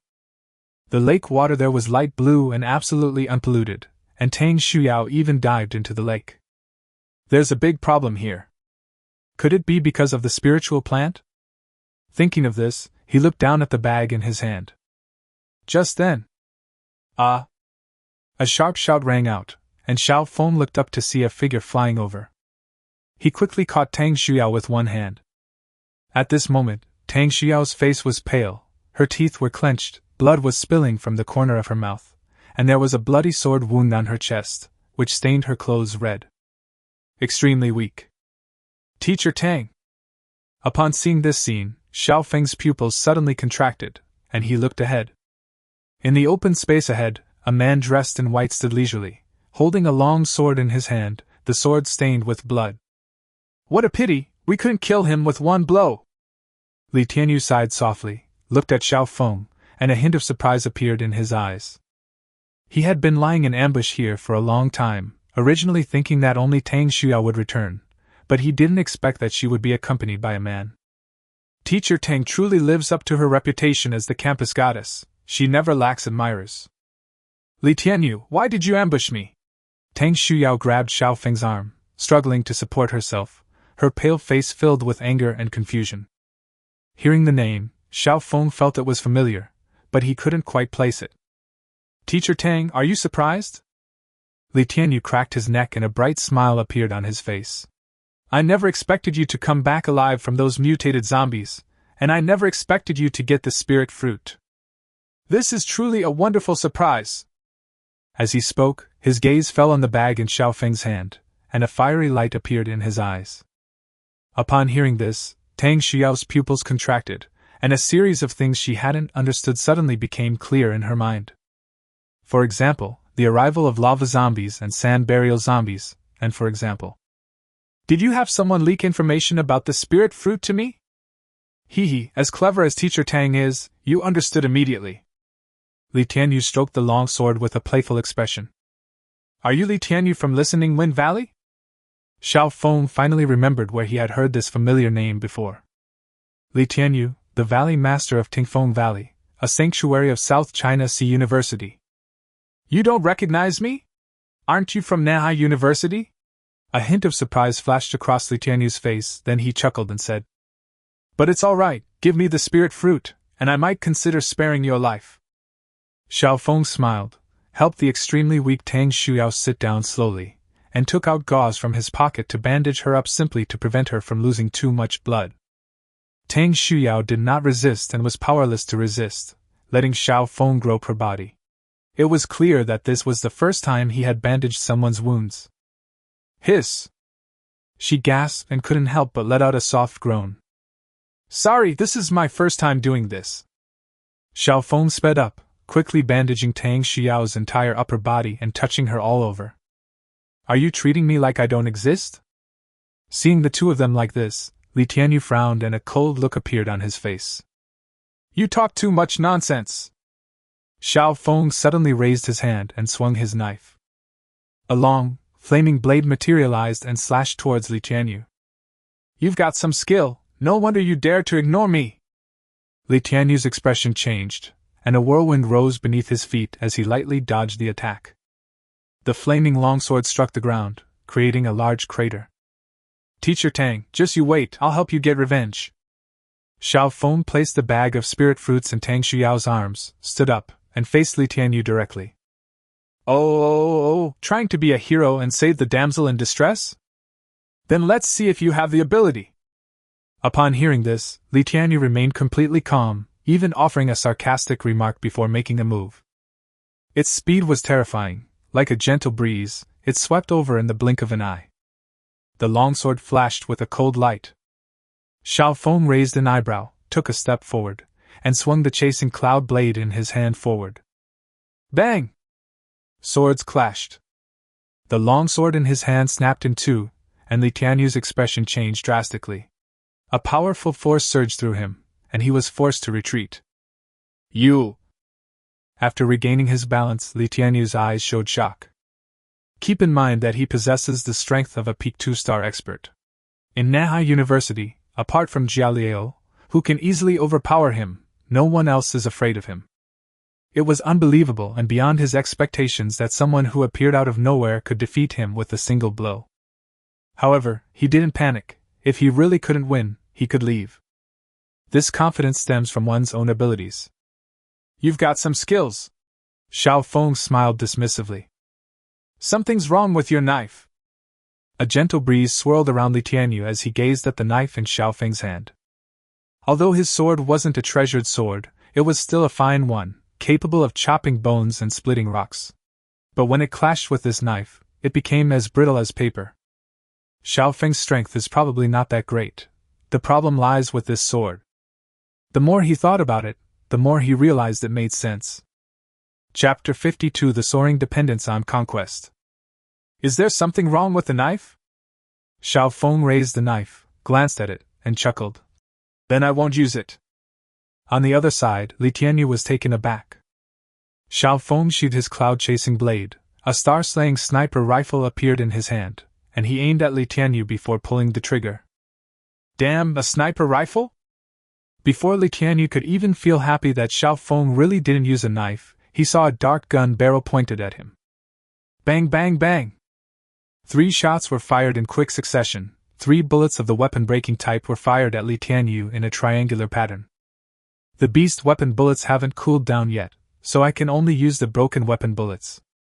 However, the broken weapon bullet could not kill Li Tianyu, who possessed the wind-related superpower. As expected, with his wind-related abilities, Li Tianyu's speed reached a terrifying level, and he easily dodged the 3 bullets. You possess spatial abilities? Li Tianyu landed lightly to the side, and was shocked to recall that a sniper rifle had appeared out of thin air in Xiao Feng's hand. No, you used fire earlier. You possess dual elemental abilities. His eyes widened, filled with envy, while a hint of reluctance arose within him. A dual elemental power user, absolutely powerful. He dared not harbor the slightest, a feeling of getting away with something, but... Li Tianyu glanced at the black bag in Tang Xuyao's arms not far away. It should contain spirit fruits. This was a spiritual fruit that he had painstakingly and cleverly obtained, which Tang Xuyao had risked her life to steal. He couldn't just give it up like this. If he obtains this spiritual fruit, he can break through to the 3-star level in one fell swoop. At that time, who in South China Sea University will be his opponent? His mind raced, and soon he had an idea. Storm!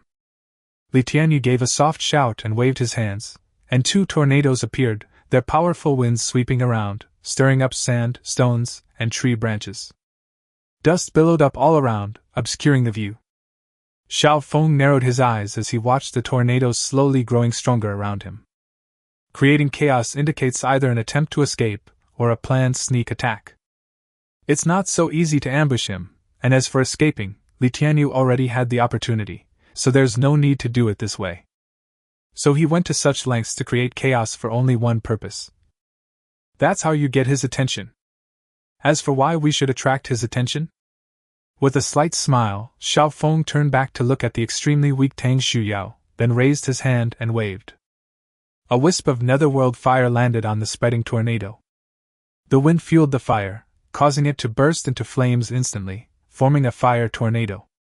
Xiao Feng was covered in netherworld flames, the star-slaying blade disappeared, and the cloud-chasing blade appeared. Add a little bait and wait for the fish to bite. Hidden in the dust storm, Li Tianyu felt a scorching heat coming from him. He frowned, then relaxed. He was attracted. Li Tianyu spotted a figure struggling against the storm. Without hesitation, he moved with the wind around him, stealthily making his way towards Tang Xuyao from the side. A few seconds later, Tang Xuyao's image appeared in Li Tianyu's eyes, and his face was full of joy. The plan is about to succeed. Kill Tang Xuyao and take the spirit fruit! The whirlwind dragged Li Tianyu along at an extremely fast speed, arriving in front of Tang Xuyao in the blink of an eye. You! Tang Xuyao sat on the ground, biting her pale lips, her gaze filled with worry as she looked at Xiao Feng, who was enveloped by the storm. Suddenly a figure appeared before them. It was Li Tianyu.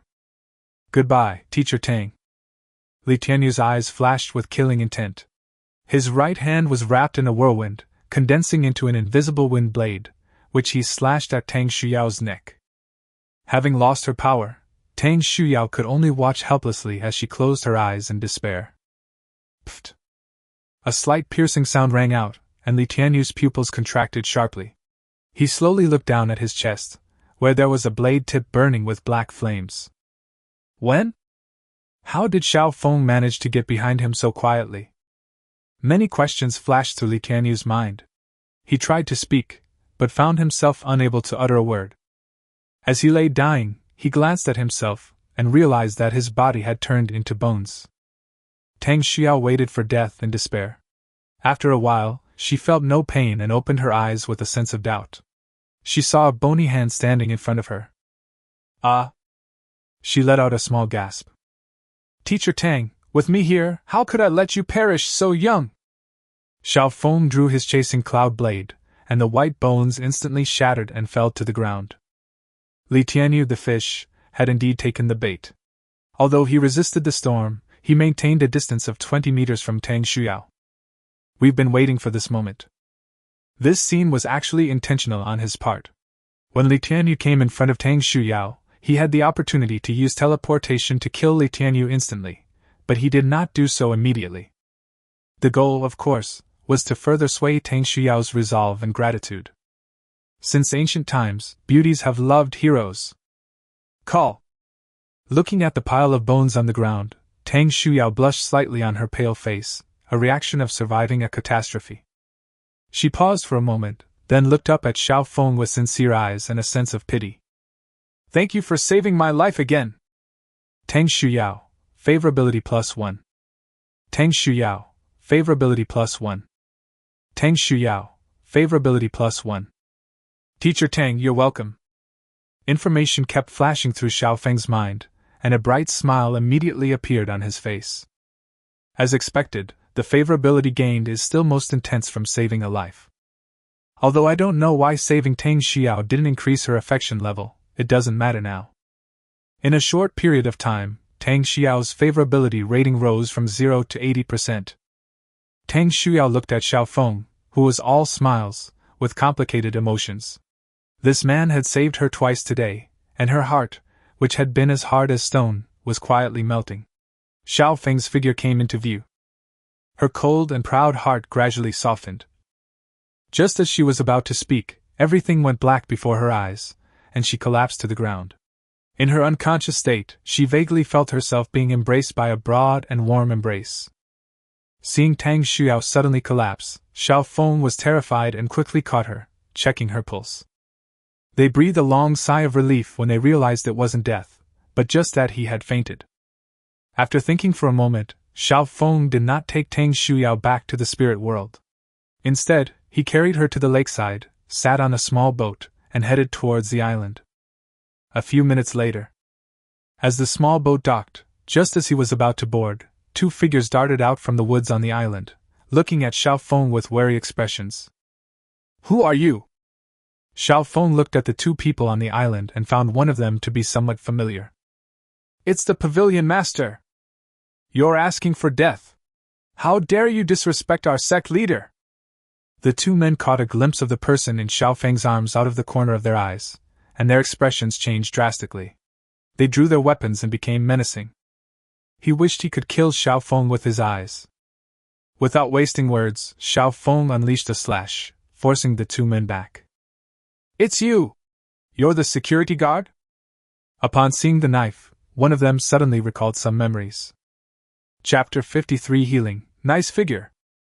Upon hearing the man's words, Xiao Feng remembered as well, and a smile appeared on his lips. I'm here to join the Dark Knight Assassins Guild. What's going on? The other person asked Zhao Xiaohai, puzzled.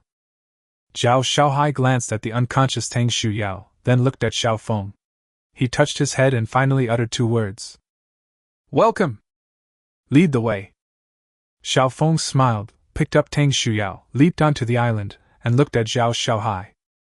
Zhao Xiaohai paused for a moment, then led the way. The other person was dumbfounded. Although he didn't know what was going on, he didn't dare to make any rash moves since their sect leader was still in this person's hands. The three walked silently along the way, with Xiao Feng constantly observing the situation on the island. The simple tree houses are scattered irregularly in the woods. The arrival of the three immediately attracted the attention of the others from the Dark Knight Assassin Pavilion.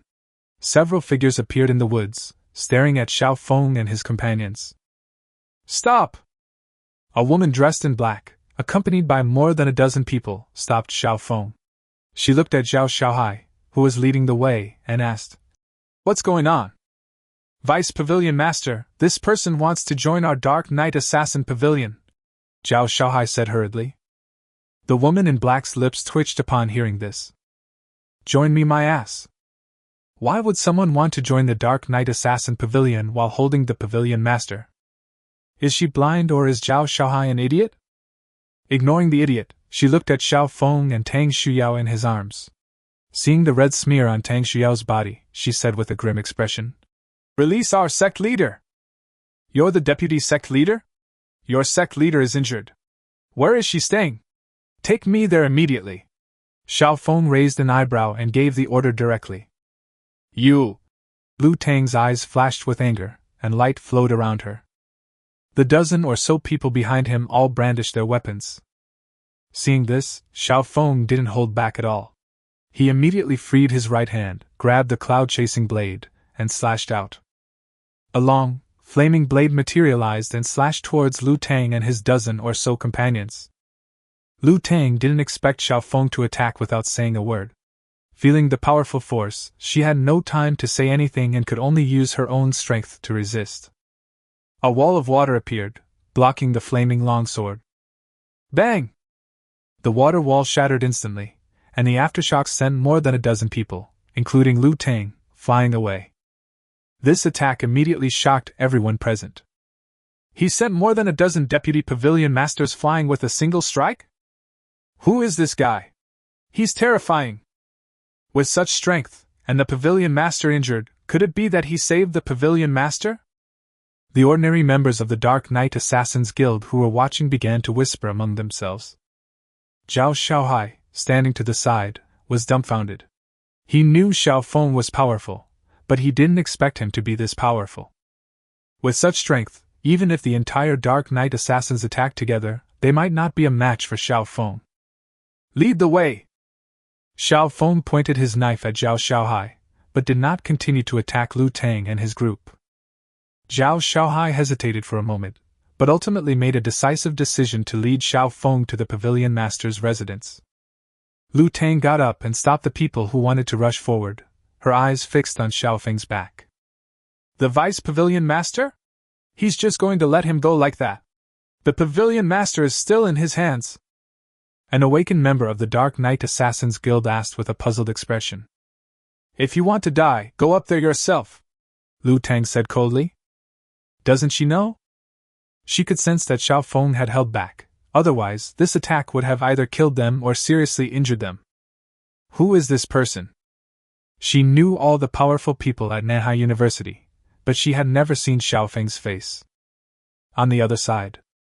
My lord, we have arrived at the pavilion master's residence, Zhao Xiaohai said respectfully. Okay, go ahead. Xiao Feng nodded slightly, looked at the rather pretty bamboo house in front of him, and carried Tang Shuyao into the bamboo house. The bamboo house was very simple, with a bed, a table, and some other things that women usually own. He glanced at her, then gently placed Tang Shuyao on the bamboo bed. Looking at the blood-stained gauze, he sat down on the edge of the bed, preparing to treat her wound. Xiao Feng reached out and began to untie the bandage he had previously applied, wrapping it around and around, perhaps accidentally tearing at the wound. Tang Shuyao frowned, let out a soft hum, and slowly woke up from her coma. In an instant their eyes met. Xiao Feng's hand was still bandaged, and it was immobilized like that. He coughed lightly. It's okay, you can continue. When Tang Shuyao saw Xiao Feng unwrapping the gauze, a blush swept across her pale face, and she whispered something. Seeing that Tang Shuyao was not angry at first, but instead understood him, Xiao Feng's lips curled up slightly. He continued what he was doing, and soon the bandages were removed, revealing a deep wound running from top to bottom on his black night clothes, which made his heart ache. Does it hurt? It doesn't hurt. Tang Shuyao bit her lip, shook her head, looked at the bloody wound, and whispered. Can it be healed? Li Tianyu's sword strike was utterly merciless. Had she not used the power of darkness to protect herself in time, that strike would have killed her. This injury is difficult to heal, Xiao Feng said. Upon hearing this, Tang Shuyao's eyes immediately dimmed. She knew that in the apocalypse, treatment would be the most difficult problem if she was injured. Without medical treatment, she will die soon. But I can cure it. Seeing the lack of light in Tang Shuyao's eyes, he chuckled softly. Real? A glimmer of light appeared in Tang Shuyao's eyes, then dimmed again. No need to comfort me. I'm not trying to comfort you. Xiao Feng reached out and gently touched Tang Shuyao's pale face. Tang Shuyao felt the warmth on her face, her expression froze, and she looked at Xiao Feng with her beautiful eyes. But that did not stop him from doing so. Xiao Feng withdrew his hand and placed it on the black night clothes. He pulled the clothes open, revealing a red underwear that had been cut off, and the bloody wound was fully exposed. Tang Shuyao closed her eyes out of instinctive shyness, letting Xiao Feng treat her wounds. Her long eyelashes trembled slightly, revealing that she was not at peace. Xiao Feng chuckled to himself, then took out a glass bottle, opened the mouth, and dripped a drop of jade dew onto the wound. The wound was slowly healing. Seeing this, Xiao Feng breathed a sigh of relief. As expected of the heavenly level superpower, jade dew.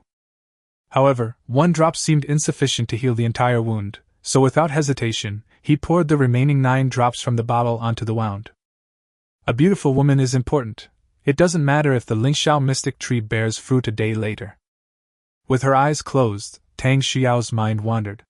Suddenly, she felt a cool sensation on her chest, and a cool, clear current flowed through her body. The power of the dark night was slowly surging out. This is? She opened her eyes and saw Xiao Feng with a smile on his face, then shifted her gaze to him. She was shocked to see the wound slowly healing. The wound not only healed, but no scar was left. Nice figure. Xiao Feng smiled calmly and spoke. These words instantly made Tang Xiao's pretty face turn bright red. She hurriedly covered herself with the blanket next to her, her face burning hot and her ears turning red. Her composure before stemmed from that bloody wound, but now the wound has healed and left no scar. It means she.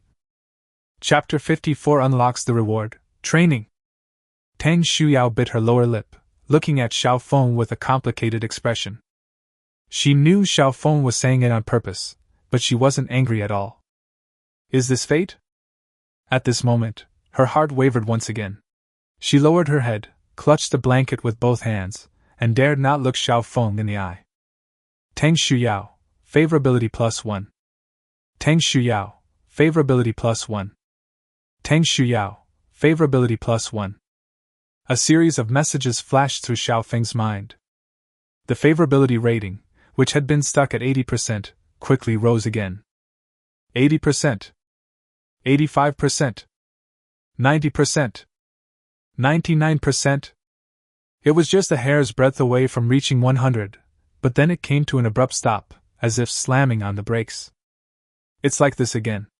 It seems that we still need to break through that layer of relationship to achieve 100%. What a pity! Xiao Feng sighed softly. He had already grasped the pattern. What's wrong? Hearing Xiao Feng sigh, Tang Xiao looked up and asked. It's nothing. You've just recovered, so get some rest, Xiao Feng said gently as he stood up. Wait. Tang Xiao called out to Xiao Feng as he was about to leave. Xiao Feng turned around, a questioning look in his eyes. Suddenly, a fragrant breeze wafted over, and Tang Xiao abruptly stood up, hugged Xiao Feng, and kissed him fiercely. Just as Xiao Feng was about to respond, Tang Xiao released her hands again and took a step back. You're trying to seduce me! With Spring's beauty gone, Xiao Feng immediately suppressed his anger and calmed down. After all, Tang Xiao had just recovered from her wounds and was still unwell, so she should not move around rashly. No way! Her voice was as faint as a mosquito's buzz as Tang Xiao buried her head in her knees. Upon seeing this, Xiao Feng was about to say something when a voice rang in his mind. Bite! Tang Xiao's favorability rating has reached 100%. His pupils suddenly contracted. He hadn't expected that a glimmer of hope would appear after a period of despair. Could this be the legendary kiss that seals their love? Tang Xiao was the first woman whose favorability rating reached 100% without ever crossing that first line of the relationship. Ha! Xiao Feng laughed, bursting into laughter, feeling incredibly happy. Hearing the laughter, Tang Xiao looked up, her face showing confusion. Teacher Tang. Xiao Feng sat down and hugged Tang Xiao tightly. The sudden action made Tang Xiao tremble, but she did not resist. Instead, she closed her eyes, appearing completely at his mercy. At this moment, she had already decided in her heart that she loved Xiao Feng, so she would not resist whatever Xiao Feng wanted to do. It's absurd, really, that she and Xiao Feng only met today. After a long silence, Tang Xiao opened her eyes in confusion. She was already mentally prepared. Teacher Tang, what are you thinking about all day long? Xiao Feng jokingly pinched her delicate cheek with a smile, then made her lie down and covered her with a blanket. You're so badly injured today, you should get some rest. Hearing Xiao Feng's words, Tang Xiao was so embarrassed that she buried her head in the blanket, too ashamed to face anyone. I can't sleep. After a while, she poked her head out, grabbed the blanket with both hands, and stared at Xiao Feng with slightly wide eyes. Then tell me about things at Manhwa University. Upon hearing this, Xiao Feng closed the information panel he was about to check. Tang Xiao frowned, and after a moment of contemplation said, I don't know where to begin. Tell me why you established the Dark Knight Assassins Guild? Xiao Feng stroked his chin, also very curious about this. The Dark Knight Assassin Pavilion was established just to kill one person. A hint of murderous intent flashed in Tang Xiao's eyes. Who to kill? Jia Liao of the Wolf King's Palace. Xiao Feng narrowed his eyes. It was Jia Liao again. He was the one who sent people to search for Qiuyu before. Finally, after Tang Xiao explained it to him, he understood. After the apocalypse, Jia Liao, as the first awakened person at Manhwa University, saved many students and was loved and followed by many students. He also established the first shelter, taking in students who came to seek refuge there. The shelter became increasingly crowded, especially with the increase in pretty girls. Jia Liao's ambition was also revealed. At first, he restrained himself and used his charm to make girls willing to be with him. Finally, he stopped pretending and began to use force to take beautiful girls into his harem.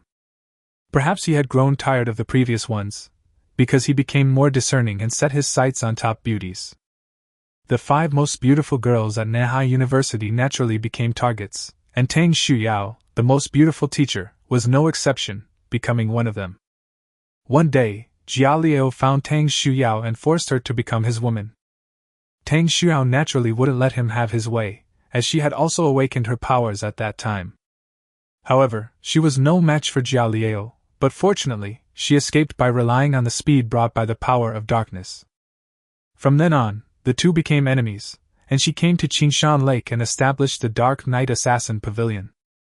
The Dark Knight Assassin Pavilion's primary target was Jia Liao, but the Wolf King Palace was too powerful, and the Dark Knight Assassin Pavilion was the weakest among the sanctuary forces of South China Sea University.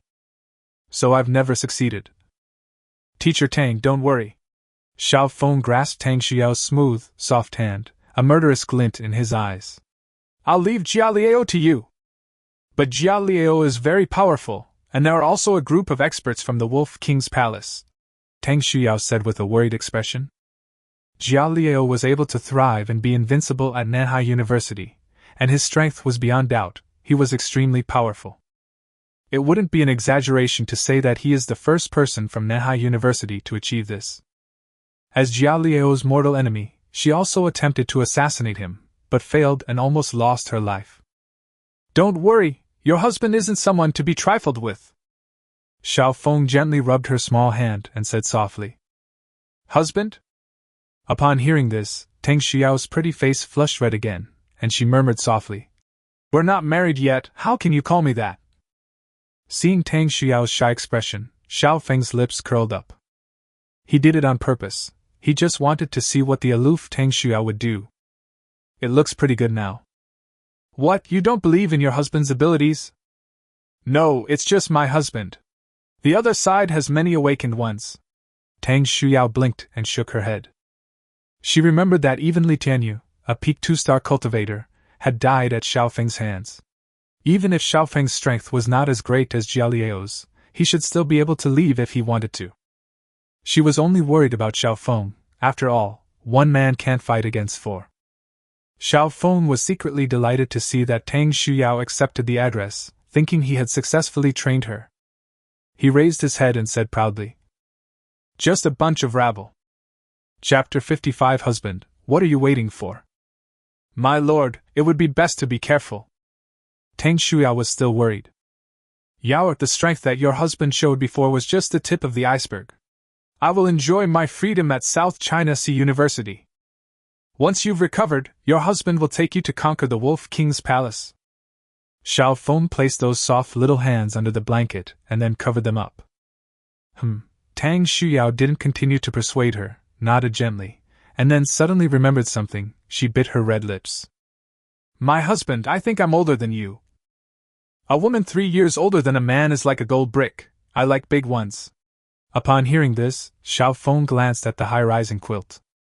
Tang Shuyao pouted her red lips and her eyes showed happiness, but she did not understand Xiao Feng's implied meaning. She was initially worried that she was too old and that Xiao Feng would get tired of her in the future. Take a rest. Xiao Feng wanted to wait until Tang Shuyao rested before checking the unlocked rewards. Tang Shuyao faced the ceiling and slowly closed her eyes. A few seconds later, she rolled over and turned her back to Xiao Feng.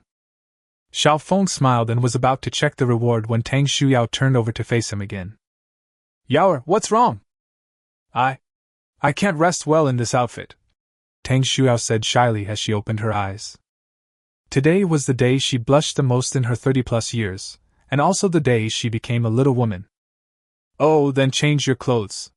Xiao Feng remembered that Tang Shuyao was wearing night clothes, and such tight clothes were indeed not good for sleeping. He turned his head to look at the wardrobe in the bamboo house, thought for a moment, got up and went to the wardrobe, and opened the door. Several skirts of different colors, and a few shirts, denim shorts. He casually picked out a red dress and turned around. Wear this? Tang Shuyao nodded. Xiao Feng brought the red dress to the bedside, and suddenly a smile appeared on his lips. Yaoer, do you want me to help you put it on? Tang Shuyao's delicate body trembled, and she looked at Xiao Feng with her beautiful eyes, but she did not speak. She was actually looking forward to it. Tang Shuyao! Tang Shuyao! What's on your mind? Xiao Feng was her first and only man.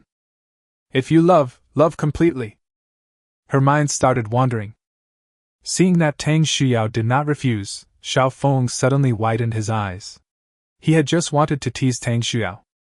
Unexpectedly, Tang Shuyao acquiesced. Tang Shuyao threw back the covers and got out of bed. Husband, what are you waiting for? Xiao Feng took a deep breath and said calmly. Yaoer, your wounds have just healed, so it's not advisable for you to move around. Husband, what are you saying? Yaoer wants you to help me put on my clothes. Tang Shuyao blinked, a sly glint in her eyes, and a smile played on her lips. Upon hearing this, Xiao Feng couldn't help but chuckle. This girl is flirting with him. He held the red dress and gently helped Tang Shuyao put it on. My husband, am I beautiful? Tang Shuyao put on the red dress, twirled around, and spoke softly. It's breathtakingly beautiful, Xiao Feng exclaimed sincerely. Tang Shuyao went to bed happily, and soon drifted off to sleep with a sense of contentment. Seeing that Tang Shuyao had fallen asleep, Xiao Feng breathed a sigh of relief. He was about to check the reward, but then gave up. The rewards can be viewed at any time, but the suppressed desire in my heart must be released. Call out. He disappeared from the spot. The spirit world. Lin Wanqian, Yi Ningxiang, and Mo Qiuyue stood under the Lingxiao Xian tree, looking at the suddenly expanded land with surprise. What happened? Mo Qiuyue asked curiously. Yi Ningxiang raised an eyebrow. It must have been Xiao Feng who did it. It's too hard and too dangerous for Xiao Feng to be out there all by himself. I just regret that I don't have the power to help him. Lin Wanqian's eyes showed a hint of worry. Just then, a voice rang out. Aunt Qian, now you can help me. Xiao Feng's figure appeared in the spirit world. He glanced at the three women, and then his gaze fell on Lin Wanqian. With a broad smile, he strode away. He picked up Aunt Qian's plump body and carried her towards the bamboo house. Xiao Feng, what are you doing? Put me down! Lin Wanqian's dignified face instantly turned red, with Yi Ningxiang and Mo Qiuyue watching beside her. She felt incredibly shy at that moment. I've been working hard outside, so I'd like Aunt Qian to give me a massage. Xiao Feng looked at Lin Wanqian in his arms. Meeting Xiao Feng's gaze, Lin Wanqian heard these words and gently touched Xiao Feng's face. Good! A moment later, the two figures disappeared into the bamboo house. Yi Ningxiang and Mo Qiuyue looked at each other in bewilderment. Mo Qiuyue rolled her eyes and suddenly ran over. Qiuyue, where are you going? Hee, eavesdropping! Yi Ningxiang slapped her forehead. This girl has gone astray. She hesitated for a moment, then took a step. They followed. Time flies, and night falls quietly. Xiao Feng walked out of the bamboo house feeling refreshed and looked up at the night sky. Lin Wanqian and the other two were cooking dinner inside the house. He glanced around and saw that the spiritual land had indeed doubled in size, becoming much more spacious. Excellent, excellent! Feeling quite pleased, Xiao Feng lay back in the rocking chair, opened his system panel, and checked his rewards. Dream System. Host, Xiao Feng. Warehouse, Green Mountain Axe, Cloud Chasing Blade, Fierce Tiger Motorcycle, Cold Nether Fruit. Supernatural Ability Level, 3 stars, 50/100%. Special Abilities, Dragon Elephant True Form, Spirit Level, Information Reading, Heavenly Level, currently only effective on women, 9 Netherworld Fire, Heavenly Level, Teleportation, Heavenly Level. Spirit Weapon, Star-Slaying Sniper Rifle, contains 2 forms. First form, Breaking Weapon, its bullets are special armor-piercing bullets. Second form, Beast Weapon, its bullets randomly generate a beast form, granting it beastly talents. Lin Wu Dark Night Blade. It contains 2 forms. The first form is Night Chain, where the night blade transforms into a black chain with a binding effect. The second form, Netherworld Domain. Using the Netherworld Blade, an invisible domain can be formed within a 10-meter radius, weakening the power of enemies within it. Limited time ability, Invisibility, lasts 1 month, only effective against zombies. Spirit World, 3 acres of spiritual land, any kind of plant can be grown. 1 Spirit Cloud Mystic Tree, a strange tree whose fruit contains a random ability. Number of participants, 4. Permanent quests.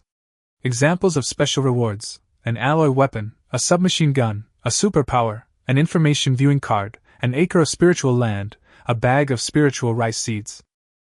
His gaze fell on the spirit weapon information panel. Looking at the description, Xiao Feng reached out and grabbed it. A black longsword appeared, with a gemstone resembling obsidian embedded in its hilt, emitting a chilling light. The blade is engraved with intricate patterns that form 2 characters. Dark Night. Chapter 56: The True Form of the Dragon and Elephant. A fine knife! Xiao Feng stood up and brandished the Dark Night sword, causing streaks of black light to flash in the void. Night Chain! He gave a low shout, and the gem on the Dark Night in his hand lit up, with a black light flowing within it. The next second, Minji transformed into a black chain, hovering in midair. Go! The black chain whooshed away, leaving a faint black mark in the void, and quickly wrapped around the Lingxiao mystic tree. So fast! Upon seeing this, Xiao Feng's pupils contracted, then his face lit up with joy. He raised his hand and hooked the night chain back. He reverted to his sword form, sheathed the Dark Night sword, pondered for a moment, and then took a step. The true form of the dragon and elephant! Roar! Wah! A deep, dragon-elephant-like voice resounded, and Xiao Feng's eyes flashed with a blue and a white light, while his body also shone with a blue and a white light. Dragon and elephant patterns emerged on the skin beneath the clothes, covering the entire body. A powerful force surged within him, boiling up layer by layer like a volcanic eruption. The next second, the clothes on his body seemed unable to withstand the immense force and instantly shattered, flying in all directions. At the same time, Emochiuyo walked out of the bamboo house with a smile on her face. Just as she was about to call out, a piece of clothing flew over and covered her face. What is that? She picked up the pieces of clothing with her right hand, paused for a moment, and then suddenly saw a naked body standing under the night sky, covered with mysterious patterns. Emochiuyo covered her mouth with her hand, her eyes wide open, staring straight ahead. Xiao Feng was still immersed in the powerful force when he suddenly felt a chill.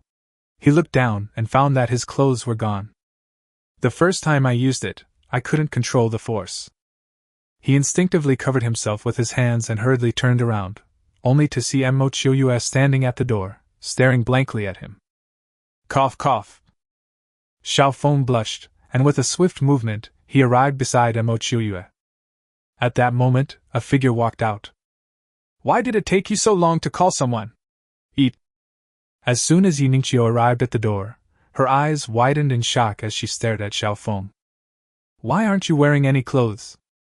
It wasn't just with Aunt Qian before, And now it's happening again. She bombarded him with a barrage of questions, inwardly cursing Xiao Feng as a lecherous scoundrel. Ningxiang, you've misunderstood. It was an accident. Hearing Yi Ningxiang's words, Xiao Feng explained helplessly. Hearing Xiao Feng's explanation and seeing the mysterious patterns on his body, Yi Ningxiang realized she had misunderstood. A blush crossed her beautiful face as she glanced at him. It seems like it's happening again. Xiao Feng, are you running around naked? Lin Wanqian, puzzled that no one had come to eat, arrived at the door and was immediately shocked to see the dazzling Xiao Feng. Aunt Qian, I just finished practicing my martial arts and my clothes are gone. Xiao Feng felt a little embarrassed as the three men stared at him. Although they had already been intimate, he quickly went inside and put on his clothes. On the dining table inside the house, Xiao Feng regained his composure, and the four of them ate dinner. Xiao Feng, where are you now? Lin Wanqian asked. Xiao Feng looked up. Manhwa University. Have you come to school yet? And Mo Qiuyue's eyes lit up with anticipation. Can I go out and take a look at the school? No, there are not only powerful mutated zombies in the university, but also evil people. Xiao Feng shook his head decisively.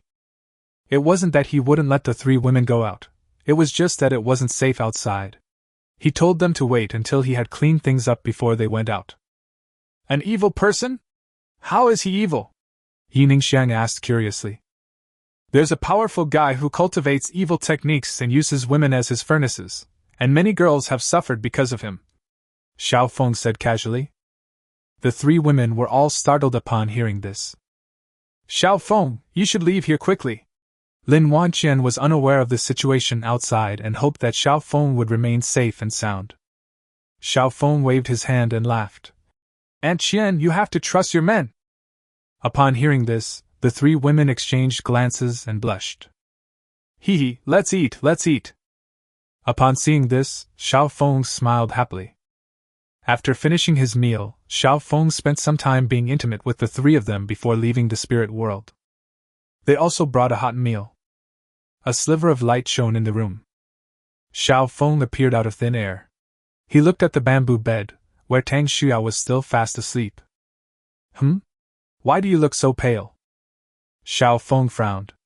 Tang Xiuyao's pretty face was pale, and there was some sweat on her forehead. What's going on? The injury should have healed by now. Just as he was about to step forward to check on the situation, Tang Xiuyao suddenly opened her eyes and exclaimed, Husband, don't leave me! It turns out I was having a nightmare. Xiao Feng breathed a sigh of relief and quickly stepped forward to sit on the edge of the bed. Yao, your husband is here. My husband! Tang Xiuyao sat up, tears welling in her beautiful eyes, and hugged Xiao Feng tightly, burying her head in his chest. I'm so afraid you'll leave me. It's just a nightmare. Your husband will never leave you. Xiao Feng gently patted her back and said tenderly, Come on, are you hungry? Let's eat. Tang Xiuyao raised her head, sniffed, and smelled a faint fragrance. It smells so good. Husband, did you make this? I made it. Eat it while it's hot, Xiao Feng said without blushing or skipping a beat. Thank you, my husband. Tang Xiuyao was filled with sweetness. She went to the bamboo table, opened the food container, took a bite, and then wolfed it down. It's delicious. I haven't had such delicious food in a long time. I feel like crying. I'll eat this every day from now on. Looking at Tang Xiuyao's eating habits, Xiao Feng couldn't help but feel a mix of emotions. In this apocalyptic world, everyday meals are considered delicacies. My husband, I'm so sorry you had to see this. After finishing her meal, Tang Xiuyao wiped her mouth, feeling a little embarrassed. Then, remembering something, she asked, Did the people from the Dark Knight Assassin Pavilion give you any trouble? Xiao Feng shook his head and laughed. How dare they make things difficult for me? At this time, there is a clearing in the woods about 100 meters away from the bamboo house. Dozens of people dressed in black gathered here. Vice Pavilion Master, that guy has been alone with you for so long he wouldn't. Never mind, let's join forces and take down this demon. Yes, although our Dark Knight Assassin Pavilion is the weakest, we are united. Vice Pavilion Master, what should we do? an awakened one said worriedly. Lu Tang's gaze passed through the woods, landing on the bamboo house, and she frowned. After a moment, she spoke softly. Come with me. After saying that, she strode towards the bamboo house. Dozens of people looked at each other in bewilderment, and finally followed. Listen up, you inside! If you dare to lay a finger on our sect leader, the Dark Knight assassins will fight you to the death! Lu Tang stood in the open space in front of the bamboo house and shouted loudly. Inside the house. Upon hearing this, Xiao Feng looked at Tang Shuyao and a smile crept onto his face. What should I do? It seems like I can't move. Before he could finish speaking, Tang Shuyao covered his mouth with one hand, preventing him from continuing. Tang Shuyao blushed and whispered, Husband, don't be angry. Lu Tang and the others aren't bad people. She thought for a moment, then got up and walked away. Xiao Feng followed behind. Chapter 57. Does she mind that her husband has a harem? The bamboo door opened. Tang Shuyao, dressed in a red dress, walked out and looked at the group of people in front of her. Sect Master, are you all right? Seeing that Tang Xuyao's face was rosy and she seemed to be unharmed, Lu Tang couldn't help but feel a little puzzled. Lu Tang, I'm fine.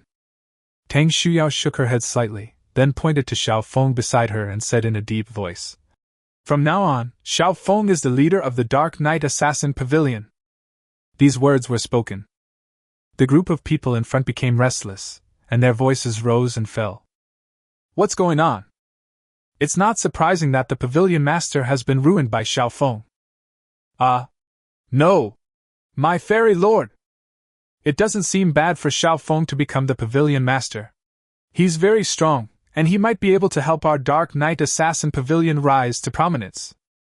Some cried out in despair, some analyzed the situation calmly, and others were furious, but there was nothing they could do. The Dark Knight Assassin Pavilion has a total of 5 awakened ones. Apart from Tang Shuyao and Lu Tang, the others are all at the level of 1 star to the peak of 1 star strength. Many of the ordinary people in the Dark Knight Assassin Pavilion were saved by Tang Shuyao, while most of the awakened ones were her followers.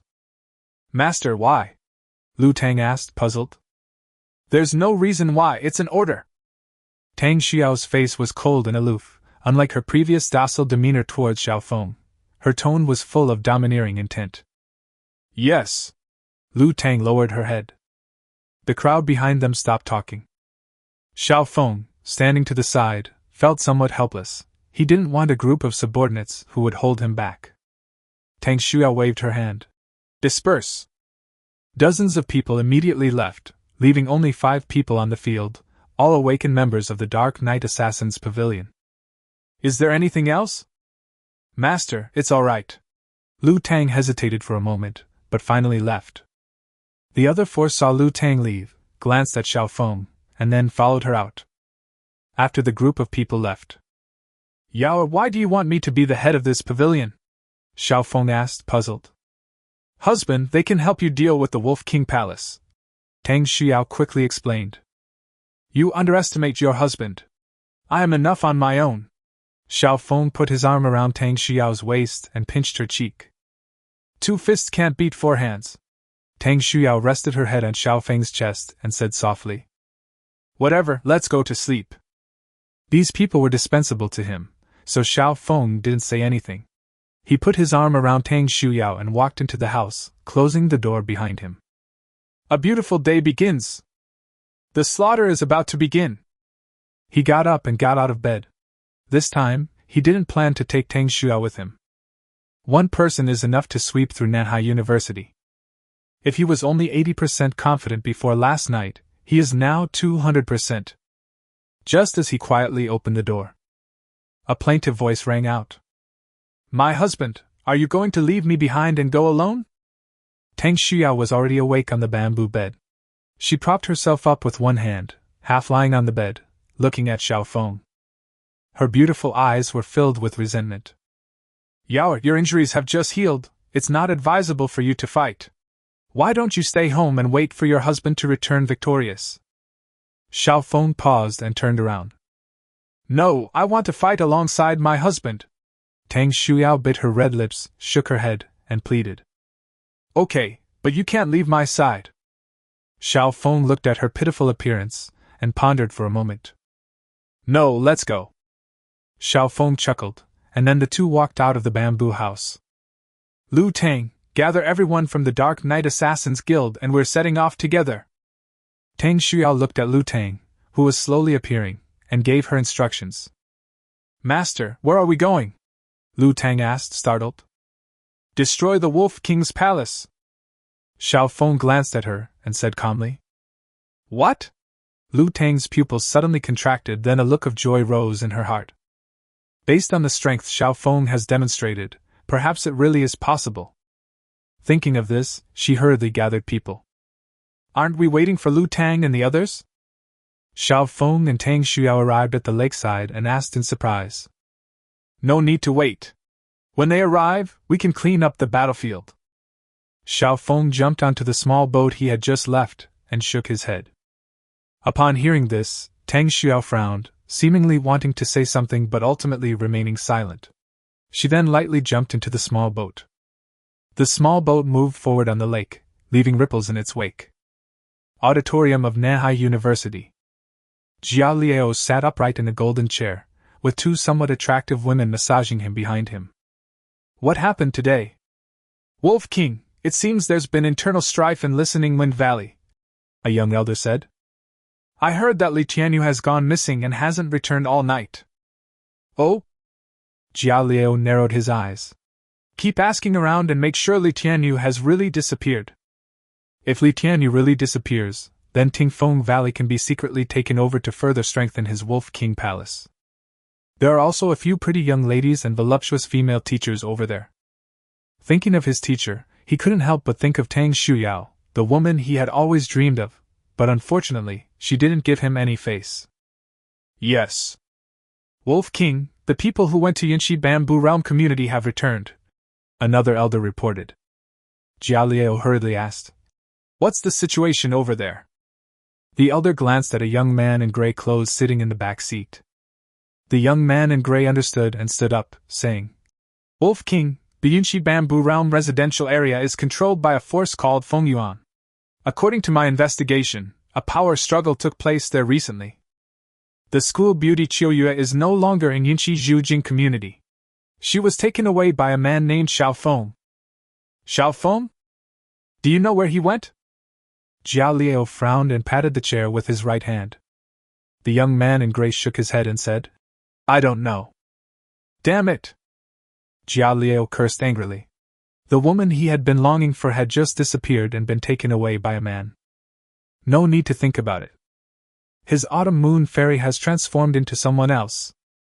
The more I think about it, the angrier I get.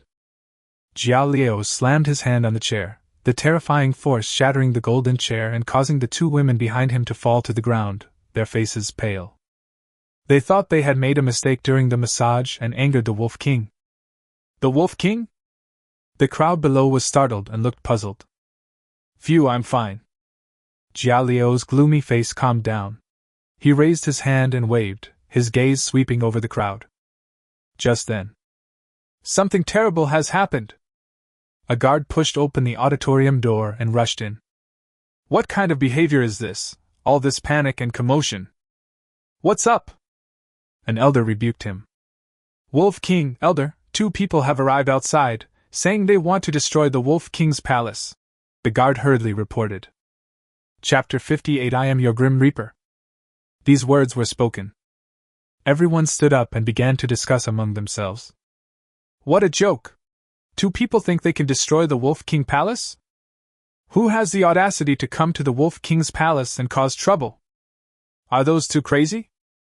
They might be outsiders who don't know the current situation at Manhwa University. Hearing this, the guard cautiously said, One of them is Teacher Tang from the Dark Knight Assassin Pavilion. Jia Liao's imposing body moved, rushing directly towards the gate. The Wolf King Palace's high-ranking members exchanged glances and hurriedly followed him out.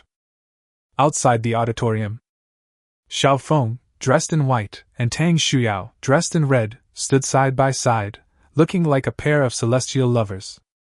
This guy knows how to pick a spot. Xiao Feng looked up at the three-story auditorium with a smile on his face. Husband, isn't it a bit inappropriate for us to come here so openly? Tang Shuyao asked with a worried expression. They thought Xiao Feng would sneak into the auditorium, but to their surprise, he walked straight here and informed the guards at the entrance. It's all right, Xiao Feng reassured him. At the same time, a figure rushed out of the auditorium. Teacher Tang, it's been a long time. I've been thinking about your health day and night. Jia Liu's gaze fell on Tang Shuyao, his eyes revealing unbridled greed. Jia Liu, if you keep looking at me like that, I'll gouge your eyes out. Tang Shuyao was disgusted by his gaze, and a murderous intent rose in her heart. Jia Liu gave a wicked smile. Hee hee, come on. Bang! A bullet pierced the sky, leaving a pale white trail in the air.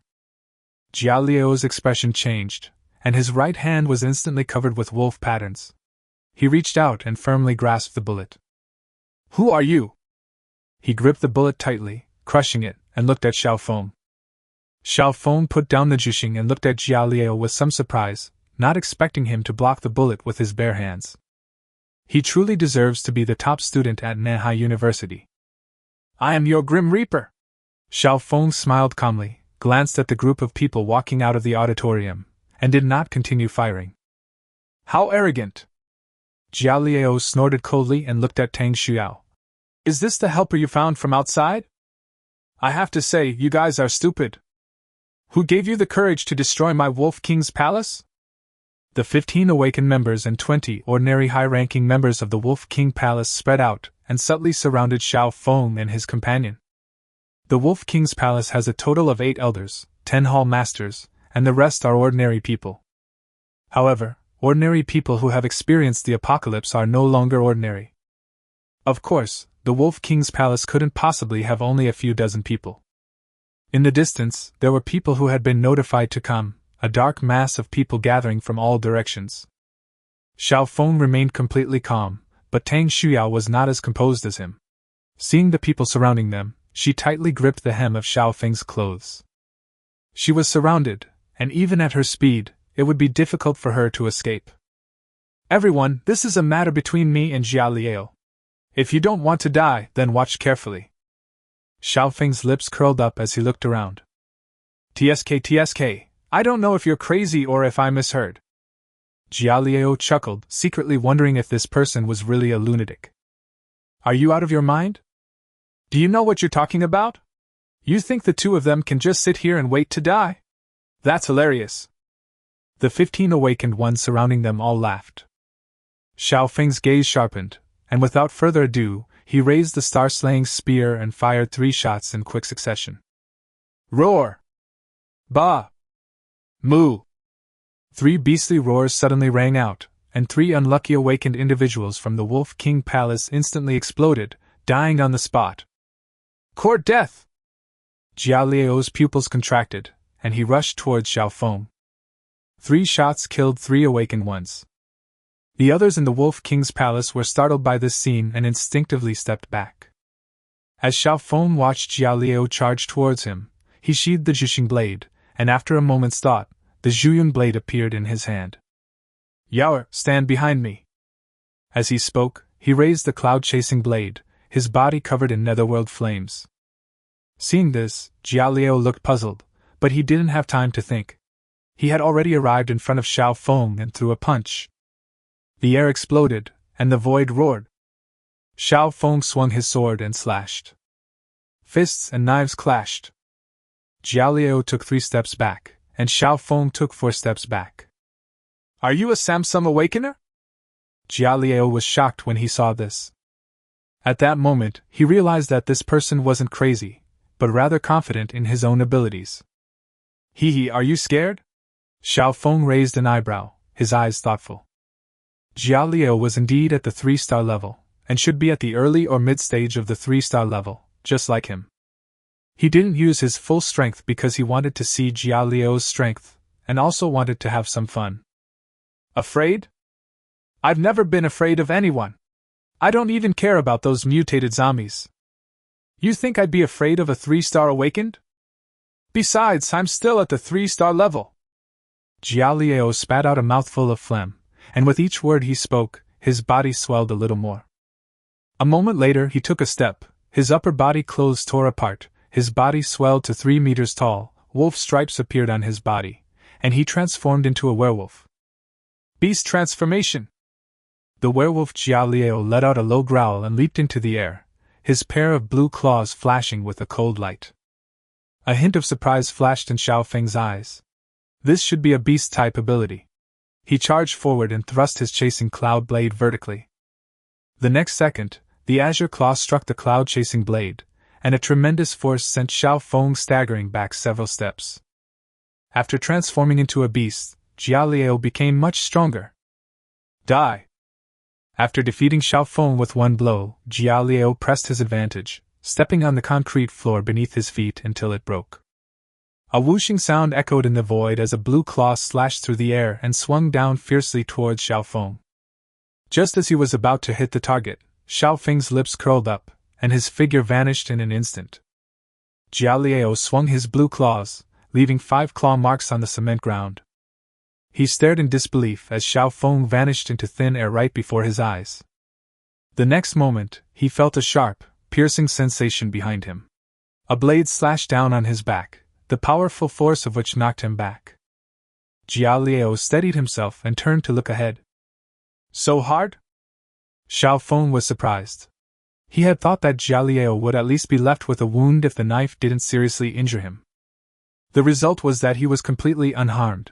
This beast-like transformation was quite terrifying. What kind of superpower do you have? Jia Liao didn't pursue, but looked down at Xiao Feng with his blue eyes. Can't you tell? It's fire release technique. Xiao Feng touched the blade and chuckled softly. No, that's definitely not a fire ability. Jia Liao examined the netherworld flame on Xiao Feng's body, a thoughtful look in his eyes. Want to know? Xiao Feng raised an eyebrow. Jia Liao actually tapped his chin slightly. Hee, I'm not telling you. Xiao Feng raised a finger and shook it. Oh, whoa! Jia Liao let out a long roar and stomped his huge foot down. The Blue Wolf King is enraged. In an instant, an invisible wave rippled outwards from him in all directions. Wherever it passed, rocks flew and the ground sank. Chapter 59. My name is Xiao Feng. Xiao Feng thrust the chasing cloud blade into the ground with a backhand motion. The 9 netherworld fire erupted from the blade, billowing flames rising and condensing into a wall of fire. The next second, an invisible wave crashed hard against the wall of fire, causing it to shake violently. Immediately afterwards, a loud roar rang out. Bang! The firewall shattered, but the aftershocks continued to reverberate. Xiao Feng stretched out his right hand, and the dragon and elephant patterns slowly appeared on his palm. With a single palm strike, the aftershocks vanished instantly. As the shadows loomed over, Jia Liao appeared, uttering no words, his claws slashing fiercely. Xiao Feng raised his eyes, his body shimmering with a bluish-white light, and his palm transformed into a fist to meet the blue claw. Snap! The sound of claws snapping rang out, and Jia Liao screamed as his massive body flew backward and crashed heavily to the ground. Impossible! Jia Liao struggled to his feet, looking at his broken pair of blue claws with disbelief in his eyes. He clearly had the upper hand before. Xiao Feng's strength was no match for his. He's been blasted away by a single punch? Isn't this a joke? I was just teasing you. I don't want to play anymore. Xiao Feng twisted his neck and slowly walked towards Jia Liao. Jia Liao's expression changed, and he turned around and shouted, What are you waiting for? Kill him together! The Wolf King Palace members, who had been intimidated by Xiao Feng's 3 shots, had been watching from the sidelines. Upon hearing Jia Liao's words, they exchanged glances. You dare! Tang Shuyao shouted loudly, and a glimpse of night blossomed. Superior! The great elder of the Wolf King's palace gleamed with ruthlessness, and launched the first attack. Seeing this, the others reluctantly followed. The darkness was quickly torn apart by the combined efforts of the Wolf King's palace members, and more than a dozen people rushed towards Xiao Feng. As for the others, the ordinary people did not step forward. They could not help in the battle between the awakened ones. They could only stand by and show their support with their weapons. Xiao Feng caught a glimpse of more than a dozen people rushing towards him out of the corner of his eye. He turned around and disappeared instantly. Seeing Xiao Feng vanish into thin air, the great elder of the Wolf King Palace felt a sense of impending death and let out a soft shout. Mountain! Before he could finish speaking, a splatter of blood flew into the air. He clutched his neck, his eyes wide, and he made a gurgling sound. Xiao Feng, like the Grim Reaper, slashed open the elder's neck with a single stroke, and his figure vanished once more. Run! This person is terrifying, he is invincible! He's not human, he's a monster! The death of the Grand Elder immediately filled the others with fear, and they were so frightened that they retreated and fled. The Grand Elder, a mid-stage 2-star cultivator, was instantly killed with a single strike. How could they possibly have the courage to fight Xiao Feng to the death? They are, after all, a group of college students. Although they have experienced the apocalypse, it has been too short a time for them to remain steadfast when facing fear. Xiao Feng watched the fleeing group of people but did not chase after them. Instead, he rushed towards Jia Liao. Trying to run? Seeing his trusted subordinate, the Grand Elder, killed in a single blow, and the others fleeing in panic, Jia Liao was furious and prepared to make a secret escape. Xiao Feng is terrifying. Although they are both at the 3-star level, the gap between him and Xiao Feng is enormous. Moreover, Xiao Feng's power is strange. He has awakened more than one superpower. You think you've got me? Jia Liao turned to face Xiao Feng. His 3-meter-tall wolf body suddenly shone brightly. His eyes widened in anger, his broken claws disappeared, and he clenched his fist and punched out. You're not convinced? Xiao Feng raised an eyebrow and, as he wished, threw a punch as well. Bang! The two fists collided in midair, producing a loud thud. Jia Liao's pupils dilated in shock.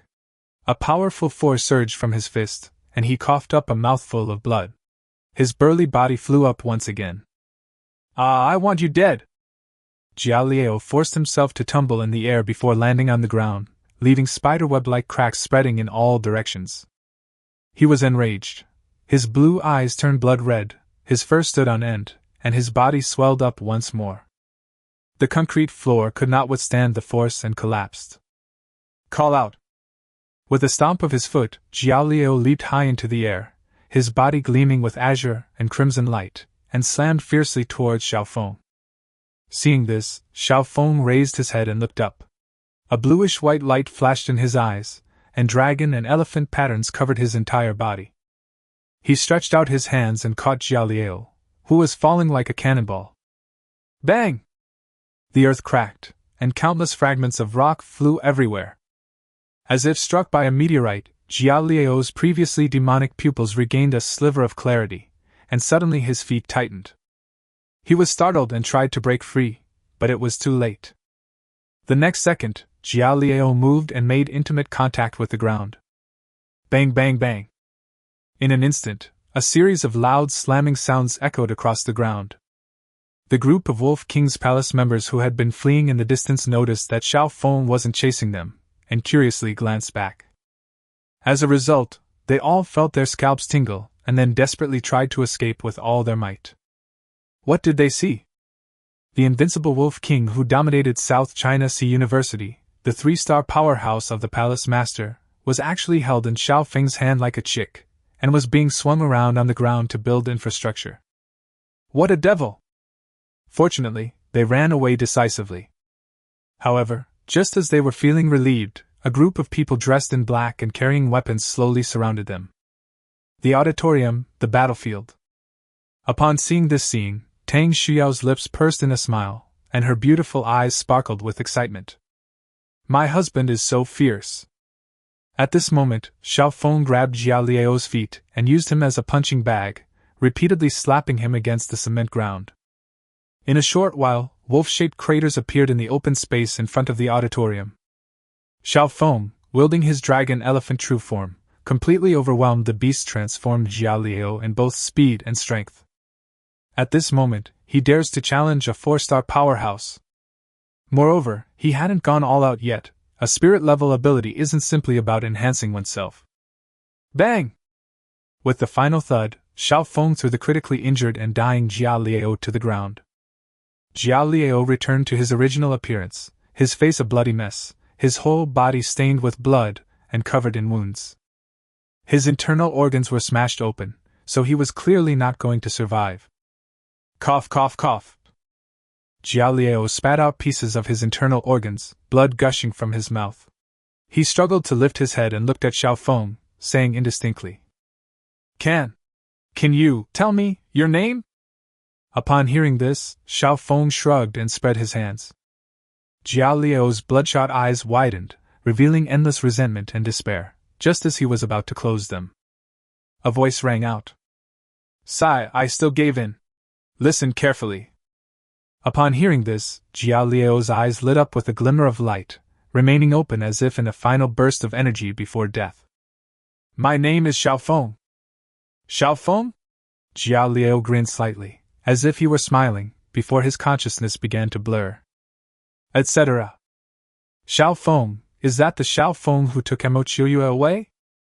Jia Liao let out a sudden cry and then collapsed to the ground. Dead? Chapter 60 Saving Thousands of Female College Students. Hearing the shout, Xiao Feng was startled, thinking that this guy was fighting back before he died. Looking at the dead Jia Liao, he shook his head. The once mighty Wolf King of Manhwa University has now gone to hell. My husband. Tang Shuyao came to Xiao Feng's side, her eyes filled with love and admiration. Do you believe your husband now? Xiao Feng pinched her cheek. Tang Shuyao blinked. Is my husband fierce? Xiao Feng asked with a smile. My husband is very strong, very fierce. Tang Shuyao nodded. Xiao Feng's lips curled up as he glanced at the auditorium. From the windows on the third floor, there were figures watching the two of them. She must be a girl who was persecuted by Jia Liao. Tang Shuyao also looked over and sighed. Just as Xiao Feng was about to ask something, a commotion came from afar, and he turned his head to look. It's Lu Tang. She clashed with the people from the Wolf King's palace. Tang Shuyao glanced around and saw the familiar figure. She quickly said, Husband, let's go help. Xiao Feng nodded slightly and his figure flashed away, with Tang Shuyao following closely behind. The members of the Dark Knight Assassins Guild were engaged in a fierce battle with the fleeing members of the Wolf King's palace. Although the Dark Knight Assassins Guild was outnumbered, the Wolf King's palace members were terrified by Xiao Feng and dared not linger, only wanting to escape. For a time, the Dark Knight Assassins Guild gained the upper hand.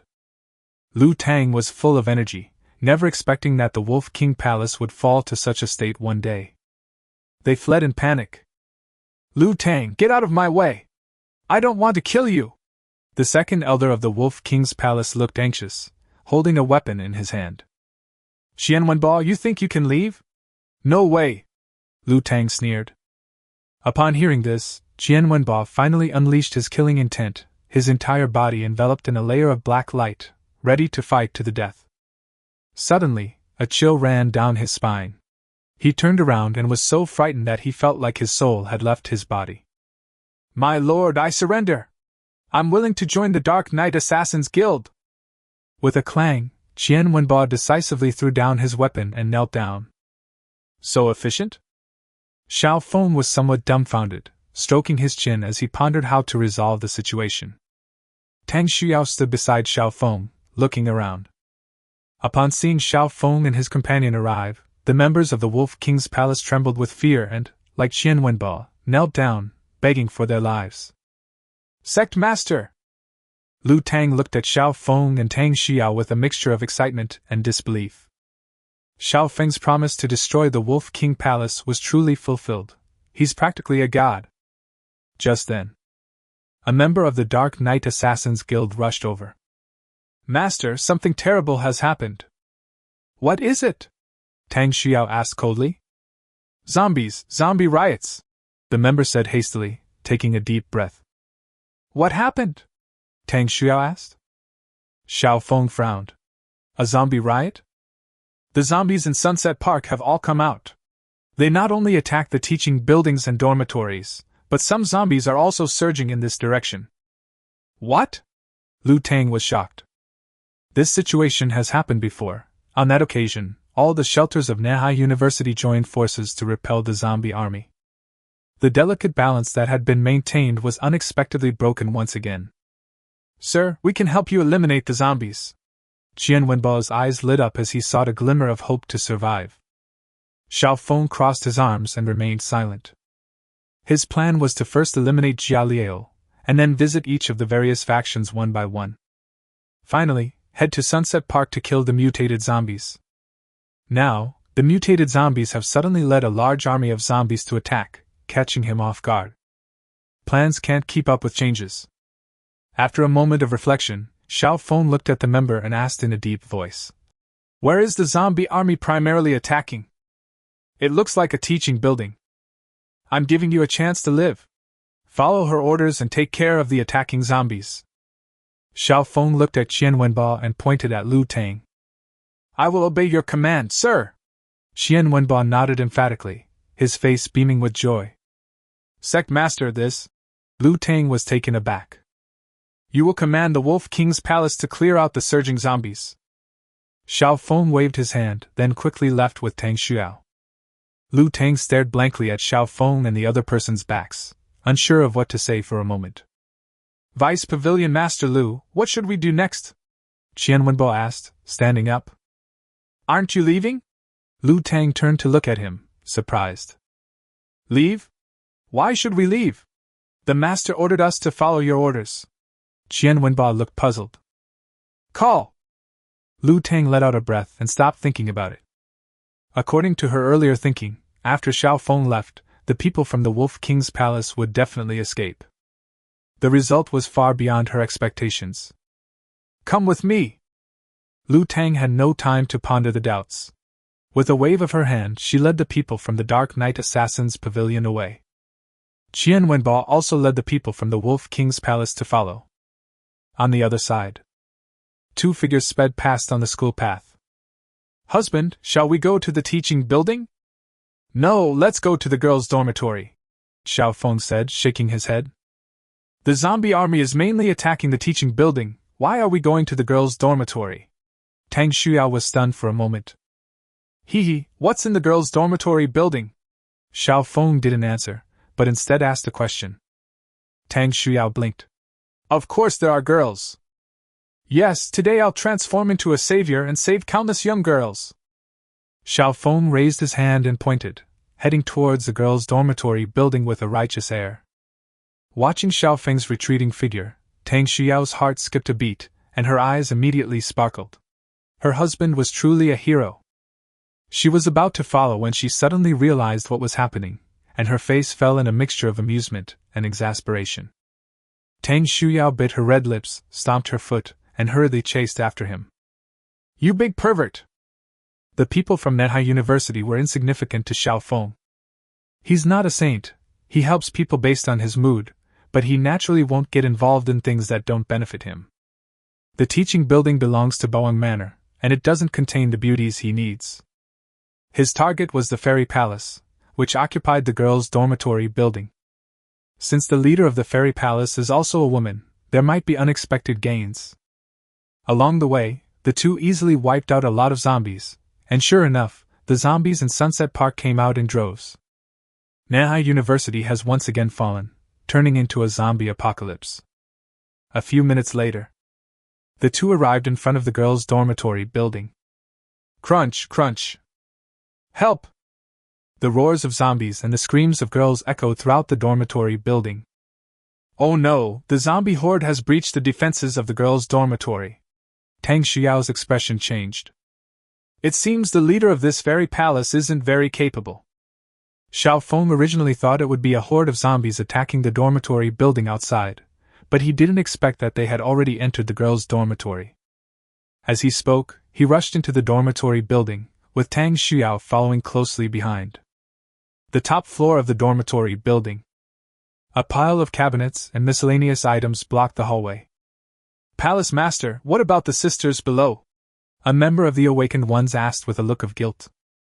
"Two mutated zombies led hundreds of other zombies in an attack. We were no match for them and had to retreat to one side." Another awakened female said in a deep voice. "I believe they will understand. It's my incompetence." Rosalind clutched her hair in anguish and sighed. A blank-faced girl stood next to her, saying nothing. Chapter 61 One-click outfit change? Palace Master, it's not your fault. This time, the zombie horde's sudden attack caught us off guard, otherwise we wouldn't have been able to break through so quickly. Yes, it was so sudden, it's not your fault. Palace Master, if it weren't for you, we would have already become zombies. Palace Master, it's a wise decision to give up when necessary. In the corridor, a group of high-ranking members of Fairy Palace stood, offering words of comfort. What do the other shelter factions say? Hearing these words, Rosalind felt a little better and looked at a girl. The girl frowned. Palace Master, we can't contact the other forces. What? Upon hearing this, a hint of unease appeared in Rosalind's eyes. At that moment, a roar came from the stairwell. Oh no, a horde of zombies is attacking! Everyone was startled. Those who haven't awakened their abilities, go back to the dormitory. The rest of you, stay here with me and guard this place. Rosalind gave a soft shout and immediately gave the order. In the blink of an eye, only 7 people remained in the corridor, including Rosalind. Apart from Rosalind, 2 of the 7 were at the early stage of the 2nd star realm, while the others were at the 1st star realm. Rosalind is at the late stage of 2 stars, just short of reaching the peak of 2 stars. Bang! A loud bang drew their attention. Flames roared up in the stairwell, and thick smoke billowed out. Rower, blow away this thick smoke. Seeing this, Rosalind looked at Nangong Shinro beside her. Nangong Shinro raised her eyes and saw that her clothes had quietly changed. She was originally wearing a white maid outfit, but now she was wearing a light blue long dress. It is full of wonder. She raised her hand blankly, and a gust of wind appeared out of nowhere, instantly sweeping away the thick smoke. Rower, you did a good job. Rosalind smiled and patted her head. A strange look flashed in the eyes of the others, who secretly thought to themselves that it was fortunate it wasn't them. A fire was raging in the stairwell, sending waves of heat surging through it.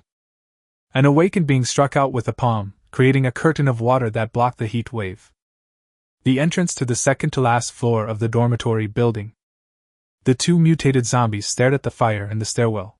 One of them turned to look at the other, its eyes filled with confusion. If it could speak, it would definitely be cursing. The clutter in the hallway was no match for them. Unexpectedly, the lava zombie spat out a fireball, setting the clutter ablaze. How are they supposed to get up there if this happens? Crunch, crunch, I'm not afraid, the lava zombie growled. The bloodthorn zombie glared and said, Grumble, I'm scared. Not only it, but the horde of zombies behind it were also afraid of the lava fire. The zombies tilted their heads and looked at the 2 leaders. The lava zombie paused for a moment, scratched its head, and then charged forward with its massive body, stomping out the burning debris one by one. Top floor stairwell entrance. Palace Master, it's a mutated zombie.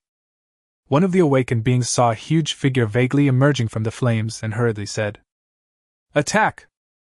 Rosalind immediately shouted, and with a wave of her hands, a phantom blue butterfly materialized and flew towards the entrance of the stairwell.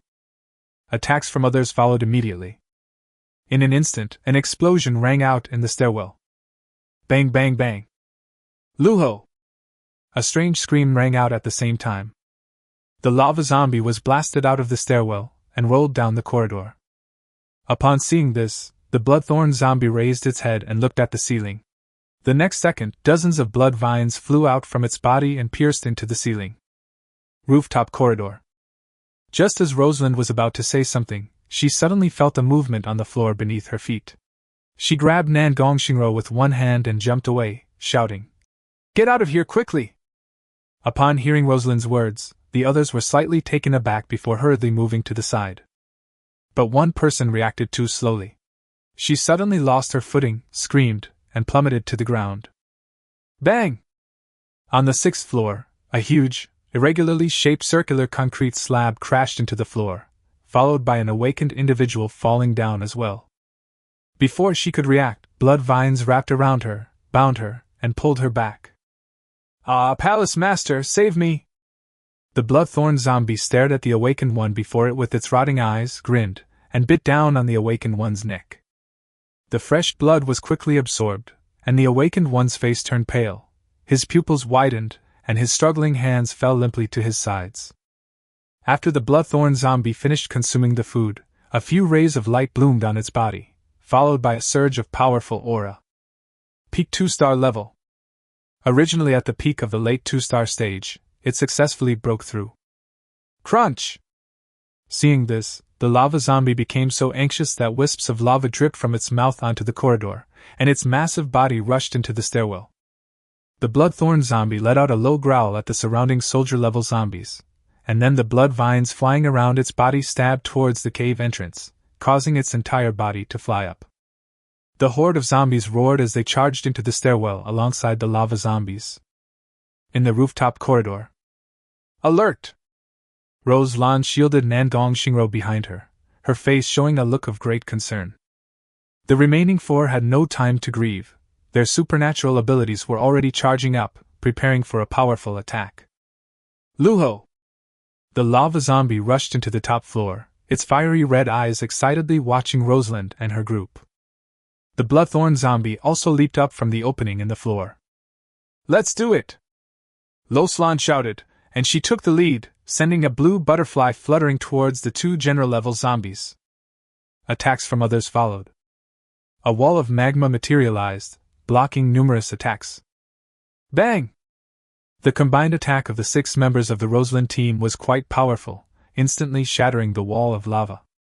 The aftershocks knocked the 2 mutated zombies back several steps, leaving behind the large hole they had created earlier. Then the 2 corpses fell down unexpectedly. Just then, a group of soldier-level zombies rushed up the stairs and witnessed the scene. Crunch! Kill these zombies! Rosalind's expression changed, and she immediately shifted her target. Before those 2 mutated zombies return, let's deal with these troublesome soldier-level zombies first.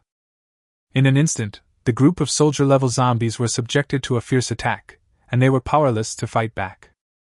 In the 6th-floor corridor, a bloodthorn zombie that had fallen flew out a blood vine and tied itself to a lava zombie, about to return. Just then, a shadow of night enveloped them, slowing their movements. Luho! The lava zombie stomped its foot and roared, shattering the night. Hey, old friend, you've got quite a temper. Xiao Feng looked at the 2 mutated zombies with a smile on his face. Next to him was Tang Shuyao, who had just released the Dark Night Erosion. Xiao Feng was truly surprised to learn that the mutated zombie was someone he had met once before. Whoosh whoosh whoosh. Seemingly recognizing Xiao Feng, the bloodthorn zombie sent dozens of blood vines hurtling towards him without a word. In this narrow corridor, these dozens of blood vines completely filled the space. Xiao Feng remained completely calm, and the dark night appeared in his hand. Chapter 62. There's a man on the 1st floor. A black light suddenly appeared. The attacking blood vines snapped and fell to the floor. Xiao Feng held Mingye's hand and walked over step by step. Upon seeing this, the lava zombie quickly spat out a fireball of magma, causing the air to subtly distort. Xiao Feng's lips curled into a smile, and with a slash of his blade, he extinguished the fireball. Luho! The 2 general-level zombies became uneasy, and the next moment, hundreds of blood vines carrying several fireballs rushed towards Xiao Feng.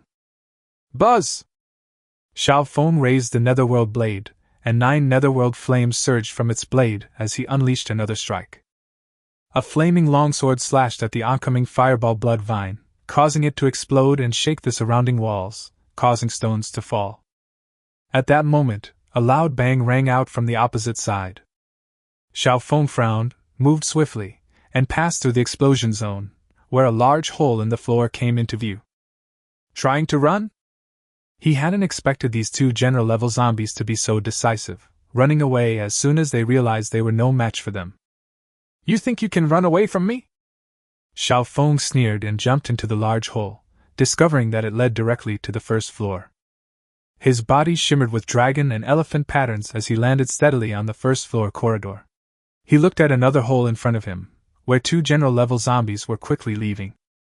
The next second, the figure vanished instantly. The bloodthorn zombie and the lava zombie didn't even have time to rejoice at their escape. A sudden sense of impending death welled up in their hearts. Whoosh whoosh whoosh. Blood vines flew out and intertwined behind him, forming a wall of vines.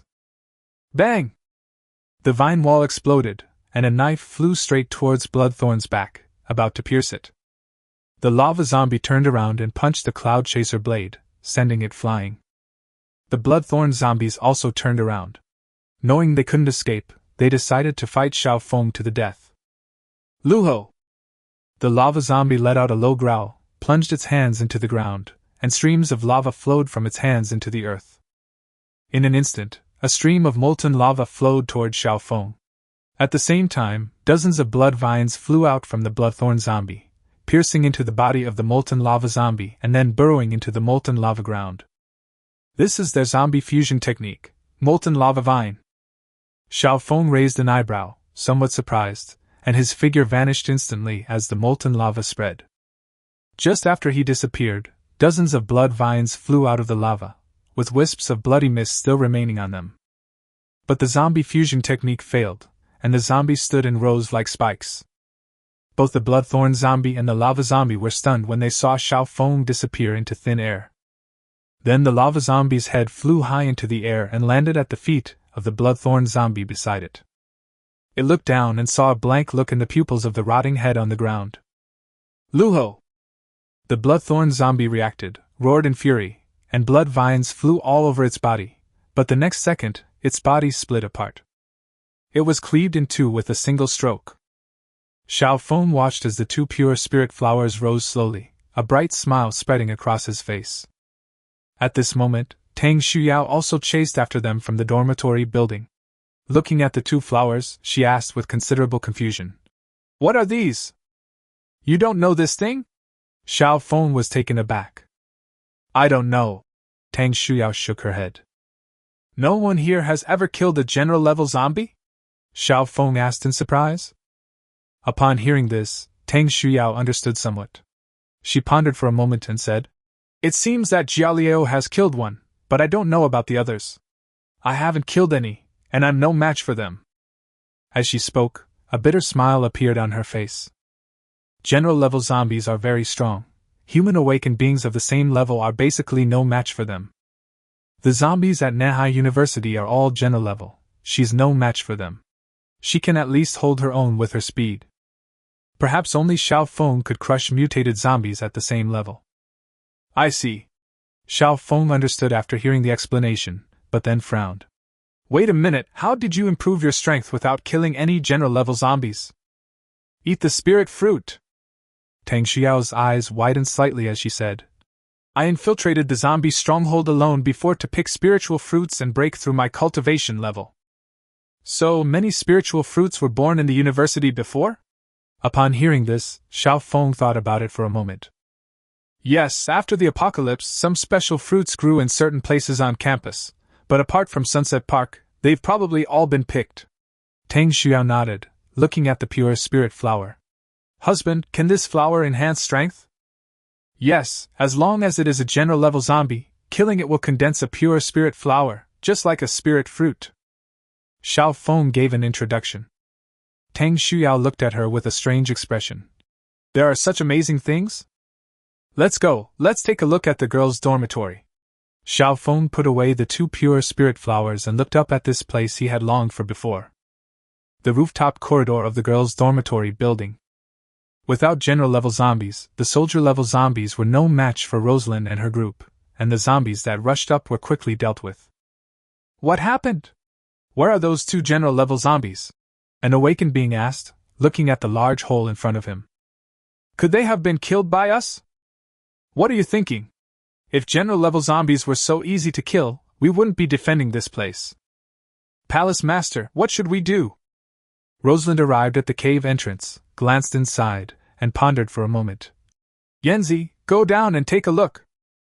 As she spoke, she looked at one of the two-star awakened individuals. Hearing this, Yenzi was somewhat unwilling, but she still gritted her teeth and jumped down. A moment later, her voice rang out. "Palace Master, we did not see the two general-level zombies, but there is a large hole leading directly to the first floor." Upon hearing this, Roslan immediately jumped down with Nangong Shinro. Seeing this, the others exchanged glances and followed suit. "It was that Bloodthorn zombie that did it!"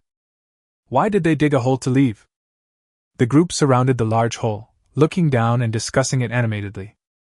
Just then, one of the awakened beings shouted, "Palace Master, there's a man on the first floor!" Rosalind peeked out and saw a fairly good-looking man's face. At this moment, Xiao Feng was standing in the first-floor corridor, looking up at the cave entrance, and he saw Luo Xilan. He thought for a moment. "Everyone from the fairy palace, would you like to come down and have a chat?" Upon hearing Xiao Feng's words, the group from the fairy palace looked at Luo Xilan and shared their thoughts. "Palace Master, is there any danger? Is it possible that this person conspired with the general-level zombie and ambushed them down there? It's rather unusual for this strange man to be here at this time." Rosalind frowned, pondered for a moment, and then called out to those below. "Who are you? Where are those two general-level zombies?" "He dead. I killed him." Xiao Feng's voice drifted up. On the open ground floor, Xiao Feng sat in a chair, while Tang Shuyao stood behind him massaging his shoulders. The two waited quietly. A moment later, a rather burly figure walked out of the dormitory building, followed by 5 people. "This is the leader of the fairy palace, Roslan." Xiao Feng stared at Luo Xilan in astonishment. He had thought she was a beautiful college student, but she turned out to be a burly woman, leaving him deeply disappointed. His gaze shifted from Roslan to the 5 people behind her, and then his eyes lit up. Chapter 63, Gathering All the Girls. Among the 5 people behind, one of them had a pure, beautiful and lovely appearance, making her a dazzling presence in the crowd. This must be Nangong Xingro. I just don't know why he looked a little wooden. Teacher Tang? Rosalind spotted Tang Xiao at a glance, her face showing considerable confusion. "You really killed those 2 general-level zombies? Look, the body is still there." Xiao Feng shifted his gaze from Nandong Xingro and pointed behind him. Rosalind followed the gaze and her pupils suddenly contracted. It was the 2 general-level zombies. Her gaze returned and landed on Xiao Feng. "Who are you?" "Xiao Feng." "Xiao Feng? You're not from Manhwa University?" After thinking it over in her mind, Rosalind found some information about the name. "I am your senior." Xiao Feng smiled slightly. "Senior?" Rosalind frowned. A female awakened student exclaimed excitedly. "Senior, are you here to save us?" "Yes, I've come to save you." Xiao Feng stood up and patted the corner of his clothes. Upon hearing this, Tang Shuyao pouted her red lips.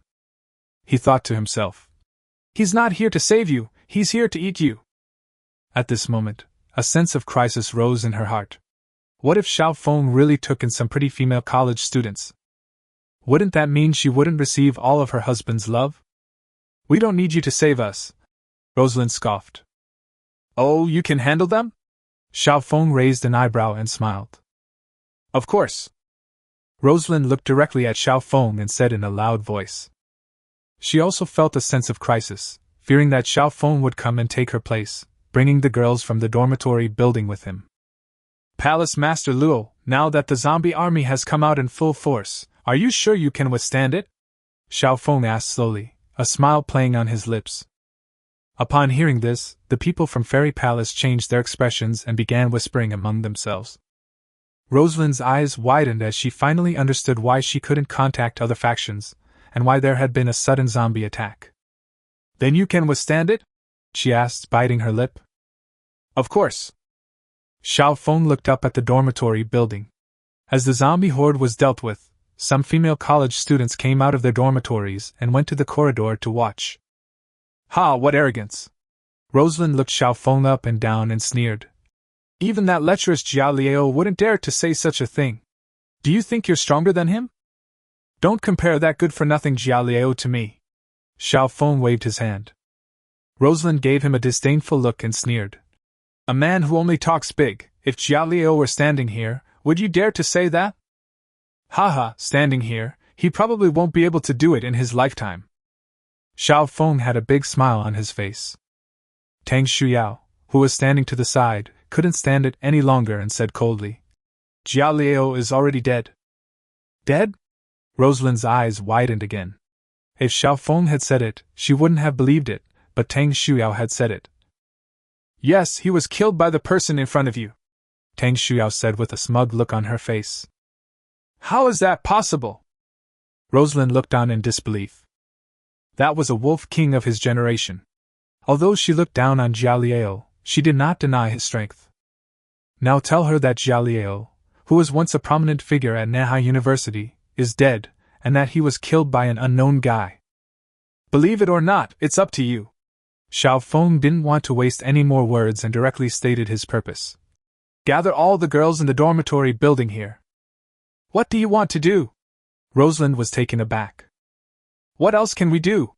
Of course, we'll choose concubines, Xiao Feng said with a playful tone.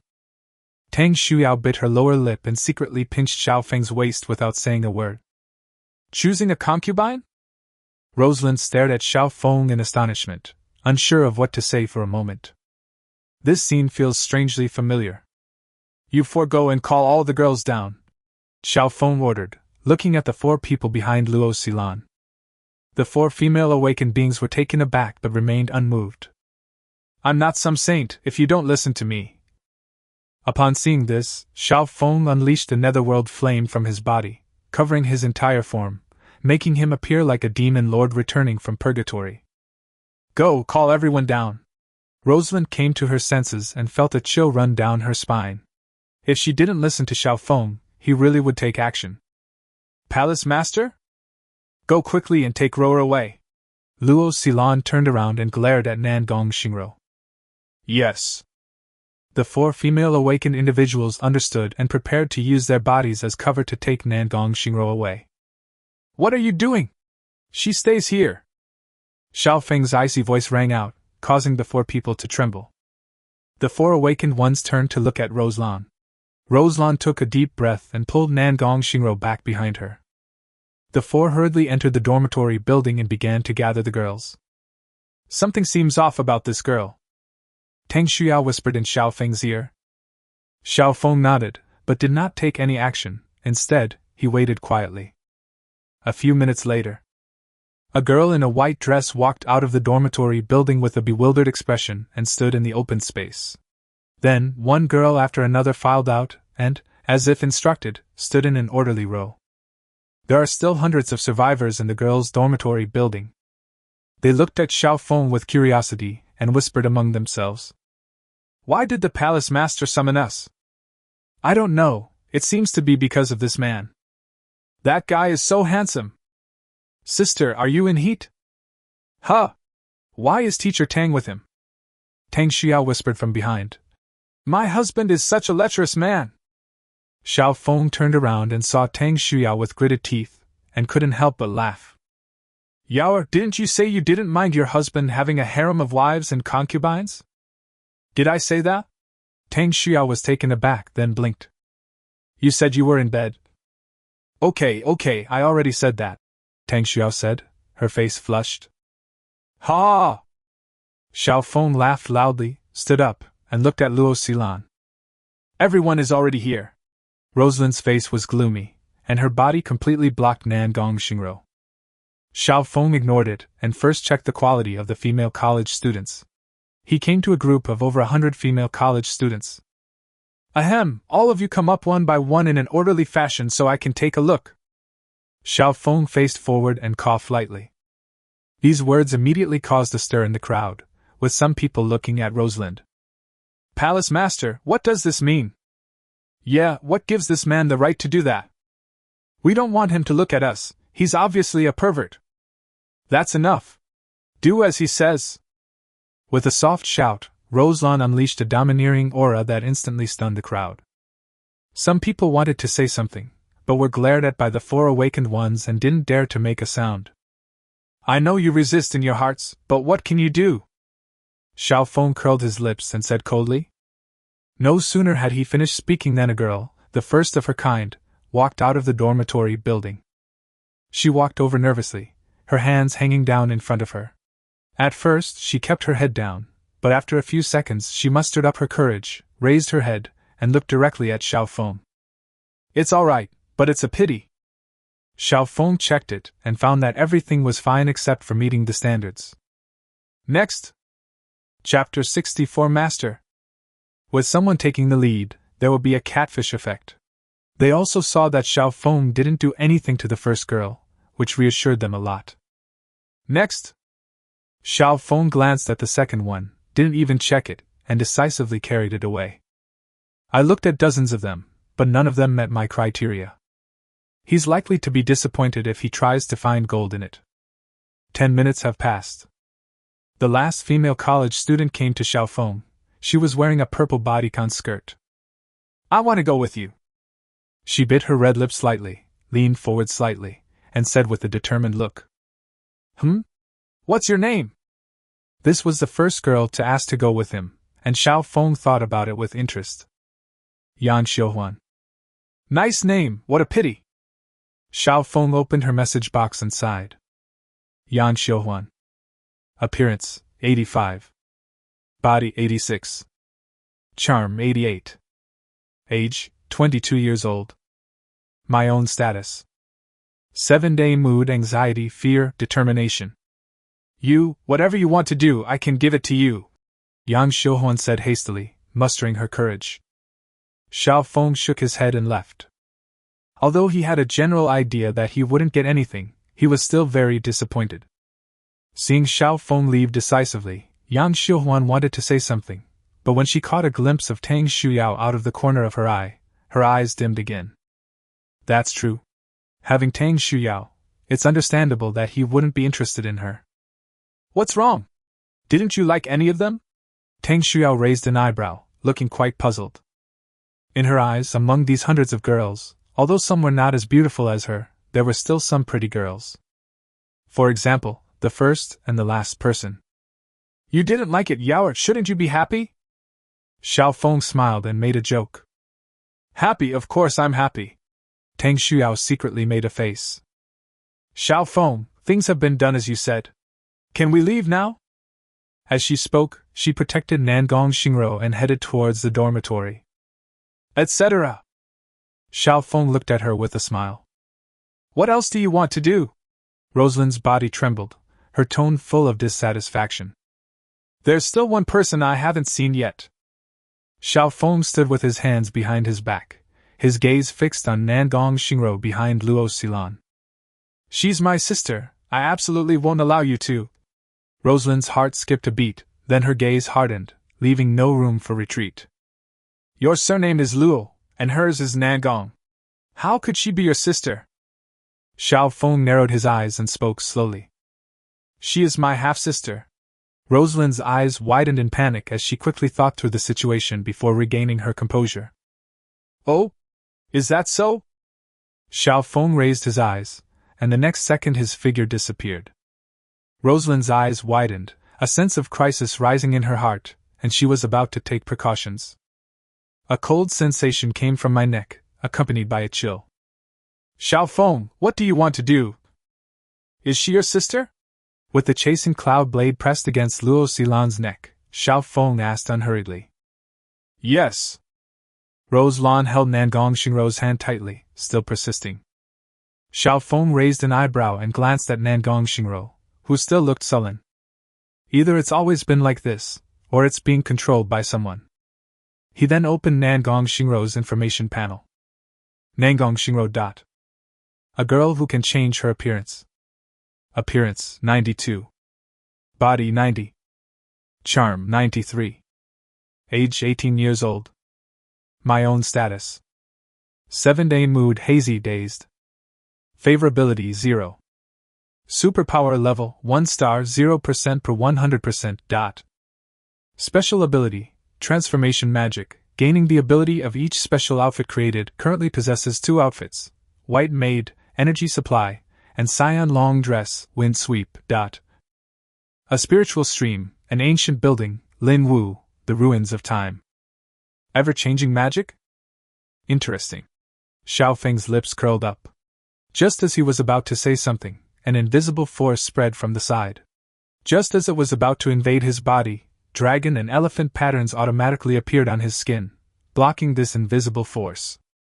Without a second thought, Xiao Feng slashed with his chasing cloud blade. But Rosalind, who was already prepared, dodged the attack. She took a dozen steps back, looked at Xiao Feng, and looked puzzled. She saw Xiao Feng momentarily stunned, so she took the risk and used her supernatural power to try and control him. It failed. I just can't understand why we failed. Xiao Feng, this is a misunderstanding, she quickly explained. Misunderstand? Xiao Feng snorted and opened Luo Xilan's information panel. Los blue dot. Superpower level, peak 2-star, 60% per 100% dot. Special ability, Earth Demon Blue Butterfly, Earth rank strength, soul control. I see. Upon seeing Rosalind's superpower, Xiao Feng suddenly realized that the woman had just tried to control him. He then thought of the day's Nangong Xingro, and combined with Nangong Xingro's special ability, he finally understood. This woman controls Nangong Xingro and uses Nangong Xingro's energy supply to continuously nourish herself. You have been controlling Nangong Xingro and stealing her power. Xiao Feng looked at the dazed Nangong Xingro beside him. No wonder she had been silent and seemed lost in thought. Nonsense! How could I do that to my sister? Lo Slan noticed the strange looks around her and loudly denied it.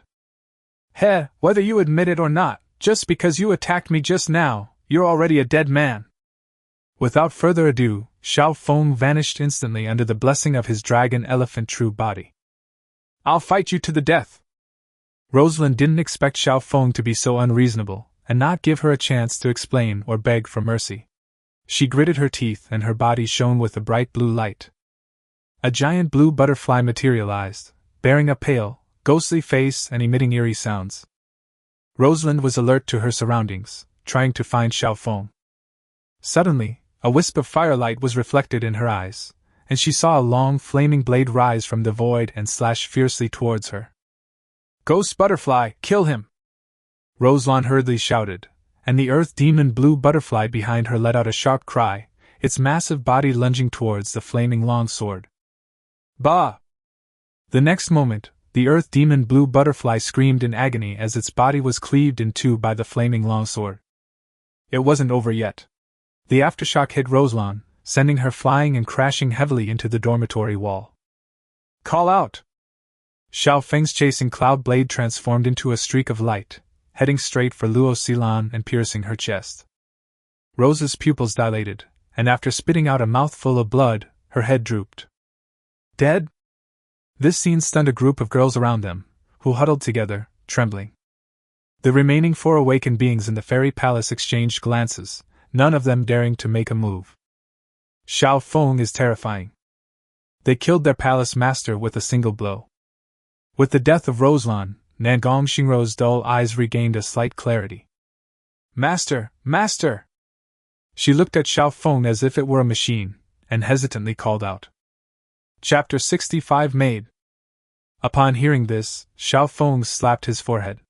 How had Luo Xilan managed to train her into this state? Yaoer. He thought for a moment, then turned to look at Tang Shuyao. Tang Shuyao understood and walked over. Luo Xilan died a worthy death, managing to control Nangong Xingro to this state. She hugged Nangong Xingro, examined her thoroughly, and breathed a sigh of relief. No injuries, it seems it was just mind control. Yaoer, comfort her first. Xiao Feng nodded, his gaze falling on the 4 awakened ones. Xiao Feng, this has nothing to do with us. We know nothing about this. The 4 female awakened beings trembled and begged for mercy. Husband, what do you plan to do with these people? Looking at the trembling crowd around her, Tang Shuyao suddenly remembered something and then teased. If this were ancient times, some of these girls would definitely be candidates for palace maids. It's a pity for these beautiful young ladies. What was said in jest was taken seriously by the listener. Xiao Feng raised an eyebrow, turned to look at Tang Shuyao, and smiled. Yao, would you like to pick someone to be your maid? Huh? A maid? Tang Xuyao's eyes widened as she looked at the smile on Xiao Feng's face. She suddenly realized what he meant and smiled slightly. Am I choosing a maid, or does my husband want a maid? Of course it's you, Xiao Feng said without changing his expression or skipping a beat. Tang Shuyao glanced at Nangong Xingro beside her, pondered for a moment, and then nodded. I wonder if they are willing? I'll go ask right away. Hearing this, Xiao Feng was secretly delighted. He then turned to the hundreds of girls and scanned the crowd with his eyes. Yang Xiuhuan, come here for a moment.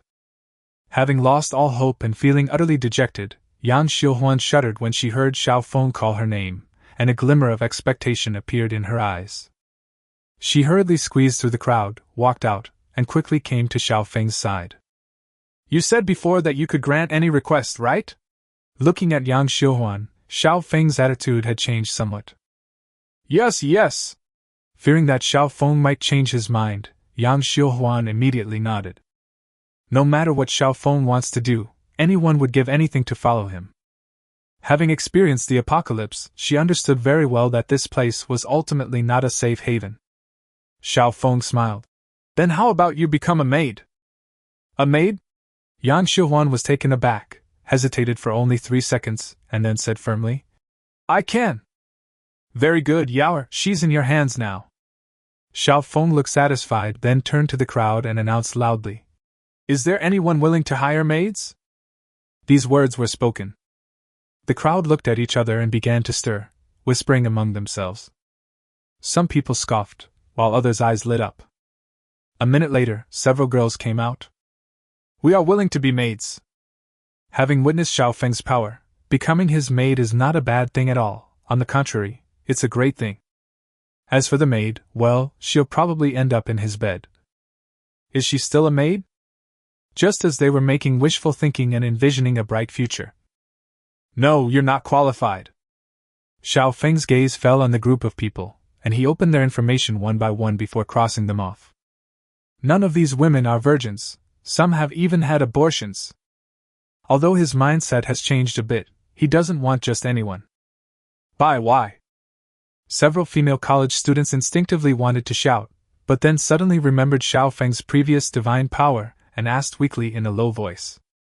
It's substandard. Do you want to cut it too? Xiao Feng offered no explanation, only glaring at the group. Startled, the group quickly retreated into the crowd, their actions drawing whispered scornful laughter from some girls. Xiao Feng looked at the crowd, waited for a while, and when he found that no one was coming out, he didn't insist. He smiled and was about to turn around. I do. A faint voice reached Xiao Feng's ears.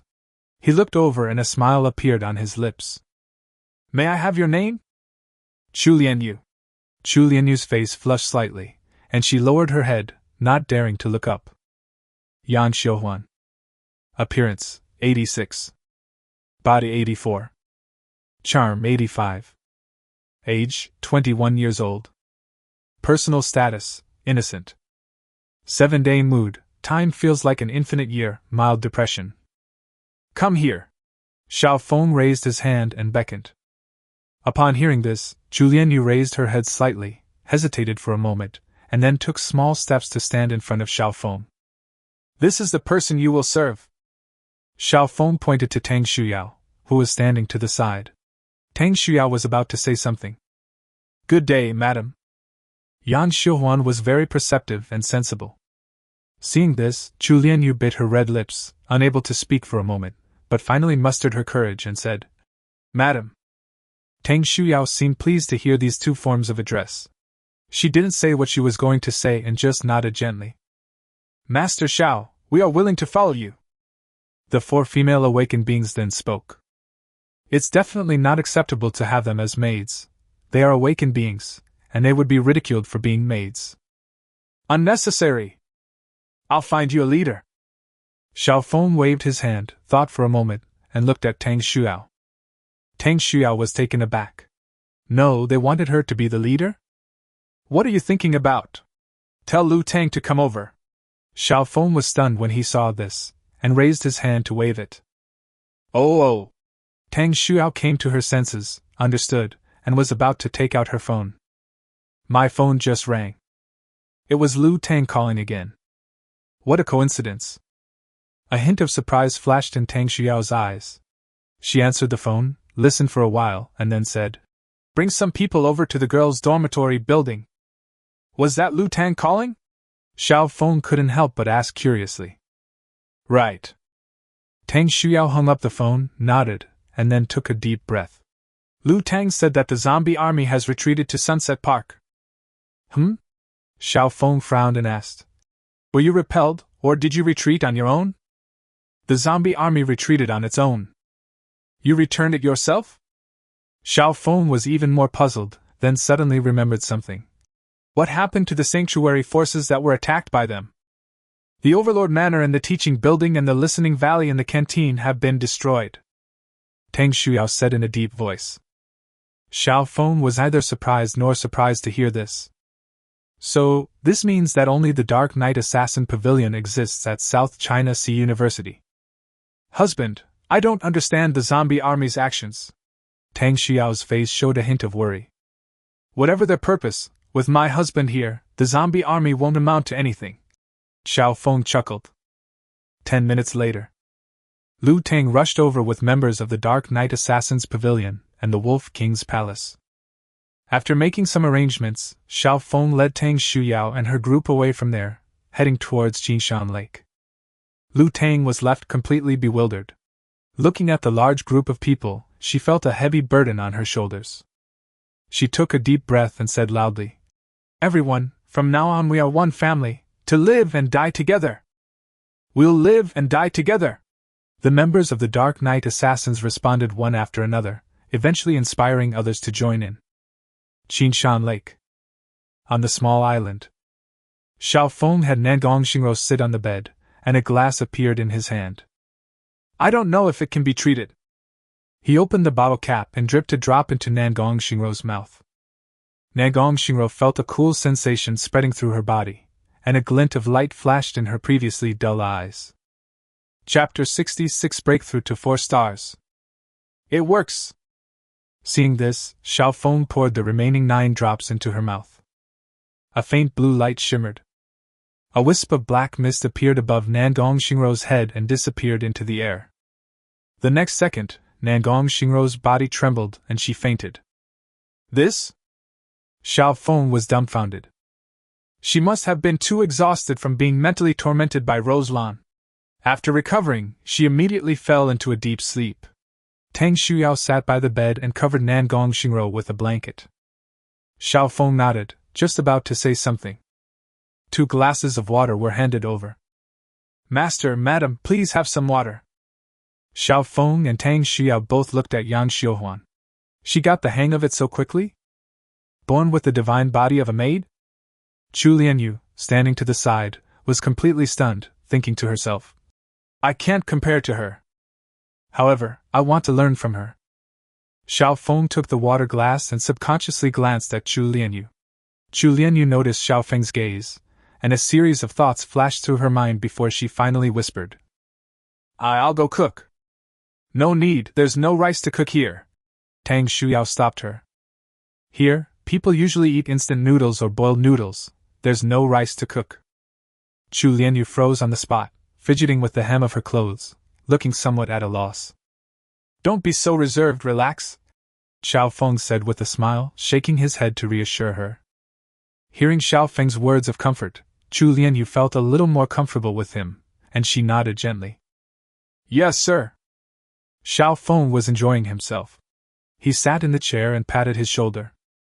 Chu Lianyu immediately understood. She ran over and placed her 2 delicate white hands on Xiao Feng's shoulders, rubbing them. It's all right, but a little stiff," Xiao Feng commented. "Husband, Xiao Yu is mine." Tang Xuyao's eyes widened slightly upon seeing this. "No, wasn't she supposed to be my maid?" "Yao, what's yours is mine. Your husband is tired." Xiao Feng chuckled. "Now let's wait for Nangong Xingro to wake up." Night fell quietly. Xiao Feng sat in the chair for a short rest. At this moment, a soft moan sounded, and Nangong Xingro slowly woke up. "You saved me?"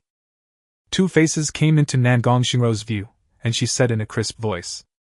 How are you feeling?" Xiao Feng nodded. "The control is gone, and I feel very relaxed and comfortable all over." Nangong Xingro stood up and looked at Xiao Feng and the other 3. "Forget the unpleasant things from before, and from now on, it's a new life." Xiao Feng gently comforted her. "Thank you so much." "Wah!" A tear slid down Nangong Xingro's face, and she began to sob softly. Cry, cry away all the grievances you suffered before. Tang Shuyao felt a surge of emotion, and she hugged Nangong Xingro in her arms, stroking her back. The crying not only touched Tang Shuyao, but also Chu Lianyu and Yang Xiuhuan, who secretly wiped away their tears. As for Xiao Feng, he felt nothing and silently walked out of the bamboo house. His gaze passed through the woods, landing on the moonlit, emerald-green lake. Then, Xiao Feng's eyes fell on Sunset Park on the other side of the lake. They gazed at each other from afar. Suddenly remembering something, he took out 2 pure spirit flowers and ate them directly. I wonder if I can break through to 4 stars? When he was at the 1st star level, a pure spirit flower would increase his cultivation by 50%. Now he was at the 3rd star level. This pure spirit flower was not born from a 1st star mutated zombie, but from 2 2nd star peak mutated zombies. 2 pure spirit flowers entered the body, and powerful pure energy exploded outwards, filling the limbs and meridians with streams of energy, slowly growing stronger. Xiao Feng sat cross-legged on the ground, closing his eyes to sense the changes within his body. As time passed, a unique aura began to emanate from him. A fierce wind swept through the surrounding woods, and the bright moon in the sky seemed to cast rays of light. This commotion caught the attention of the 4 people inside the house. Tang Shuyao hurriedly walked out of the bamboo house and saw Xiao Feng sitting cross-legged on the ground. Madam, what is master doing? Yang Xiuhuan had no special abilities and couldn't understand. He should be breaking through. Tang Shuyao squinted her eyes, looked carefully, and smiled. My husband is getting stronger and stronger. Amazing! Chu Lianyu exclaimed, a hint of admiration in her eyes. Almost there! On the open ground, Xiao Feng suddenly opened his eyes, and a sandstorm rose up all around him, swirling around him. A fruit appeared in his hand. It was the frostbite fruit. He swallowed it without hesitation. The 2 energies, ice and darkness, burst forth within his body. The power he had been lacking in his attempt to break through to the 4th star realm was instantly amplified by these 2 energies, making his breakthrough even more intense. The surrounding winds grew stronger and stronger, and the ground within 100 meters trembled slightly. Break! Xiao Feng shouted, and as soon as he finished speaking, a terrifying aura swept across the surrounding area. It stirred up countless stones, and sand and gravel flew everywhere it passed, snapping trees in half. Tang Xuyao's expression changed, and she grabbed Chu Lianyu and Yang Xiuhuan, quickly leaving the bamboo house. A blue light emanated from Nangong Xingro, who followed closely behind. Bang! The bamboo house collapsed, turning into ruins, leaving a mess within a radius of 100 meters. Ha! Xiao Feng laughed loudly, for he had broken through to the 4th star realm. Still laughing? Look at the house! Seeing that the surroundings had returned to normal, Tang Shuyao led Chu Lianyu and the other person to Xiao Feng. Xiao Feng followed the gaze, his smile abruptly vanishing. He scratched his head. I didn't mean to, I just couldn't control my power for a moment. The house is gone, where are we going to stay tonight? Tang Shuyao rolled her eyes at him. Hee, I'll take you to a mysterious peach garden. Upon hearing this, Xiao Feng chuckled. Where did this peach blossom garden come from? Tang Shuyao asked curiously. Yaoer, don't panic later. Xiao Feng grabbed Tang Xuyao's hand and gave her some instructions. In an instant, before Tang Shuyao could answer, she vanished. Where did Madame go? Yang Xiuhuan stared wide-eyed, looking around. Let's go to our secret garden. Xiao Feng chuckled and looked at the 3 of them. Don't panic, wait for me. As he spoke, he grabbed Nangong Xingro and the other 2 one by one and sent them into the spirit world. Then he moved and disappeared from the spot. Just as Xiao Feng entered the spirit world.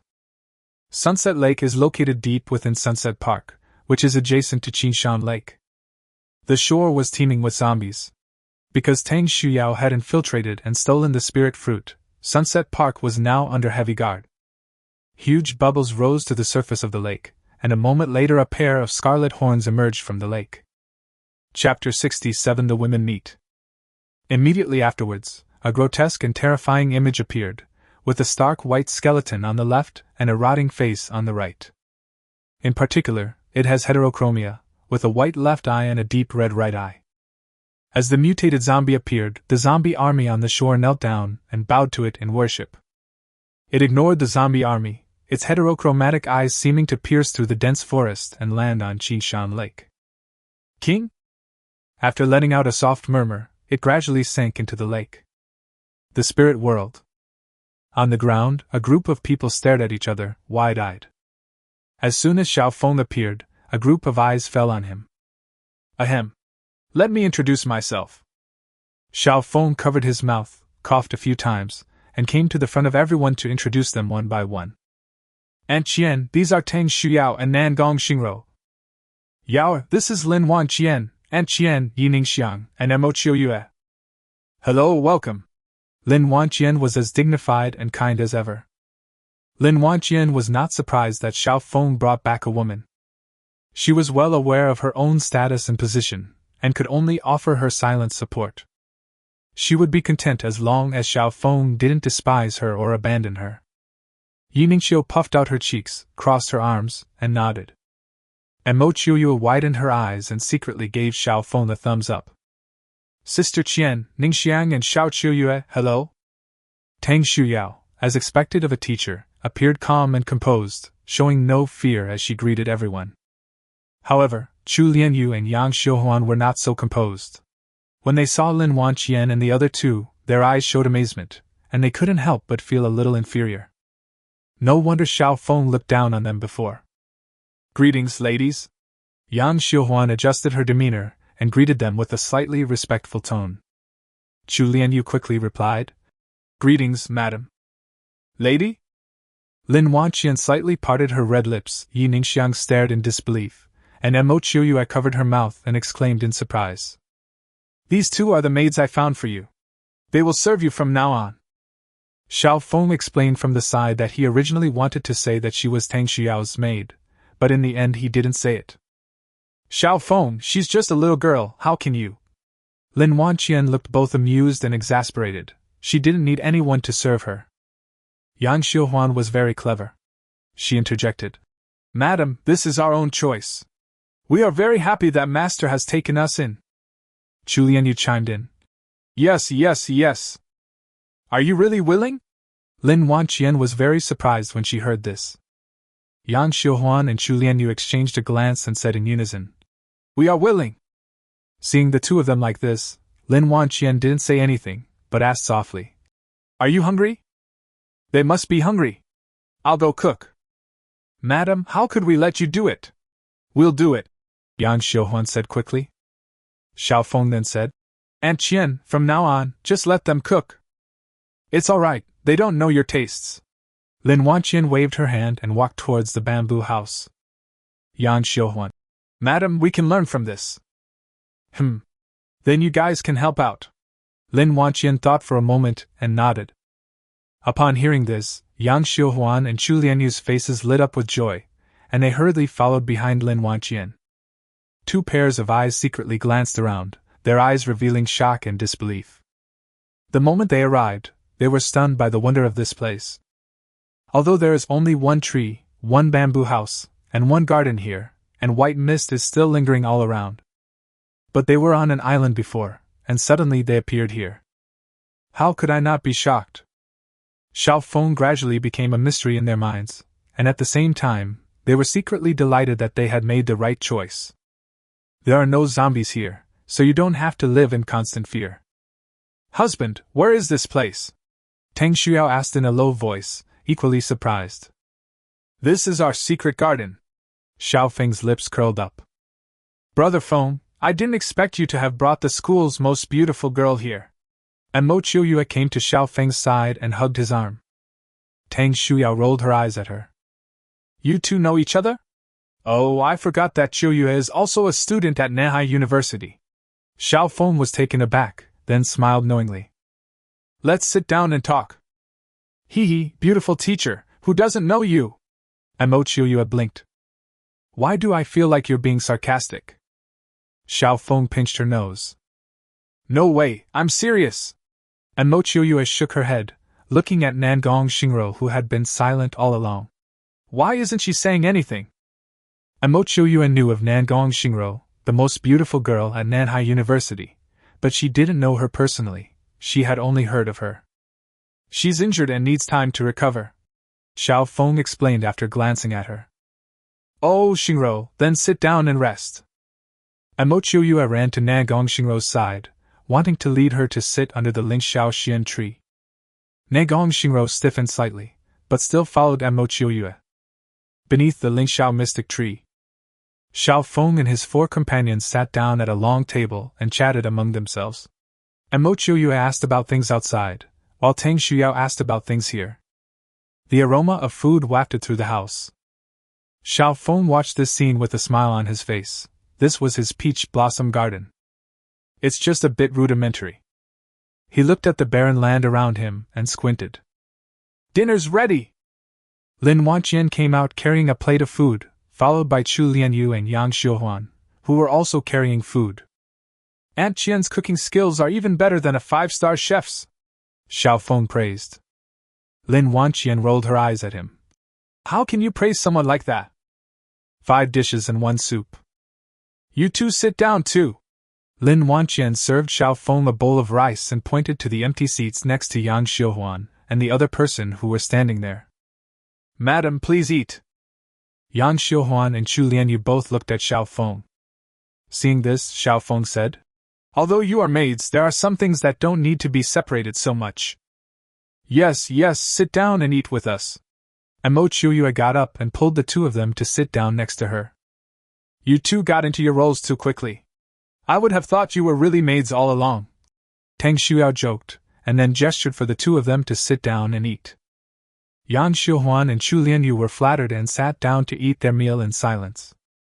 After the initial awkwardness of their first meeting, the atmosphere gradually warmed up, and silvery laughter rang out under the moonlight. 10 minutes later, Xiao Feng finished eating. Yang Xiuhuan and Chu Lianyu immediately cleared away the dishes and went into the bamboo house to wash them. Chapter 68. She was a little tired and went to sleep first. Brother Feng, you're bullying teacher Tang again. Amo Qiuyue pouted, standing up for Tang Shuyao. Then I won't bully Yaoer, I'll bully you instead. Xiao Feng chuckled, withdrew his hand, and got up to walk towards Amo Qiuyue. Upon seeing Xiao Feng approaching, Amo Qiuyue was terrified and immediately got up and ran away. Xiao Feng easily caught up with Amo Qiuyue and picked her up. Amo Qiuyue struggled frantically in his arms, but her strength was barely enough to tickle him, so Xiao Feng let her struggle. Aunt Qian, save me! Amo Qiuyue gave up struggling and turned to Lin Wanqian for help. Xiao Feng, the bamboo house is too small, it can't accommodate so many people. Lin Wanqian watched the 2 bickering and smiled helplessly before intervening. Upon hearing this, Xiao Feng released Amo Qiuyue, looked at the bamboo house, and scratched his head. The bamboo house only has 3 rooms, which is definitely not enough to accommodate all 8 of them. The fresh ingredients are almost gone, and so is the stored water. Lin Wanqian glanced at Tang Shuyao and Nagong Xingrou. With more people, supplies were consumed quickly, and Xiao Feng also made them wash and smell nice every day. The bottled water that Xiao Feng had collected earlier was also being consumed rapidly. Bring over the resources from the university? Tang Shuyao said. No need, those supplies aren't fresh. Xiao Feng looked around at the empty spiritual land and had some ideas in mind. With the spiritual land, you can grow your own ingredients, just find some with short growth cycles. As for water and lodging, a slight smile appeared on his lips. Xingrou, come with me. Xiao Feng waved to Nagong Xingrou. Nagong Xingrou was taken aback, then obediently got up and walked over. Watching Xiao Feng and the other person enter the bamboo house, Amo Qiuyue asked curiously, What are they going to do? What else can I do? Yi Ningxiang snorted lightly. Lin Wanqian and Tang Shuyao both understood, and their pretty faces flushed slightly at the thought of such a thing. I don't understand, Sister Xiang, please stop beating around the bush. Amo Qiuyue blinked and asked humbly.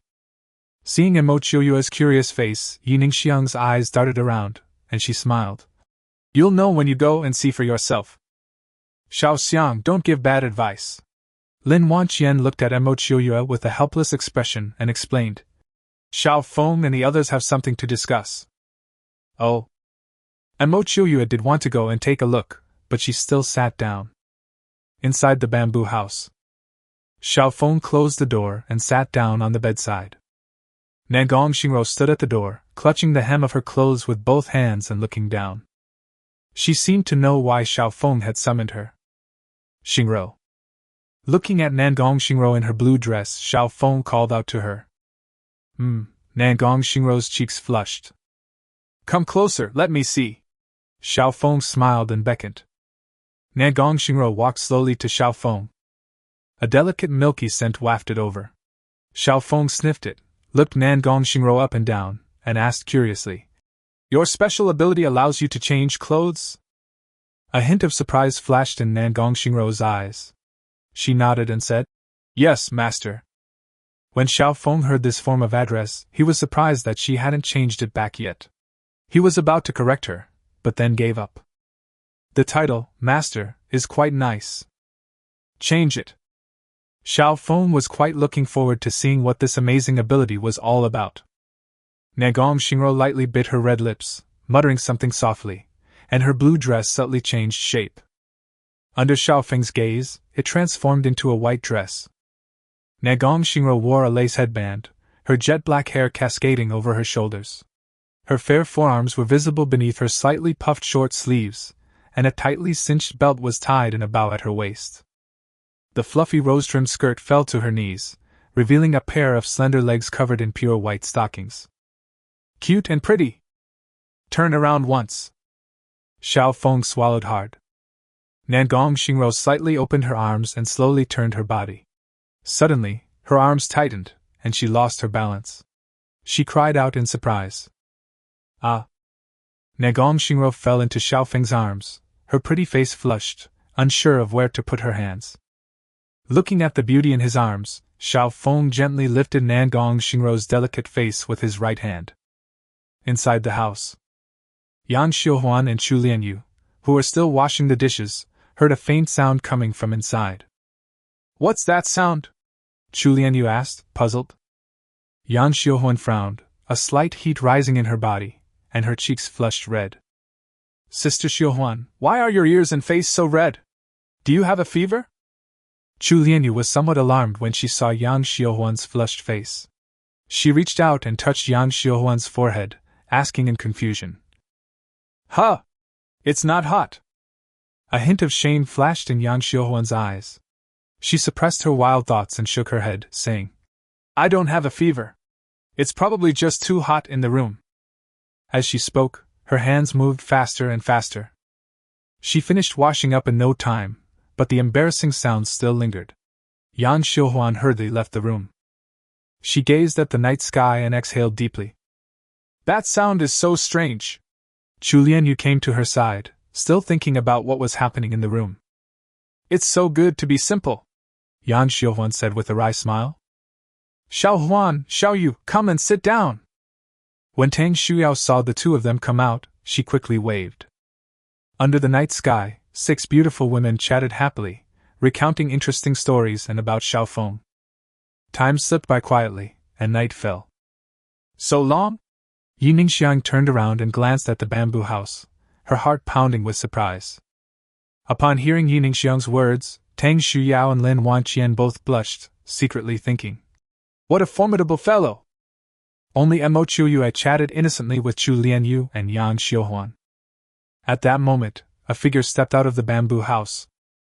Xiao Feng stretched his back, his face beaming with a smile. He had already understood Nangong Xingro's special ability. As her strength and realm improved, she could change into all sorts of different outfits. For example, flight attendant uniforms, white collar suits, and soft bunny girls. Where is Xingro? When Mo Chuyue saw Xiao Feng come out, she asked in confusion. She was a little tired and went to sleep first. Xiao Feng smiled slightly and walked in front of everyone. Xiao Feng, it's late. Where are we going to stay? Lin Wanqian glanced at Xiao Feng secretly and asked about the problem that lay ahead for the night. Hee easy. Xiao Feng raised his hand and waved it towards the side of the bamboo house, to everyone's astonishment. A 3-story, antique-style building suddenly appeared, sitting next to the bamboo house. Wow! What a beautiful building! Mo Chuyue exclaimed, her mouth agape, her eyes sparkling. Although Yi Ningxiang and Lin Wanqian knew that Xiao Feng could create things out of thin air, they were still very surprised. Tang Shuyao, Yang Xiuhuan, and Chu Lianyu were even more shocked, their expressions filled with disbelief. Chapter 69. Aunt Qian is barely able to take care of herself. How can she save you? At this moment, Yang Xiuhuan and Chu Lianyu trembled in their hearts. They were so glad that they had made the right decision. Xiao Feng's image was deeply imprinted in their hearts, and their eyes were filled with admiration. How about it? 1 room per person is more than enough. Xiao Feng was very satisfied with the expressions on the women's faces. My husband is so wonderful! Tang Shuyao couldn't help but come to Xiao Feng's side, give him a deep kiss, and then run back shyly. Xiao Feng was caught off guard by the sudden attack, and before he could react, Tang Shuyao had already run away. This girl ambushed him again. Lin Wanqian's worries subsided, and she stared blankly at Xiao Feng with her beautiful eyes. Xiao Feng has never disappointed her. He always surprises her. She can't live without this man anymore. The surprises aren't over yet. Xiao Feng's lips curled up slightly. After glancing around, he came to the Lingxiao mystic tree and said, Move the table away. Although the women were puzzled, they did as instructed. Xiao Feng raised his hand and waved it again. In an instant, a blue ice crystal pool fell from the sky and surrounded the Lingxiao Xian tree, covered with intricate patterns. Clear streams of water gushed out, quickly filling the entire pool. Just as it was about to overflow, one side of the ice crystal pool caved in, revealing a wide outlet. Splash! As the water flows out from the outlet, the sacred ground in its path sinks down, naturally revealing a wide pebble water channel. The water flowed past the bamboo house and the ancient building, bypassed the nascent garden, and flowed into the white mist. Thus, a spiritual stream was formed. Upon seeing the stream, the women's eyes lit up. The appearance of the stream was even more shocking to them than the ancient building, and it made them extremely happy. Because we have water resources now. You can even take a bath to your heart's content. Brother Feng, can I go down and experience it? And Mo Chiuyue looked at the crystal clear stream. Her heart stirred, and then she looked at Xiao Feng with expectant eyes. Sure! Xiao Feng smiled. As soon as Xiao Feng finished speaking, Mo Chiuyue arrived at the Lingxi River and jumped into the stream with a splash. She swam excitedly in the stream, like a joyful fish. Aunt Qian, you guys come down and play too! Mo Chiuyue's play in the stream immediately stirred the hearts of the 5 people on the bank. They exchanged glances, and except for Chu Lianyu and Yang Xiuhuan, they all walked towards Lingxi. Etc. Xiao Feng called out to them. What's wrong? Lin Wanqian asked, turning around in confusion. You guys are going down there dressed like that? Xiao Feng chuckled. Upon hearing this, Lin Wanqian immediately understood Xiao Feng's meaning and rolled her eyes at him. A white shirt and a black skirt fell to the ground. Call! Xiao Feng's breathing quickened. I never expected Aunt Qian to be so bold. Thump!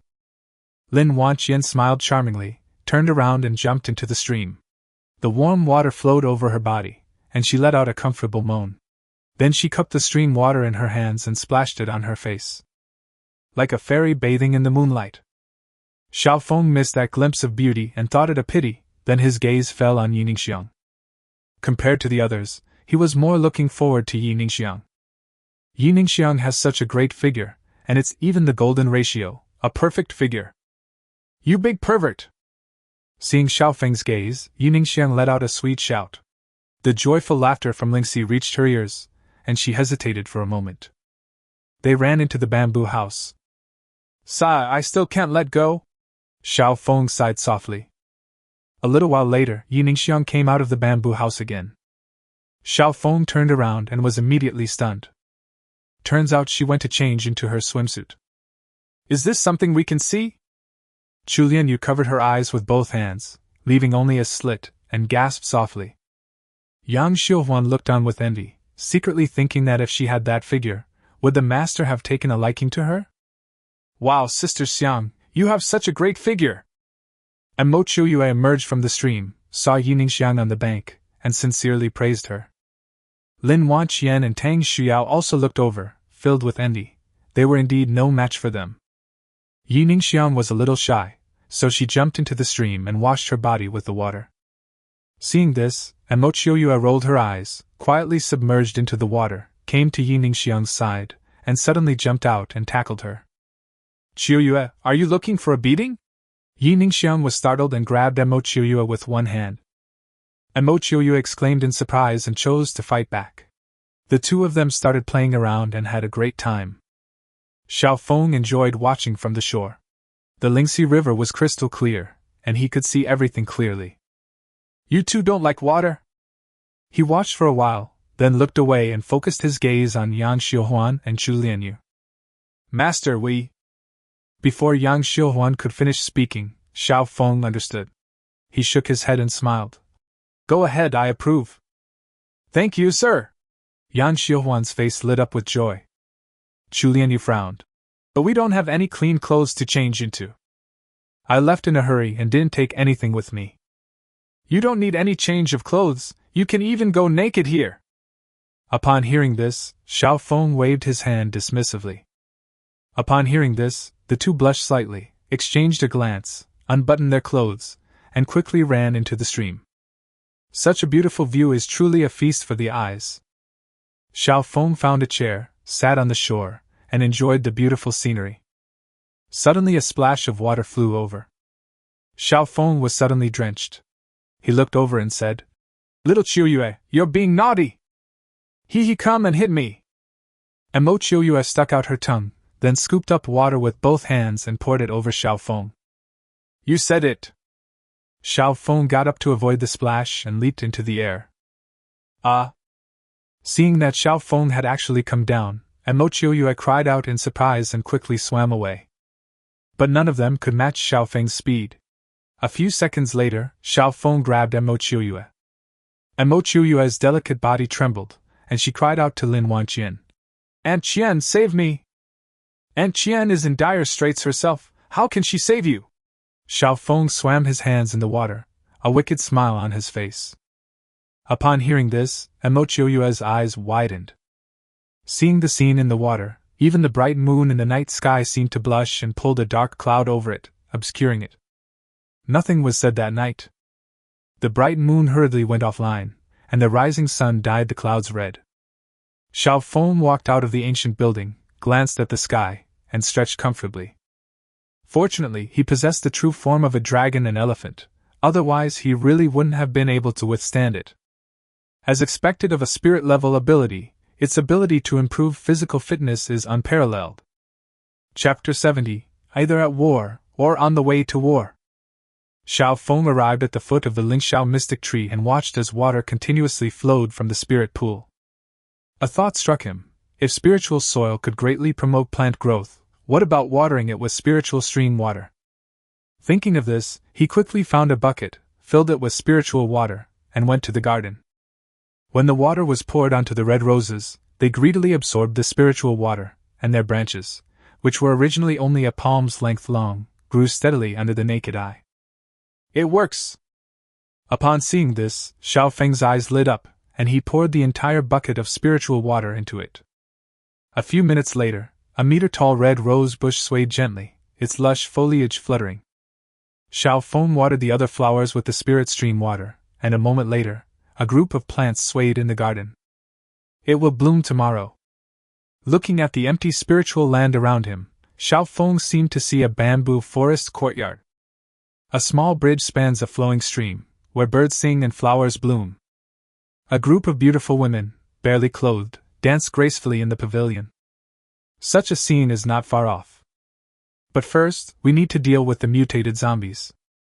Xiao Feng glanced at the ancient building and quietly left. He planned to go alone, as he was now completely fearless against the zombie army. Moreover, after last night's fierce battle, Tang Shuyao and the others had no strength or energy left, and they were all fast asleep. Qinshan Lake. "It's time to put an end to this." Xiao Feng's figure appeared, his gaze fixed on Sunset Park in the distance. A small boat floats on the lake. Xiao Feng rowed the small boat towards Sunset Park. 10 minutes later, he arrived at Sunset Park, where scattered zombies roamed the outskirts, and a sinister and terrifying atmosphere permeated the area. Clearly, the entire zombie army has gathered deep inside. They're either at war or on their way to war. Xiao Feng sighed inwardly and was about to step inside when he heard a noise behind him. He turned around to look.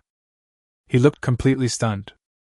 A dense crowd of people approached rapidly from a distance, led by Lu Tang. "What are you doing here?" Xiao Feng looked at Lu Tang rushing towards him with a puzzled expression. "Sect Master Xiao, we have come to your aid," Lu Tang said respectfully, holding a fire axe. The hundreds of people behind them were also armed with all sorts of weapons. Apart from a few people who were not capable of fighting, all the remaining survivors from Manhwa University had come. "Support? You're too weak." Xiao Feng shook his head then, as if remembering something, asked in confusion. "How did you know I was going to deal with the zombies?" "It was Pavilion Master Tang who instructed me before he left, so I had people waiting at Sunset Park in advance. When they saw Pavilion Master Xiao, they brought people to provide support." Lu Tang hesitated for a moment, but finally told the truth. "Yaor?" Xiao Feng was both amused and exasperated. Looking at the hundreds of people, he sighed softly. "I alone am enough to deal with the zombies. There's no need for casualties. Sect Leader Xiao, we are not afraid of zombies, and to survive in this apocalypse, we must be fearless and brave.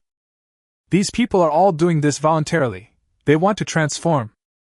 You probably don't know this, but there's a chance that superpowers can be born when you're on the verge of death."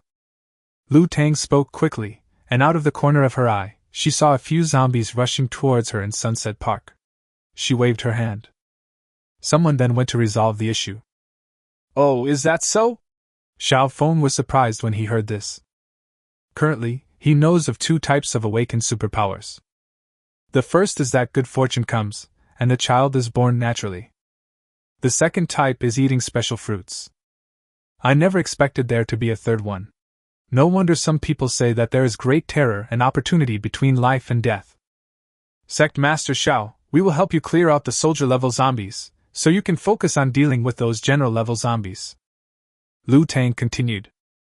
Upon hearing this, Xiao Feng asked the hundreds of people, "Aren't you afraid of death?" "We're scared. But we also want to give it a shot." One person shouted, and the others echoed him. Xiao Feng was somewhat surprised. He glanced at Lu Tang, wondering how this woman had managed to incite this group of people. Crunch, crunch. Suddenly, a roar echoed through Sunset Park, and hundreds of soldier-level zombies appeared, but they did not rush forward. "Master, we've been discovered. A mutated zombie has noticed the situation here." Lu Tang immediately realized that a mutated zombie must be hiding behind them when she saw that the zombies hadn't rushed over. "All right, you guys be careful." Xiao Feng waved his hand. Since they wanted to take a gamble, he had no reason to stop them. With that, he moved swiftly and darted into Sunset Park. Seeing Xiao Feng leave, Lu Tang turned back and took a deep breath. "Everyone, our destiny is right before us. After this battle, we will either be wiped out by the zombie army or be reborn and build a safe haven. Summon your courage and follow me." After a passionate shout, Lu Tang took the lead and went ahead. If Xiao Feng fails, they will be mercilessly wiped out by the zombie army, just like the Overlord Manor, and become nothing but dust. Xiao Feng won, and they also contributed their share. Now there are no more zombies at Manhwa University, and it will become a pure land. At Sunset Park, Xiao Feng didn't walk on the ground, but instead leaped onto the trees and jumped around in the forest. He originally wanted to take care of the zombies below, but then he remembered what Lu Tang had said earlier and gave up. Leave it to them. His gaze searched the ground for the general-level zombie. Huh! It was hidden so well! After searching for a while, Xiao Feng did not find the general-level zombie. After thinking for a moment, he did not linger and headed straight into the depths. A little while. Sunset Lake came into view. Xiao Feng stood on a tree branch, making no attempt to conceal himself, and shouted forward. "Fellow zombies, I'm here!" The sound rolled on, immediately causing a commotion among the zombie horde below. They roared and looked up, searching for the source of the sound.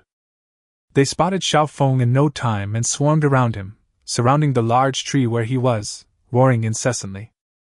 If we had hand grenades, that would be awesome. Looking down at the dense horde of zombies, Xiao Feng sighed. Just as he was feeling sentimental, huge bubbles appeared on the surface of Sunset Lake, and 2 general-level zombies rose from the water.